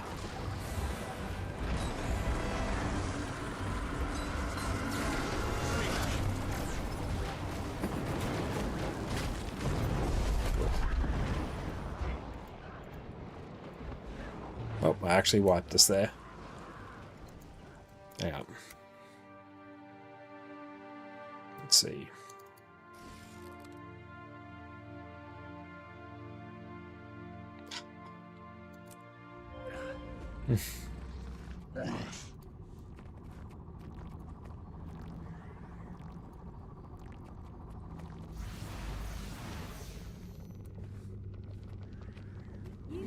Okay. Wow, things have really gone a bit spicy on this one. Oh.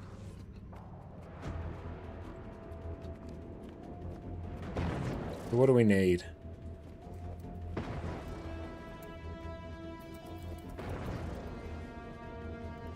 Did we lose?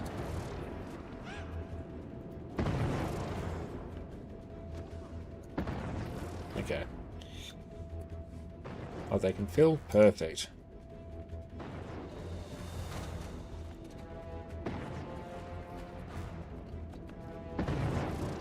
We actually have food now? Good.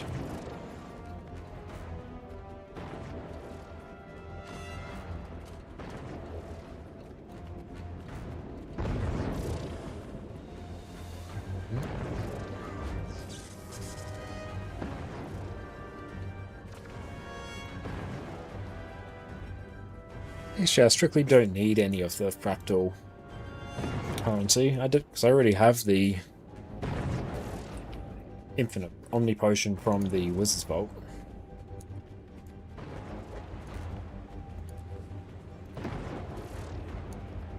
So we saw a bunch of ectos. Alright, let's go and start... Oh, we got someone nice.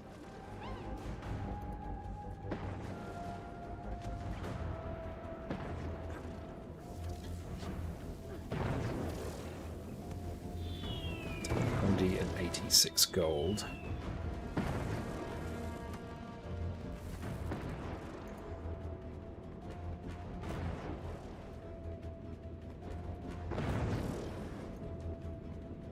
Okay.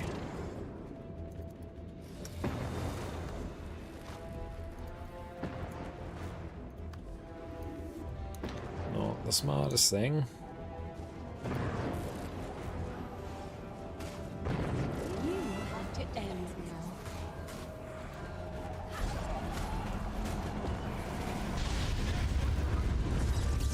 Strong.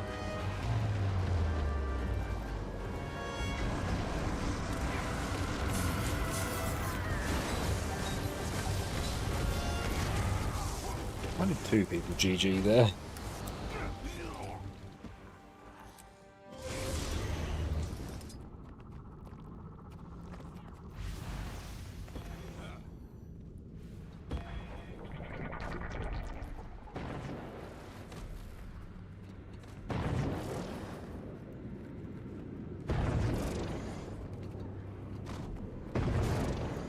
Yeah, I prefer honestly not to GG for Doom. Oh, I guess they are. Oh well, it's what they have decided. You have to end now. Get the point.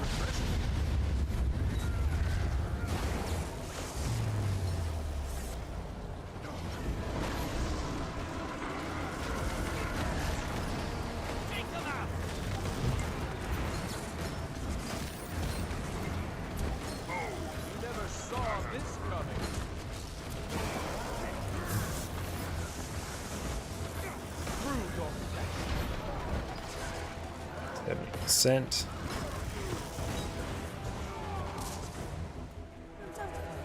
You'll always be.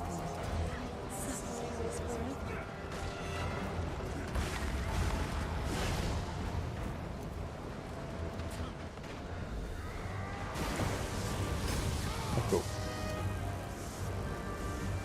The random single boss creation joining for raids after the update have been so fast and so clean. That's awesome.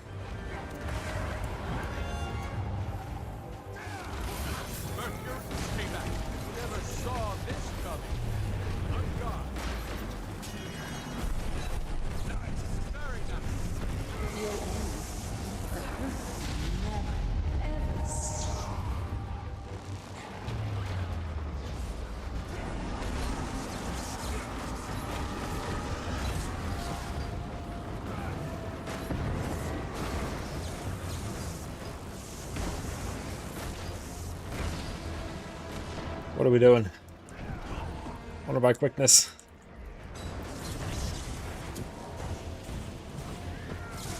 Don't fight, Unreckon. Hold on to the hurt. Oh. Squeeze it tight.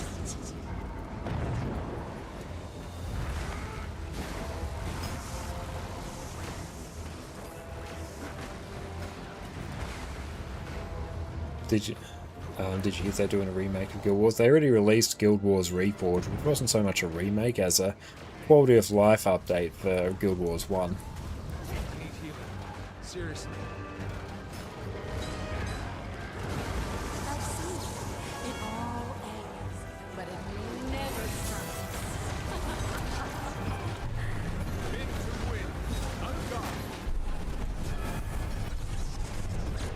Armored up.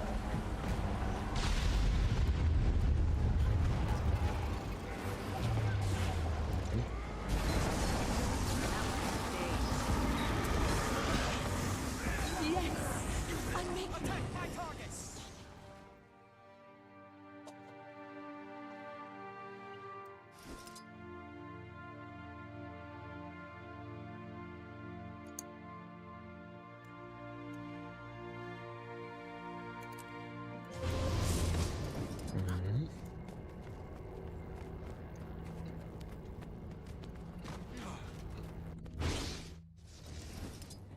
Oh, how did I get here? I have no idea. Yeah, full FC means full clear. Oh, back we go.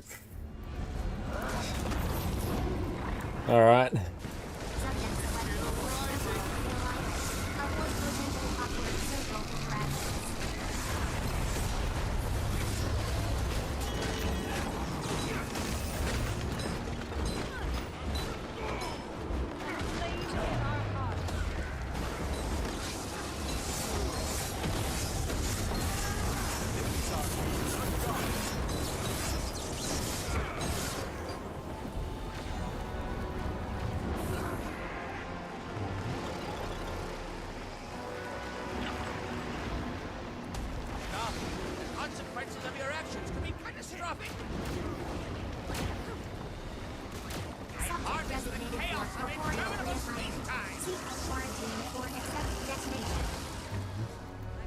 CC, guys.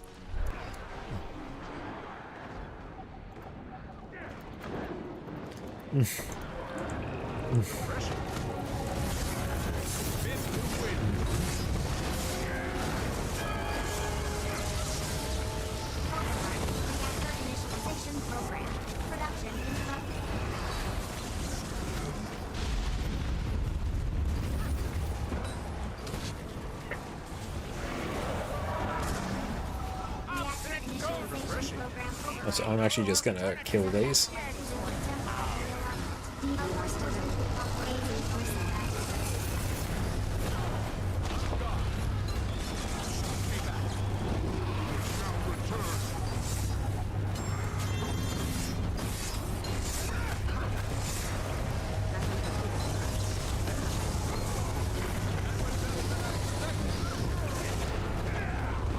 Cool.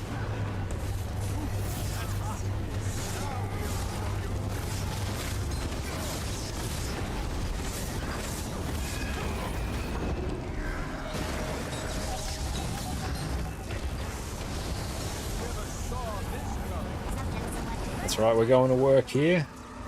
Back in. Ooh, I have two.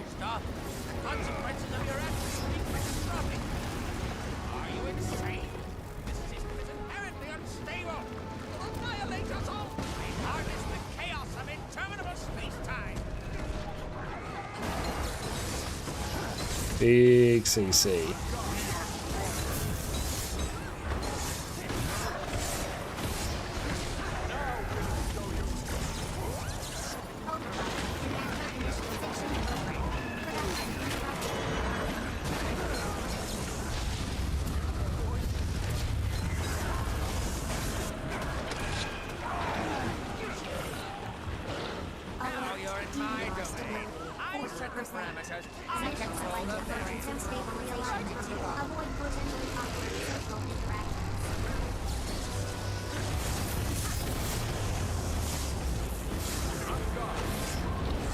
Do I have stability? I do.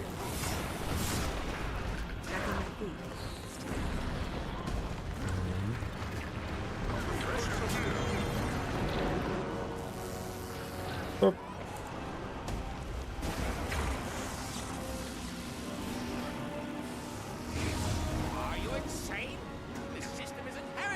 Oh no, friends, you've gone counterclockwise. Oh no.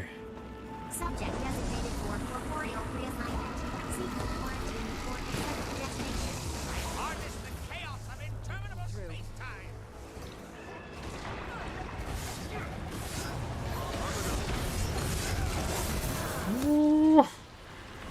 This is one of those runs. The time, obviously. Well, it's keeping things interesting. Boing! Oh no. Oh sweet, all the mechanics all at once. Everything, everywhere, all at once.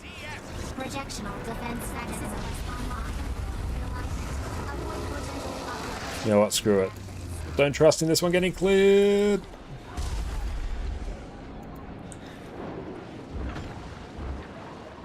Yeah. Yeah. Oh, dang it.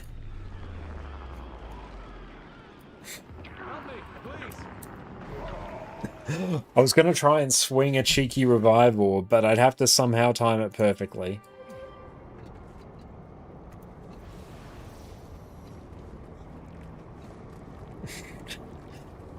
Hang on. Yeah, revival, that's a great idea to put in my shared inventory slot of Alright, that's a very good idea. You know what? Not saying I don't trust things.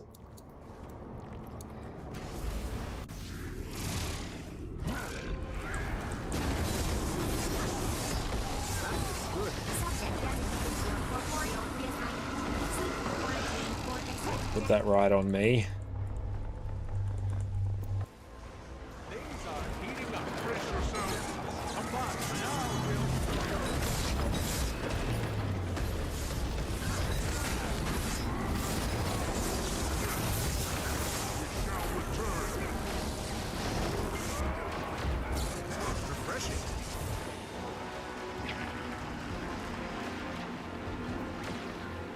Stop! The consequences of your actions could be catastrophic! I harness the chaos of interminable space-time!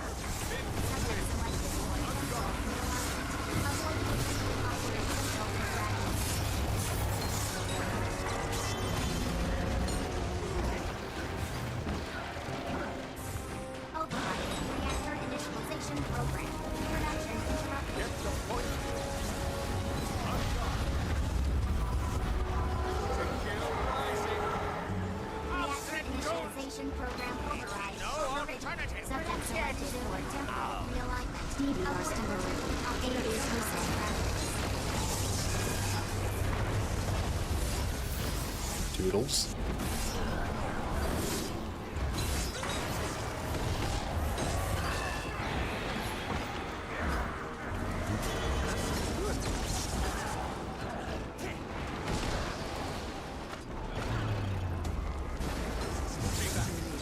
Trick, when the orb disappears, use your special action key into the boss's hitbox.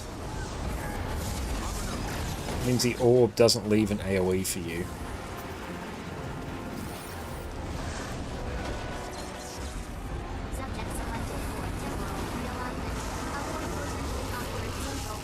I'm gonna get in that for you.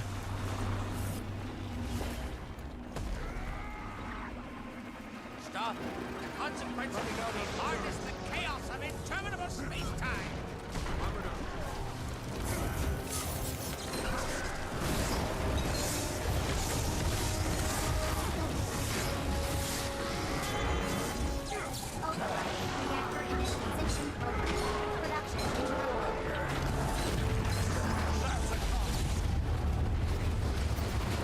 That's so Belle, how's it going? Wonderful to see you.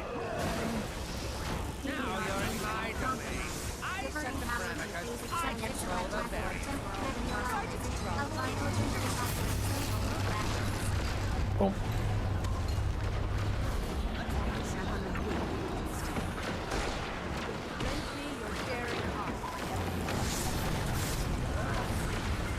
What happens if I go down here? If this happens, don't panic. This is actually a good thing for you. It's a little break. Special action key. Oh, a person got 3 of them. Oh, you poor, poor tortured soul. Alright, hang on.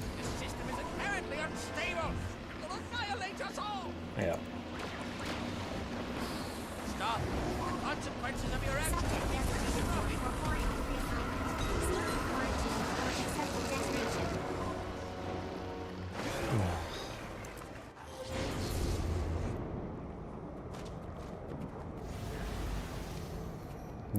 This is a time.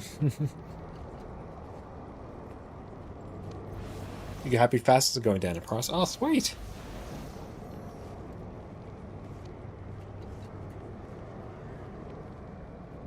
Oh, you're new here. Fractals, your usual content? It's some of my usual content, yeah. I love Fractals.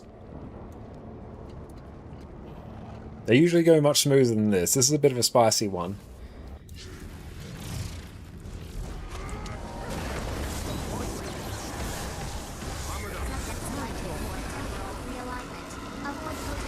Oh no, the ping spikes! It's happening! That's alright, I actually don't need to press anything. Oh, you're 10 gold away from Endless Summer. Fantastic sufferance. Just a cheeky 1000 ping. Ah! Are we... Ah! That's right, all the mechanics will catch up to us. Hang on. Oh! I'm somehow alive. Ah! Hello, less than 3. Moab, thank you so much for the sub. I really appreciate that, mate. Thank you. That's a cheeky 3k ping right there.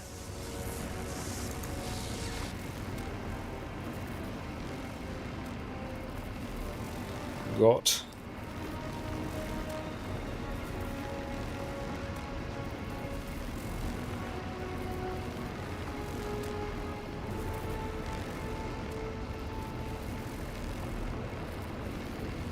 Yeah. Let's press all the buttons. Can we get them all lighting up all at once?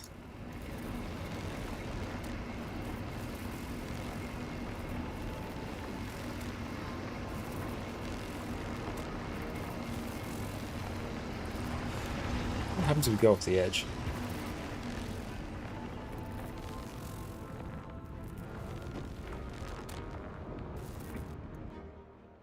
There it goes.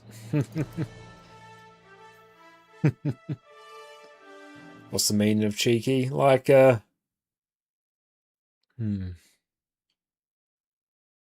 somewhat amusing. That's probably a good way to do it. Or a small.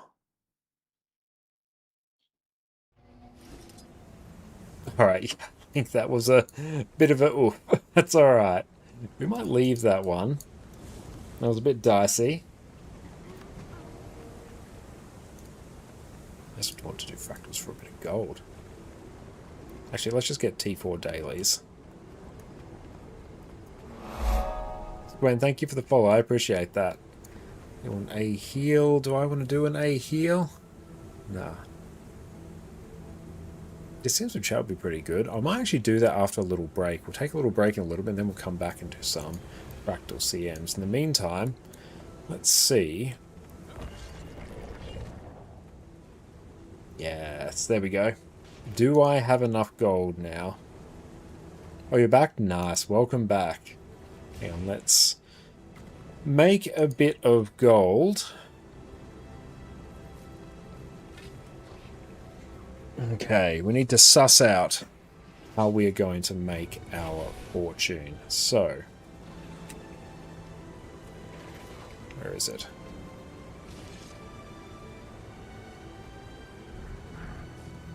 Cost of raw materials, profit. I might actually need to liquidate stuff across both accounts to be able to do that.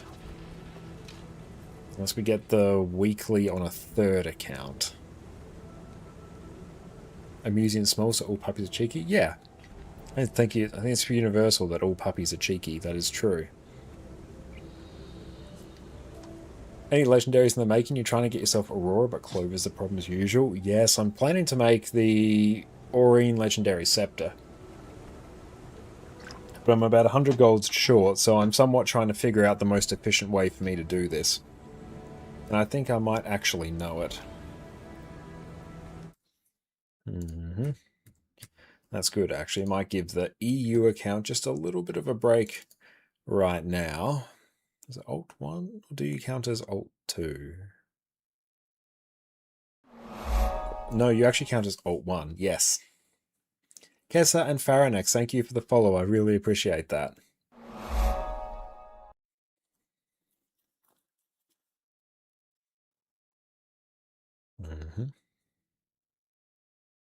Okay, let's see. We're just bringing up another account because a weekly is another chance for more Mystic Coins. Oh, have I done it on this account? No, I've done it on this account. Hold 3. Hopefully one of these isn't one that's set to PvP, or else that takes me a little bit. What are we doing? I'm trying to find a different account that hasn't done weeklies. I need to make 100 gold relatively quick. Without me... Nope, that one's definitely not.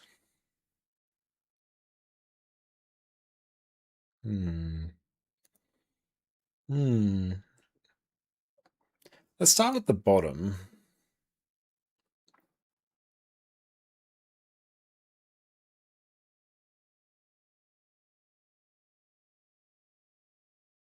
Just contemplating, because I think I set all of these to PvP, because it's actually the guy.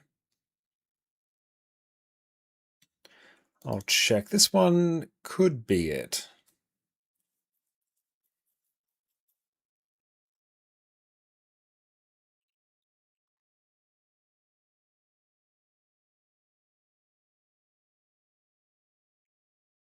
I think I have some Celestial gear on this account. Let me just check. What's this vault? Ah, that's all PvP. You know what? That actually might be a bit annoying for me to do. I can make a bit of gold, though.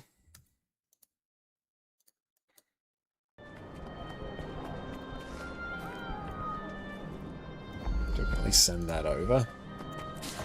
Too bad, Matt. Thank you for the follow. Appreciate that. May the 6 It will be very loud game audio.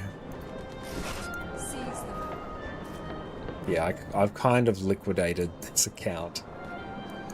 Okay, I might actually have to make gold the normal way.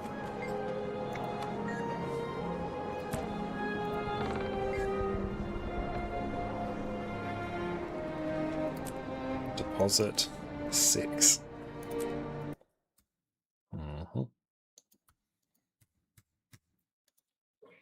Oh, I could probably actually set it so when Guild Wars 2 closes, it automatically goes back to my Just Josh scene. It's actually pretty clever. I might try that. Advanced Scene Switcher. Let's try. Might do that. Yep. Macro 1. If... Is it under application? Or if window...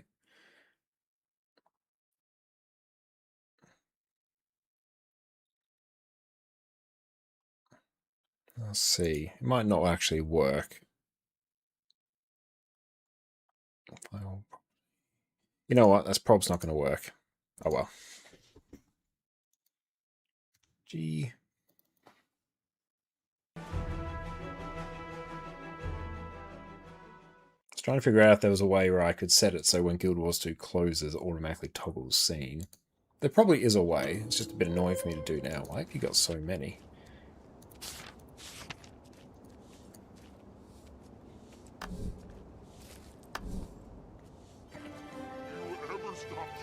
Get another PvP one. That's alright. What we might just do... Yeah, we'll actually just go back to our regular account. Given it's actually going to be a bit too fiddly for me to do. Some Links Magic, which will do it? No, I'll... Probably, yeah, and I could probably honestly set that up on Windows as well. It's probably within the Advanced Scene Switcher. But you know what? It doesn't matter in the scheme of things. Let's actually check to see. Efficiency. Lexius, what's up? Wonderful to see you. Just trying to see whether I can make a legendary. I'm basically 100 gold short. So mat storage. The problem is I've kind of liquidated everything, and even on this account.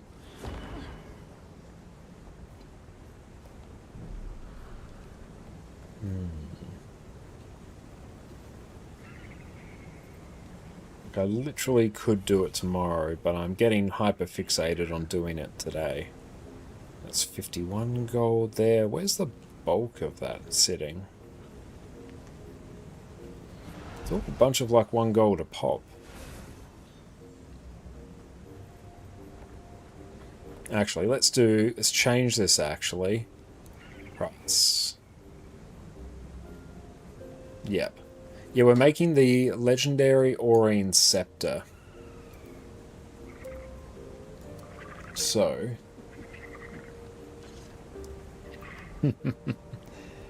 Let's go. Actually, yeah, doing this.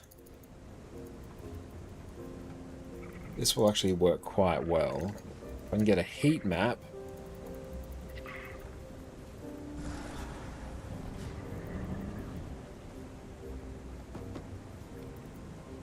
Which I have. Then I can sort of just work my way down. 1, 2, 3, 4. I think I don't need any of these. What are these? Lay infused shards? Why are these so much?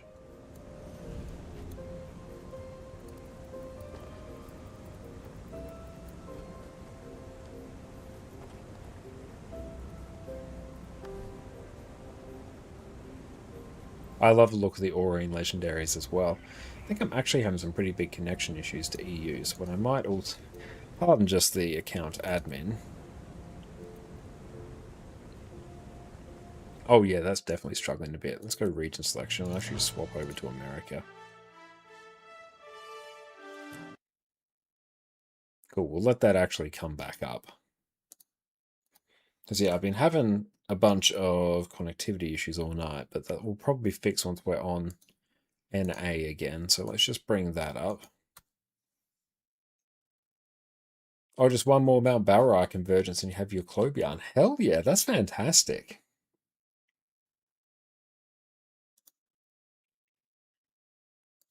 Oh, I can open these in the wiki. Yeah, let's see what these are actually used for.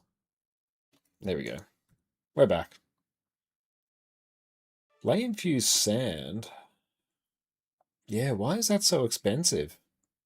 Oh, Gift of the Beach. That must be used in the new legendary. DeBear, what's up? Great to see you, mate. Hope you're having a good one. Damn, Lay infused sand used to be trash, now is actually good. Okay. And let's yoink these. Oh, I think pieces of amberite as well may also be some stuff that's worth a fair amount. Shards of Glory. Aurine legendaries I need for my upcoming work. Didn't know raiding could be so fun in Guild Wars 2. Oh, raiding is so much fun. It is like my overall favourite content in all of Guild Wars 2. I don't need any amalgamated gemstones, so they can go. Everything else is kind of pittance.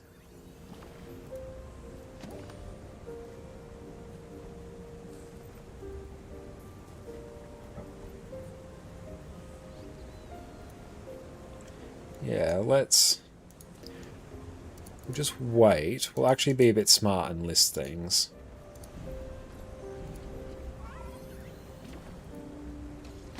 Except when it's so small that it doesn't matter to me. These ones I might do instantly because there's not actually a huge demand for them.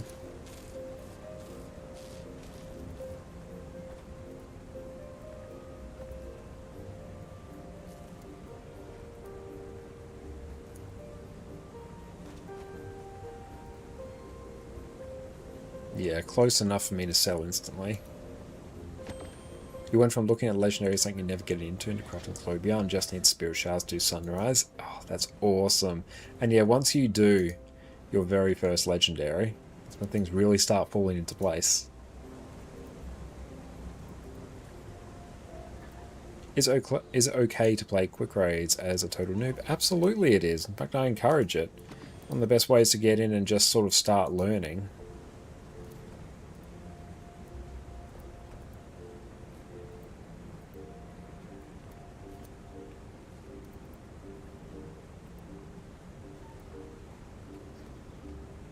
No, I won't. See, we always have to contend with that. Let's do this now. Yeah, these have gone up.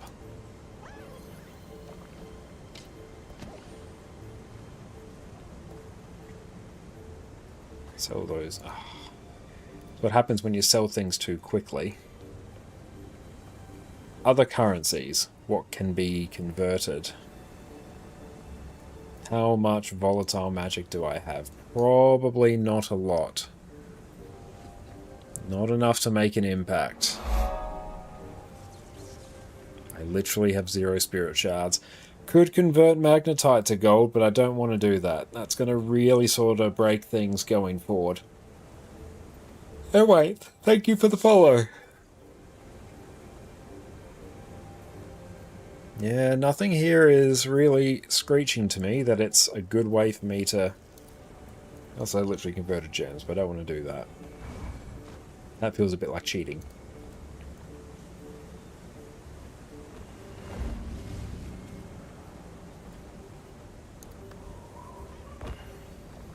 Yeah, there we go. Get some of that back.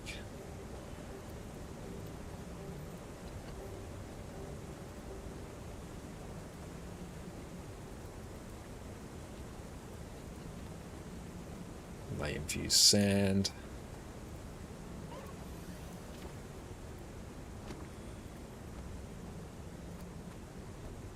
Okay, we're at 58. Damn, why'd you get so expensive? That's so Bell, thank you for the follow. We're getting close. When we fight the crab again, honestly, we'll probably do that relatively soon, I think. Especially on NA.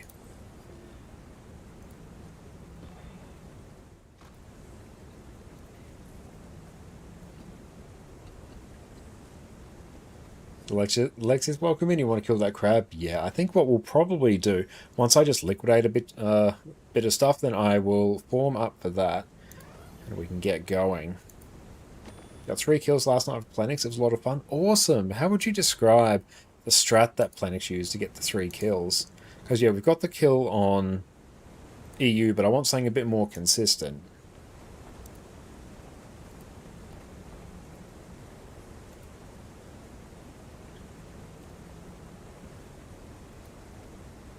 Okay. 91 gold.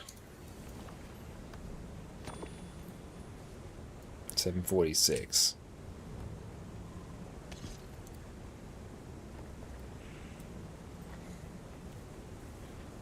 I need another 50 gold.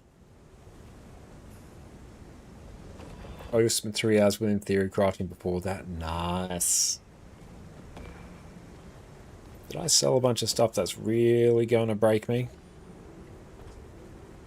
To shopping list, I need many research notes, so that's going to be a bit annoying. Oh, yeah, I thought I might have done something a bit sus.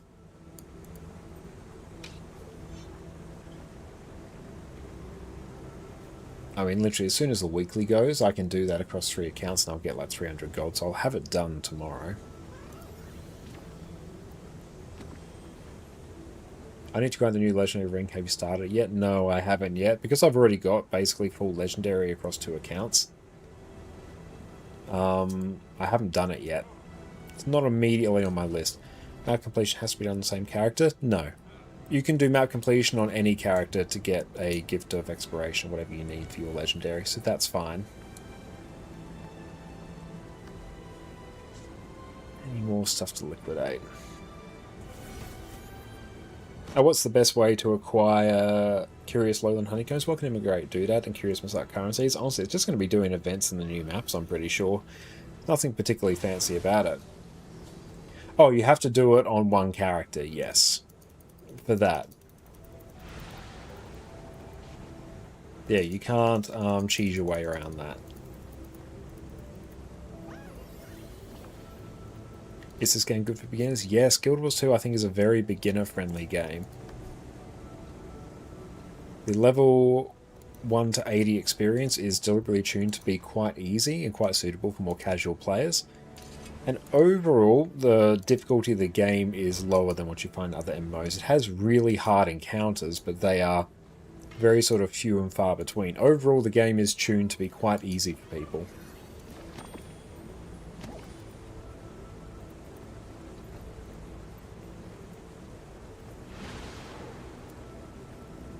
You are absolutely in the right place to ask questions. Thank you, Annie.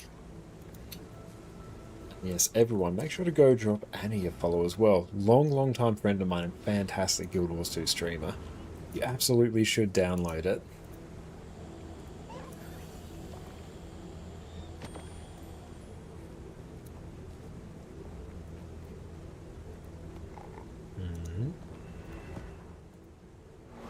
your game. Thank you for the follow as well.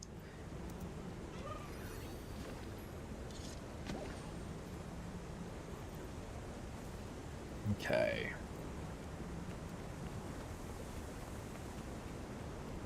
Oh, there's a few little things I can do to make a bit extra gold. I will probably do a round of fractals as well at some point. Okay, but what I'll do now is go take a quick break to stretch my legs, and then yeah, we'll come back. Then we might even form up for the new raid. I think that would be a pretty good time. And thanks for that, Annie, as well. I appreciate that. Yeah, if you do want to try Guild Wars 2, if you purchase any of the expansions through my affiliate link there, it helps support the stream. But yes, we're going to go stretch our legs. See everyone soon. If you're struggling with making gold in Guild Wars 2, I've got you covered. Here's exactly how I make enough gold to fund multiple legendaries while still playing all the content that I enjoy. Today we're covering the 6 main ways that I make gold in Guild Wars 2.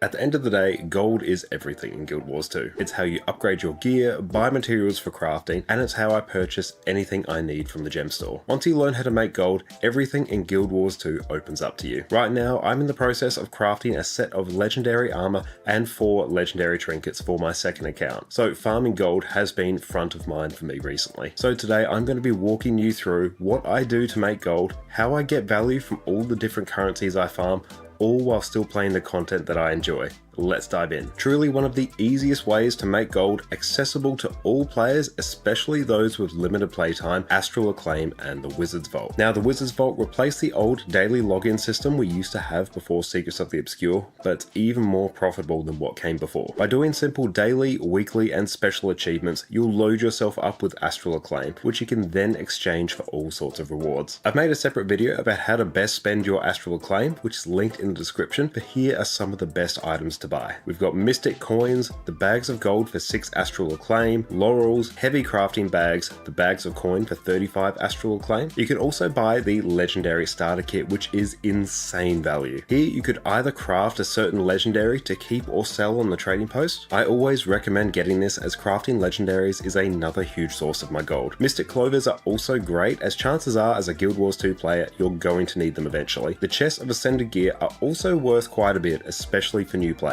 At the end of the day, if you want a surefire way to make gold, do your Wizard's Vault achievements, and you're going to be rolling in it in no time. Now, if you've been playing Guild Wars 2 for a while, chances are you have multiple characters. Some of them might even be gathering dust as we speak. So instead of leaving them alone to bask in the looming existential dread of existence, we could instead park them at useful locations. On my EU account, because I've slowly been working towards a set of Obsidian legendary armor, I have most of my spare characters parked at Greater Arcane chests in Secrets of the Obscure maps. This gives me a small amount of the map currency each day, as well as ancient coins and pieces of gear. I have other characters parked at End of Dragon's hero points for the free Imperial favor and gear each day. And I also have a few characters parked at chests in Bureau Marches for the Eternal Ice Shards. These are super useful because you can exchange Eternal Ice for Living World Season 4 materials, which you can use for either Vision or Skyscale, both of which I'm currently working on, or you can just consume these materials for Volatile Magic, then buy trophy shipments in Living World Season 4 maps, which are insanely profitable. For only a few minutes of logging into characters each day, this generates a surprising amount of gold, materials, and currencies. I've included a link to the fast farming page on alt parking, which gives a nice breakdown of profitable places to park your characters. The more characters you have, the better alt parking is going to be for you. Now, each day I play, I farm my home instance or homestead, as well as any guild halls that I have access to. For a short period of time farming, this is going to give you a ton of materials, which you can either sell, use for crafting, or consume for things like volatile and unbound magic. Your home instance or homestead, if you have the Janthia Wilds expansion, can be upgraded to include all sorts of different gathering nodes. To fully upgrade your home instance, including everything on the gem store, it would cost you just over 10,000 gold, which is absolutely mind-bending. Fortunately though, you don't need to do this yourself. Just keep an eye on the in-game LFG and look in the Central Tyria party section and see if anyone is offering a full home instance or homestead. This means they have a fully upgraded home instance and they want to share it with the world. Simply enter, farm all the materials and leave. As of right now, farming a full home instance is going to get you over 10 gold worth of materials, which is very nice for a few minutes work. Similarly, if you're a member of a guild which has gathering nodes unlocked, you can log in each day and farm them for a nice amount of extra materials. If you're a member of different guilds, which each have a different level of the synthesis output guild upgrade, you can even farm the nodes from each guild hall again. Just remember they need to have different levels of this output output upgrade. Even if you just do this with a single guild hall, it's a nice amount of profit. Now I like to get even more value from this excessive gathering by using the... And we're back. Welcome back everyone. And Ete, thank you so much. Oh, Elijah, thank you for the sub. I really appreciate that, my friend. Thank you. Enjoy no more ads and your wonderful ad emotes, mate. Thank you. Okay, I think we might form up. We are now on... We should be on NA. Actually, I wonder if that was causing issues. Who knows? Let's set that to 144 so that can sort of get cranked. You're learning how to earn gold. Thank you so much. But I have a bunch of different gold making guides over my YouTube channel, which you might find very helpful. Okay, so for this, yeah, let's go character select. Let's go over to this one.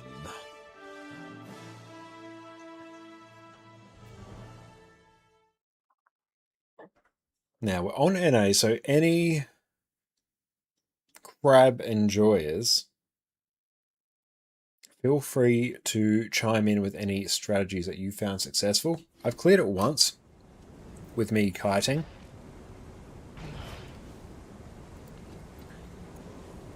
I wonder if this would actually be better on something like Celestial Spectre.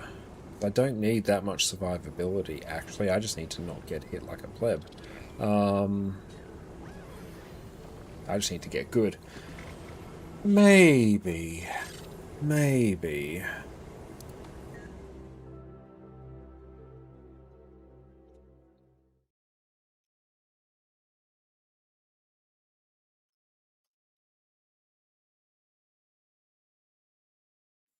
Okay, let's give this a shot.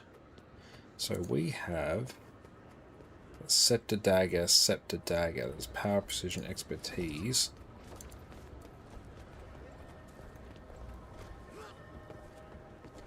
The best builds that you've had, 2 healers and a kite and people generally running power builds. Yeah, I think that's a good shout. Actually... if I need survivability... I wonder if...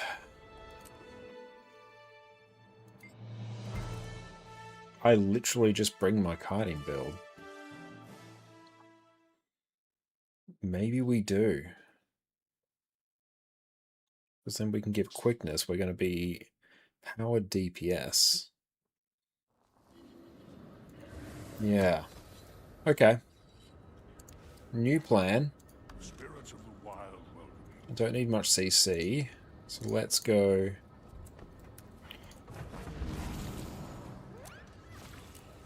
Oh, actually. Better play. An even better play has just emerged. Okay.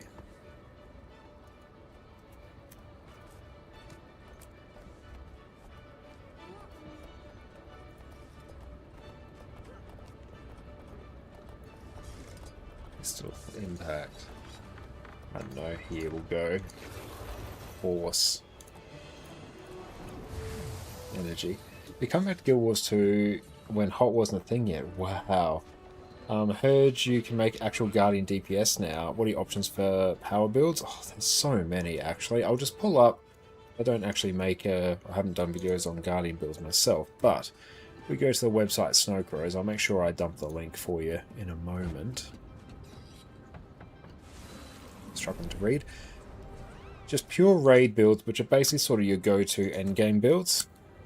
Let's go boon, specialization, category, roll. Yeah, let's go power DPS. Just filter it for that. But yeah, there's power Dragon Hunter, power Willbender, power Luminary, and there's like some beginner builds there as well. But yeah, Dragon Hunter is sort of the go-to historic power DPS build. But every class has great DPS builds right now. Zakharos, okay.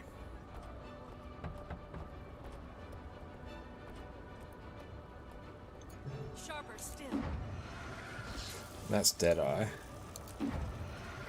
Is that the one with the bow? Yeah, it is. Doesn't necessarily need to run bow. Bow's just a really good option for it. Okay. Yeah, spear, greatsword, longbow, greatsword. Yeah, there's some great options there. Mounting Donger, unhindered combatant.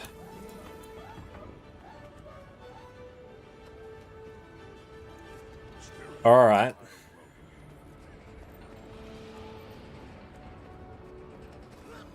Oh, thanks, Great Dude. We're just about to form up the crab, actually, on NA. So if you are keen on coming for that, come on. Let's create a squad. If you're on NA and want to do the crab, join up on me there.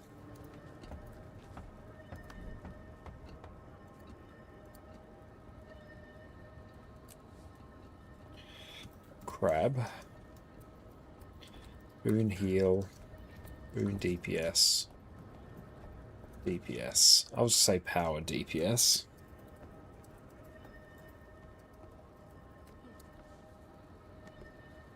Yeah, finish up the Hammerheart first. How far away do you reckon that is? It might take a little bit to fill.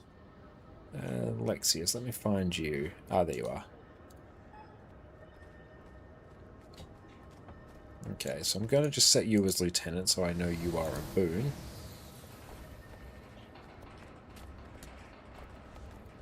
Yeah, try and get that done. Once it gets to 9, I will remove the squad from the LFG to try and get you a spot. So yeah, see if you can get it done before that. If not, try and jump in as soon as we get to 9. It might take a little bit to get to 9. Okay, so my plan. Swift and steady. I am now going to be as speedy as possible. Actually, I will go speed. I need to be very speedy.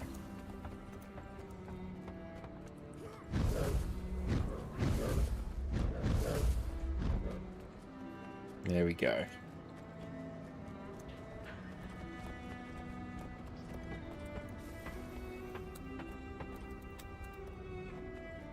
Okay. There we go. I've now got the zooms. High movement speed. Need a bunch of CC, that's fine. I want another stun break. All for initiative. Bit of a mix. All welcome that I've cleared it for him.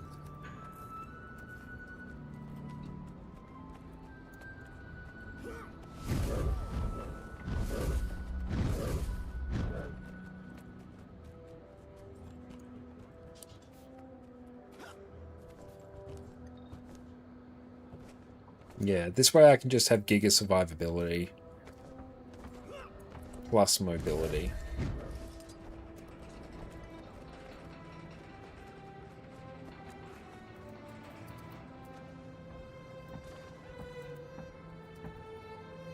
Okay, so we got an A heal. So if you go A heal Lexus, which I presume you're doing anyway. Q DPS.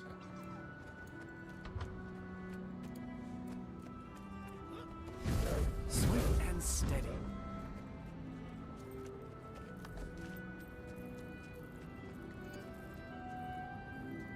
DPS power.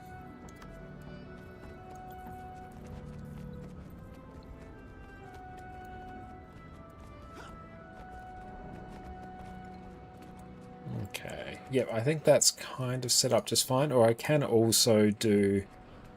Yeah, I might actually do this, like my job's not really going to be DPS.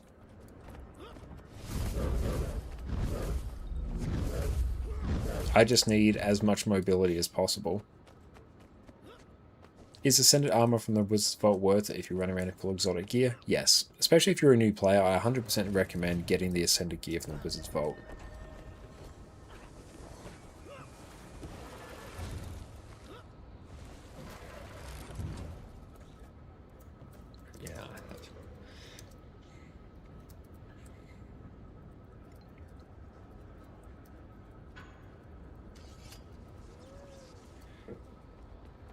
focus in on crab now.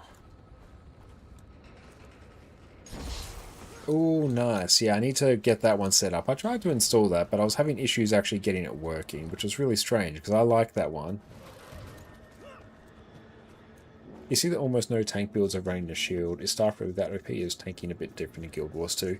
Tanking will generally be based on either like how much toughness someone has. The person with the highest toughness becomes a tank. It might be someone who holds a certain item, or could be the close one to the boss. It's nothing about a shield that relates to tanking. Shield will just be taken if you need particular utilities from it, like Chrono, that will take shield, because, yeah, shield gives might and has a useful block on it. Yeah, taking is a bit different than what you've seen in other MMOs. And we're doing Crab Sufferance on NA right now.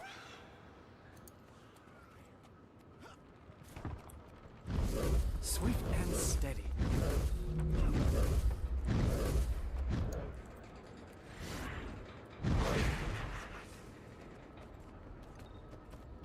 So there we go. Look at how fast we move now.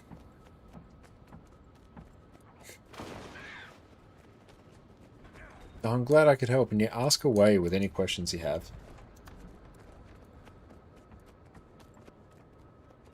Hey, great dude, Ed, welcome in.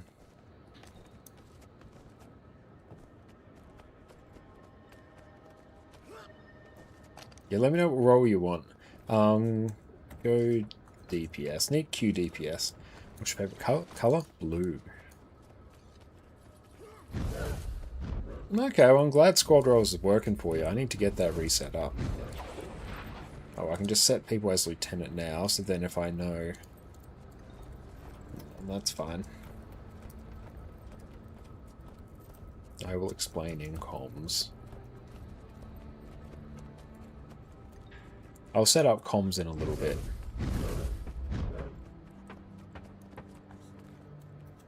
Bring power DPS if possible.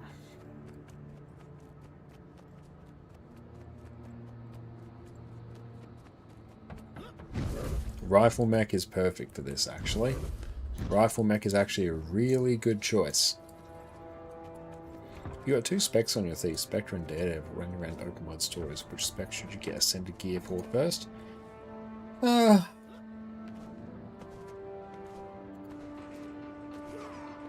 Both are really good. It's really no bad option.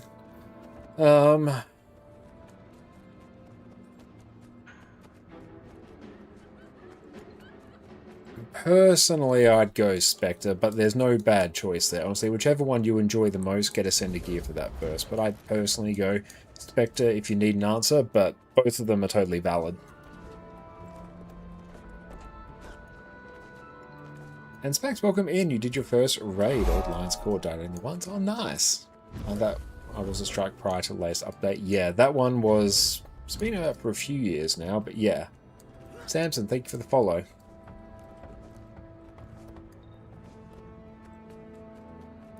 Yeah, it's a core strike, but it was released, I don't know, about 3 years ago, thereabouts.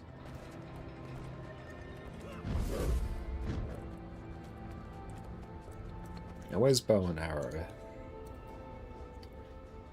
Yeah, come on in. I know bow and arrow was asking about this earlier.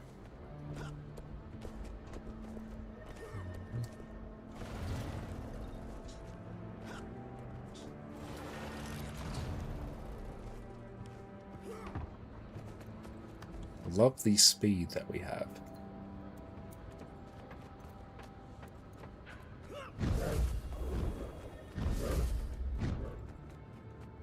Get to buy all expansions or just the later one to play the game?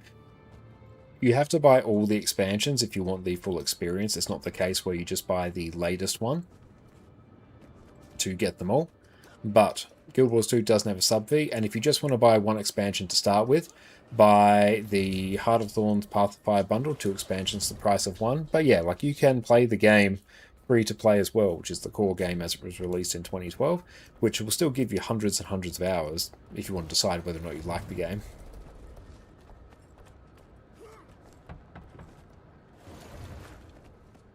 we will. I'll grab the link in a bit. But you don't have to buy an expansion to play the game, no, but I do recommend it. Expansions are the best thing you can do overall to your enjoyment of Guild Wars 2. Oh, and yeah, free-to-play you might struggle a bit in PvP, because yeah, the elite specializations that come with the expansions are generally stronger. But yeah, you can just try out the game free-to-play, decide if you like it, and if you do, rest assured that all the expansions are worth your money.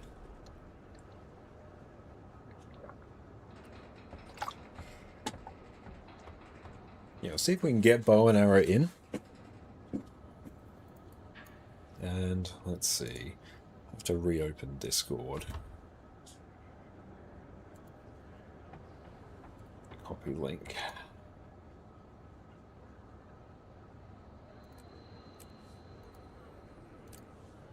So I might set that there. And I'll just mute it in stream. Okay, you're kiting, right? Yeah, I'll be kiting. So yeah, new plan, I'm running full Berserker's gear. But I am Daredevil. So I'm about as fast as I can possibly be.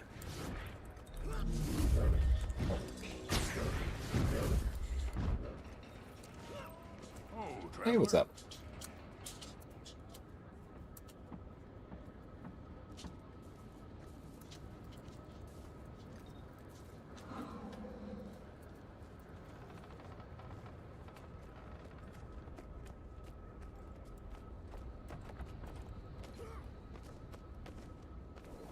Izzy Power DH is either Spear Greatsword or Longbow Greatsword. It's called around Spear Longbow though. Yeah, that will be fine.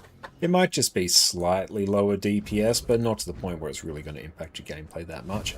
Snowcrows will just give you sort of like the optimal guides, the ones that people have, you know, landed on as the overall best choice. But, you know, you can run Spear and Longbow and that will be fine.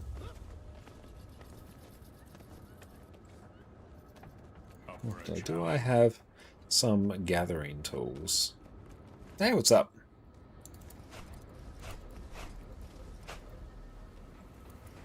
What? It's overall a bit easier than Doom, I think.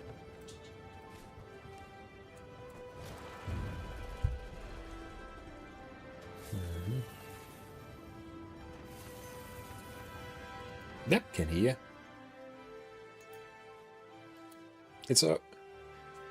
Oh, that's weird. Overall, it's a bit easier than Doom.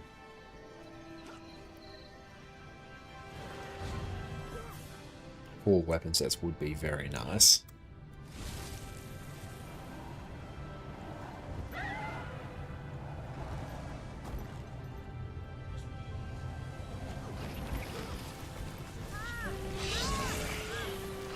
Oh, I forget that does all of them.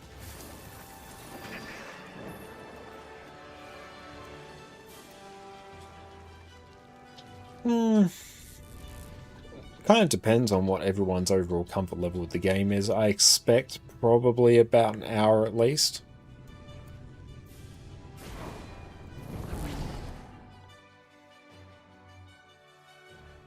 It kind of just depends on how everyone coordinates. We'll need everyone to sort of run together as a blob to kill things in the storm phases. That's going to be very important, whilst I'm kiting the boss. If people scatter too much, then yeah, it will be a problem.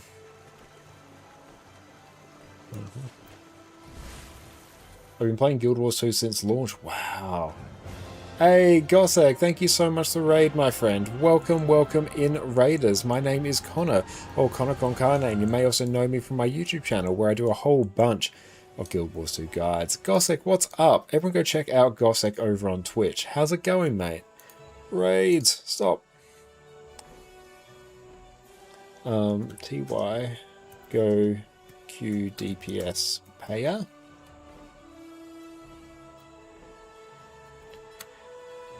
Need someone from Club 1 to go Q DPS. Don't care who.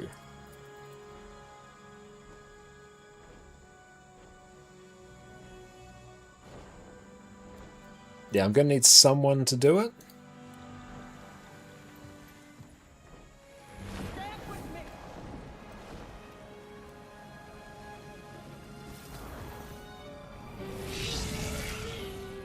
You are. Thank you.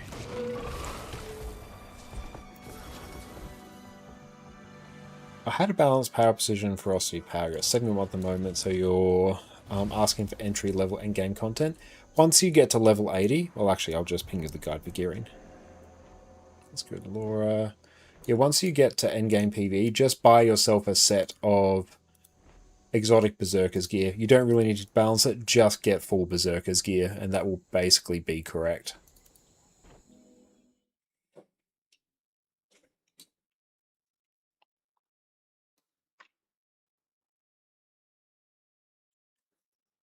But yeah, don't concern yourself with gear before level 80. Anything that is not exotic level 80 is just going to be replaced, so don't worry about it.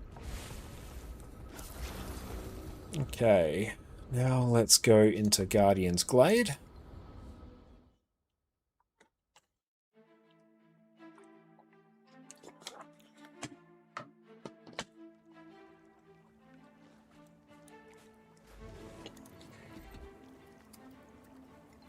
Come Discord, if possible.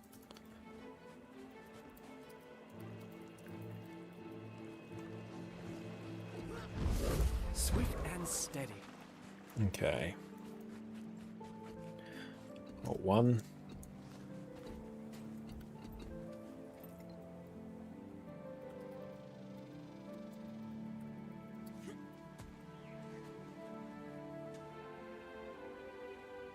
One, 2, 3, and 4.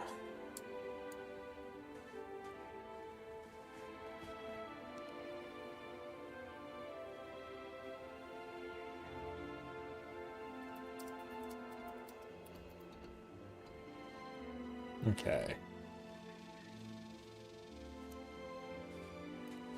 So I need a Q DPS, that's fine.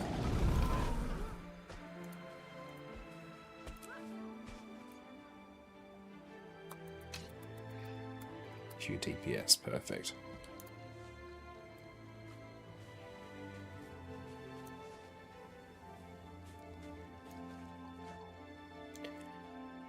I'll put a marker on someone else. Never follow the tag in the split faces. In fact, you're going to be basically on the opposite side of the arena to me. So I'll place a marker on someone. Okay, so Flux.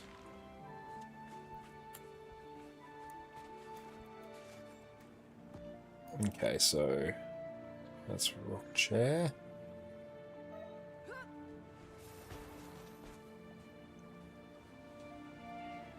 Oh, we just filled.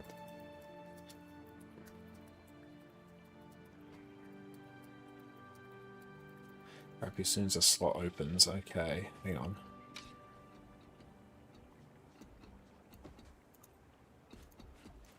Okay.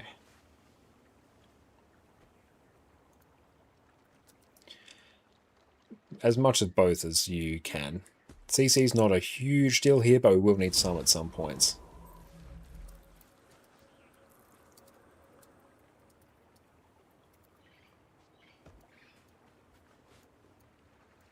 Yes, if you have ports and mobility, stun break and personal stability, bring them. Yeah, I think you're on Mechanist, so yeah, you've got Shift Signet, so that kind of takes care of that. Okay.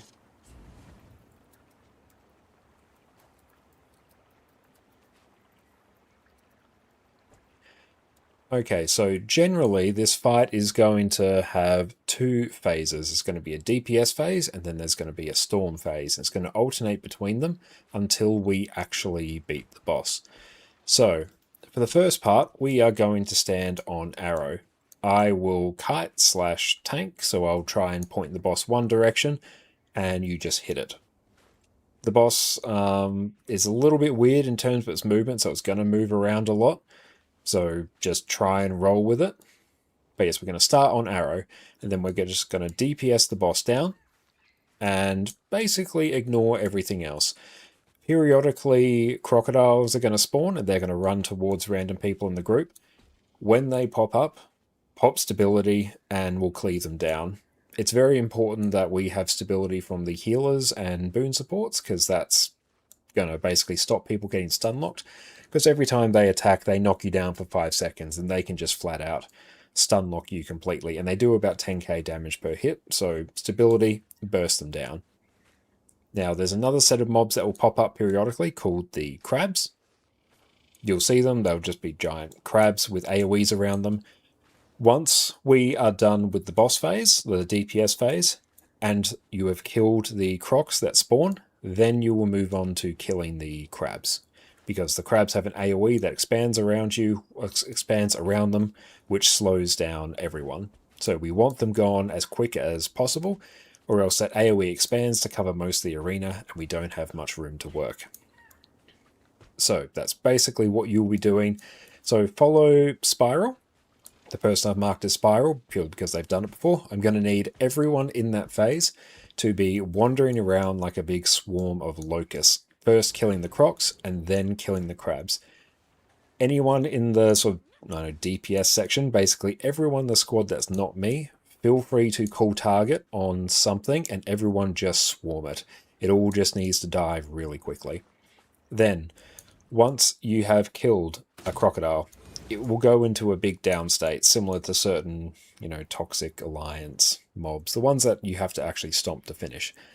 Stop DPSing them at that point and move away, because during that kite phase, I will be pulling the boss to them, because I have to basically get the boss to eat them, to slow the boss down, or else the boss will chase me, and if it gets me, it will wipe the entire group. So, you will kill one, then just run away from it, kill another one, run away, kill another one. Don't DPS them down, completely, or else I can't actually drag the boss to them and I'll probably die. And generally healers spam stability, boon providers spam stability. Be careful of giant waves that will cross the arena. When you see them, you will have to just dodge out of them. And importantly, when the boss is under the ground, do not, under any circumstance, get near its hitbox, because it will just jump up and one-shot you. Doesn't matter if you dodge, if you so much as touch it, it will instantly kill you. And it will be after a delay and it will feel really bad. So be well away from it. The hitbox is actually bigger than the indicator appears. So more things will make sense as we go. But basically, first phase we're going to DPS the boss down, and then I'm going to kite the boss. So during the storm phase, after the DPS phase, run towards the side of the arena indicated by circle, heart, and square. Because I will be kiting the boss around this side. Then you will kill crocs. Crocs first, then crabs, always. Burst them down, run power DPS if you can. Once the crocs are dead, kill the crabs. Everything needs to die.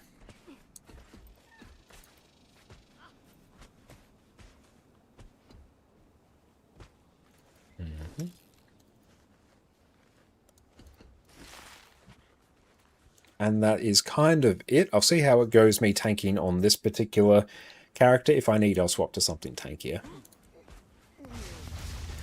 Oh yeah, the swirl is literally just for people to follow you around, just as an indicator for everyone to swarm around you as a group. So it's just so people don't spread out. Just because you've said you've done it a bit before, so you probably have some idea where to go. I just want people grouped together. I don't want people spread out. That's when things destabilize. So yes, everyone move together on Spiral. During the storm phase, do not follow tag. Under no circumstances follow tag. I'll call out when we have to group up. Oh, and when we transition from storm phase to the DPS phase, we have to CC. So CC quickly. So everyone stack on arrow. Once we are ready, I will trigger the boss. So spam stability.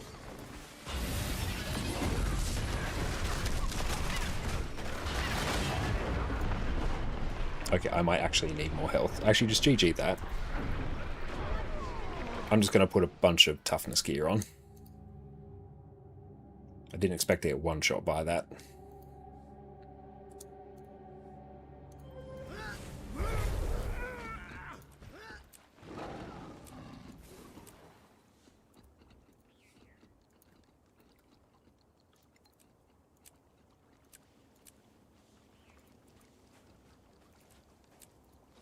Okay, there we go. Just throwing like a bunch of minstrel's gear on.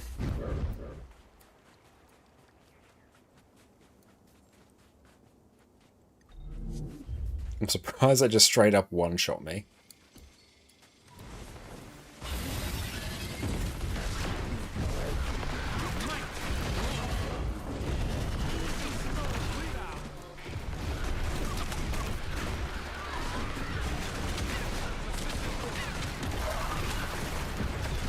Just DPS hard. Oh yeah, I forgot to explain that mechanic. Just keep going. Once the damage gets too high, spread it to other people.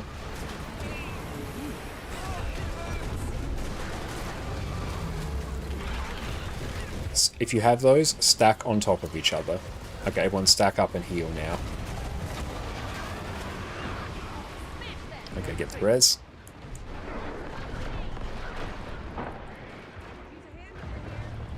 Get the res quick. I nearly died.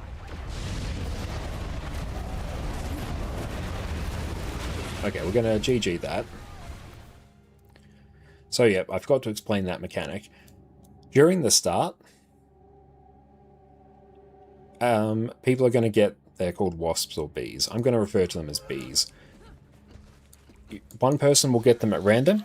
That person should stack just off the group for about 10 seconds or so. The damage is going to ramp up over time. Once it's ramped up a bit, run into the group and spread it to another person. So basically run on top of them and they will spread it. That's basically it.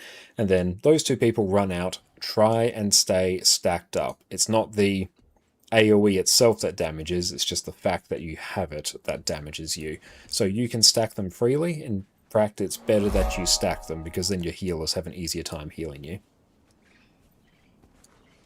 So yeah, just sort of after a few seconds, spread it, then back out the group, and then spread it again. And after 1 or 2 rounds of that, then we can just stack up and heal through it because it's ever increasing damage, and when we spread it, it splits the damage. We don't want to spread it too quickly, or else we won't be able to out-heal the damage. So just be mindful of that at the start. Be a little bit spread out. Heapnose, thanks for the sub. Swift and steady. I really appreciate that, mate.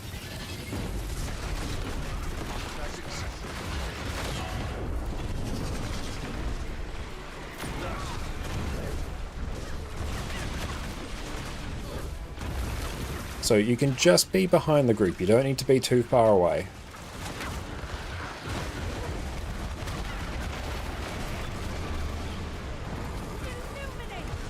Perfect. Now once everyone's got it, just back out. When it gets too much, run back in.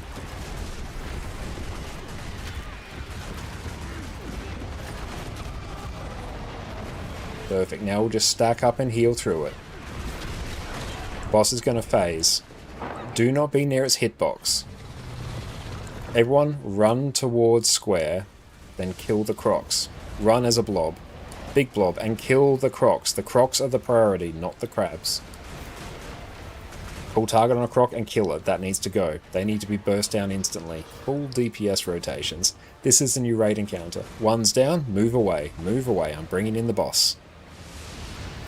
Once they're down, kill the crabs. You can run into the AoE. The AoE doesn't hurt.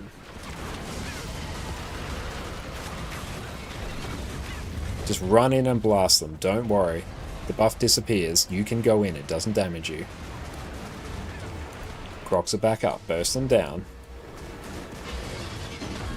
Keep going so we can see what happens. Need to watch out for the boss.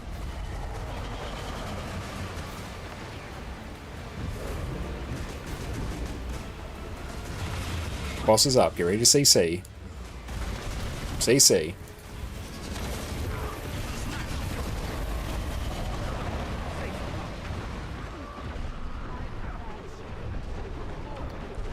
Okay, good. We've seen that now. It's GG. You've kind of seen every mechanic in the fight now. So yes, when you have killed the crocs, you need to make a beeline for the crabs. We need everything dead by the time we start the next phase. So don't worry about the AoE. The AoE is meaningless, except that it slows you down. But you need to get in there and kill it. As soon as you exit, the buff disappears.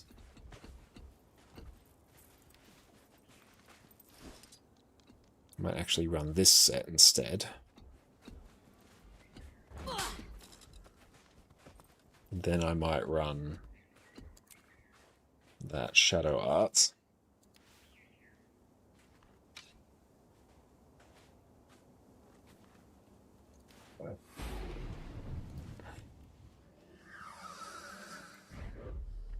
Just making a change.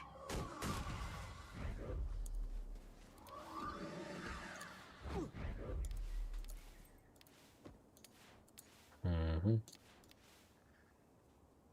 no, Sunbreak, there we go.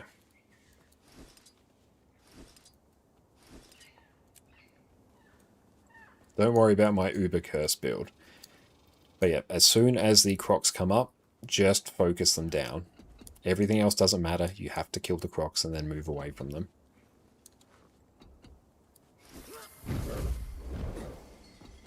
Armed and ready.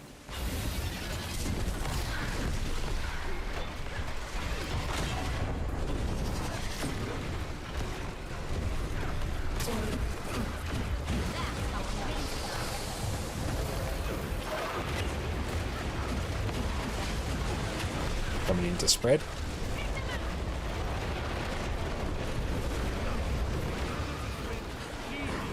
Crocs are in, stability and kill them. Everyone stack up now. Just stack up tight.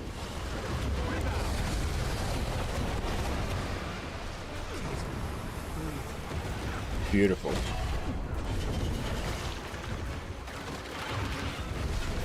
It's going to phase soon.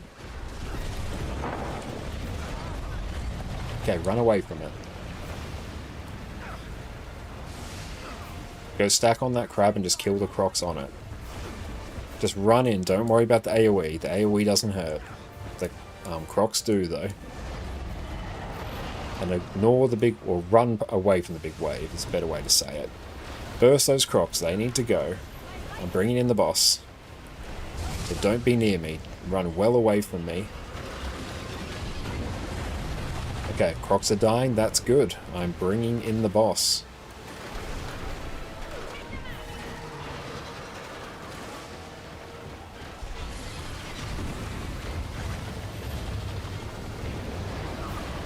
Good job, that's basically it. Just kill the Crocs that spawn. Get ready to CC. Be ready. Get ready to stack up and CC. Okay, we're coming back in. We're going to CC now. And don't run into the boss's hitbox yet. Stay away until the break bar pops up. Just wait. Wait. CC. Bar CC. Perfect. Let's get the res.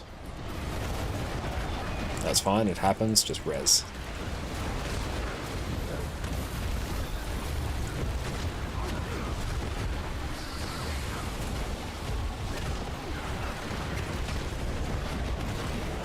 Crocs are up, kill them.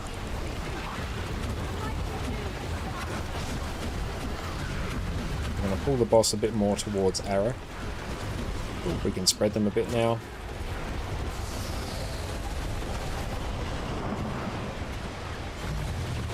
Cool, same deal, we just repeat now. We need to up DPS a bit more.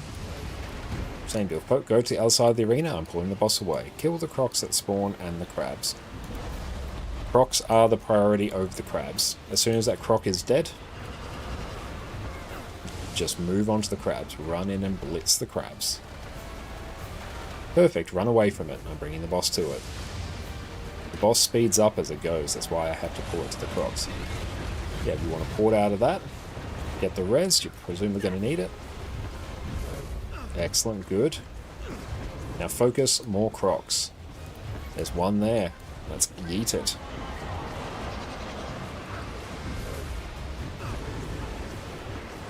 Burst him. Boss is speeding up, I need them going.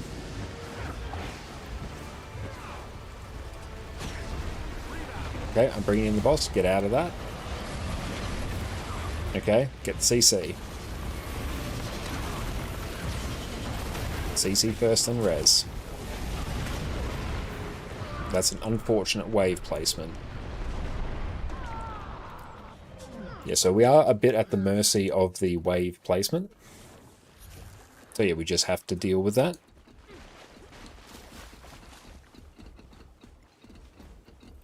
That's alright, someone will call target on them. Then yeah, just press whatever your take target button is. Rayzone, thank you for the follow. But we've seen the entire fight now.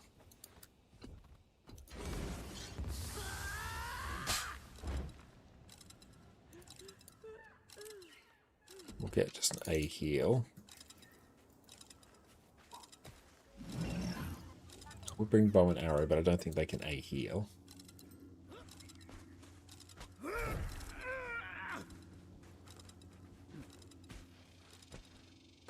So we'll just wait until we get someone.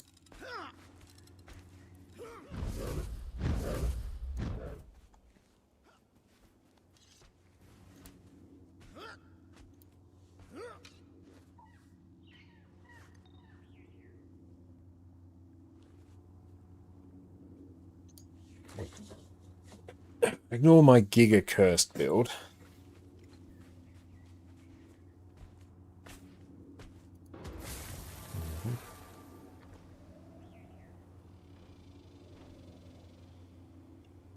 Okay. Oh, we got an A heal. Perfect.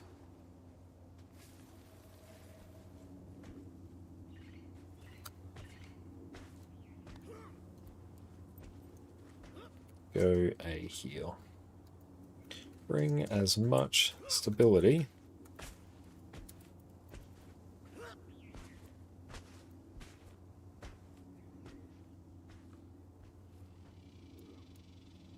You.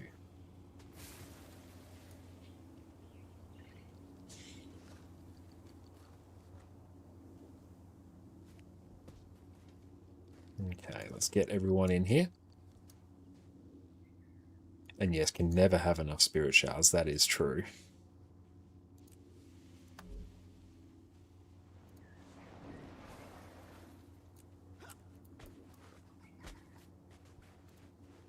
See, 9 people in. But yes, most importantly on the split phase, kill the crocs. All just converge on them and nuke them. Stability up and blast them.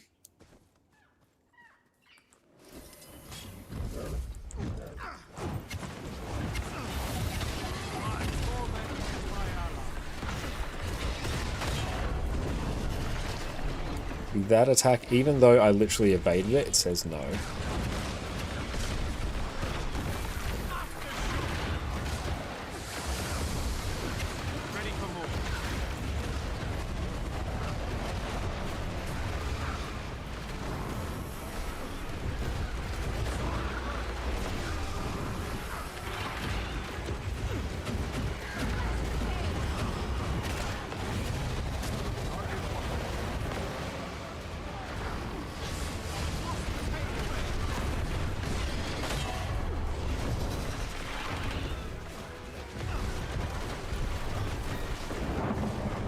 Phasing, head down to the other side of the arena. All move together. Crocs first, they will spawn now, and then crabs. Perfect.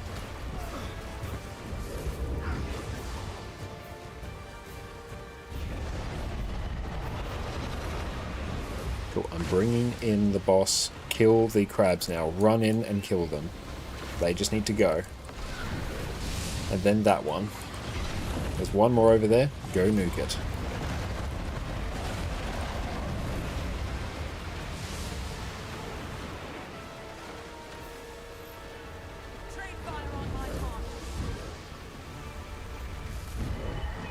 Nuke that croc. Don't want to see anyone not doing anything. I want that croc gone. Perfect. Now run away from it. Run away. Boss is coming in. Do not be near the boss. Boss is going to surface after this croc. Do not run immediately into the boss. Just wait until it is ready to CC. Come in, stack up, get ready to CC. Just wait. Stack up tight.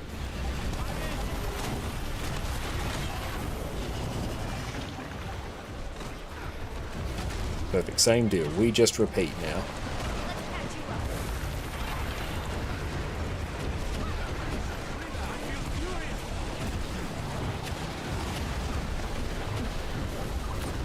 Just going to pull the boss away from that sand. The sand also buffs the boss. Perfect, all stack up and just heal.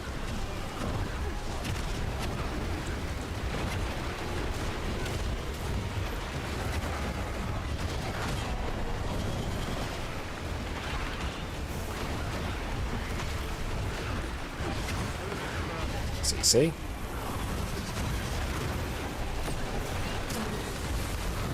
Get the reses. And get away from the boss. Get well away from the boss. Head towards that crab and kill the crocs there. I'm going to pull the boss away. Perfect, now kill the crocs.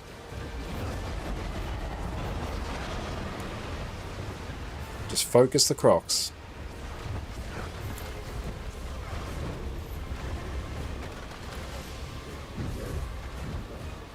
Better kill it quick, I'm bringing the boss in.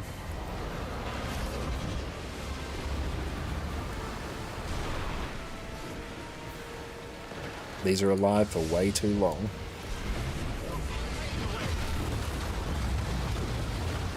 Keep going.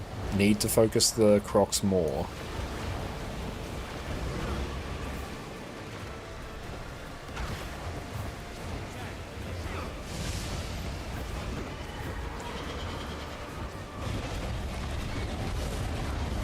Okay, this one might be a GG based on that. Yeah, GG.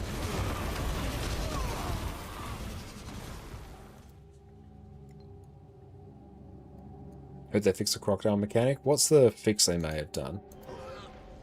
So yeah, during that phase, the crocs get a full DPS rotation. They're not just mobs to ignore, they are the point that you need to kill.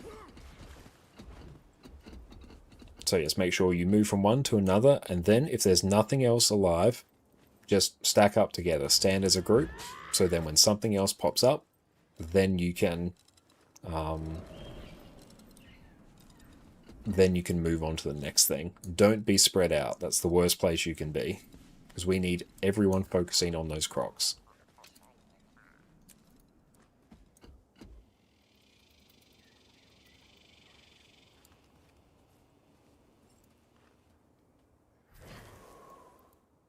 But you've basically seen every mechanic now. It's just that and we repeat.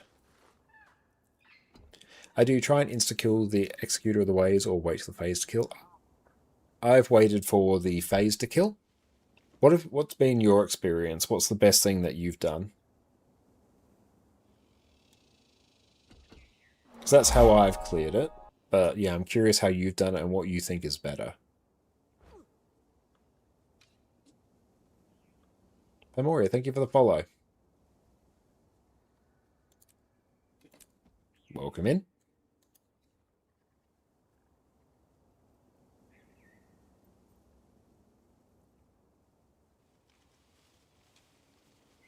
Yeah, the Executor's what's giving Boss the Bust and Storm phase. Yes, they are. Oh, you found last night waiting felt best. We tried both. Yeah, that's what's kind of felt the best to me.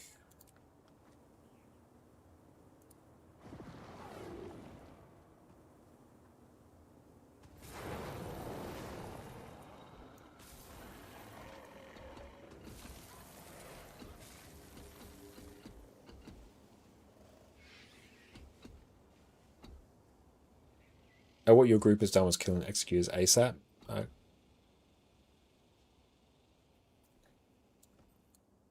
No worries.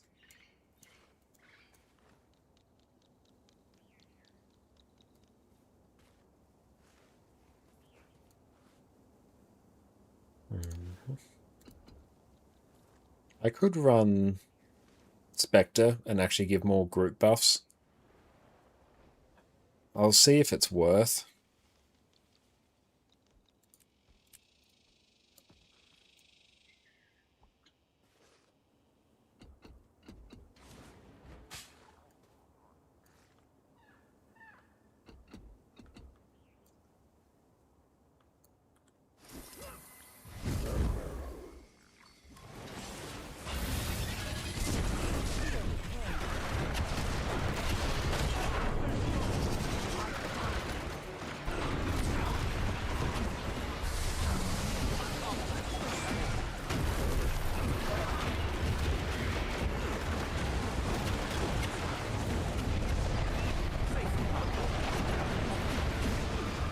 Kill the crocs. Just cleave them down. Focus the boss, the crocs will get cleaved. Just stability up.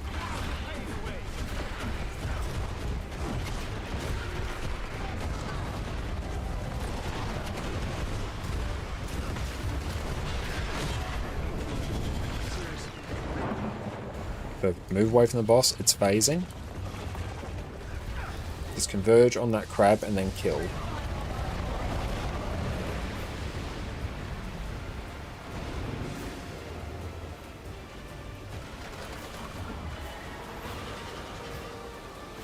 Okay, cool. Move away, I'm bringing the boss to it. Go, just run into the AoE.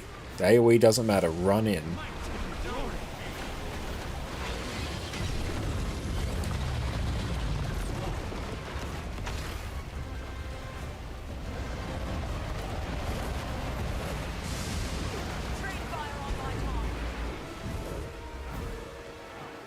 Kill that one, then move on to the next. I'll be pulling the boss to it. Beautiful, good. Now run to that one.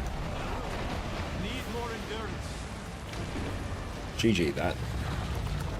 So yes, keep an eye on the boss's hitbox when it's underground. If you touch it, or even get close to it, it will instantly one-shot you. Yeah, it's bigger than it appears. And even if you just nick it, the boss will rise, and then it doesn't matter where you are, it will just kill you.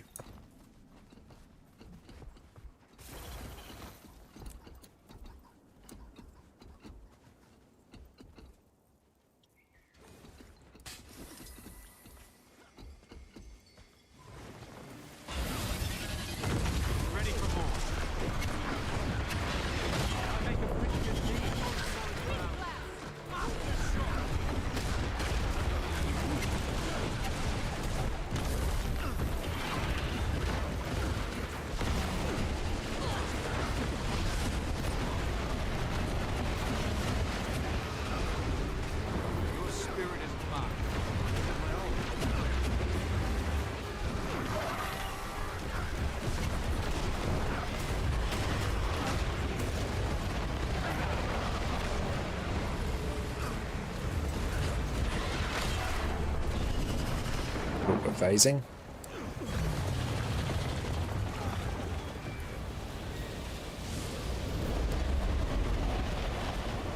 Focus the crocs. Just any one.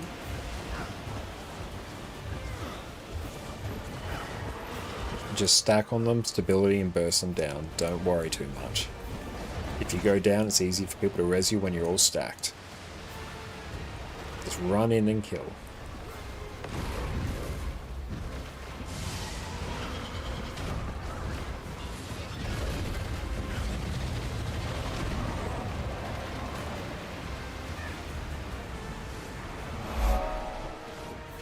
Thank you, Snowy, for the follow. I appreciate that.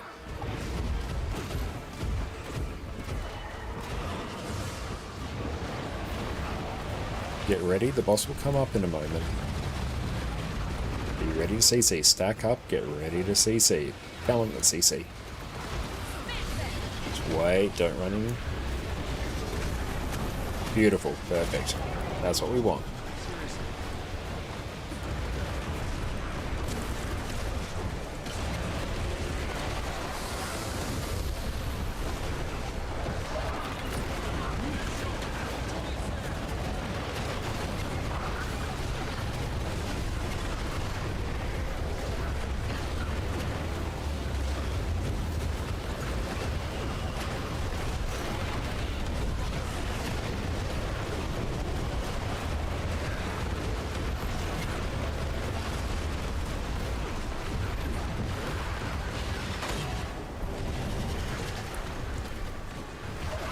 Get the res. CC? Good.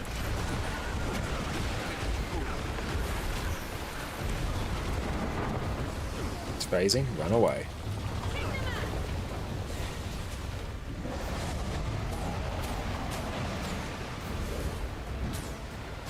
Just don't be afraid of the crocs. Stack up and blast them. As soon as they're down, run away from them, because I'll be coming in. Like right now, don't run towards the tag, don't run towards the boss.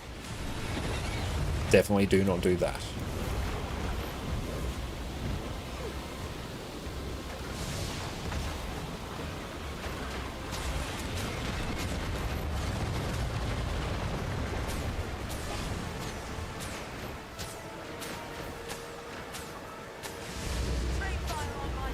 Burst the croc. Just stab up and burst it.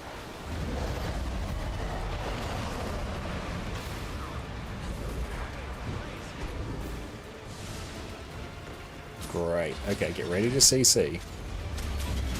CC. Need to CC quicker. Okay, GG. Okay, so keep an eye on the... we didn't CC quick enough. Yeah, it's doing huge, severe damage with every stomp when it CCs, or when the CC bar pops up.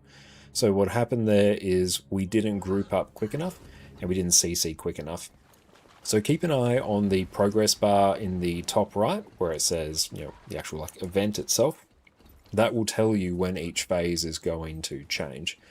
So as the bar is almost complete, it means the boss is about to resurface. So at that point, everyone group back up, because we're going to have to heal through the damage, and then we're going to have to CC. The CC needs to be really quick, or else you can't out-heal it.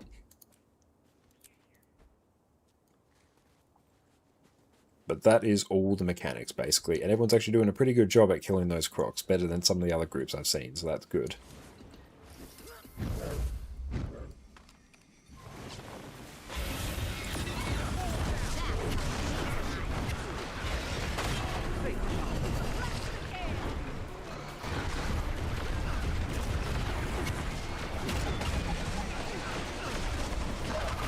You're doing a good job at dealing with the bees as well. Everyone got it really quick.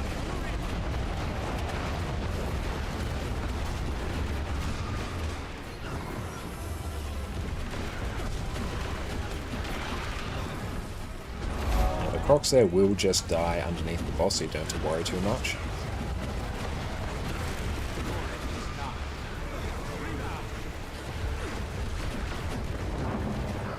Perfect, let's back away. The reason for so many NGs, just honestly because Power Mech's like insanely good at this.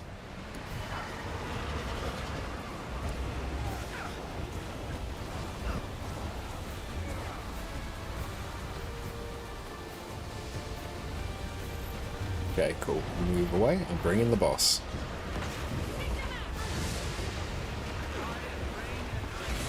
Let's run in and nuke the crabs.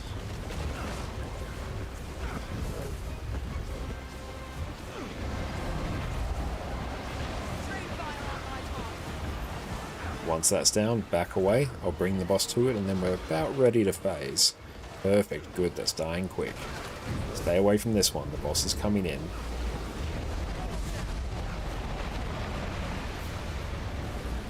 Beautiful. Okay, boss will be surfacing in a moment. Everyone stack up, get ready. Let's wait. Each of those stomps will actually kill CC. Perfect, that's it.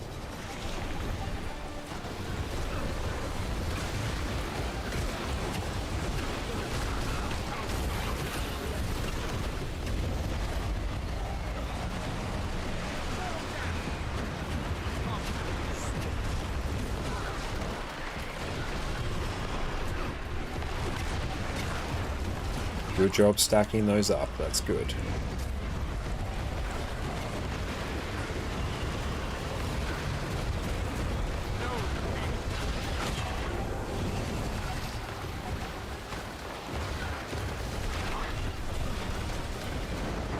Cool, it's phasing, same deal, let's repeat. What kind of thief build is this? A bit of a cursed one specifically for kiting. I should actually change this to something a bit more Condi focused, I think.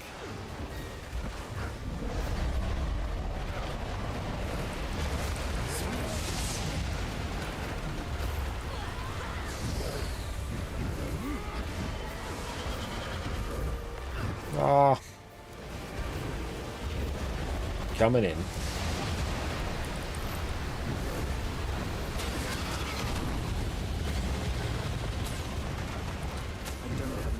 Get those reses, great. Really surprised I lived there. Yeah, great deal to make sure you run with the group. Beautiful. Back away from that one a little bit. I'm going to bring the boss to it. Then we'll phase. We'll probably phase before it. CC. Right, CC.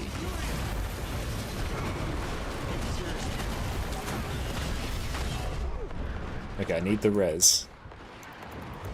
If you have the relic, that's okay. Just focus on resing.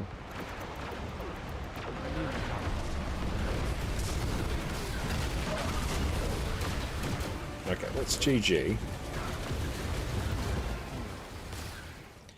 Okay, so we need to make sure we CC immediately.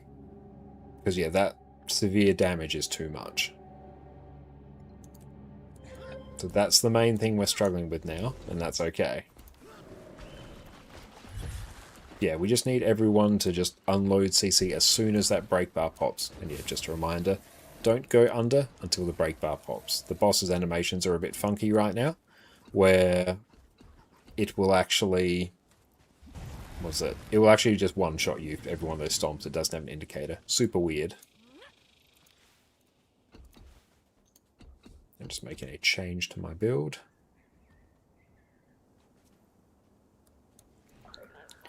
Actually, just swapping back to the one I was using last night for this.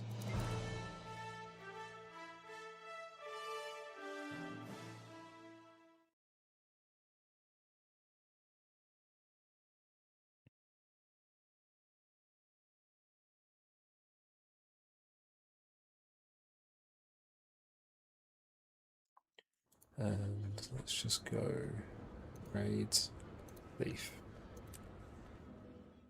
Might actually just go Celestial Alacrity Spectre.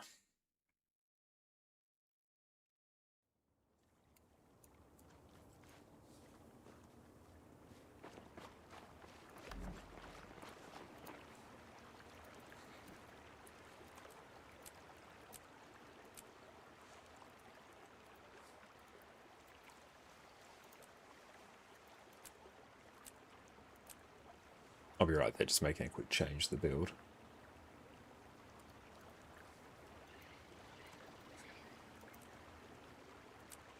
And Doobities has the shellfish treating us today. Struggling a bit, but we'll get there. Earth and Doom. I might go.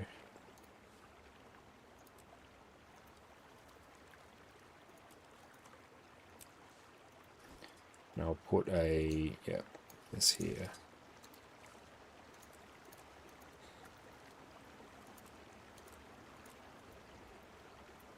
No, Torment's fine. Then under skills, we'll have that. Swap those around. Yep.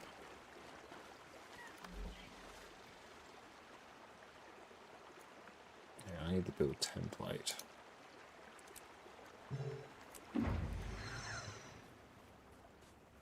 Maybe let's try that.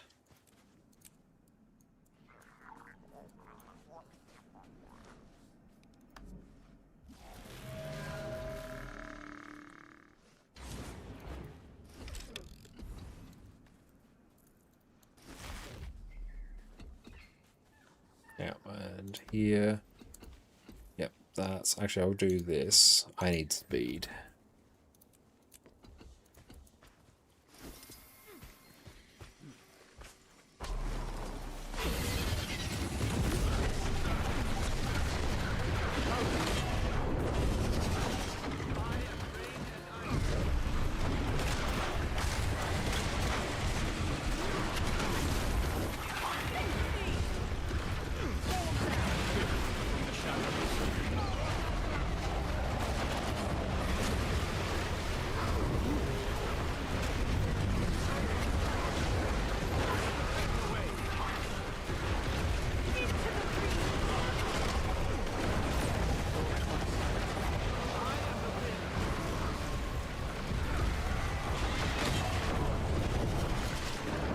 Did you see that?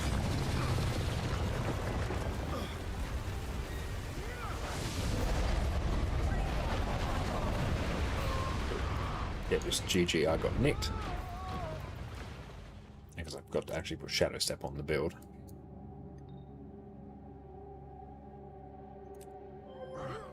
What can be swapped out?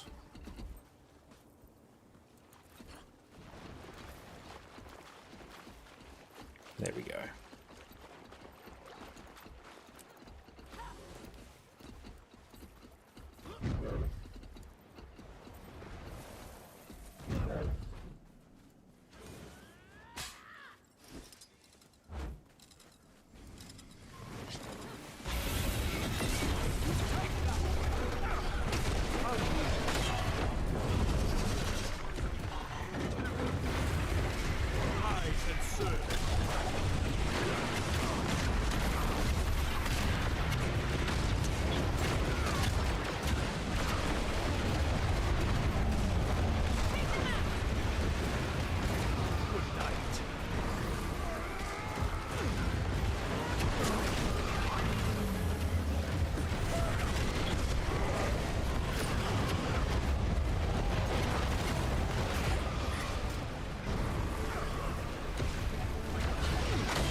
Good, it's phasing.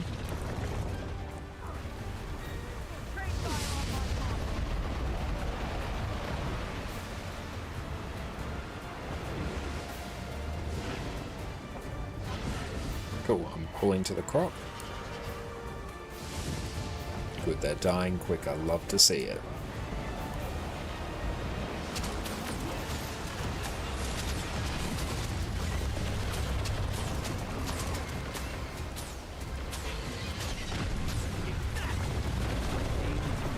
Few shots are nice if it's convenient, but it's a very small amount. But yeah, if it's good, feel free. Okay, kill that croc and then I'm going to pull the boss to you. Perfect, now just back away. Boss is coming in, and get ready to CC. Yeah, can't be close to it at all. And deal, get ready to CC, group up. Just not until it's fully out. It's a bit weird.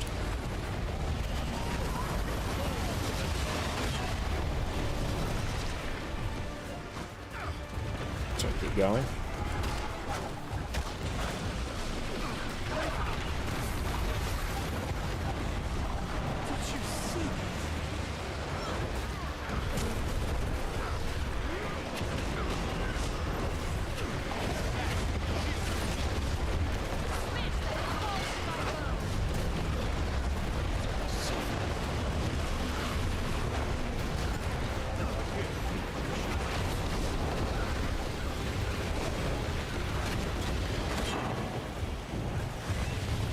Same deal, it's phasing, just repeat.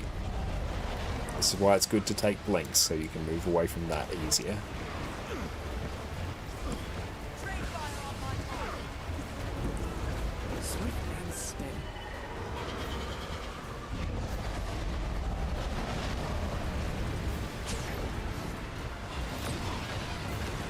GG that. So I saw people running away from where the crocs were targeted. Don't want to do that. Need to all make a beeline and swarm them. So yeah, during that phase, whenever something is alive, highest priority is the crocs, then the crabs, everyone beeline to it. Don't want to see people running around randomly, especially running towards the tag. When something's up, just beeline to it. If you're safe at that moment and there's nothing else going on, just feel free to stand still and wait to see what happens.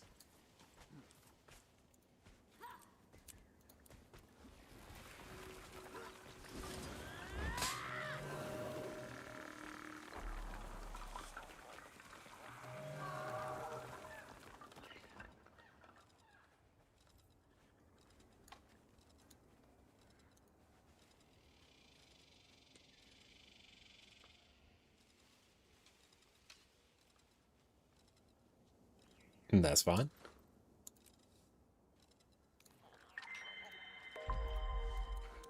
Welcome in, Apple. Oh yeah, you've seen every single mechanic now. And obviously there's the tornadoes there, you would have noticed that they stun you.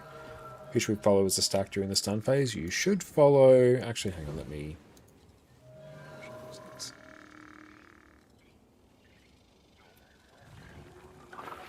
I think I marked someone as a spiral. There we go. Yeah, follow spiral.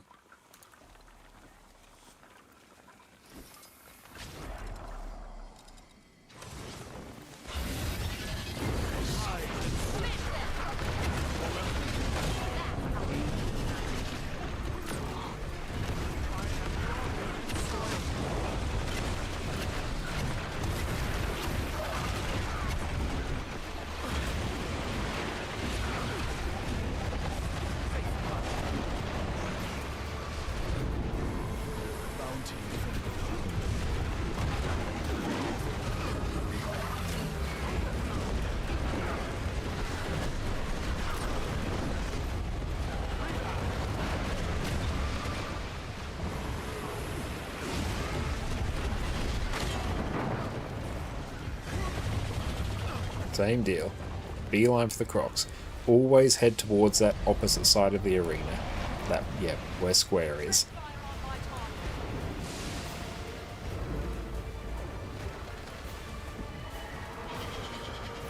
Beautiful. Nuke the Crocs.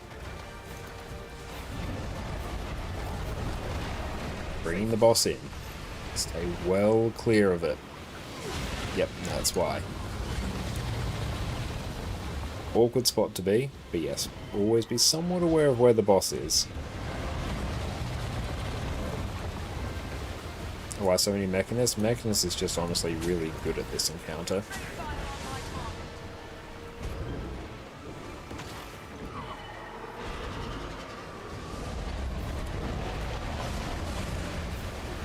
Cool, I'm going to be bringing the boss in. Get ready to CC. Let's group up.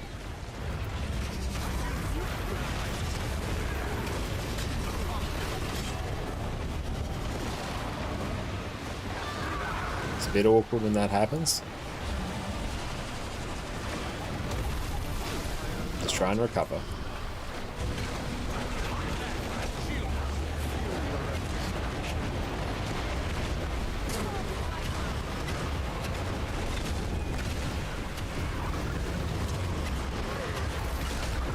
Probably not, but that's okay. We're down 2 people. Let's just keep practicing the mechanics.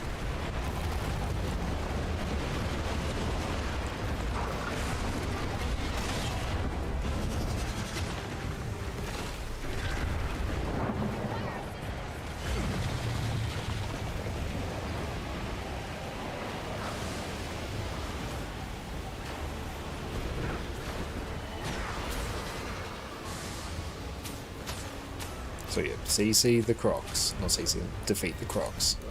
Need them gone.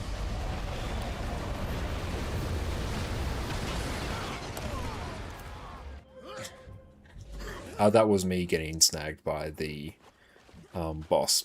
If the boss gets the relic, which is what I'm carrying around, it instantly defeats us. So basically playing keep away with the cursed artifact.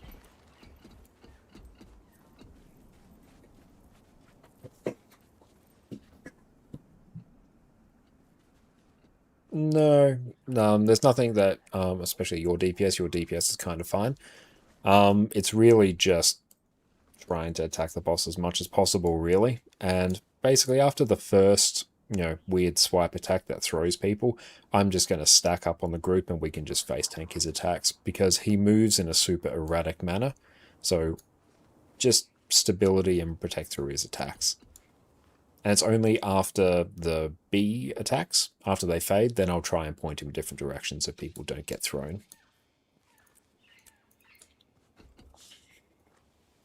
But yeah, this fight is why teleports are great, because yeah, if you do get caught in the middle of that giant wave, you can just port out of it.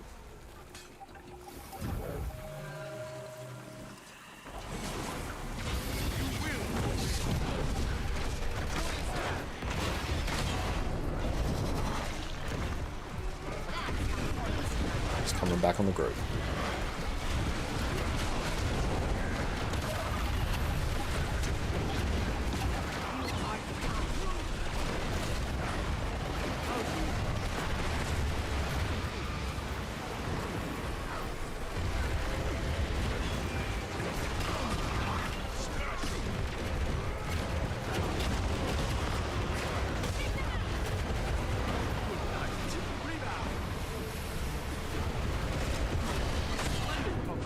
Perfect. Try and point him away.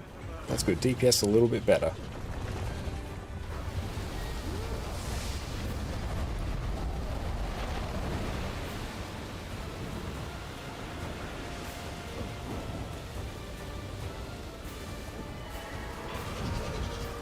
Cool. Bringing the boss in.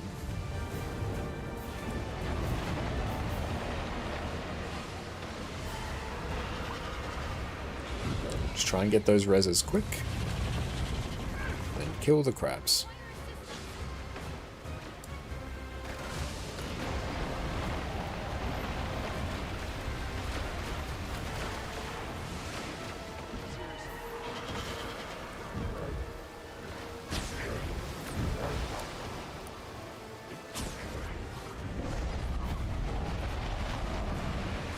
Boss want to make a bit of a beeline. Okay, cool. He's going to spawn. Get ready to CC.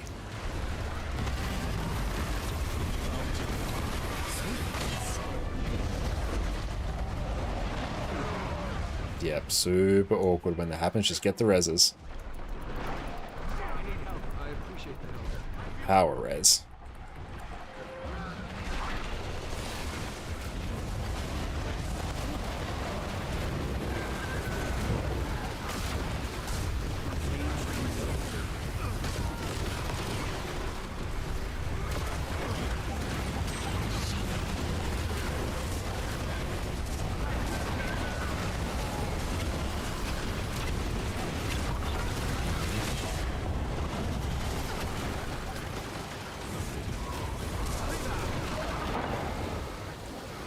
Yeah, keep going. There's a super awkward phase there. I'll try and keep him pointed so that he'll throw us in a better direction.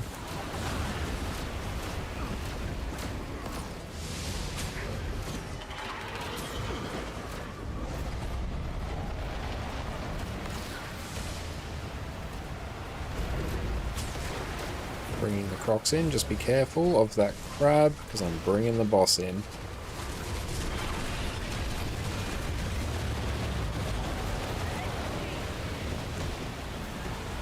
Perfect, I'm just bringing the boss to it. Kill that. I'll kill the crabs there especially, just make a bit of a beeline for them, because or else they'll spread and cover the arena. This might be a bit dicey now. It's actually really awkward crab placement.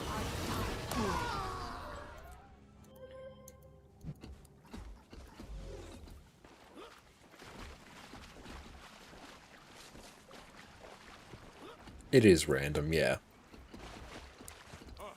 They'll always sort of be over that side of the arena. But yeah, as always, nuke the crocs and then onto the crabs. They all get full DPS rotations and try and move together as a unit. Because then you can stability up. If people go down because of the crocs, you can just res and it's all fine.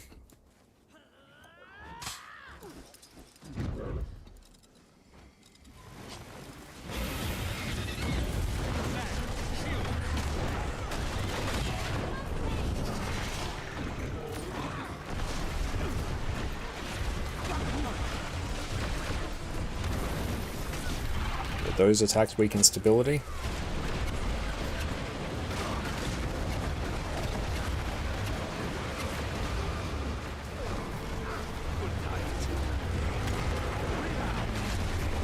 Just stack up and heal.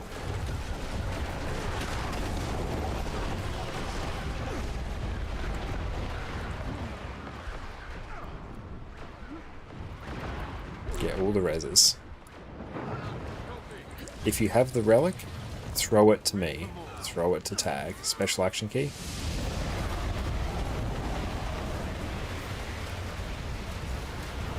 Because it's following you now.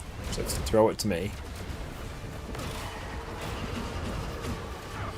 Oh. Bit awkward there. Okay, we're just going to GG that.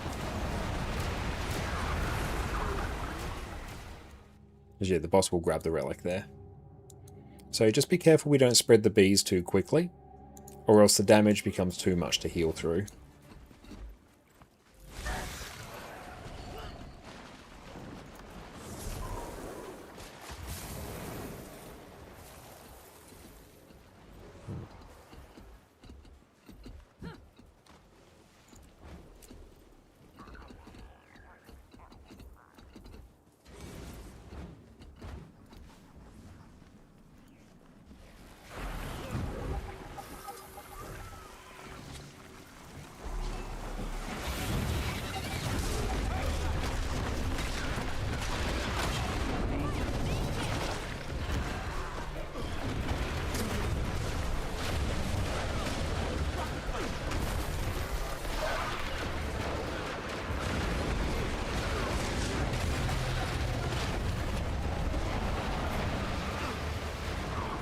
Get the res quick. And throw the relic to me. Throw the relic to tag. Good throw.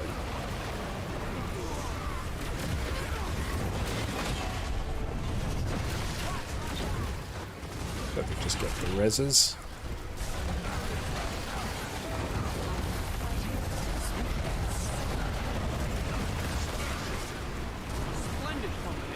And it's phasing. Weird spot for it to go to, but okay.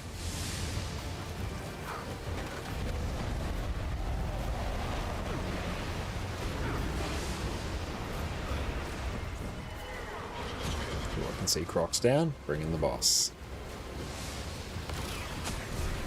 Excellent.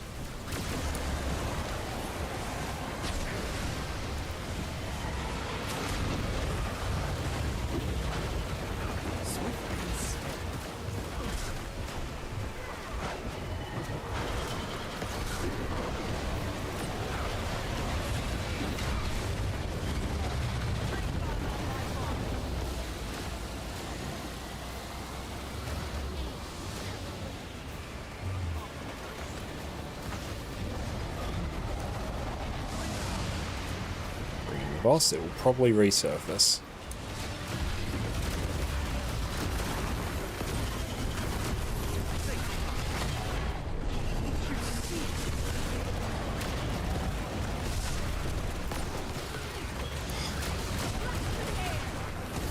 Right, I can't actually use my attacks there now.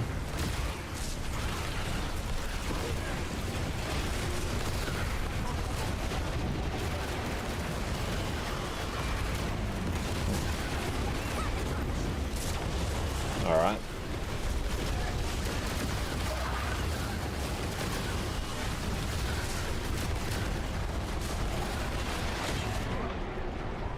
Gotta get the res.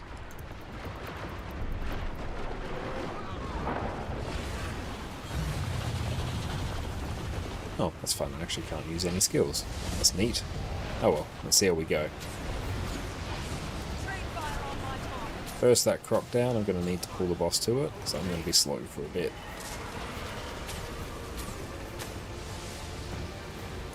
Perfect. Bringing the boss to that downed Croc.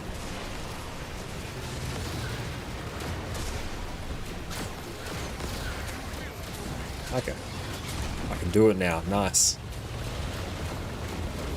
I like the concept of the new raid. I think it definitely needs some tweaks to really get it to work properly.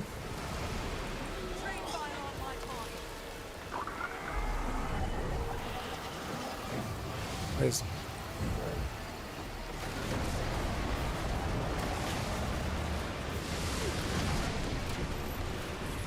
That was a really awkward spot for you to be there, but unfortunate. I will get ready to CC.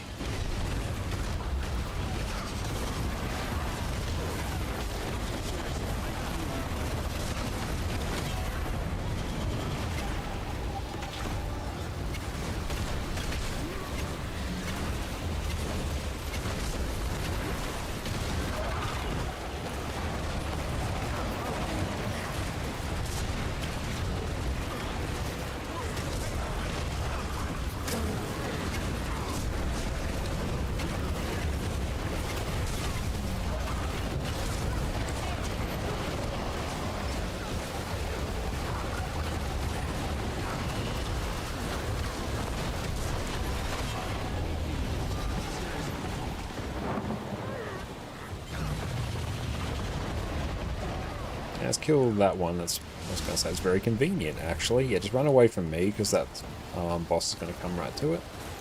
Nuke that one first.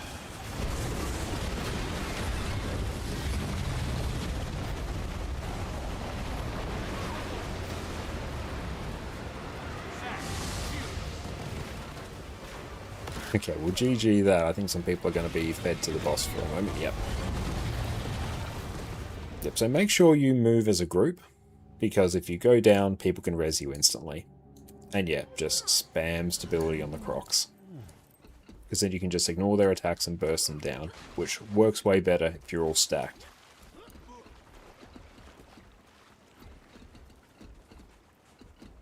Jack, how's it going, mate? It's great to see you.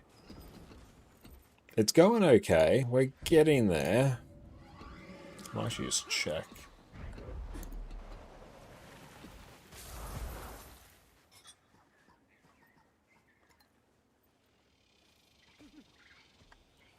Actually, no. Spectre.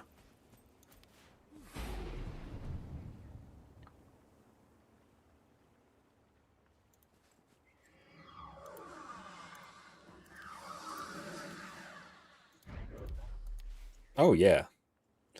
And let's go here.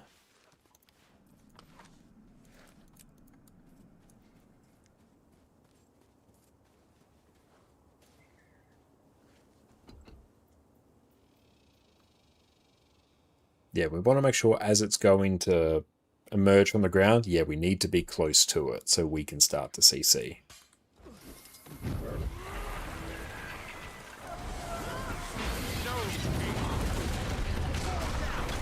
No worries.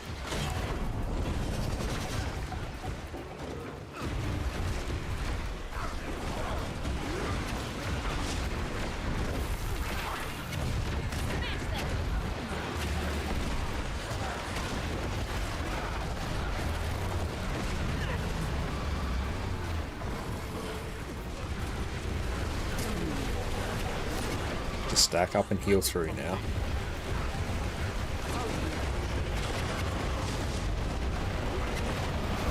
Costa, thank you for the follow.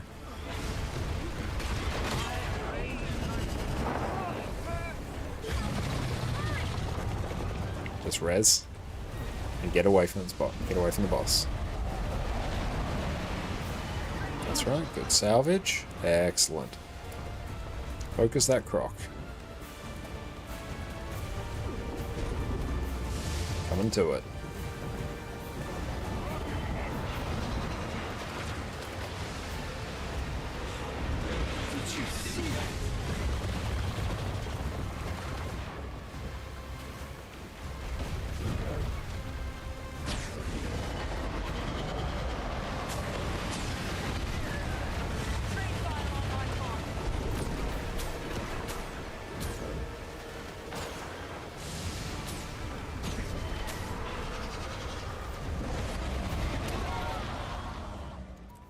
Yeah, the boss didn't grab a croc there. Got too fast and then, yeah, just instantly got me. And plus it was super awkward wave placement.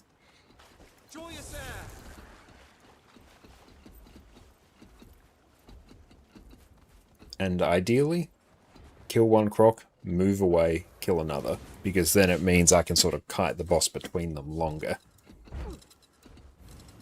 But that's a nice to have.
Try and kill those crocs. Boss is getting quite speedy.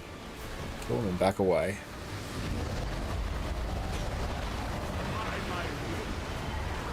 Good, excellent. It's going to surface. Stack up tight.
See it?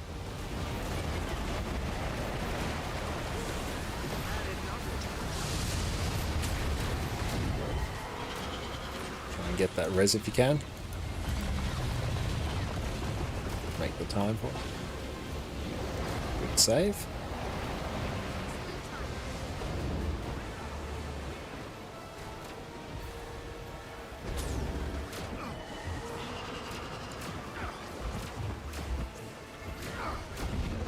Kill that croc. I'm going to bring the boss in.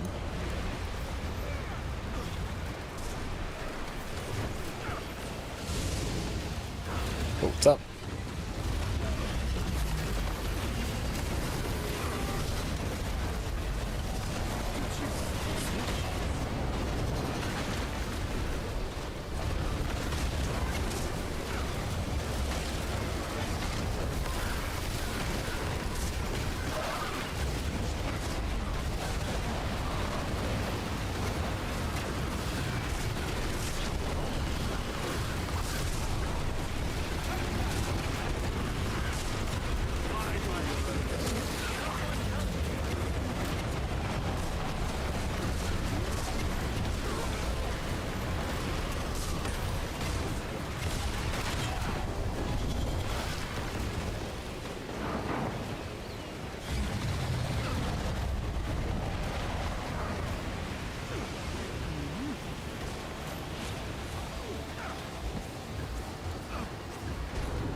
To it.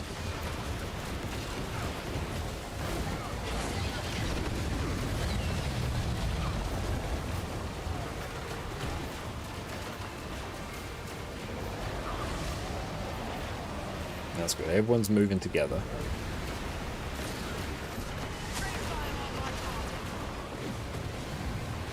Let's burst the crocs.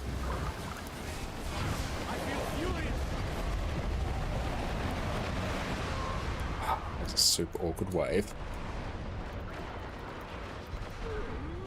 Someone grab the relic and try and kite it. Perfect CC. Just literally, it will follow you around in the last phase, so just get close to it now. The kiting doesn't really matter during this bit. It's only during the other phase.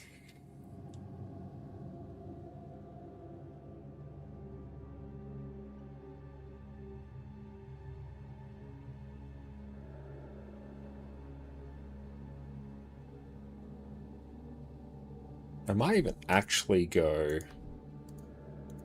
Trailblazer.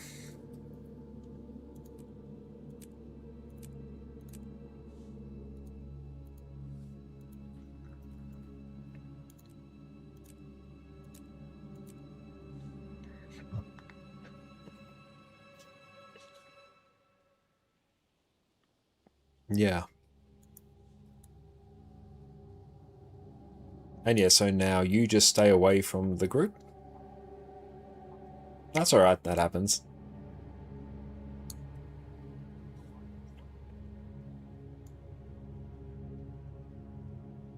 That's alright, let's GG. Ooh.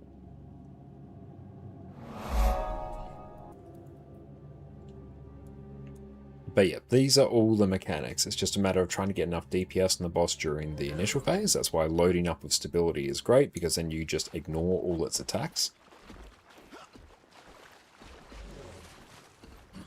And then yeah, everyone's killing things really well in the storm phase, so that's good. That's honestly the biggest thing that kind of differentiates groups that clear this and groups that don't, so excellent.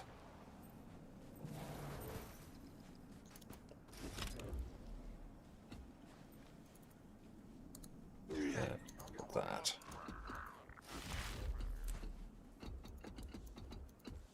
I'll pop some food.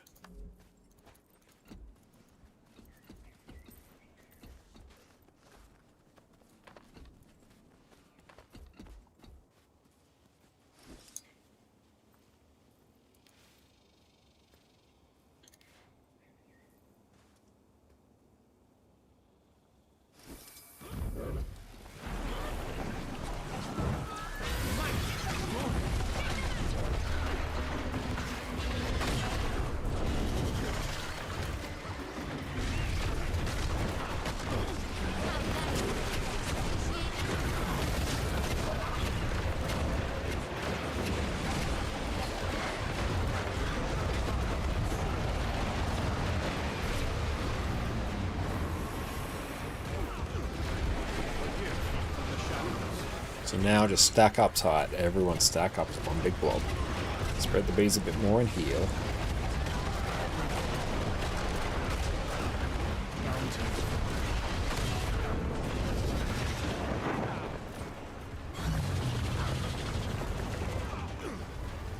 %, is not too bad. Just any croc, just as long as everyone targets it. Coming to it. Steve, thank you so much for the sub, mate. I really appreciate that.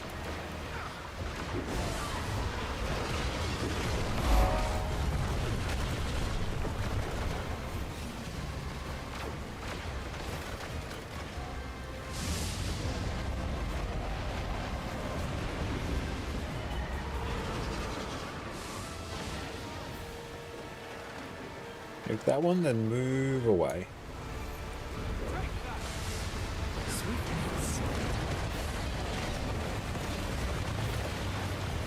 Boss will be coming up.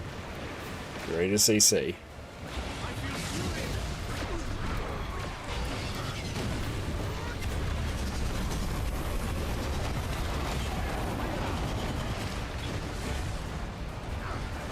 A rather fortunate throw.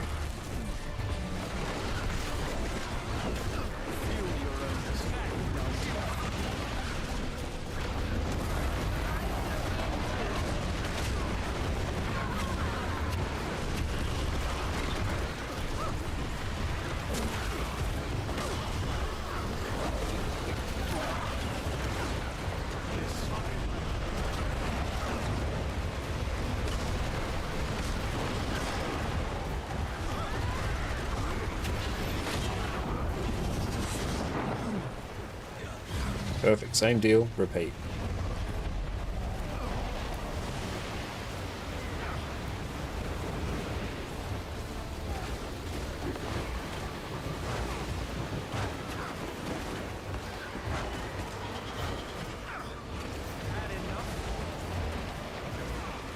Cool. Stay away from me, I'm bringing the boss.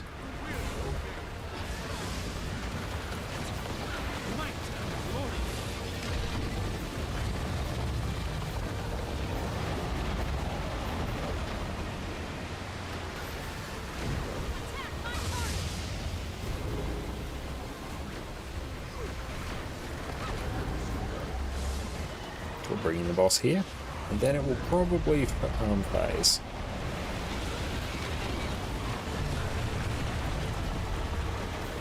It will phase shortly, so get ready.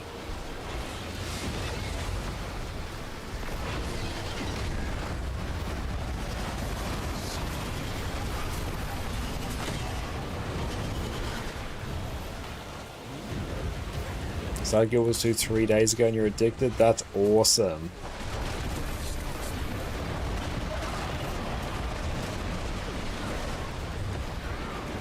I definitely do not want that just yet. Let's go get these bees.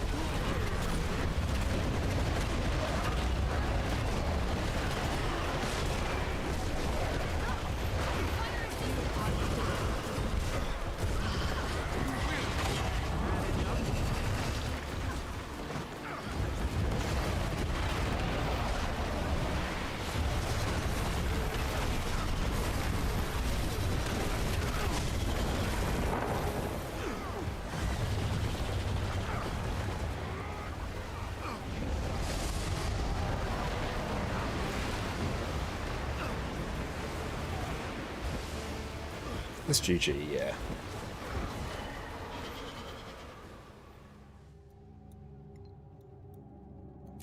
But we are sort of at the mercy of some wave placement as well.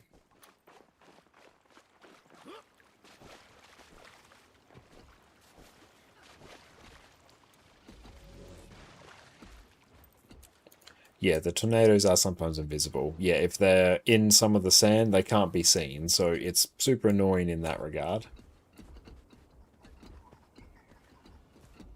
Yeah, I think there'll be some things I'll probably tweak for it.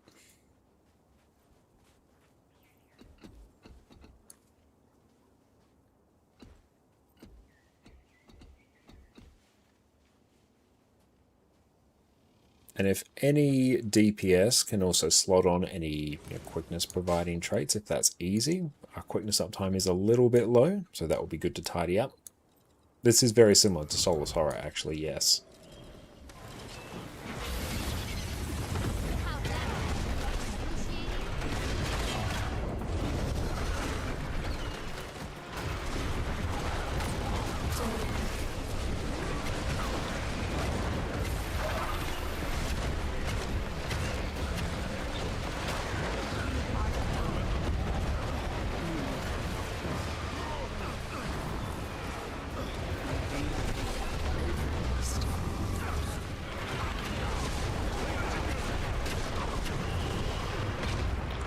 Get the res. Yes, we spread bees a bit too quick.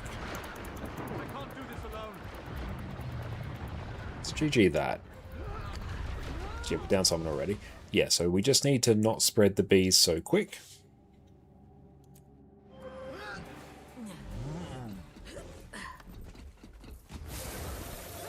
I might take that. So I can also pump more stability. Yeah, for my Guild Wars 2 is a game that has actually aged extremely well. That is true.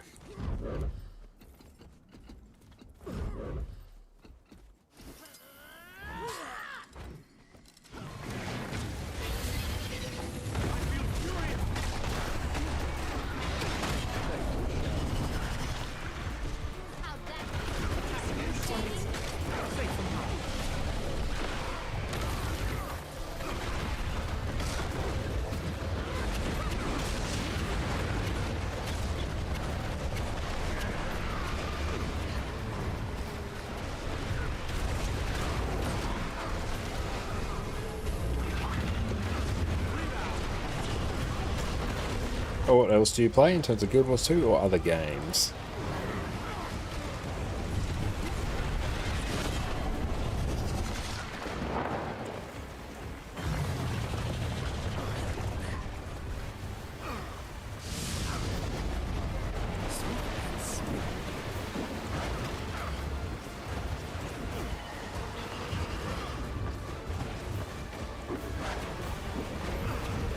Coming in with the boss. Stay well away.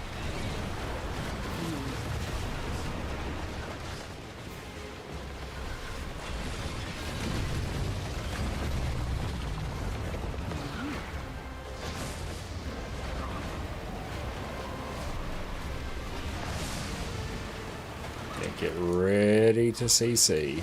The boss will come up sometime soon. Just kill those crocs. try and lure the boss away from that AoE so it doesn't get buffed. Yeah, that should do it. It'll be coming up. Get ready.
Res everyone.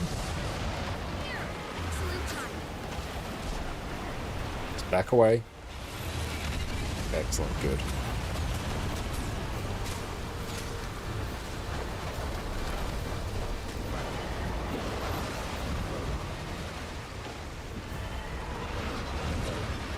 I let it get too close, that was my bad. Let's do one more pull, I think, because I think people are getting a bit tired. So do one pull. But the good news is you've now seen basically the entire fight. It's just a matter of loading up DPS so you can beat the timer and repeating that. So let's do one more, and then yeah, we'll call it.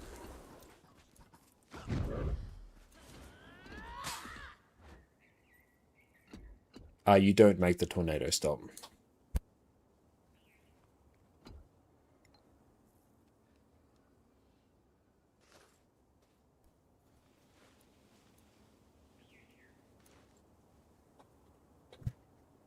Do you usually stream this long? Usually I'll stream 3 times a week for 4 hours, but because we have Guild Wars 2 drops, we're going for much more.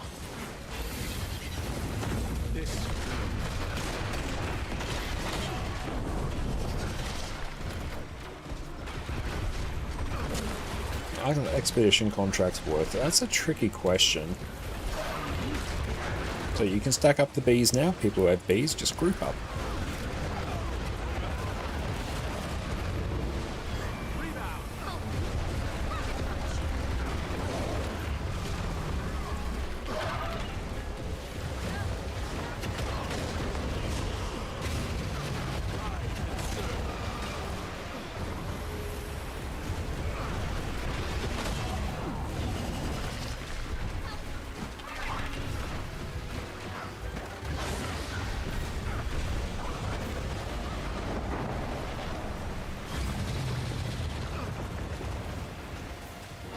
There is locked in, yes. Are the expedition contracts worth it? I've never really gone out of my way to get them either, so personally I wouldn't make them a high priority. Oh. If you can get the res on me, we might be able to salvage this.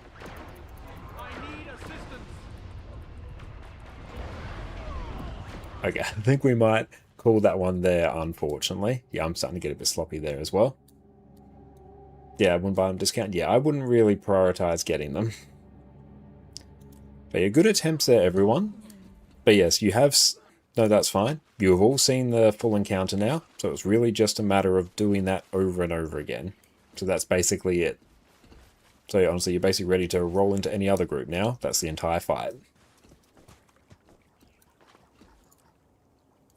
But excellent, you all take care.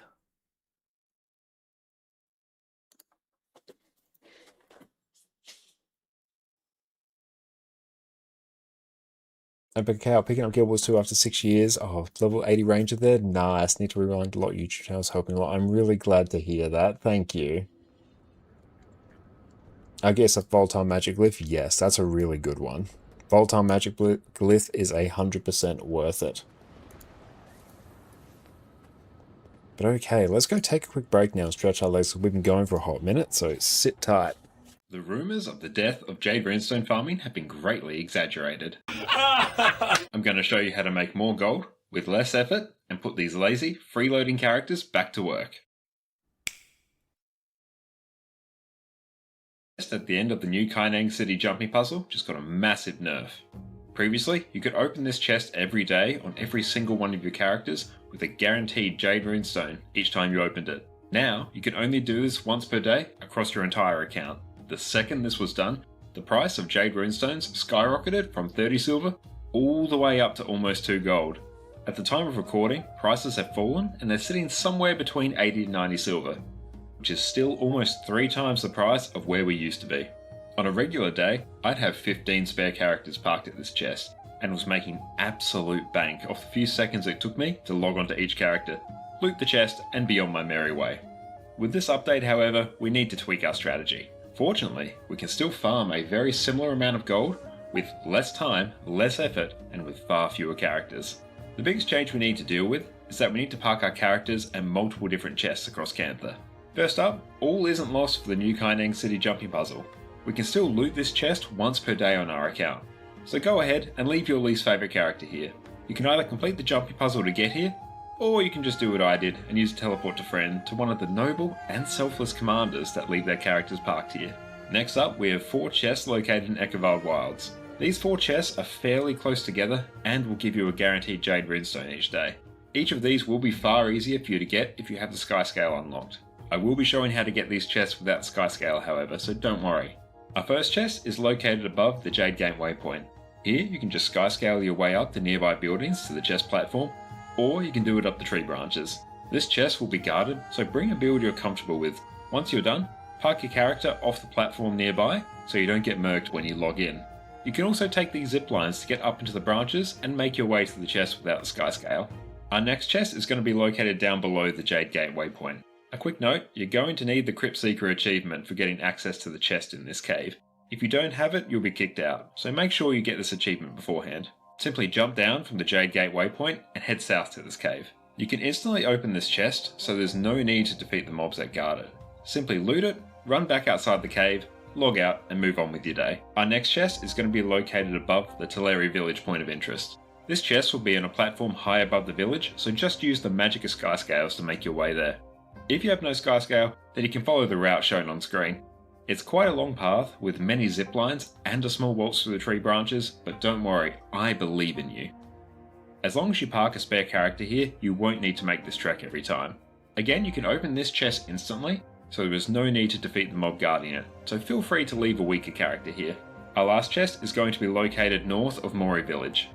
It's also right near this mastery point shown on the map. Simply head north of the village, crack open your Skyscale, and profit. Again, I've shown the way to get this chest without a Skyscale. Simply head into the lake area, hug the right wall, take the zipline into the branches, use a springer to make your way over to the right. Once you're at a suitably high point, don't worry, you do have a bit of leeway here, just glide and make your way to the chest. This chest is guarded by another elite mob, so bring something that you can fight it with, or just be like me and park a thief here. Once you're done, park your character safely up on this hut so you don't get attacked. And with that, you can now grab 5 Jade Runestones each day and make almost 5 gold profit, based on today's prices at least, for only a few seconds of work.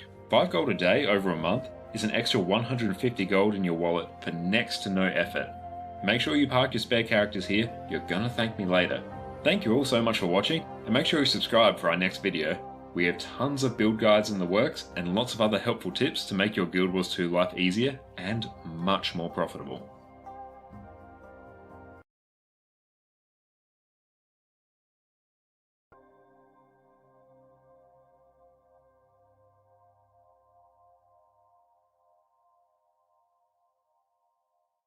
Why hello there everyone. We're currently living in a turbulent time in Guild Wars 2. We have balance patches every few months, we have a new expansion launching next month, elite specialization weapons are being made available wholesale, runes are getting turned into relics, things are changing.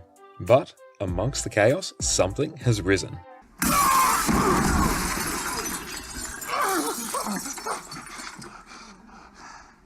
God bless us everyone. Today, we're covering the wonder that is Condition Harbinger. Welcome back everyone. With the release of End of Dragons came the new Necromancer Elite Spec Harbinger, and now with a few balance patches under its belt, it's become one of the premier condition damage builds in the game. Not only that, with the exact same gear, you can run one of the highest damaging quickness builds in the game. Being able to efficiently cover off on 2 endgame rolls with effectively the same build is completely busted. You pick this up and your endgame PvE life is going to get a whole lot easier. It's time, my friends, for condition damage and quickness Harbinger. Once you equip the Harbinger specialization, you'll get access to pistol as a new main hand weapon, new elixir utility skills, as well as having your Death Shroud replaced by Harbinger Shroud. Unlike core Necromancer and Reaper, Harbinger Shroud doesn't act like a second health bar. Here, it doesn't protect you from incoming attacks, and instead gives you access to powerful ranged attacks and mobility skills. With your Grandmaster trait choices, you'll either pulse strike damage, conditions, or quickness to allies while you're in Harbinger Shroud. You'll also inflict yourself with Blight by staying in Shroud or using your new elixir skills. Blight is a bit of a double-edged sword in that it reduces your overall HP the more of it you have. In exchange, several of your skills get more powerful the more stacks of Blight you have. You'll regenerate health based on your total Blight, and various traits will increase your overall damage. And we're back, welcome back everyone, and yeah, thank you everyone for coming along with that, and yeah, sorry if I missed any chat earlier, we were definitely locked in, it's been a big old stream. Yeah, let's just scroll back up and make sure I properly acknowledge and thank everyone. But yeah, thank you so much, Macau, for your kind words, I really appreciate that. And yeah, thank you for coming for that, Lexus. Yeah, I think we did pretty well on that. I might actually maybe make some changes to this setup here. Because, I'm not sure about running, or effectively running 3 healers. I ended up running sort of a Trailblazer set. So it's a bit of a really tanky condition damage set. Purely so that I wouldn't die, but I feel like that's not really working. But yeah, we definitely, I think our quickness uptime was a little bit spicy as well. I think things like Power Herald are actually really, really good on this fight because they do have such a wide boon radius, and I think, yeah, when people are moving around, that makes it a little bit dicey. Let's see, respond to our friend here. You're welcome. We had 2 healers and me on a Trailblazer Condi Spectre. I've done it on healer before, but the main thing is to make sure the kiter can comfortably survive, else the run basically fails. I think Chrono with Mimic, Blink could work well. Maybe Druid.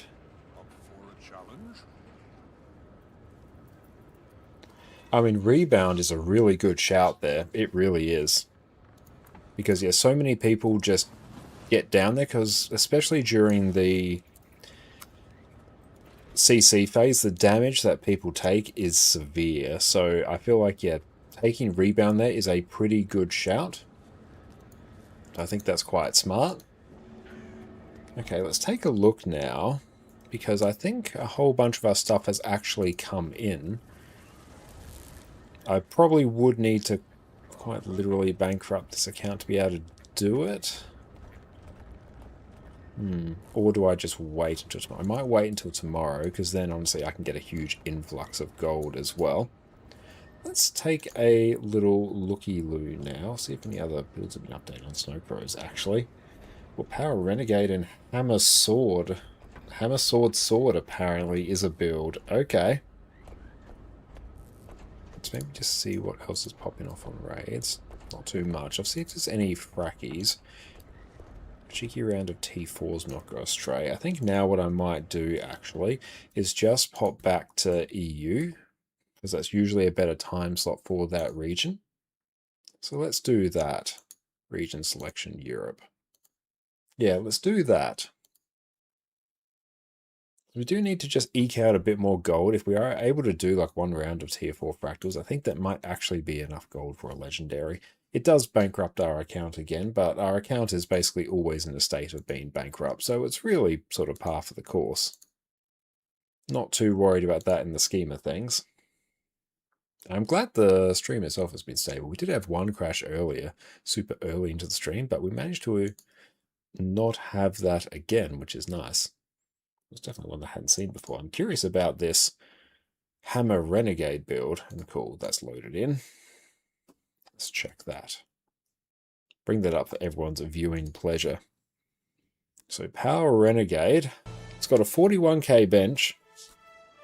It's not giga high, but Renegade is quite fun. It's got Relic of the Brawler, actually. You increase strike damage for a duration when granting prot or resolution to yourself. Interesting. Oh, okay. So All for One will give you protection, so that's basically doubling up. How much does Relic of the Brawler do? Let's check, actually. Let's go over to Conduit. Because, yeah, Power Renegade, I feel, could be quite a solid one. I think the prot stacks really help that fight too. Yeah, having good prot uptime, super important. I think also one thing I observed is that our boon uptime was actually quite low. Like our quickness uptime was sort of in the 60-ish% or so. And yeah, we really want that to be 100 because a huge part of group DPS is just making sure that your boons are sorted. So let's check here. GG Rant, how's it going, mate? It's wonderful to see you. Hope you're having a great day. Everyone, make sure to go check out GG Rants over on YouTube. How much does that do? Let's just select that. Oh, it's a 10% damage increase. Okay. Yeah, and if we take that... What other rando builds do we have? We've got Power Conduit here, which is Hypercell, Power Quicker, Power Vindicator. Conduit. Quick Conduit. God, we've got many builds. I might yoink a... Yeah, I'll copy this build template and I'll paste it here. So this will be Power Renegade.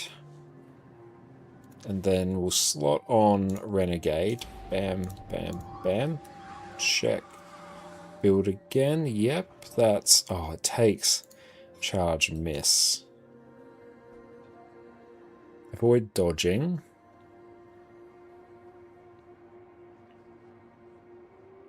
Precast Soul Cleave Summit. Actually using Hammer.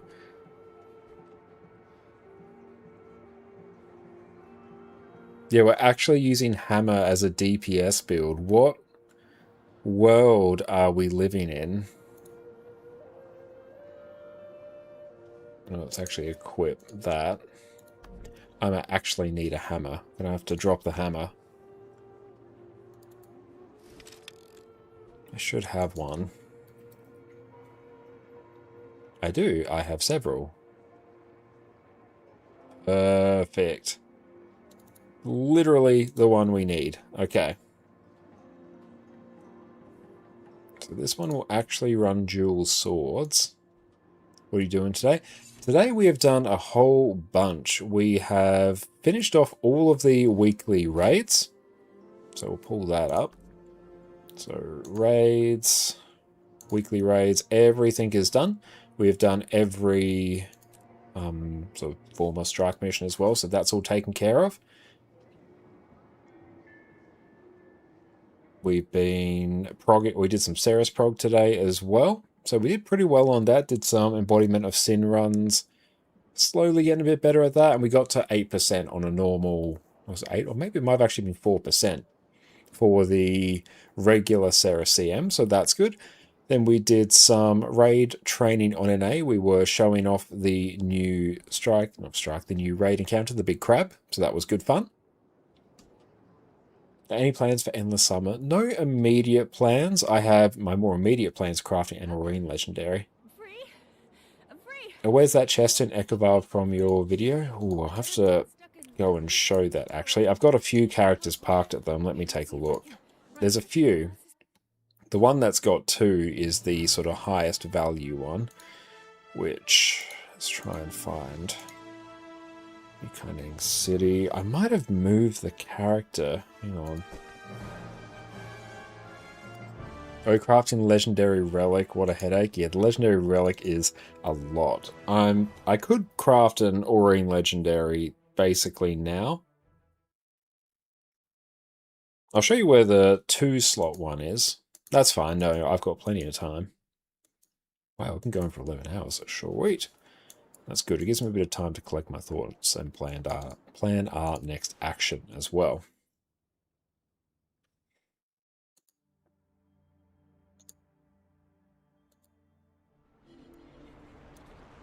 Let's equip Hammer, just so I can get that set up. Hammer Rev, let's go. And we are taking Force and Air, Force and Hydromancy. That's always a bit weird. It always weirds me out taking Hydromancy. I mean, I'll do it. It'll be pretty fun. So Force. And this one. Force. Hydromancy. I mean, it does mean we have a ranged option actually using Rev Hammer. So that's pretty fun. The slot that's got 2 of them, it's near Jade Gate Waypoint, right near the entrance to Dragon's End. So you'll make your way up. This really, really helps if you have the Position Rewinder. Position Rewinder makes this. I've already done this one today. But there's one chest up here, guaranteed Jade Runestone. So Position Rewinder. And then Griffin down. It's in this little cave here. There's another chest right there. And then you activate it again, pull it back up. 2 Jade Runestones for a few seconds work. You can park a character there, an enemy does spawn, or you can just park a character down here, then sky scale back up. Let's read this build a bit.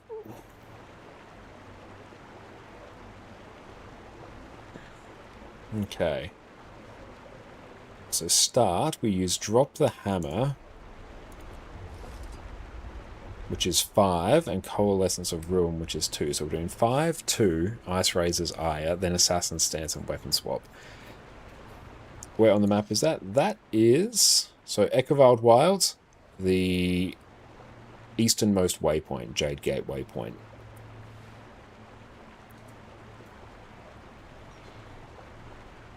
Auto attack chain, it's actually pretty chill. So Assassin Stance, we're just using sword 2, 4, and 5.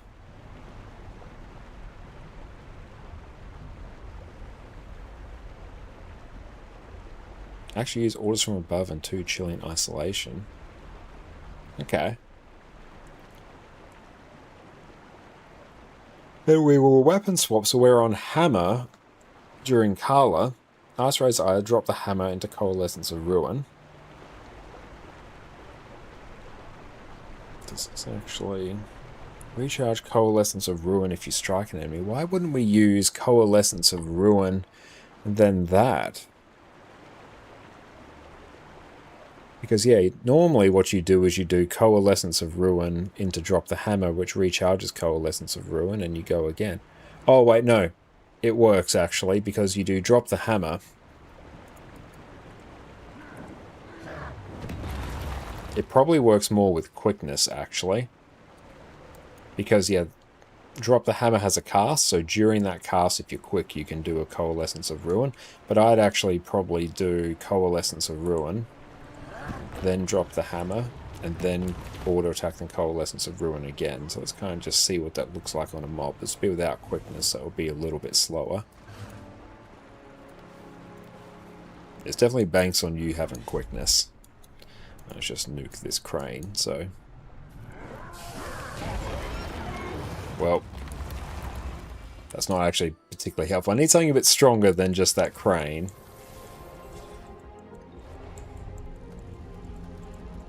Ah, group of mobs. Here we go.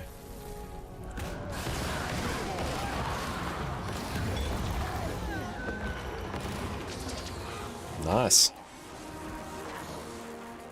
That's solid. It's a little bit clunky. Hammer's always been a bit clunky. But it's probably just a matter of getting used to it, I think. And you've got Hydromancy there as well. Very fun. Okay. Yeah, let's run that for a bit. Look, that would be pretty sweet.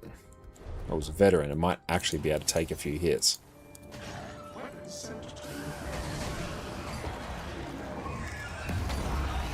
Okay, Coalescence of Ruin.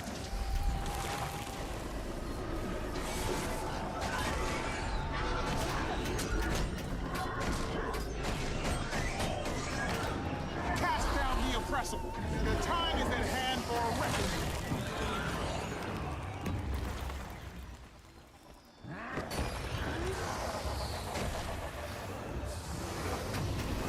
Bring the thunder.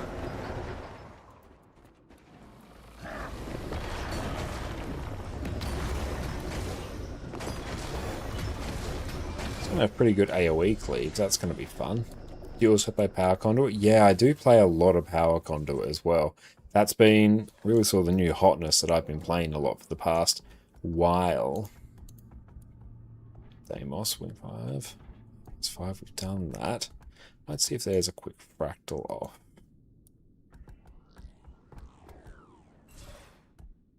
For 8 DPS with Boon Strip. Yeah, let's do that.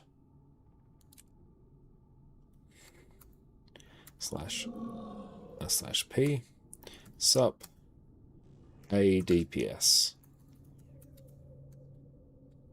Which variant would you recommend for a new conduit player? I would definitely recommend Power Conduit. Condi Conduit is a lot more difficult. There's a very simple Condi Conduit build, but Power is the one that's inherently more simple.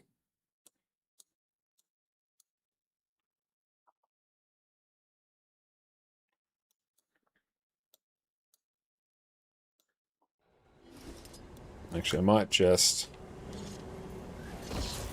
Celestial. I'll go Vipers and then customize. Oh, that's all Ritualist. Yep. So let's go on that set.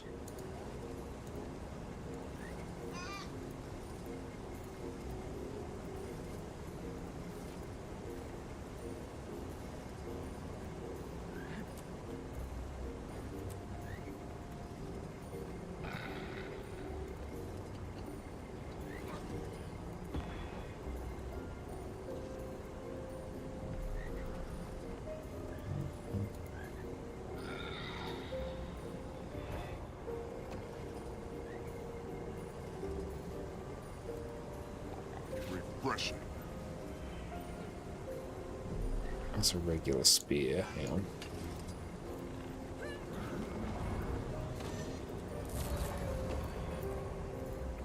Torment. I was going to put Earth.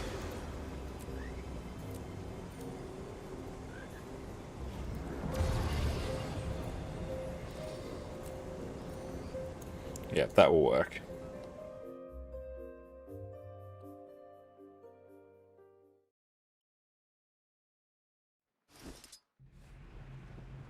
Build. Holy Renegade, Righteous Rebel, Charge Miss. And here I need a bit of food. No, I got the wrong stuff actually. Oh well, I'll sort it out later.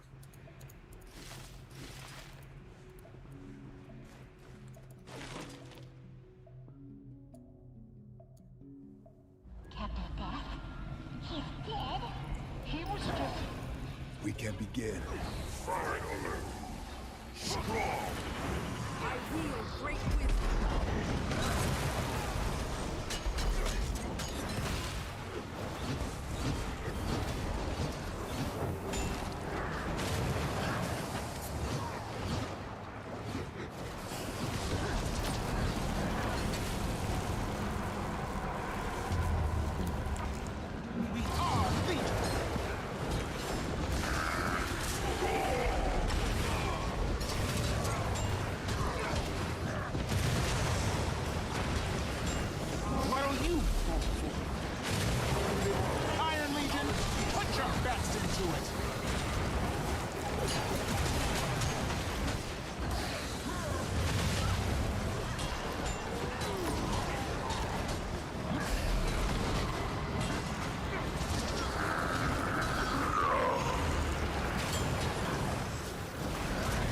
this will do the job.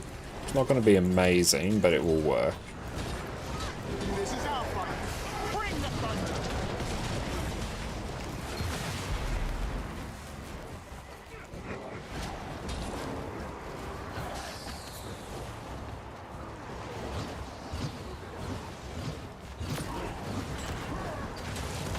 Iron Legion, put your backs into it.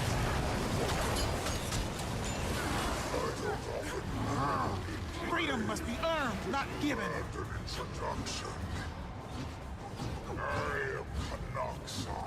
Don't love this.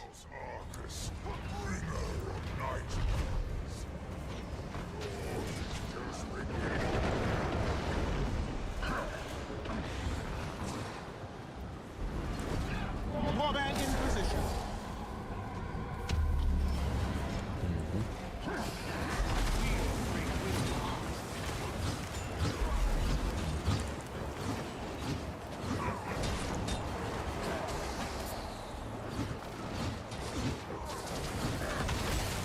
Iron Legion, put your backs into it.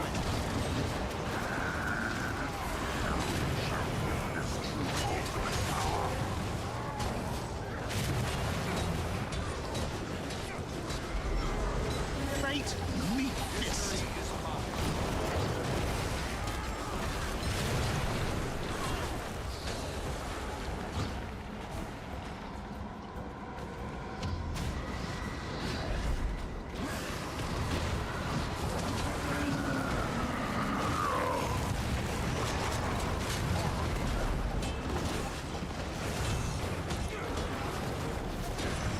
The time is at cast down the oppressors.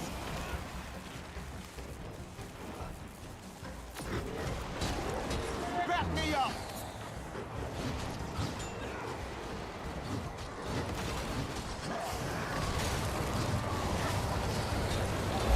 Blood Legion, see it. And thank you for the follow, mate.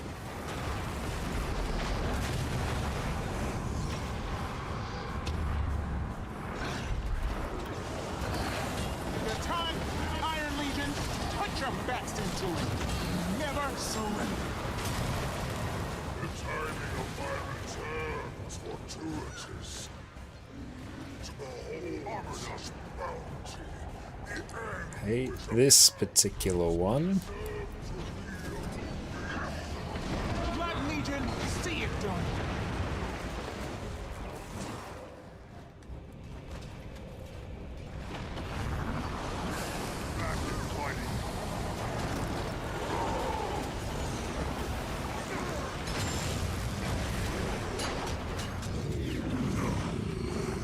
Yeah, I might actually get another build template for this character.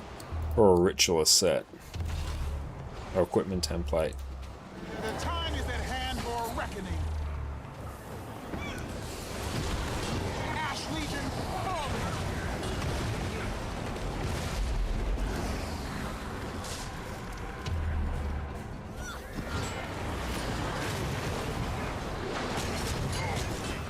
Let's get out of that. The time is at hand for a reckoning.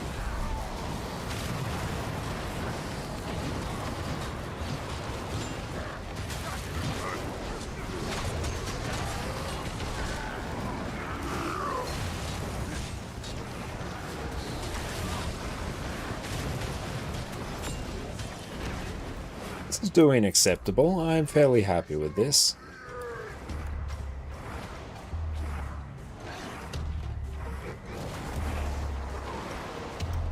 I have a dilemma. You can make Endless Summer, but then you'll have 10 gold left. Ah, nice. You can join me in my dilemma as well. I'm in that same boat with an Aurene Legendary. I may basically have 0 gold left by the time I'm done.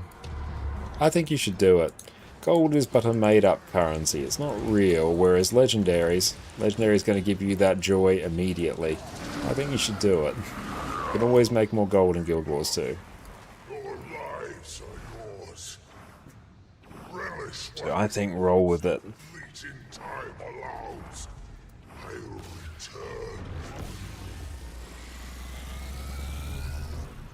It's easy. You can never have too much treasure. At least you sent him back.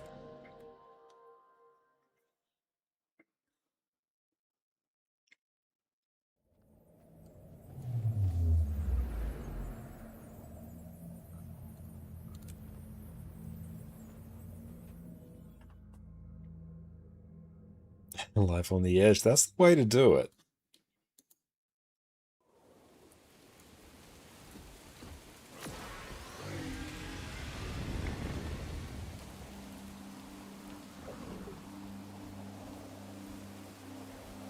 Now, SE now just needs Wing 8 for Infallible. The real grind begins. Wing 8 Infallible is wild.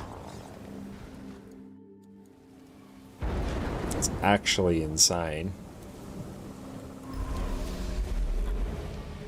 I don't want to hurt you, but you need to leave. I said leave! I warned you!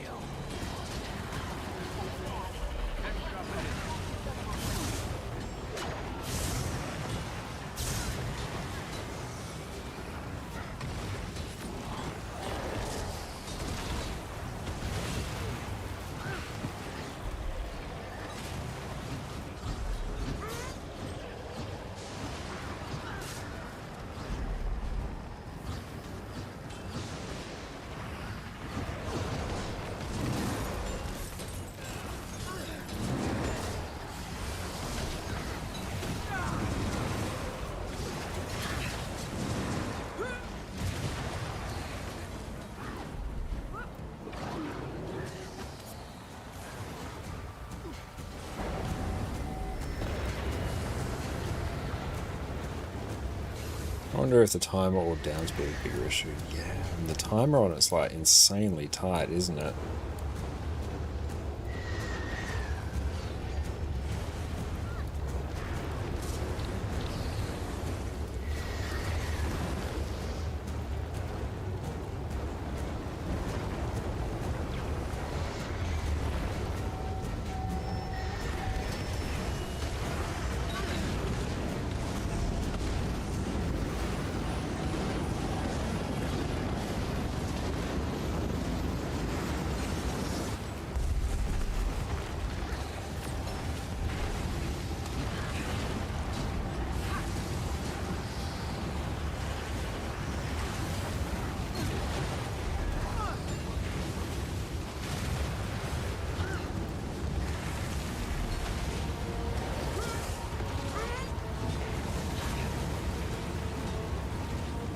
Is it like Condi Renegade? Yeah, it is.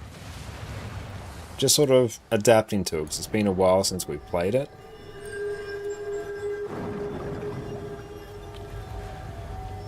So I think I'm well over capping on boons.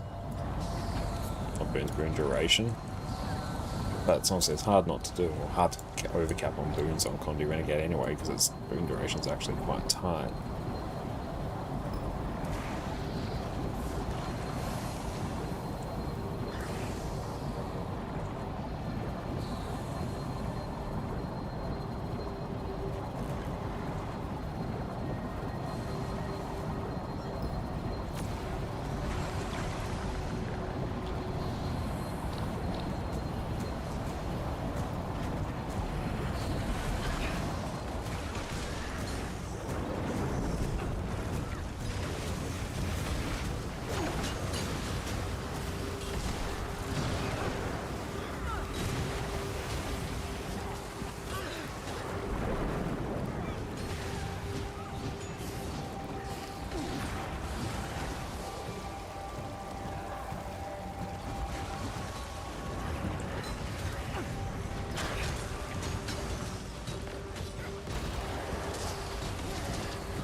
There we go. Let's double check my traits. That looks right. It'll just get worse.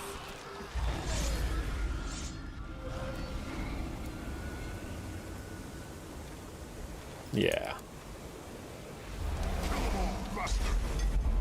On the double!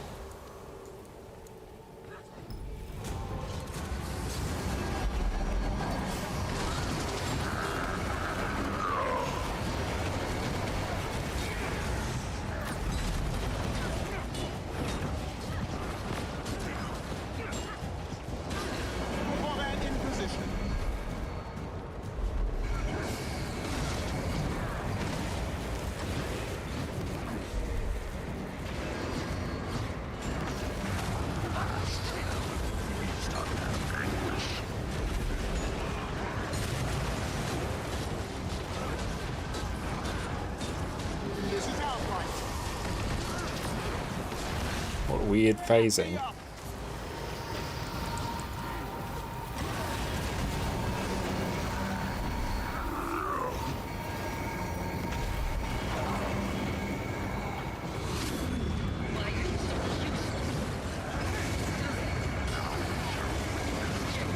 I'm just going to camp Malix just for a bit. There we go. For hard-hitting Condi build, you recommend Harb, Scourge, or Reaper? I'd honestly go Harb, I think. It has some of the quicker Condi ramp, which is something that a lot of Condi builds struggle with, and especially Scourge. It doesn't ramp particularly quickly. I love Scourge. I prefer Scourge over Harbinger, but it takes a long time for its Condis to ramp up, whereas Harbinger, I think, just ramps up that bit quicker, which is very nice.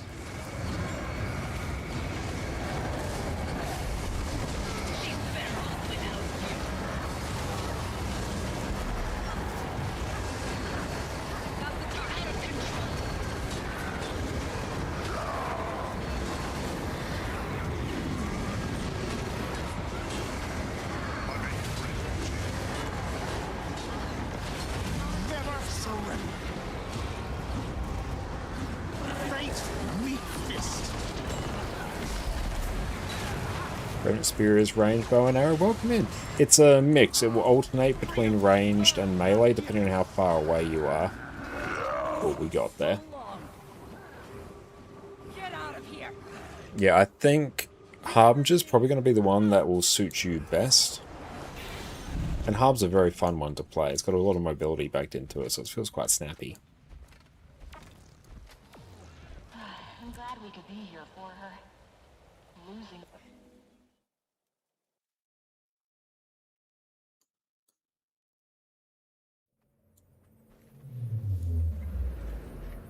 Yeah, Kinfor. Oh, this one's got no pain, no gain as well. Is there any sigil that does Boon Rip on CC? Can't determine its origin, but it feels warm.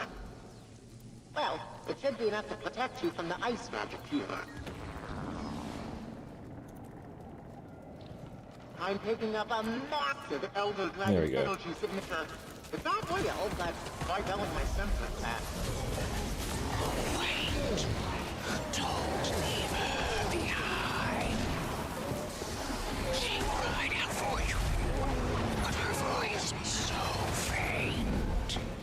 Even I could barely hear her down in the dark.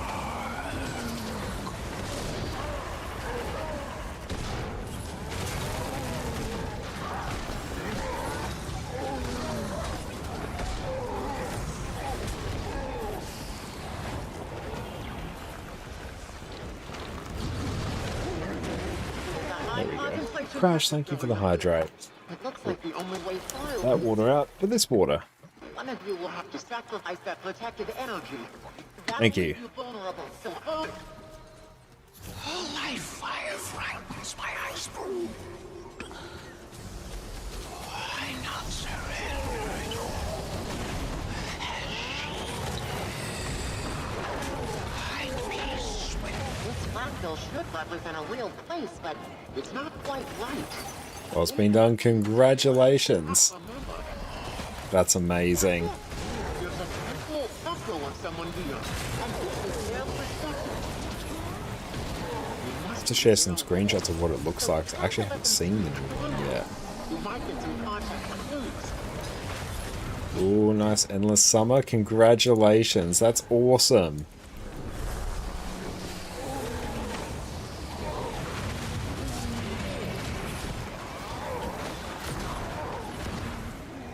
How many like legendary insights does it take? I need to actually look at the recipe. I'm just curious.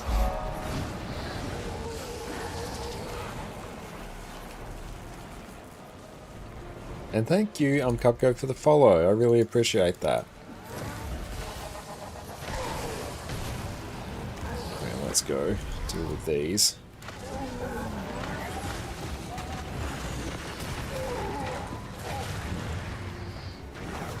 It doesn't use any of that. Okay, I thought it would have given us a raid one.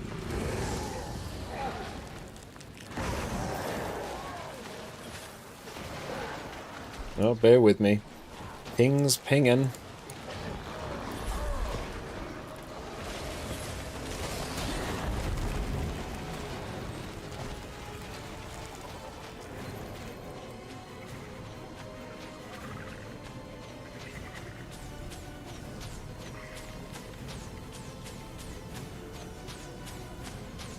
You're dancing crabs now? That is awesome.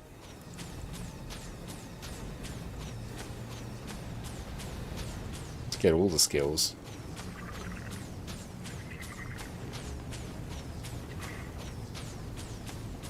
That's right, let's actually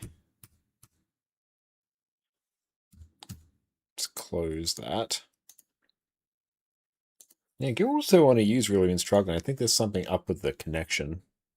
I'll deal with that later. Maybe after Fractals we'll swap back to NA just where the connection's a bit more stable. It will probably resolve itself by tomorrow.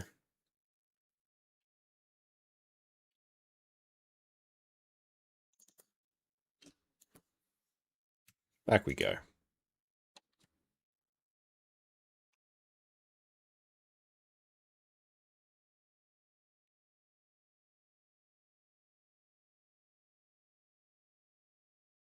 Surprised we're able to get through Ceres tonight as well with that ping.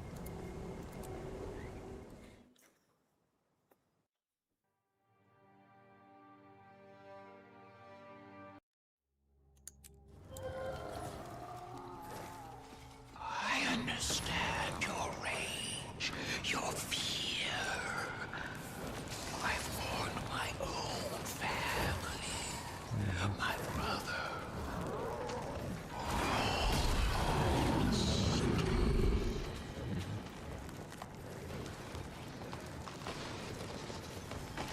Bring your people to me. What do we get?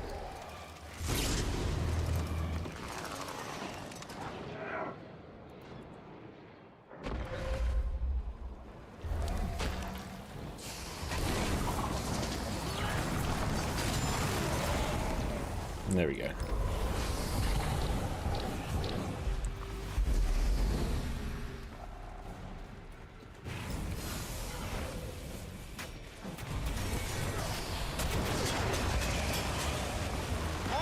are you still with me?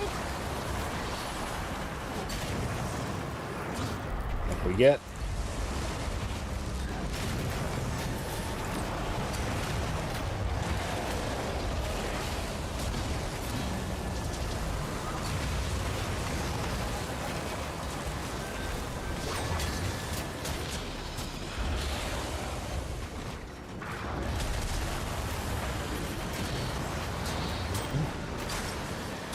Keep an eye on the next round of boons come up. Keep her name off your lying tongue!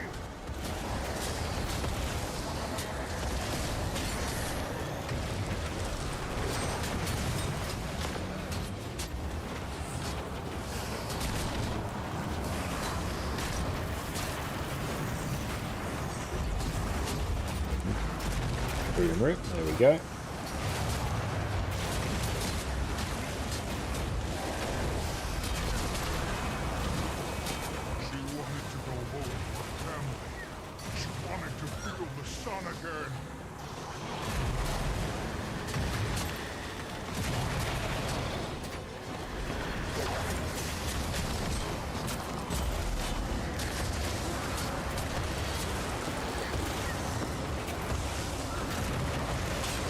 Annika, welcome in. It's great to see you. What's the smartest way to spend your karma? Karma is honestly a really tricky one to spend. Honestly, I kind of think the best way forward is going to be legendaries in the long term. So I played 55 hours ago, and now you have 100k. Okay. It's not actually a huge amount of karma. Sounds a bit odd, but yeah, karma is something you actually tend to stockpile in the millions. Let's stop that. There we go. Boom rip.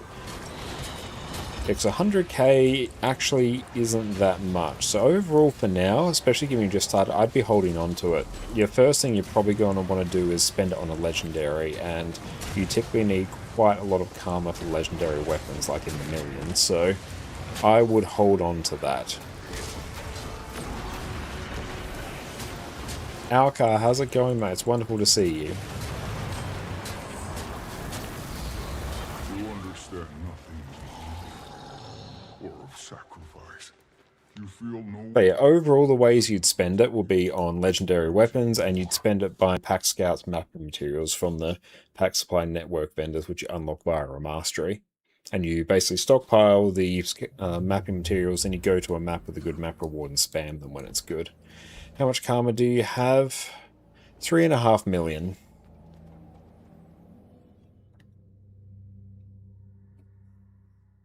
And I can chew through that quite quickly. I want to do 100% world completion, then buy first DLC. Nice, that's great. And doing the world completion is going to give you it's going to give you gifts of exploration, which you need for masteries, not masteries, legendaries as well. So that's really smart.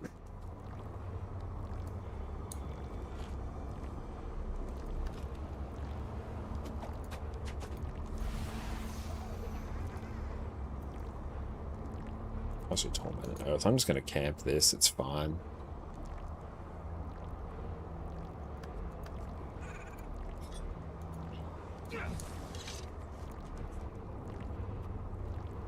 But yeah, if you're dead set on karma or spending karma, I think you basically use it on legendary weapons and the Pack Scouts map materials. Other than that, it sort of just builds up and up and up. It's a really awkward currency to spend in bulk outside of legendaries as well, so it's not one that people tend to worry about making gold on. Do you have full legendary in every slot?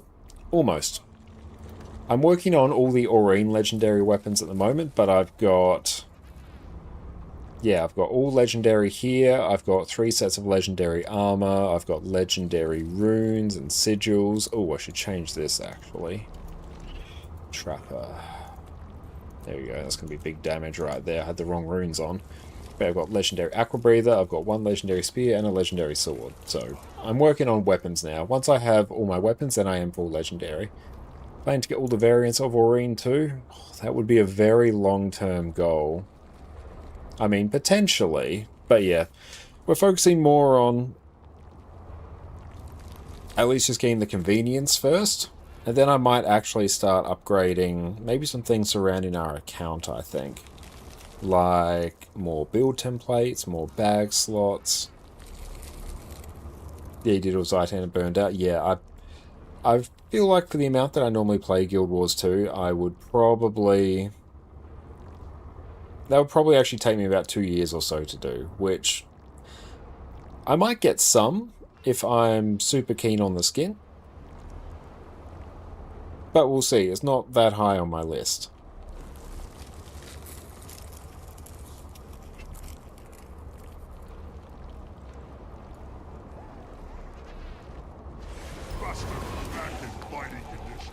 So we might even push like 32 slot bags or something.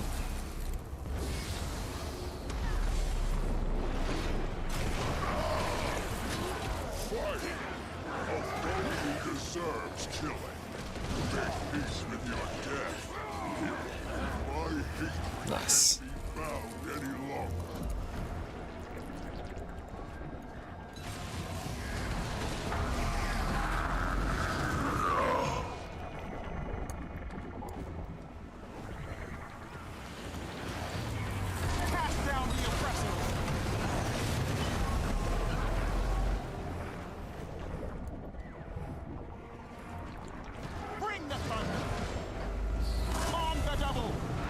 Easy way to get Skarsgård is through Soto, right? Yes. It is still like a bit of a grind, but it is a lot easier than through Living World Season 4.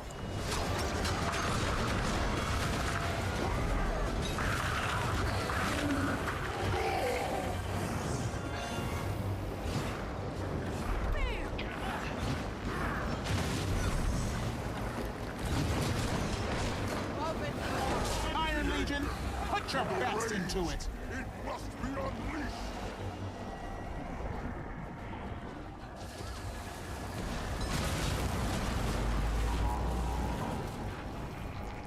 This fight always feels really bad on Condi Renegade. It's not a power class. I could have swapped to Power Renegade. I might actually upgrade this account, I think. Maybe even revisit some of our builds.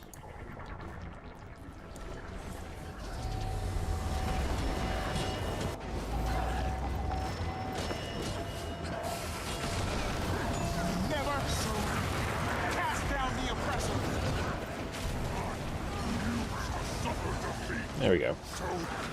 Like, we're doing the boons that we need to. I'm not really going to be judging my DPS too much on that particular fight.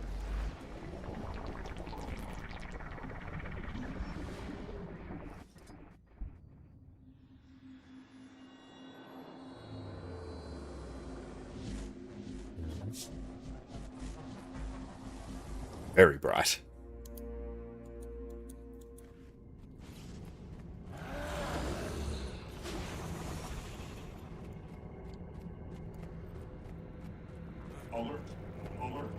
Love this factor. I love it too. It's really fun. Assistance. Halt. Back in fighting. Disengaging.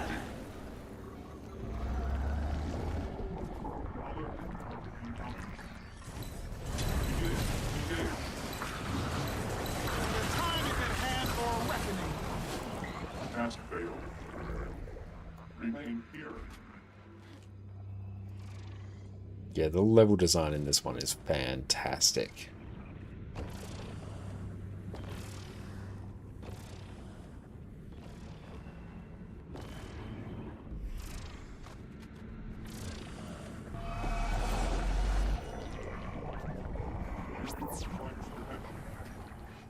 Poured into the rock. Oh shit.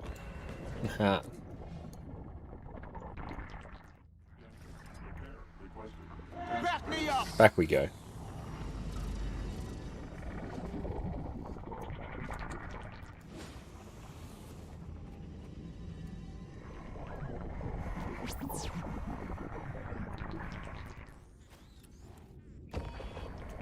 There, we just fumbled that.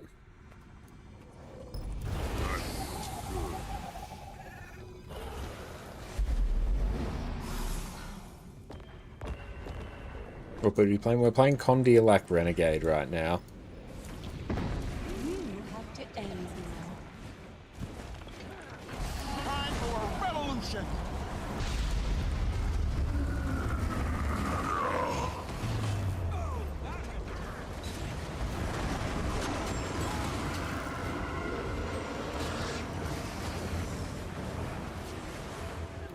This is our fight! Suffering is forever.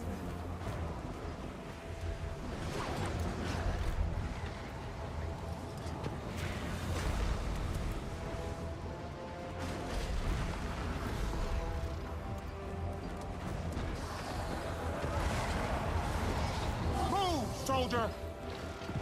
Iron Leaf ordnance incoming! Aegis we do.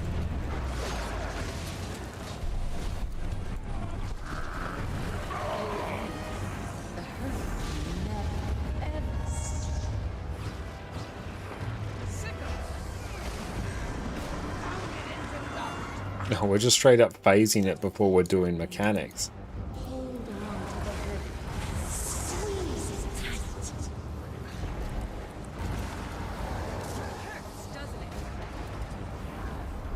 Back me up!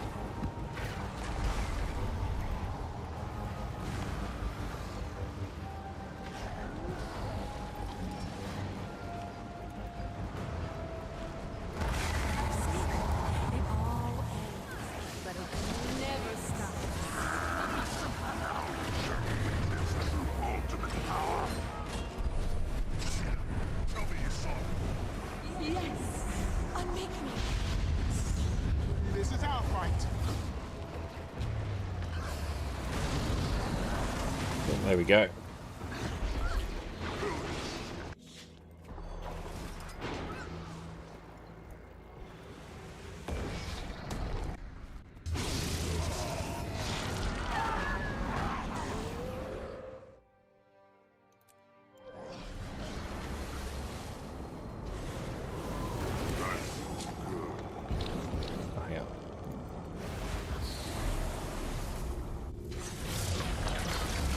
Iron Leaf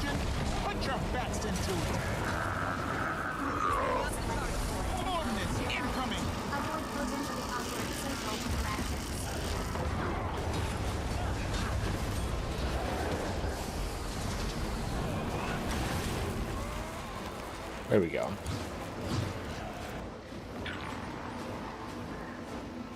Are you insane? This system is inherent. It harness the chaos of interminable space-time.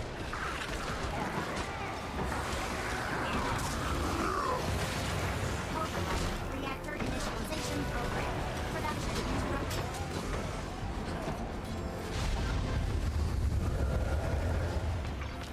Reactor initialization program authorized. No alternative. Subject squared to temporal realignment. Upward mobility of 80% gravity. Never surrender. Friend.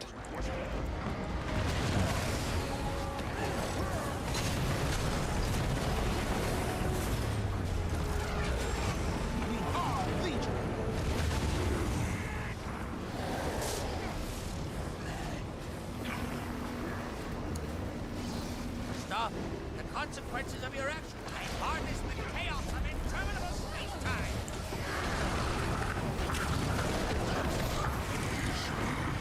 Oh, that's just phases instantly.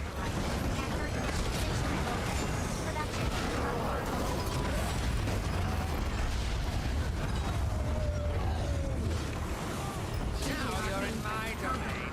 I set the parameters. I control the variables.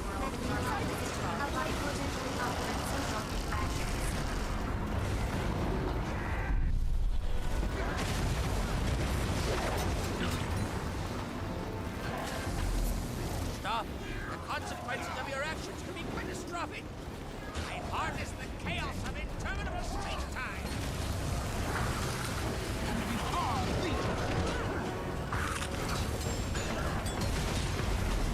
Enough of this. Dude, it might even just straight up phase. Yep, there we go. Harness the chaos of interminable space-time. Very nice. Yeah, we just blitzed that one. That's good.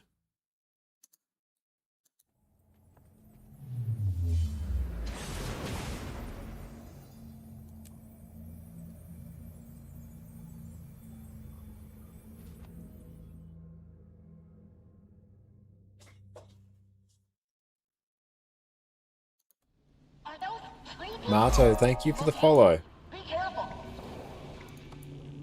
Buster.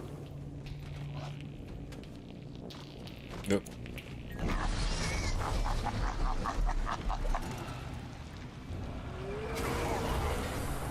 On the double.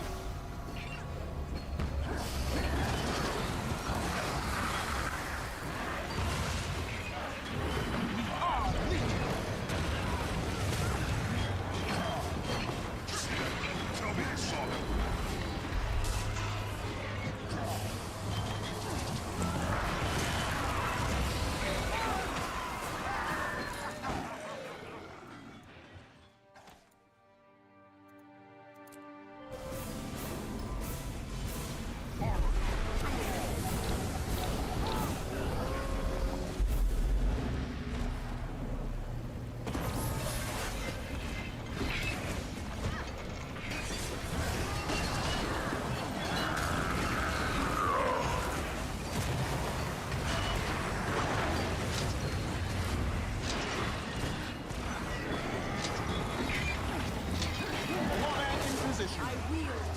Bring the thunder! Move, soldier!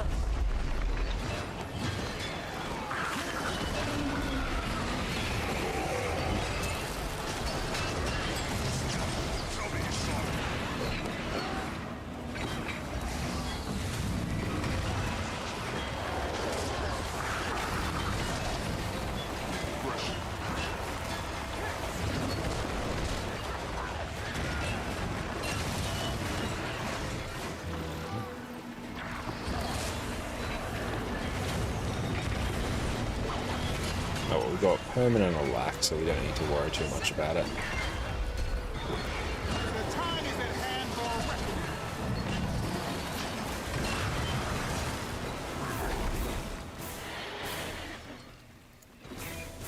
Zoo, thank you for the follow.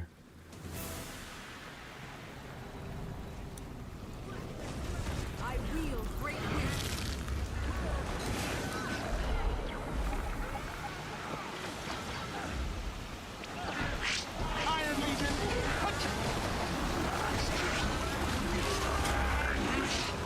And everything's gone.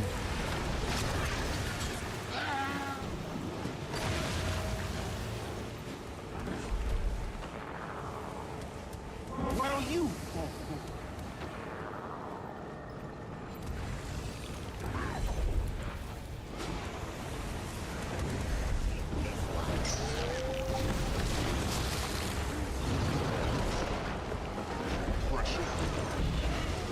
Spirit Shard, that is good.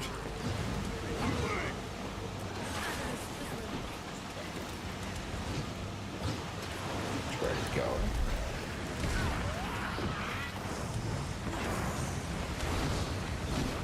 Never surrender.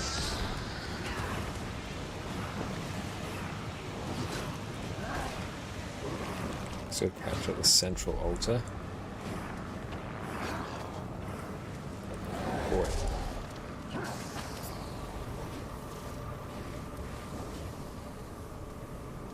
Thanks for convincing you it was worth it. You love your dancing crabs and sandcastles. I am so glad you're enjoying it. That makes me really happy to hear. Back in. Have you been to bed? No, not yet. It's only 2 AM here so far, so we've still got a little bit left in the tank, but I hope you had a good sleep.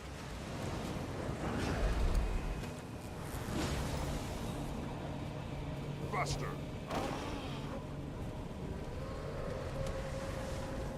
We're just blasting out some fractal CMs and tier 4s now. I don't have enough energy.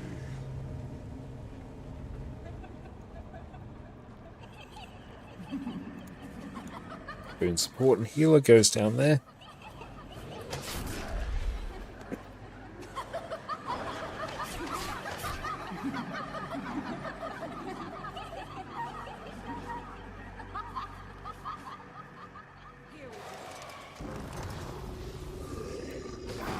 Oh, thank you, I appreciate that.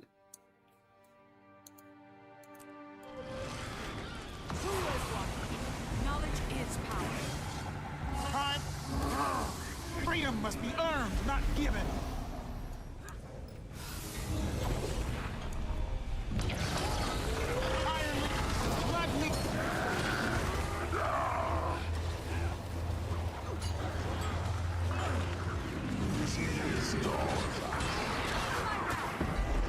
Warband in position.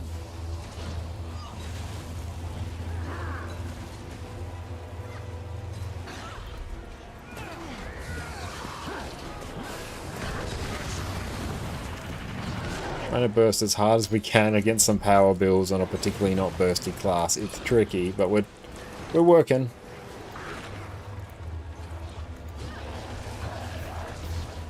On the double.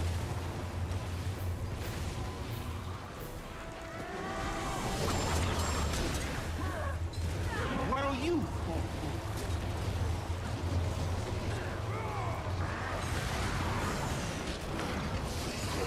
Nice.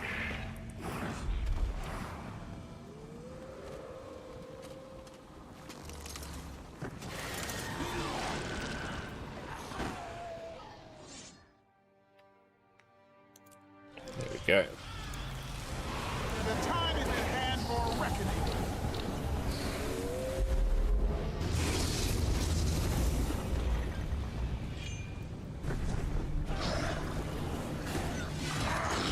Time for a revolution.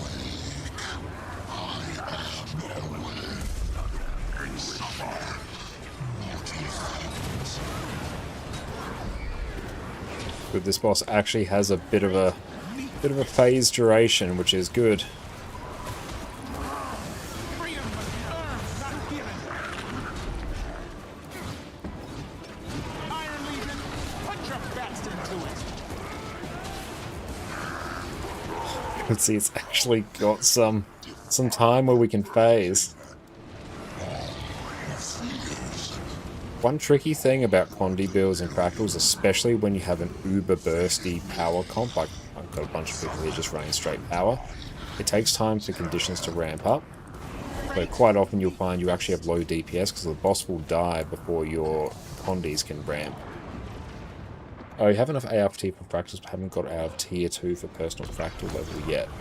It's going to be really exciting when you finally, get out of that. Because yeah, tier 4s, especially well, tier 4s, you'll find, I think, are actually easier than tier 3s, so that's really exciting. You will get there, and you'll never look back.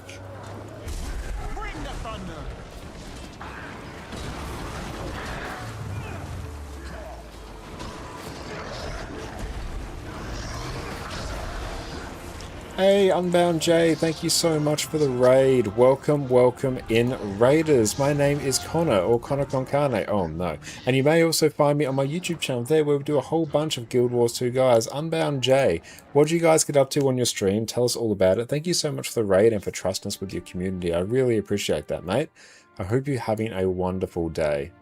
We are doing some Fractal CMs right now. Ignore the fact that this part here is not going particularly well, but it's fine. We'll revive. It's going to be great.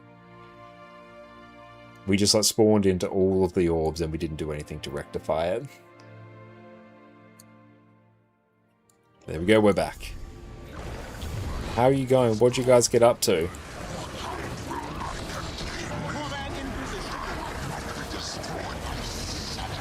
Some heals down for the group.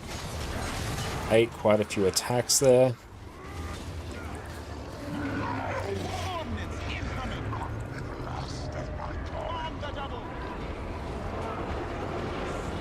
That. Perfect, that one is done. What's the best place to look for a guild? You haven't seemed to found in-game way right yet. Generally asking any of the main sort of central hubs, like Lion's Arch, Divinity's Reach, any of the racial hubs will be a good one. Amazing, thank you, dude. Bit of World vs. World of World completion day. Managed to craft Frostfang list on the TP. Amazing, that's a brilliant stream. Congrats on selling, well, not just selling, just I presume it will sell, on listing your legendary. That's awesome. It's going to be a huge influx of gold. I'm sort of teetering as well on crafting an Aurine Scepter, but it will basically bankrupt me. So I may end up doing that tomorrow, so it will bankrupt me a little bit less. But I'm excited for it nonetheless. Hope it won't take too long. Oh, it's... As someone who's sold many legendaries on the TP, it is daunting just sitting there watching it listed, hoping desperately you don't get undercut. I feel your pain. Just finish this. Oh no.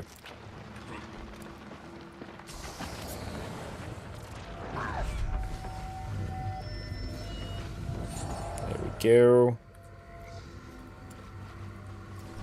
Nice.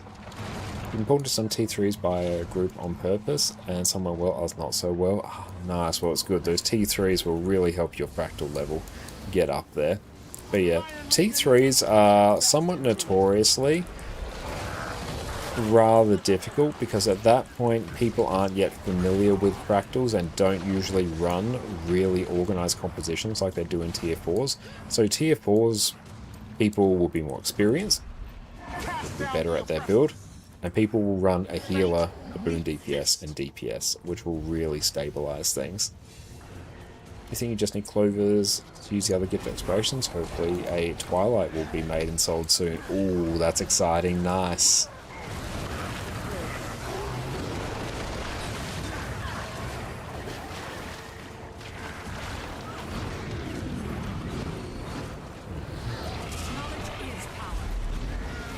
That's good, we are blasting pretty well here so far.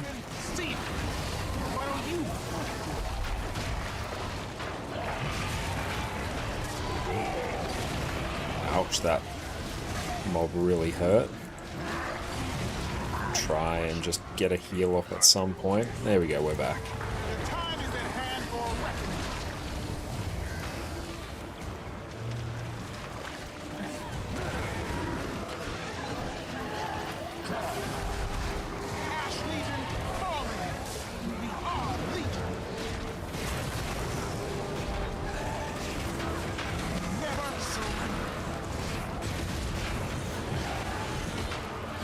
It's annoying, you can't really speed up this phase beyond killing these mobs faster.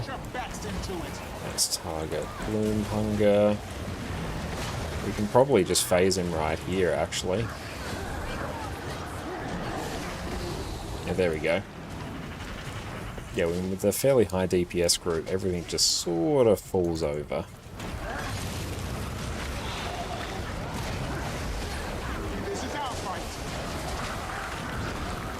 It will burst down a Le Champion here. Means we get an extra chest. Plus it kind of gives us something to do while we wait.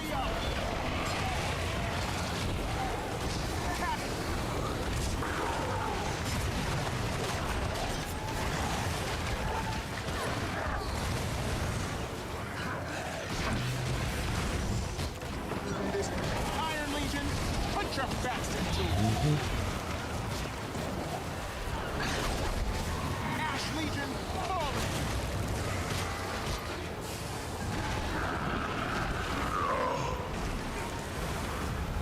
Oh, your guild is trying the new Crab Rage knife for the first time going in blind. Oh, that is really exciting. Best of luck with it.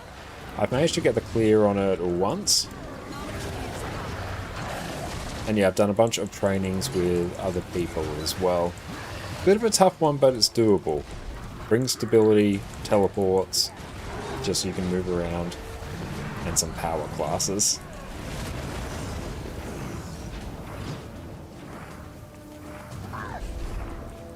The time is at hand for reckoning.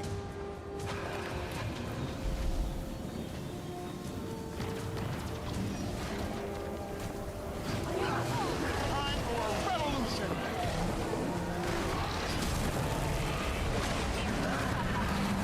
Nice. Everyone's quite adaptable, so fingers crossed you have a good time. I think you will. Yeah, it's a fun fight, I think.